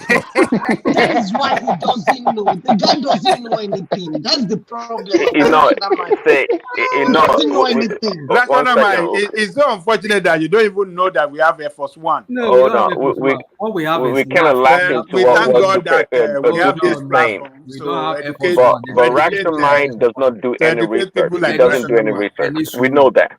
Hold on. You don't. American presidential. This platform have educated you that we have No, you Air didn't Force educate One. anything. So You see, that's thank God for this. Thank God for you this people are platform. spinners. I want Thank God for this platform. Thank God for this platform. Thank God for this platform, Rational Mind. Say, God, I thank you for this platform. Say, God, I thank you for this platform. Then we can move on. So, Rational Mind, I've just told you that we have Air Force One. They call it. There is no Air Force One. It's NAF, 001. Nigerian Air Force. That's what they have. There's no Air Force One. Thank God. Say thank God. Thank you. I'm having my PhD education on this platform. Why can't you be humble one day, Rational Mind? Be humble now. Let's move on. Rational Mind. Say that. Rational Mind. Rational Mind. Yeah. Can I ask you some questions? Oh, okay. Go on. Bazi. Okay. You said that you have a company. Hold on. Not Queen, something like that. That's what I heard. Okay. No, repeat. You said that you have a company. A company. Yeah, I do. What about Okay. Just a question. It just Nigeria. Understand? You see the way that you have children. Do you have family? You have children? Just to know. I do. I do. Okay, that's great. Okay, and your company, do you have vehicle defunction? He have wife and concubines too. No, I don't think so. You have a vehicle defunction. Say what? Say that again. Vehicle what? Defunction. The function. Um, Vehicle. You don't have. Okay. I don't have vehicle. How do you mean vehicle function? Come on. That means cars. That's the company cars. Yes, company cars. Like, you mean like, for my company, for my yes, like now all your I used to. I sold everything while in Nigeria. I no longer have anymore. I pull out my money from my business in Nigeria. Okay, I understand. So you know that when you're not around, you can give orders to your children or family members going with the company's car to represent you. If you want to deposit is that where you're going with this whole thing? Yeah. I just want to come on. See, this is a different. You understand? No. Nigeria is just as a company. You know that. Tinubu does not own Nigerian Air Force. It is the property of the Nigerian government. No, it's a function. It's a function. It's a function for what? No, that's his duty as for now. He has a contract for 4 years. Mr. 4 years. Trump, just a second, please. Rational Mind, check the private I'm not disputing the fact that the family cannot ride on it. But not in the manner and way this guy, what's his name? Wale Tinubu, what's his name? Sheyi Tinubu did. So we're saying. No, yes, it can. It can. Even his party. It depends on the capacity in which the president wants him to be represented by him. You can't say cannot. You don't know that, Rational Mind. And by the way, it's called NAF 001, Nigerian Air Force 001, Eagle 1. That's what it's called. But it's not Air Force One like in America. It was Air Force One. No, it's Nigerian Air Force 001. They call it Air Force 1 too. They can call it Air Force 1. You see, you people like to spin things. This is. I'm just reading it right here to you. It's also called Eagle 1. It's also called Eagle One. Private chat. Eagle One, NAF One. That is understandable. Not Nigerian Air Force One. There's no Nigerian Air Force One. That's what I'm trying to tell you. Okay, what is the meaning of NAF? What is the meaning of NAF? Nigerian. What is the meaning of NAF? Nigerian Air Force. Nigerian Air Force. That's what. 1. 001. What does it mean? It's It's not 1. Is 001 not 1? They do not. They did not write it on. Why are we even arguing about this 1-1? Because Rashomon likes to be right, but he's always wrong. That's the problem. No. It's always you have to accept when you're wrong. Now. Because you want me to be wrong, so that you can make it as a. No. Oh yeah, we can't. No. Here you are arguing about something that we're reading to you, and we're trying to let you understand what we're talking about, but you refuse to accept it. That's the problem. I'm saying we do not have Nigerian Air Force One. We do not have that. We don't have it written Air Force One. Prince Daddy, have you noticed the kind of disorder this guy has? Have you noticed? No, it's a big deal. I'm not even joking. It's something that saddens my mind every day when I listen to him. It's not even funny anymore. You should not mind. You should stop all this. If you go to a funny more, it's getting so. Why are you like this? You don't know the meaning of laugh in the first place. You don't know it. It's not funny anymore. You don't know anything. And I tell you that it means Nigerian Air Force. I'm just explaining to you that it's Nigerian Air Force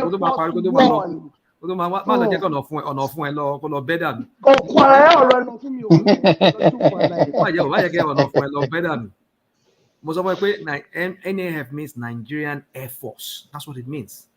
Nigerian Air Force. Even on jet fighter as well, it has it on it. NAF. Even on one big plane, or like big warplane, some think maybe armament deploy Kakari. It has big. So why do you think they put that number there? Why do you think they put 001 there? It's a way. Most airline has a way they number their rational mind. It said the aircraft is known as Eagle One and it's marked NAF-001. What is wrong with that? I'm not disputing that. It's not dash 001. I'm not disputing, but I'm saying it's not. No. Rational mind. Hold on, please. That's what I'm saying. Please, you guys, you know, National Mind. He doesn't like anything good for Nigeria. That the airport. Let me finish it now. The airport in America is called One. That why are you calling Nigeria home to One? What is Nigeria? What's Nigeria? I agree with you, Thomas. Why should Nigeria have an AF1? Alternative thinker. Understand? That's good for the platform. No, Tarov. If you want to be alternative thinker, you must be. You have to be logical also. You can't be just be alternative thinker for just being sake. It has to be a critical thinking. You can't. It has to be critical, not just to be an alternative thinker, and it will not make sense with it. Tarov, why are you saying this? Simba, that's a good why are you point. encouraging? There's been times that. For the professionals, people talk with intelligence here. You can't just come here to come and regurgitate a particular guy every day here. It's not nice. No, that's a good point. That's a good point. I said it before. There have been times that Allah, enigmatic and others when they speak. Then after the show, I meditate on those things. I try to do more research. Yesterday, this policy when. Prince Daddy, the policy they rolled out yesterday we discussed. Most of us on this platform we kick against it. So it's not every time that you think that we always the policy that policy of yesterday we spoke against it yesterday. How many of we did? How many of I said it. I spoke against it. Because you're rational that very day. Yesterday you're very rational on that. Right. Okay, come on, rational mind. All of you here, actually, I have a question. You guys were speaking earlier, and I didn't really grasp what you were talking about in regards to Peter B's certificate, right? Or its results. Why would Pitsobi present a lesser result if he has a much better result to INEC? I didn't get that argument. No. You see, my own is this. I say I won't descend so low. I won't descend very low. Like those people that are trying to dig anything they can dig about Tinubu. Already, CSU said this guy graduated. Sefini, people should stop digging. No. I'm Now, talking about Peter B. Peter B. We're talking about. I said, No, it's why going would there. Peter It's B? going there. It's going I there. know. Okay. So I'm talking about the attitude. Now, attitude is what I'm talking about. So the attitude of those people digging into Tinubu's the past, very terrible attitude. Right. Now, I don't want to behave like those people. So I will now say, okay, I will give Obi that chance to defend himself. And I'm not saying, meanwhile, if he defend himself, it's not going to end there. Once you say, oh, I wrote this, they say, okay, come. Then when were you born? Okay, how are you sure that your mother gave birth to you? So it's going to get to that level. So Are you sure your that's mother what I'm gave saying. back to you? I like that. So the thing is this. Let him come out because he promised us that he will have explained. So easier said than done when you are not at the driver's seat, right? Now I'm expecting Obina to come out. The same advice that he gave to Tinubu to resolve the issue. So Obi should come out and say it. Now you will see that no matter what Obi says, I can guarantee you the matter is not going to end there. I bet it with you. So they too now should now see the situation they created is firing back at them. It was only Yeah, yesterday we were I talking get about. that point, but what I'm trying to get to is that result. I think a lot of people, if not 99% of the people, say, look, that result cannot get you into Unsuka. It's almost impossible, and for him to be able to get into Unsuka with that result, that means maybe he bribed somebody, or I don't know. It's a poor No. result to get in such an Praise that. Not institution. necessarily. Not necessarily. Really?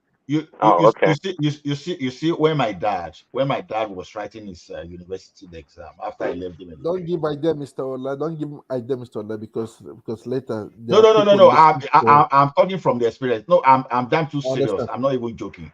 I'm not even joking. I know. University Don't of give the Ife idea then, out. not just Obafemi Awolowo University and UI, right?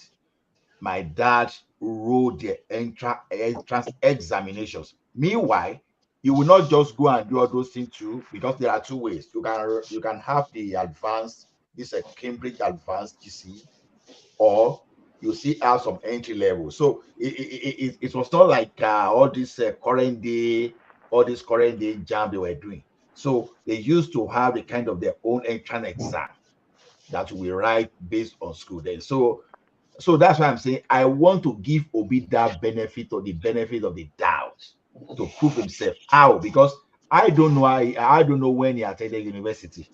I know that definitely my papa graduated from the university far before him. So not even that one is not even a bone of contention here. But the question is this: let him come and explain how he managed to get to Unsuka with 2 credits. Did you do some kind of other exam that we are not aware? Or did you use Oriolori? Or did you use one other? Well, say we can Let's analyze before Bitobi comes down to do his own analysis, and based on what we know or what we see right now, it's it's not possible No, that no, he no, got no, into no, that no. Please, school with Daddy, that don't get result. me wrong. The behavior suggests that he has something in his ID. If that was true, the behavior suggests. But then I'm not even saying that. I say what he advised Tinubu to do. I want him now to lead by that Oh, example. come on now, stop! He's not gonna do that.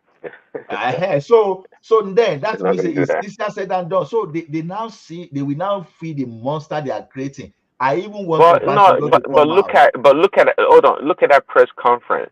Didn't it look like Peter B was under duress or he was being cajoled to do that?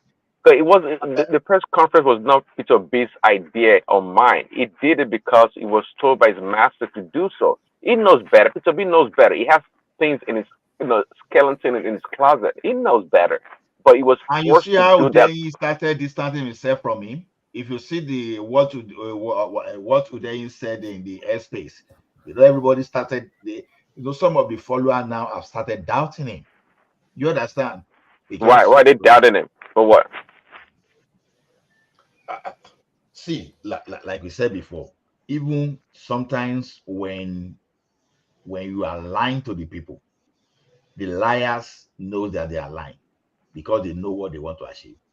But now when you see your co-liars now, they've started backing, they started leaving the stage. You are left unsecured. So that's just the way. So for him to have done that, so some people within the obedience space now immediately I think they felt betrayed that something is actually happening. So the person you rely on, all of a sudden you are now seeing the person that possibly this guy has started some kind of romance with those people you will never expect. So the obedience. I think that's your own analysis, man. I don't think it's that deep. No, come on. You know the obedience, obese followership, or the people that believe in him. I mean, we all know Joel of Nashville is a smart guy, but he believes Obi 100% on everything. So, and that, yeah, I don't believe that. I feel for those people that believe Obi, and Obi is taking advantage of them as well. One thing you don't do when you are supporting the politician is this: don't pledge absolute loyalty. Give room, Exactly. no matter how small, for you to maneuver when things Yeah. are not going right. So that's just the point. You Ola, see, they are human and they are politicians. They yeah, are human, they are politicians. the word human you use should be what should make people just accept the mistake. But Yes, when you don't want to accept your mistake, you are simply telling us that you are all in all. you are perfect. You are perfect. You You are can't do perfect. mistake. So you can't do mistake. That's what you say. So Obi, okay, I supported Obi for like 2 days before I maneuver, right? Because when I discovered that, oh, come on, what is happening here too? Even the like of Wole Soyinka, it took them serious courage for them to even come out to even say, wait, we were even talking of the third force before. Suddenly, this thing is going to where we don't want. They just move away from that. Oh, that these people did us bad way. They are trying to use bad way. You know what it means But to the even like of but Wole but Soyinka? Shorinka came late to the party himself. Obi was using Badger all along. He thought Yes, Obi was more legitimate than yes, Tinubu. but you know what it means for the like of Wole Soyinka to even own up that, oh, look, it looks like I've been fooled. You understand? For him to even accept that fact. Because some people will still do stubbornness, they still want to be correct, political correctness. No, I can't be wrong. But for him to have come out and say that testifies to how humble someone can be. But because one thing in this life is this: you have to be humble. You have to be humble. Oh, sorry, guys. I thought this is what I believe. Unfortunately, the thing has changed. So please, Yeah, let's that's move not going forward. to happen. But there's something interesting also going on. Allow me, in the sense that, look, it is quite. How can Araban become out a member, a leadership, part of the leadership of labor, and make a press conference against its own, I guess, principle, if you want to call it that. And so, but we have people like Ekene going to a Labor Party meeting, okay, and and so at the end of the day, just like before, the Labour Party is not one.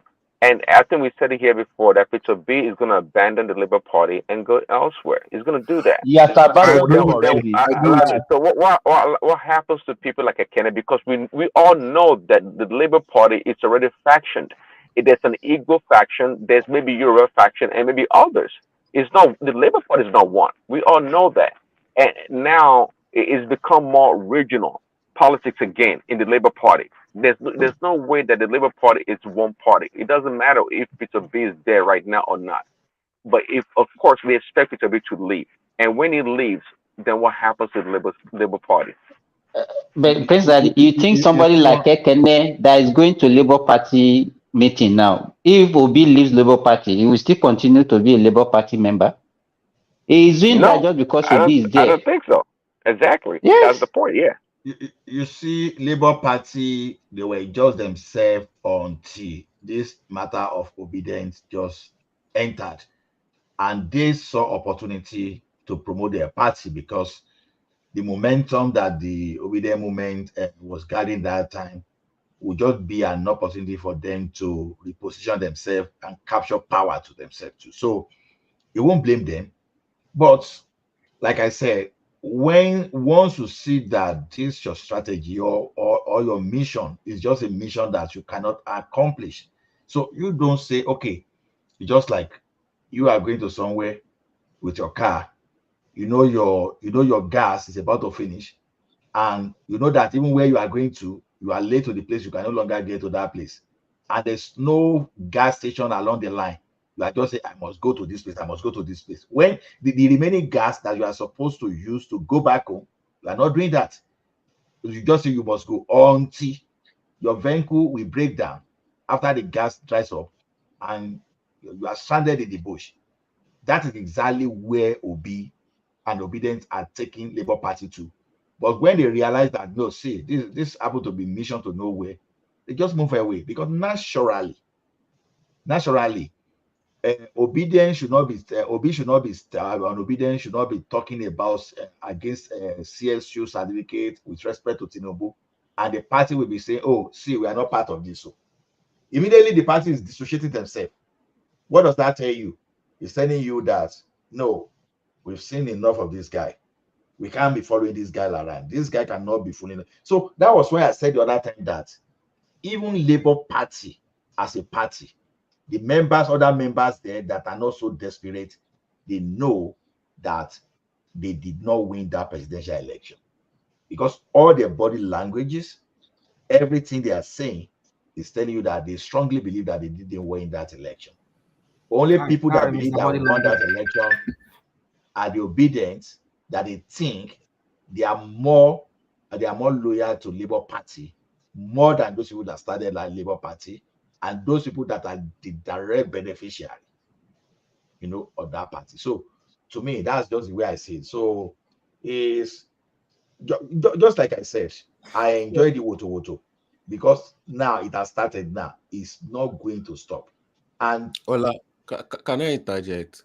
Yes, I think sir. the problem that is happening in Nigeria is too many times people are too used to sentiment working. When they do pity party, people they pity them, they make them have their way. When they go to party, people allow them to have free things.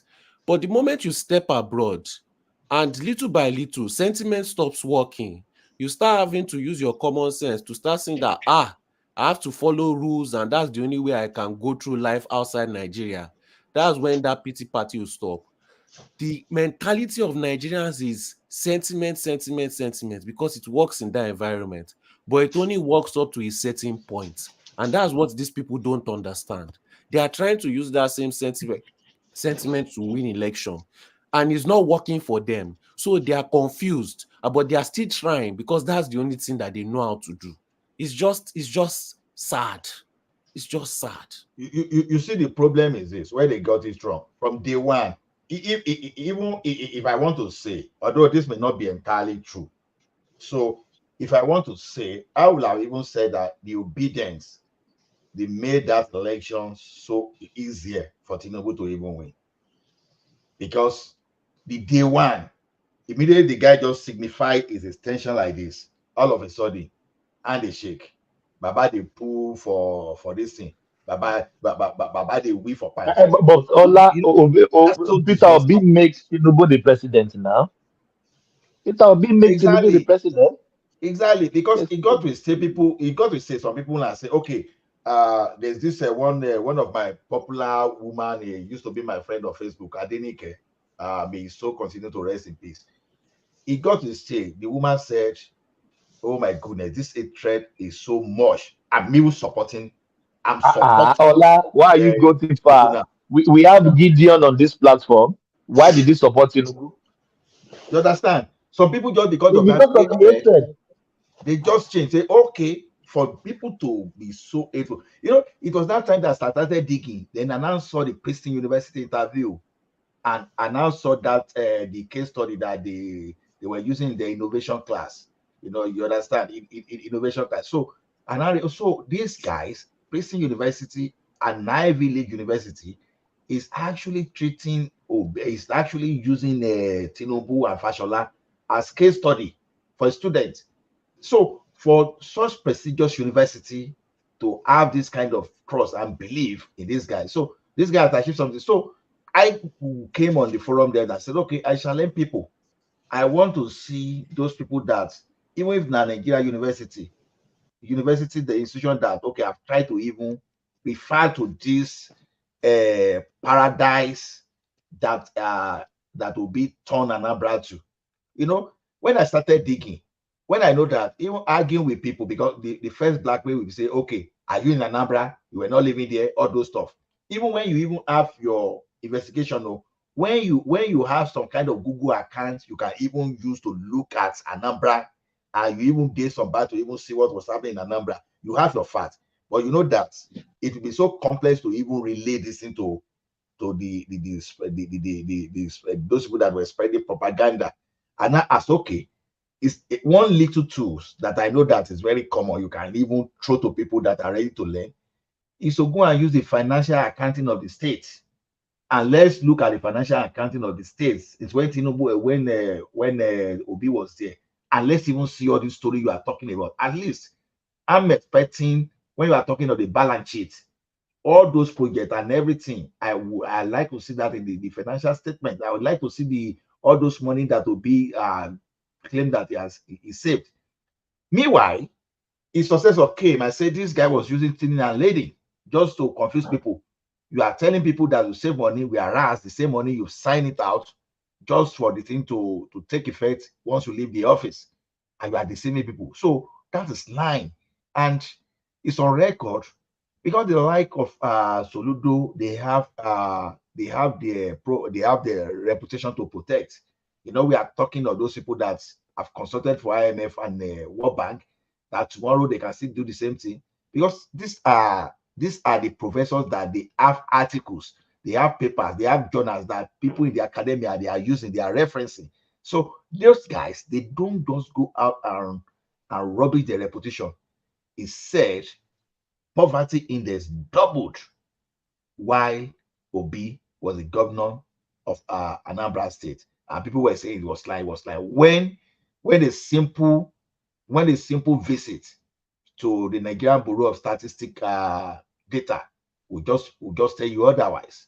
You know that was when I was comparing Anambra and different states. That okay, Anambra with this population, why are you not growing? How come the other guy that is not even Peter B told us himself that the program in which he ruled or financed Anambra with was an international program, more like a welfare program.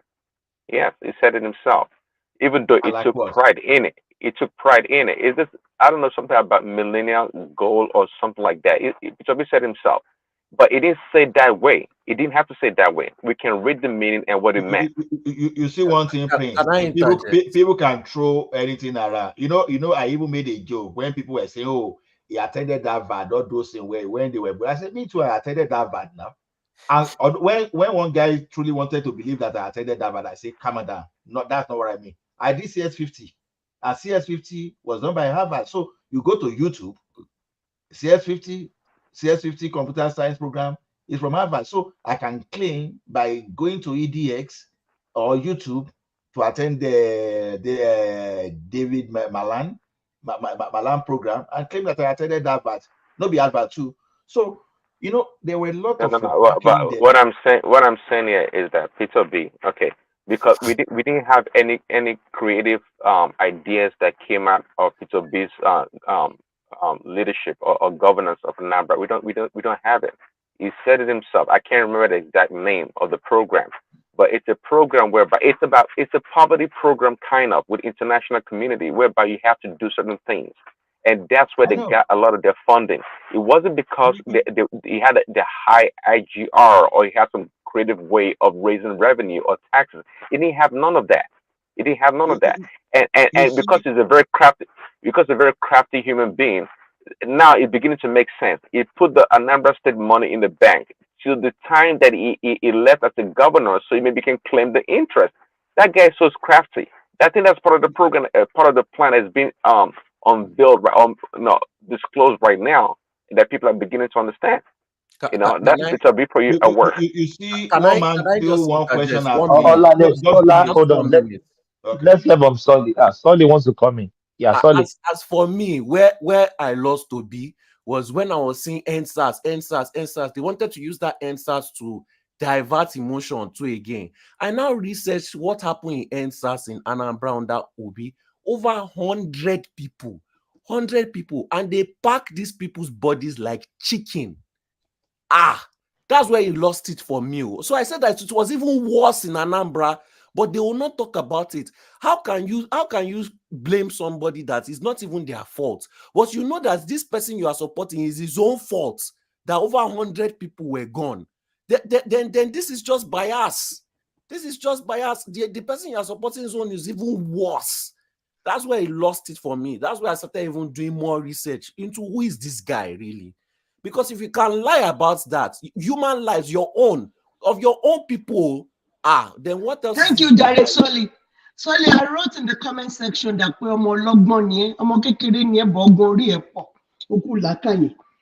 so me, I want to say that it's not even about Obi doing anything in Anambra. People lie, politicians lie. That I've done this, I've done that when I was a governor. I said this guy can't comprehend questions.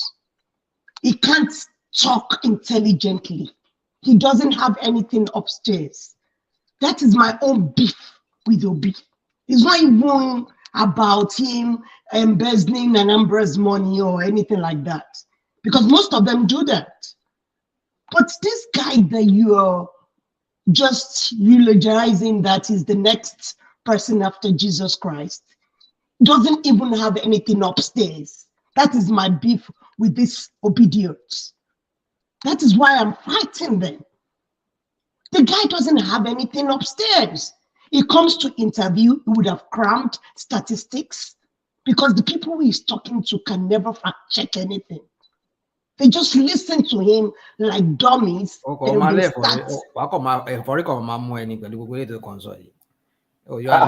man, let us speak now. Yeah, but you were here now. When you guys get me now. Program. Do you know what?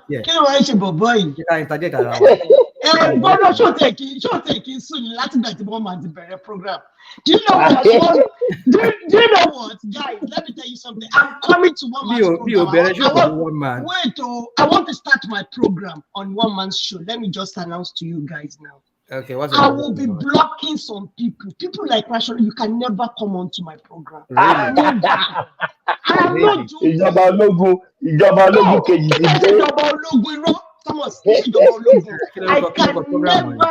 I can never allow somebody that won't come with critical mind to my program. It's not possible. You see, you don't want to start thinking. No. You can't start wasting people's time. You know, possible. You want to come here and sing Kumbaya with you, Abby? It's not Kumbaya. I don't even like people singing Kumbaya. I love. See the way Solly was making his submission. I love people. You want people to come out and eulogize. No. Then you had a love Tinubu, Abby. See the way. See the way Solly talked about these people. But because Solly is Agbado now, it's not about Agbado. It's not even about Agbado. You just have to mind Agbado too. Solly manja Agbado. Amsterdam. I'm just saying this tonight. Rational mind, my block mota. Oh, ni wale. Problem. I'm telling you. Okay, I was responding to Prince Daddy the other time. You see, while we were discussing this Obi, one man threw one question that question caught me off guard, and I think that question caught so many people off guard.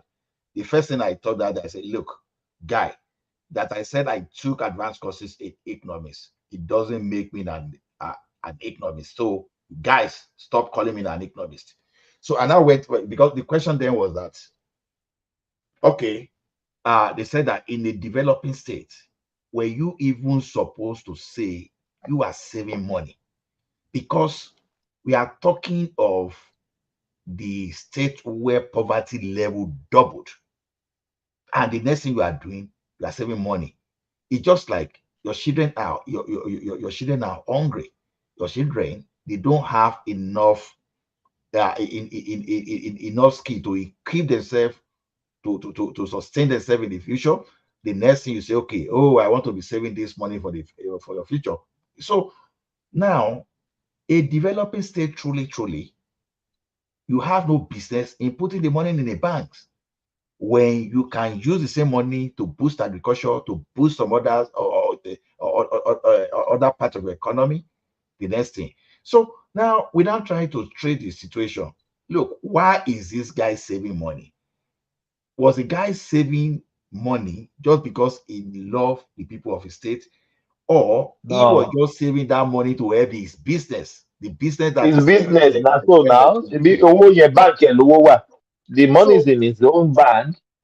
So you can be so corrupt officially, like Tinubu will accuse Obasanjo and just say, see, yes, you call me a corrupt person, but you are the one that taught me how to be legally corrupt. You understand? If that thing that I read, if it was correct anyway, because online papers today, you can't really trust them. Let's listen to this, please. Yeah.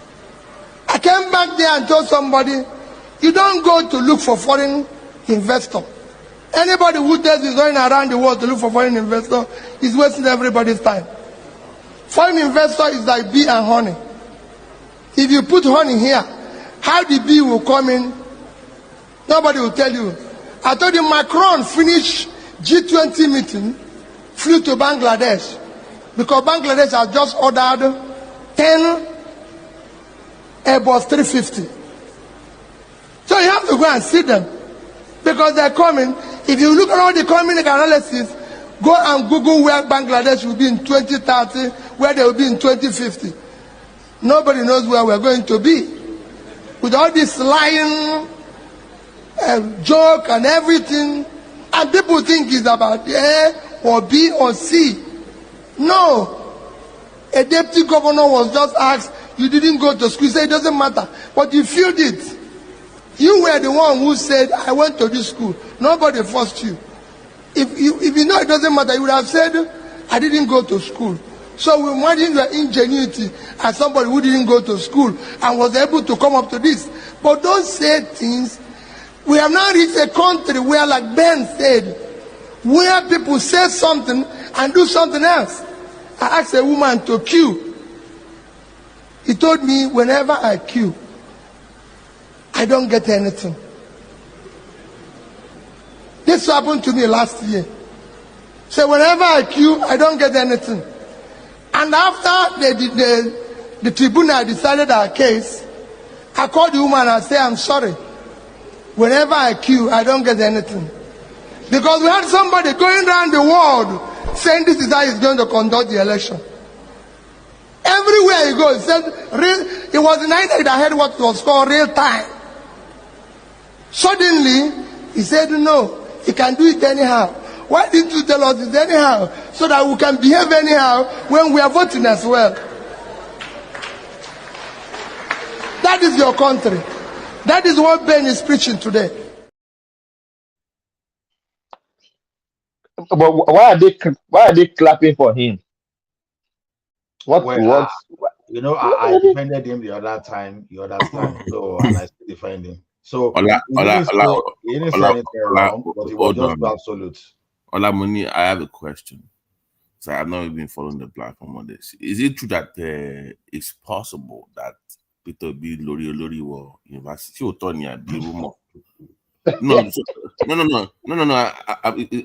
Thomas understand that. Me, I know deal. Thomas understand. Is it true or is it a rumor?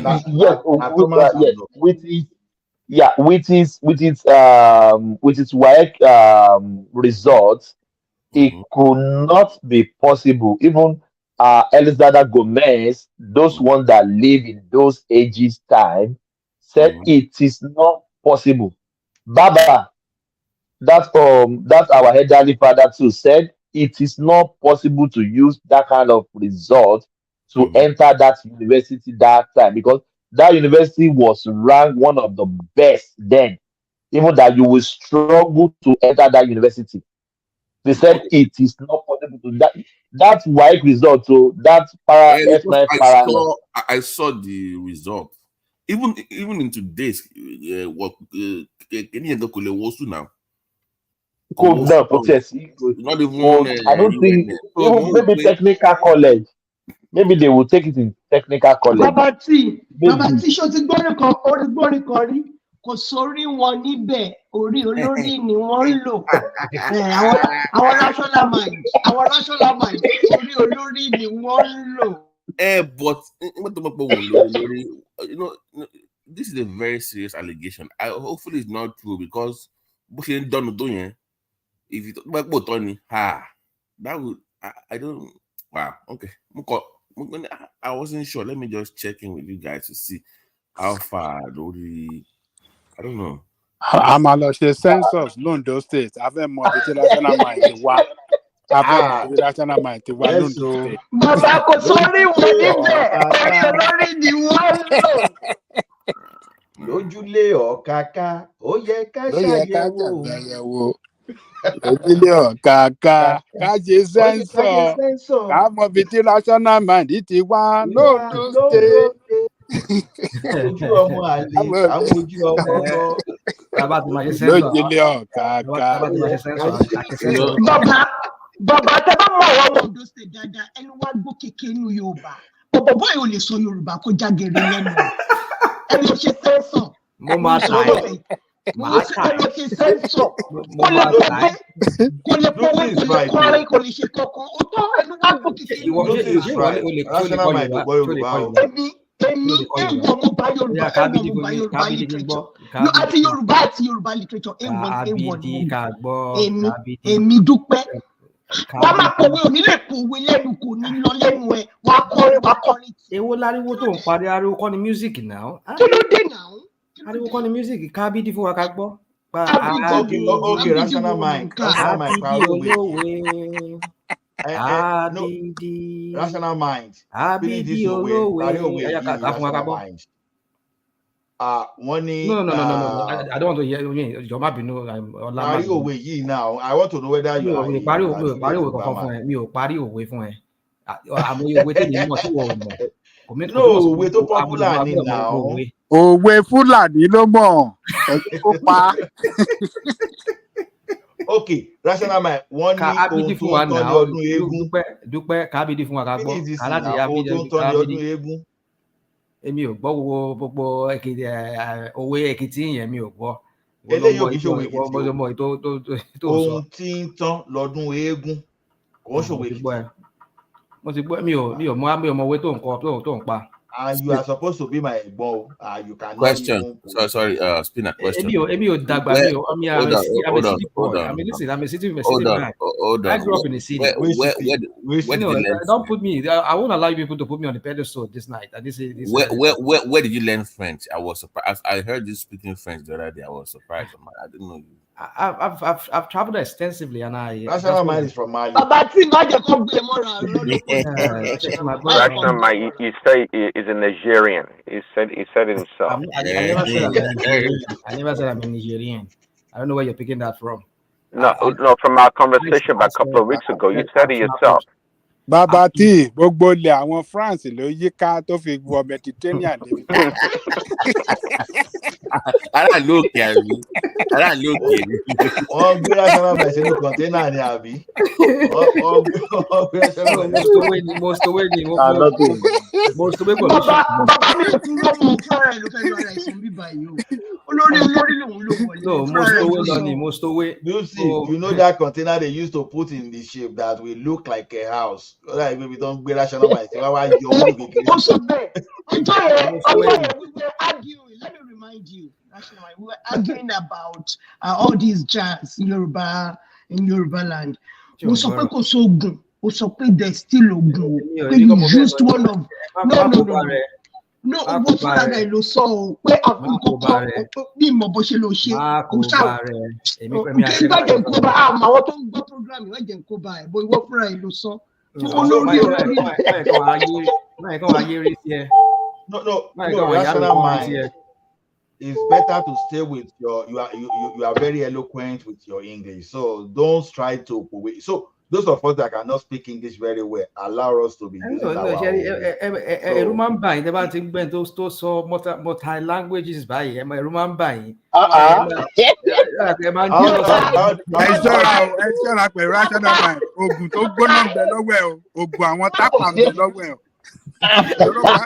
ó gbọ́dọ̀ wọn kọjá ó gbàbẹ̀ kọjá lọ gbà tó rí ìrìnàjò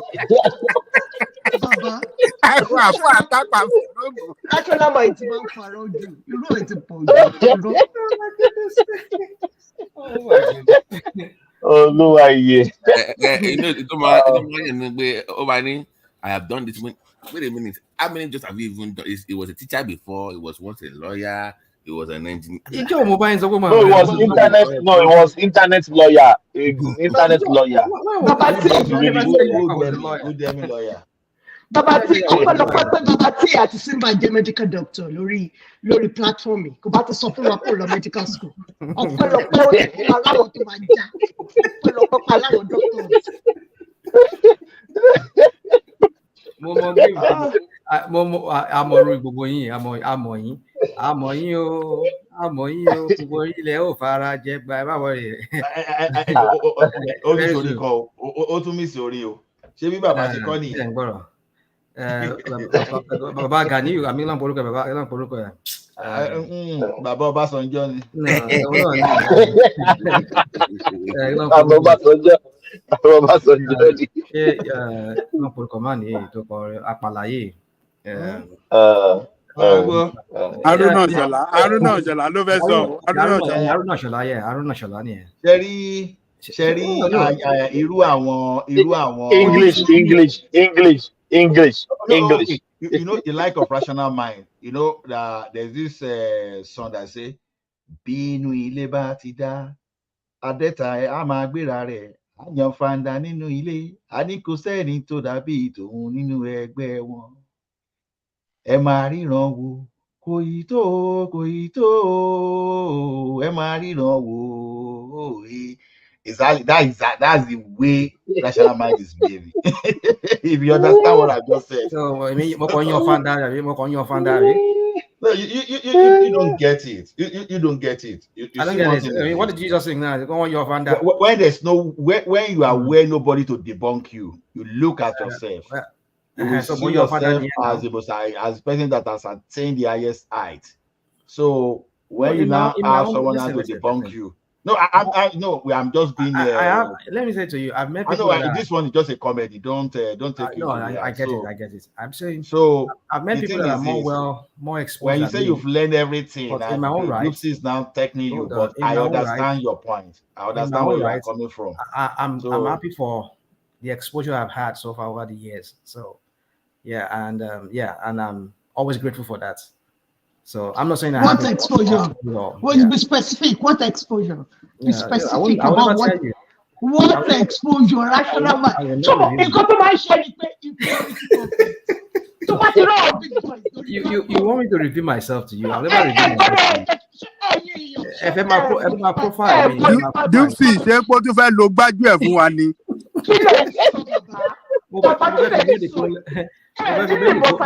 The communication journey.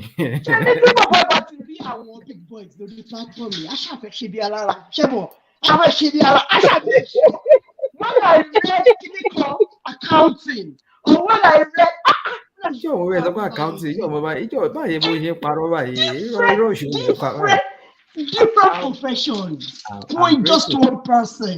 How come? I'm happy that how come everyone has recordings of everything I said on this platform. So all those people listening, go and listen to whatever I've said in the previous past. You will see it and listen with not biased mind, with an open mind, and listen to me clear.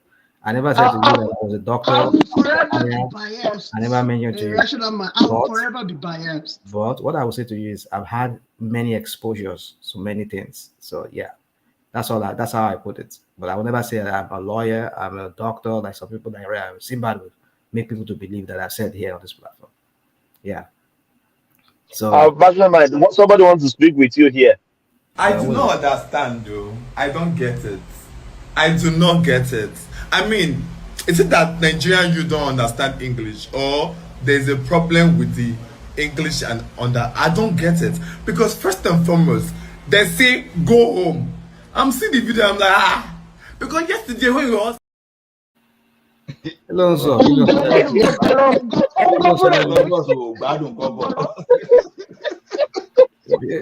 You're bad brain,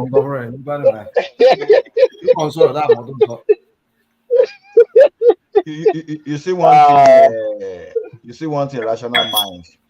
If you listen to Orlando, like Baba Jale Koko said, you know there was this fight between Agemo and Asin, right? So when Asin said it was the older person, and the Agemo no say it was the older person. So they now come tell the story. You know, when Agemo said the day when it was when it was created, there was no land. You know, there was no land. So that's why they call him the Pe Olomonile Ategege. So that's the case. That's the case for between obedient and a Badifier. So when Badifier will talk, say Badifier said, okay, when it was when it was created, say there was nobody created land, nobody created the ever. So that when the mother died, so they say on top of his head, now he carrying mother. So that's why that one explained the reason why the body they smell. So you understand the situation now. So it now say people now between the two tell us the elder between the two of them. So that's the case of Obi and this guy Tinubu. So Tinubu here is asking, you know what is the name of that asking in English? So those people that know asking, so Tinubu is asking. Like a rat. I don't know the name. It's a mole. And Obi is mole. So mole no one passing abi. So and Obi is asking, I know, and Obi is Agemo, so you can know the elder between the two. So what I'm saying is this. What is the bonus, Daddy? You say what? Albino. What is that? Albino.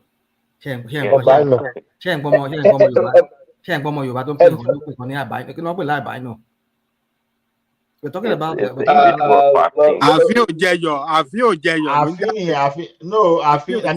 no, we are talking of Asin and Agemo.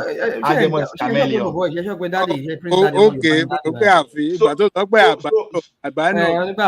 So rational mind. Obi is a chameleon. That's what I'm saying. Obi is a chameleon. But Ola, won't it be unfortunate? At the long run, they caught Obi in certificate fraud. Where will the obedience stand? Where will they stand? Thomas, nǹkan tí Obi ṣe ojú certificate. Agboolé wọn máa dàrú nìyẹn. Ó sì mú bàbá nǹkan tó sì ń bọ̀ lọ fún ojú certificate fraud. That's the thing I was asking that question. That's the why I was asking that question. It is small. That one is so small. I'm telling you. Certificate fraud is nothing compared to what that guy has done. That guy is not clean at all. The main issue. When I call is criminal down tó lọ ń lórí lọ West America tó fi lọ gbá tó fi lọ wọ sí when I call Obi chameleon, when I call Obi chameleon, another name for chameleon is Oga. You understand? Another chameleon is Oga. You know, Yoruba will say, "Owo olowo òun legun ná, aṣọ aláṣọ ni ọ̀gá ń dàbora." Can someone help me interpret? You see, masquerade, we never spend your own money. We spend the money. Never. So and the chameleon will always put on another people's clothes. Another people's clothes. That is exactly what Obi is using. Obi is using your head. He's using your resources. Don't harmonize. Market himself. See, no. I'm telling you that I'm a Yoruba man. You will see how to know Yoruba man now. If you want to prove your Yoruba understand, just try what I just tried. All of them. I'm the only Agundoláàrin ọ̀rọ̀ ìkòkò.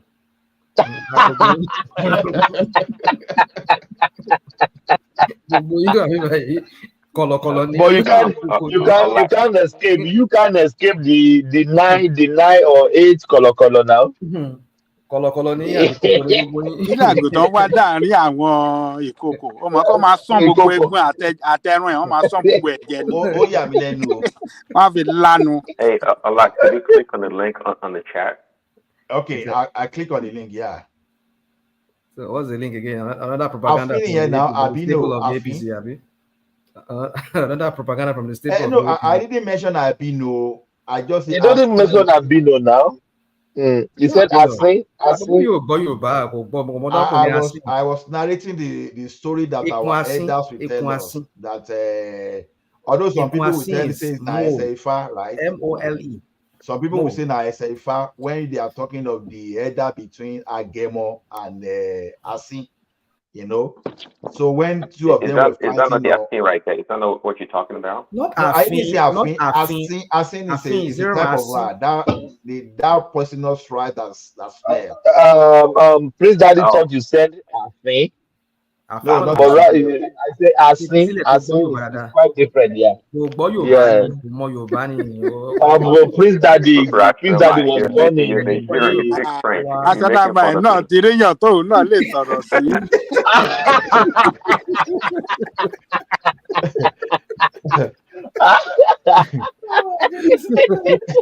Oh Lord. No. Oh my God. We're supposed to finish 10 hours, so we have like 12 hours to go.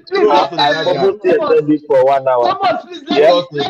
Brought to the background. I don't mind Prince Daddy. You know he has a sexy voice, a very beautiful, voice. Funny. You don't understand. I don't even mind. No, I don't understand. Making mistakes. I don't mind Prince Daddy making mistakes about Yoruba words. Are you sure that photo? But any chance you don't Olóhùn púpọ̀ ní national mind. Baba, sorry, Prince Daddy, but then two things but that to get Paco. Paco lórí inú ni wọ́n lò wọ́n gbọ́ Yorùbá. Kí ni problem yín ọkùnrin national mind? Yẹ kí n sọ fún ẹ, ọmọ Paco lẹ̀mí, Paco ni wá, ọmọ ilẹ̀ ni wá. Kí ni wọ́n bí mi sí ìjọra bẹ́ẹ̀ náà bí mi sí ṣó yẹ. Ìjọra Bádíyà. Ṣé national mind gbélé face me and face you rí? Did you leave me face me and face you? Ilé Paco ló ti tọ́ mi dàgbà, ṣó gbọ́. So mo gbọ́ story ni, yẹ kí n sọ story mi fún ẹ. Mo wá lọ sí Apapa wọ̀ fún bẹ́ẹ̀, mo wá kó wọnú ṣíìpù tó fi kó kọ̀ǹténà wọlé. Mo bá wá sí mo sówó ni. Oh my God.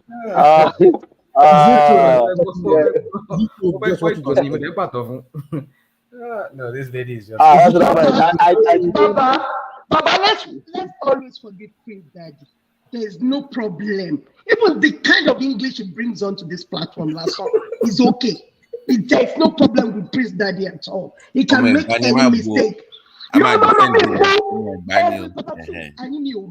And anything that he does, me and him, we don't see eye to eye on religion. On religion. It's my brother now.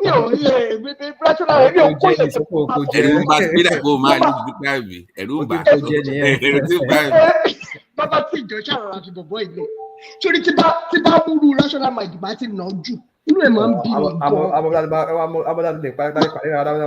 Láti nà ẹ́ jù because o kì í jẹ́ káwọn èèyàn sọ̀rọ̀. Let people talk for crying out loud. Okay, go on. Everybody can make any mistake he wants to. But you don't understand Yoruba, you don't understand English. Kí wàá ní kàlẹ́ sí mi? Mo máa ta ẹ́, màá fi Yorùbá ta ẹ́. Once to the background. I'm going to give National Mind some proverb when they trust to the background because if I say that proverb openly, people will misinterpret me. So, once Thomas switch off. So, yeah, yes, I think Obi has created the dish. He's been serving it out. No, I think that is this time around, they go to serving to him in a full bowl. I hope, and I'm still praying. Who caused me? Yeah, I hope and I pray. I don't even want him to go to that shame. But if this finally came out that he used like Olori Oluwole to enter university, I don't know where the obedience will put their heads in, put their heights on. I don't know. I don't know. It's going to be very disgraceful. Yes, it's going to be very disgraceful. Thomas, Yeah.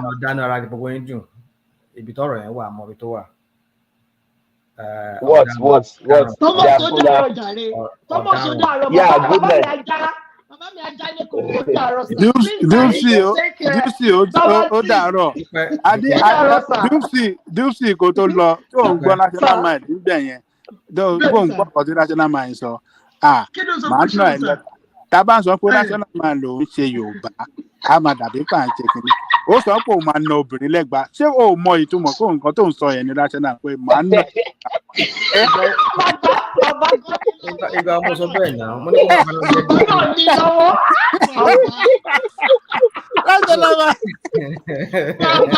Bàbá ẹ̀yin náà ní lọ́wọ́.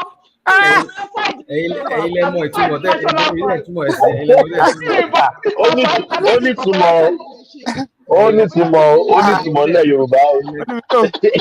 Ẹ̀yin lẹ mọ ìtumọ̀ tẹ́ ẹ̀ ń ṣe ilé òṣè ìtumọ̀ yẹn. Bàbá Délé kòkó ìtumọ̀ bóyá sáyé. Àbúrò mi ni Dúpẹ́. Àbúrò ẹ̀dá. Tó bá ṣẹ̀ mí, máa yẹ ẹgbàá fún mi. Tọ́tún gbọ́. Adébàbọ̀ yìí ò ṣe Yorùbá sẹ́. Ẹgbẹ́ tó sọ fún ìyàwó obìnrin yìí pọ̀ wá nà lẹ́gba. Ṣé ẹ gbọ́? Bàbá Délé kòkó. Bàbá mi drop ti yàn náà. Màá lọ sí òkòkò bí i bàbá. Òkòkò máa fi nà. Ọlọ́run ṣàánú fún mi. Ó dàárọ̀ sà. Ó dàárọ̀. Bàbá mi máa bẹ̀rẹ̀ lọ́dọ̀ ọwọ́ man. Dúpẹ́ òní sọ pé kó dàárọ̀ fún mi. Èmi kọ́. Àlàyé ló sì.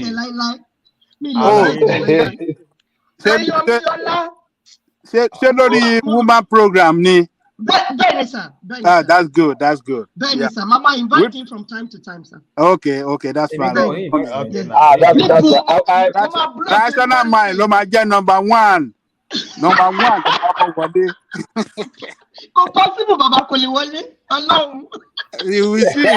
Ó máa break record there. The first day tó máa hold the show national ló máa break record there. The first guest tó máa kọ́ wọlé. Mo ń bọ̀ ní BC very soon. I'll be in BC very soon. Ṣé o BC? I'll be in BC. I mean, BC is just my backyard here now. Backyard maybe. Bàbá àlìdá yín padà ní airport o. Ẹ má rò ó. Mo máa drive wọlé. Mo máa drive wọlé. Mo ti wọ BC. Ṣé wọn náà sọ̀rọ̀ fún bàbá ìyá yìí tó sọ fún bọ̀ ní BC? Dúpẹ́ wá pàdé mi ní BC. Ó ti gbogbo fún ni. Ṣé ìgbọ́rọ̀? Ìfóònù ẹlẹ́ẹ̀kọ́ wá pàdé mi ní BC. Ṣé ẹ rí pé ohun tó fi ń sọ̀rọ̀ yẹn ó tún yàtọ̀ sórun tá a máa ń gbọ́ lórí platform. Bàbá Délé kò. Come on, meet me in sorry. Will you meet me in sorry? Please excuse me, Bàbá Dàrọ̀. We don't call it sorry. We don't call it sorry. When is the show coming up? When is your first show coming up? I think I'll start next week, sir. Okay, sure. Next week, sir. Next week? Sir. Then, sir. Okay, that's good. Next week, sir. Bàbá ó dára sà ọlá Thomas Prince Daddy Takamaje tó wá ń sọ ẹ̀wọ̀n kan lọ́pọ̀ ẹ̀ka wá pàdé ní káàkiri. Ṣé bàbá ó tún lò fún wa? Ó tún lò fún wa. Olóje àwọn gbájú ẹ̀. Thank you guys. We have to shut down now. No shut down. Throw us to the background. Yes, I will do that. Yeah. Thomas, kí ayé má lè ti wá lọ ní kí ayé má lè ti wá lọ ní torí bọ́ọ̀lù eré ti national mind mọ́ eré ti ẹ̀rù lálẹ́ yìí ó lágbára o. Èmi ní kókó. Èmi ní àkókò tó wà láàrin àwọn ìkókò gbogbo yín ìkókò ní ẹ̀yin batified gbogbo yín all gbogbo yín. Let me shut it down. Excuse me. Let me shut it down. There, yeah. We are. Thank you so much for coming. This is another dollar made today. It has been a good session. I wanted to short it at 10 hours, but I think the conversation was so robust. I think this is one of the day we have 10 people on the screen till 10 hours. It has been a nice and very smooth. Even though we have some hiccups, but we can't rule that away. That is the beauty of the platform. Thank you so much, guys. carry the conversation in the comment section. I said, peace. Thank you guys. God bless you. Yeah. We are black and black. What did they happen? Sure. Oh, guy, wait time. What did the name? Sure, I'm mobile. Mobile? Yeah. Who be Mobile? I want Calabar guy when they say you work for your Ghana, Mali. You know, settle and I come, sell people go kill him. The Calabar boy work for your Ghana? He work for your Ghana, and your Ghana won't be and you know what settle land. So the boy won't come out, now he's going to go kill him.